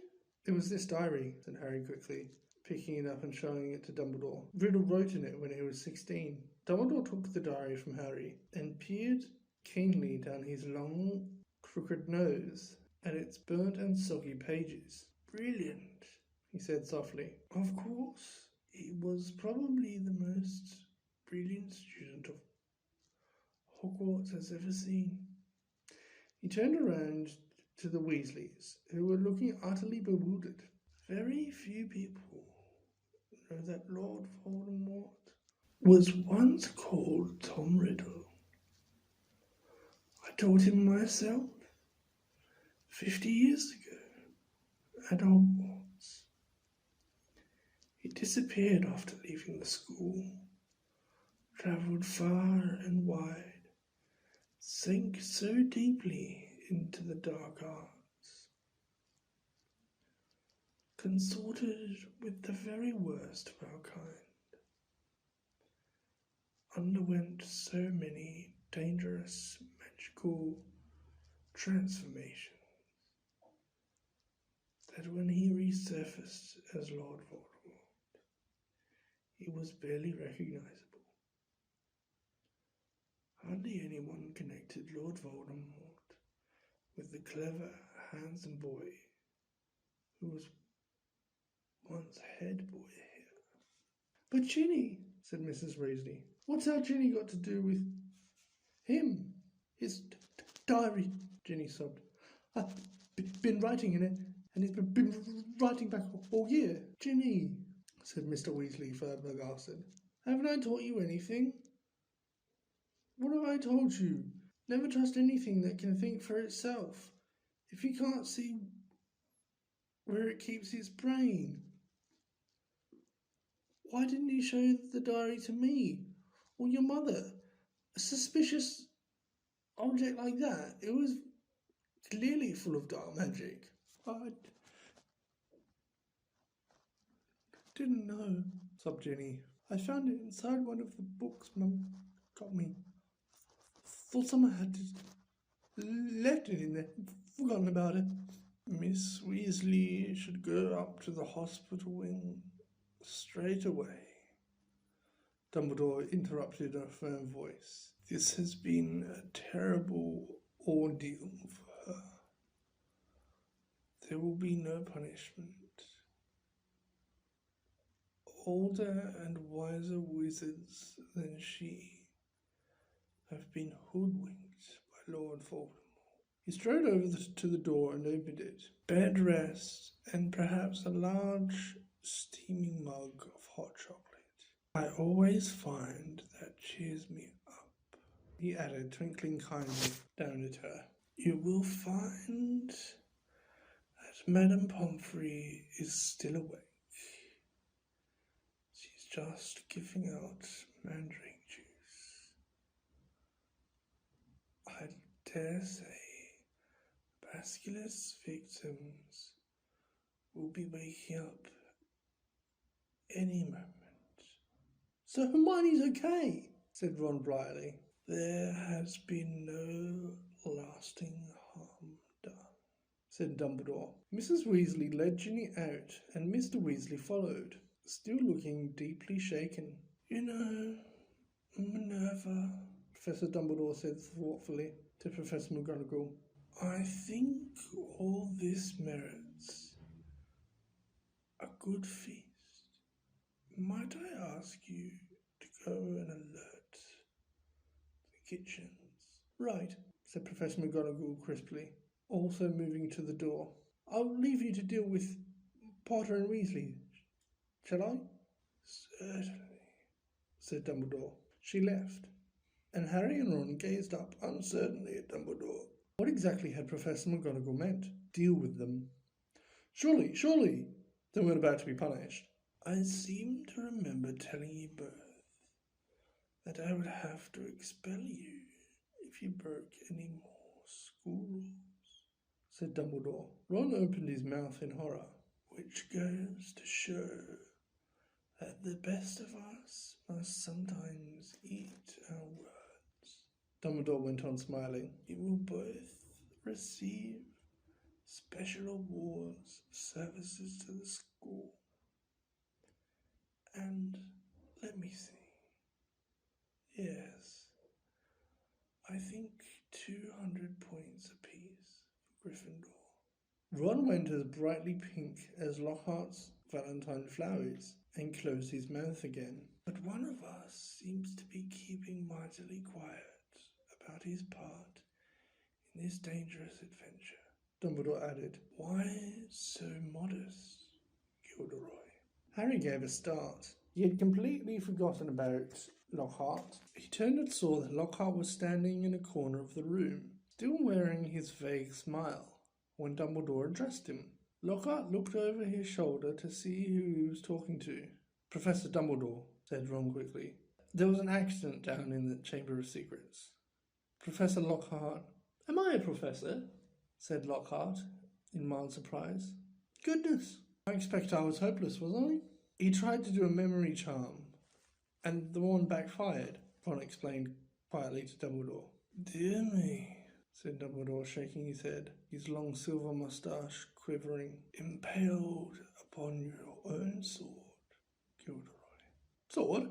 Said Lockhart dimly. Haven't got a sword. That boy has, though. He pointed at Harry. He'll lend you one. Would you mind taking Professor Lockhart up to the hospital wing too? Dumbledore said to Ron. I'd like a few more words with Harry. Lockhart ambled out. Ron cast a curious look back at Dumbledore and Harry as he closed the door. Dumbledore crossed to one of the chairs by the fire. Sit down, Harry, he said, and Harry sat, feeling unaccountably nervous. "First of all, Harry, I want to thank you," said Dumbledore, his eyes twinkling again. "You must have shown me real loyalty down in the chamber. Nothing but that could have called Fawkes to you." He stroked the phoenix, which had fluttered down onto his knee. Harry grinned awkwardly as Dumbledore watched him. "And so you met Tom Riddle," said Dumbledore thoughtfully. "I imagine he was most interested in you." Suddenly something that was nagging at Harry came tumbling out of his mouth. "Professor Dumbledore, Riddle said I'm like him." "Strange likeness," he said. "Did he know?" said Dumbledore, looking thoughtfully under his thick silver eyebrows at Harry. "And what do you think, Harry?" "I don't think I like him," said Harry more loudly than he'd intended.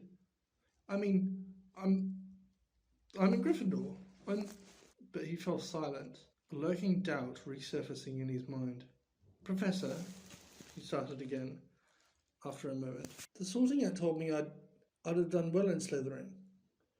Everyone thought I was Slytherin's heir for a while, because I can speak Parseltongue." "You can speak Parseltongue, Harry," said Dumbledore calmly, "because Lord Voldemort, who is the last remaining ancestor of Salazar Slytherin, can speak Parseltongue. Unless I'm much mistaken, he transferred some of his own powers to you the night he gave you that scar. Not something he intended to do, I'm sure." "Voldemort put a bit of himself in me," said Harry, thunderstruck. It certainly seems so. "So I should be in Slytherin," said Harry, looking desperately into Dumbledore's face. "The Sorting Hat could see Slytherin's power in me, and it put you in Gryffindor," said Dumbledore calmly. "Listen to me, Harry. You happen to have many qualities Salazar Slytherin prized in his hand-picked students. His own very rare gift, Parseltongue, resourcefulness, determination, a certain disregard for the," he added, his moustache quivering again. "Yet the Sorting Hat placed you in Gryffindor. You know why that was? Think." "It only put me in Gryffindor," said Harry in a defeated voice, "because I asked not to go to Slytherin." "Exactly," said Dumbledore, beaming once more. "Which makes you very different from Tom Riddle. It is our choices, Harry, that show what we truly are, far more than our abilities." Harry sat motionless in his chair, stunned. "If you want proof, Harry, that you belonged in Gryffindor, I suggest you look more closely at this." Dumbledore reached across to Professor McGonagall's desk, picked up the blood-stained silver sword, and handed it to Harry. Dully, Harry turned it over. The ruse blazing in the firelight, and he saw the name engraved just below the hilt. Godric Gryffindor. Only a true Gryffindor could have pulled that out of the hat, Harry, said Dumbledore simply. For a minute, neither of them spoke. Then Dumbledore pulled open one of the drawers in Professor McGonagall's desk and took a quill and a large bottle of ink. "What you need, Harry, is some food and sleep. I suggest you go to the feast while I write to Azkaban. We need our gamekeeper back, and I must draft an advertisement for the Daily Prophet too," he added thoughtfully. "We'll be needing A new defense against the dark arts teacher. Dear me. We do seem to run through them, don't we? Harry got up and crossed to the door. He had just reached for the handle, however, when the door burst open so violently that it bounced back off the wall. Lucius Malfoy stood there, fury in his face, and carrying under his arm, heavily wrapped in bandages, was Dobby. "Good evening, Lucius," said Dumbledore pleasantly. Mr. Malfoy almost knocked Harry over as he swept into the room. Dobby went scurrying in after him, crouching at the hem of his cloak, a look of abject terror on his face. "Sir," said Lucius Malfoy, his eyes cold fixed on Dumbledore, "you'll come back. The governor's suspended you, but you still saw fit to return to Hogwarts?" "Well, you see, Lucius," said Dumbledore, smiling serenely, "the other 11 governors contacted me today. It was something like being caught in a hailstorm of ants, to tell the truth. They heard that Arthur Weasley's daughter had been killed and wanted me back here at once. They seemed to think I was the best man for the job after all. Very strange tales they told me, too.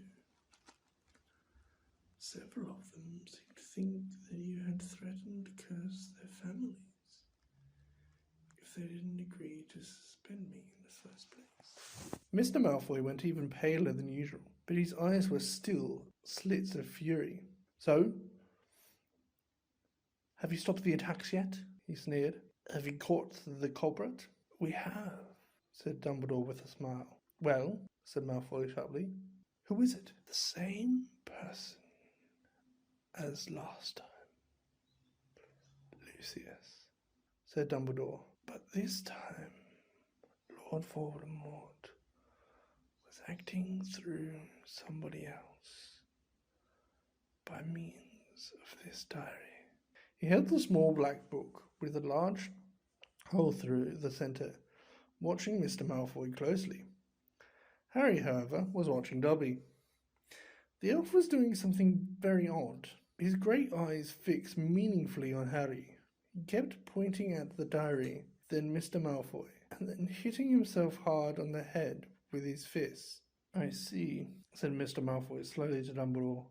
"A clever plan," said Dumbledore in a level voice, still staring Malfoy straight in the eye. "Because if Harry here," Mr. Malfoy shot Harry a swift, sharp look, "and his friend Ron hadn't discovered this book, why, Ginny Weasley might have taken all the blame. No one would ever have been able to prove she hadn't acted of her own free will." Mr. Malfoy said nothing. His face was suddenly mask-like. "And imagine," Dumbledore went on, "what might have happened then. The Weasleys are one of the most prominent pure-blood families. Imagine the effect on Arthur Weasley and his Muggle Protection Act if his own daughter was discovered attacking and killing Muggleborns. Very fortunate the diary was discovered and Riddle's memories wiped from it. Who knows what the consequences might have been otherwise." Mr. Malfoy forced himself to speak. "Very fortunate," he said swiftly. And still behind his back, Dobby was pointing first to the diary, then to Lucius Malfoy, then punching himself in the head. And Harry suddenly understood. He nodded at Dobby, and then Dobby backed into a corner, now twisting his ears in punishment. "Don't you want to know how Ginny got hold of that diary?" Mr. Malfoy, said Harry. Lucius Malfoy turned round on him. How should I know how the stupid little girl got hold of it? He said. Because you gave it to her, said Harry, in Flourish and Blocks. You picked up her old Transfiguration book. I slipped the diary inside, didn't you? He saw Mr. Malfoy's white hands clench and unclench. Prove it, he hissed. Oh, no one will be able to do that, said Dumbledore, smiling at Harry. Not now. Riddle has vanished from the book. On the other hand, I would advise you, Lucius, not to go giving out any more of Lord Voldemort's old school things. If any more of them find their way into innocent hands, I think Arthur Weasley, for one, will make sure they are traced back to you. Lucius Malfoy stood for a moment, and Harry distinctly saw his right hand twitch, as though he was longing to reach for his wand. Instead, he turned to his house elf. We're going, Dobby? He wrenched open the door as the elf came hurrying up to him and kicked him right through it. They could hear Dobby squealing with pain all the way along the corridor. Harry stood for a moment, thinking hard. Then it came to him. Professor Dumbledore, he said hurriedly. Can I give that diary back to Mr. Malfoy, please? Certainly, Harry, said Dumbledore calmly. But hurry. The feast, remember. Harry grabbed the diary and dashed out of the office. He could hear Dobby's squeals of pain receding around the corner, quickly wondering if his plan could possibly work.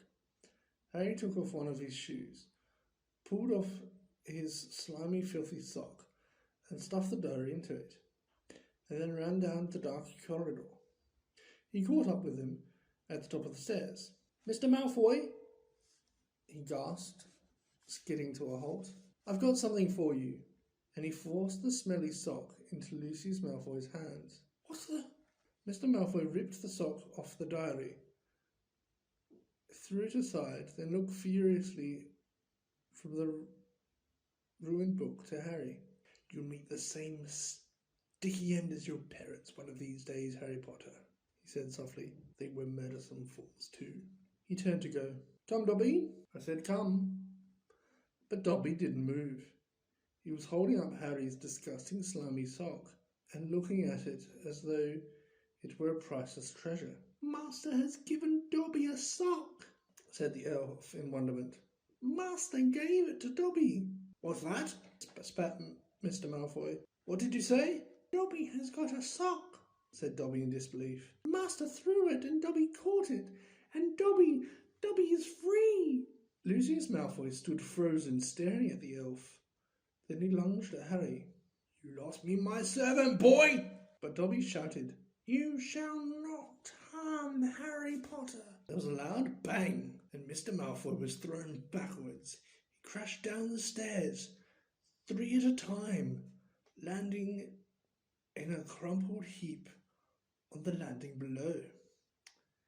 He got up, his face livid, and he pulled out his wand. But Dobby raised a long threatening finger. You shall go now, he said fiercely, pointing down at Mr. Malfoy. You shall not touch Harry Potter. You shall go now.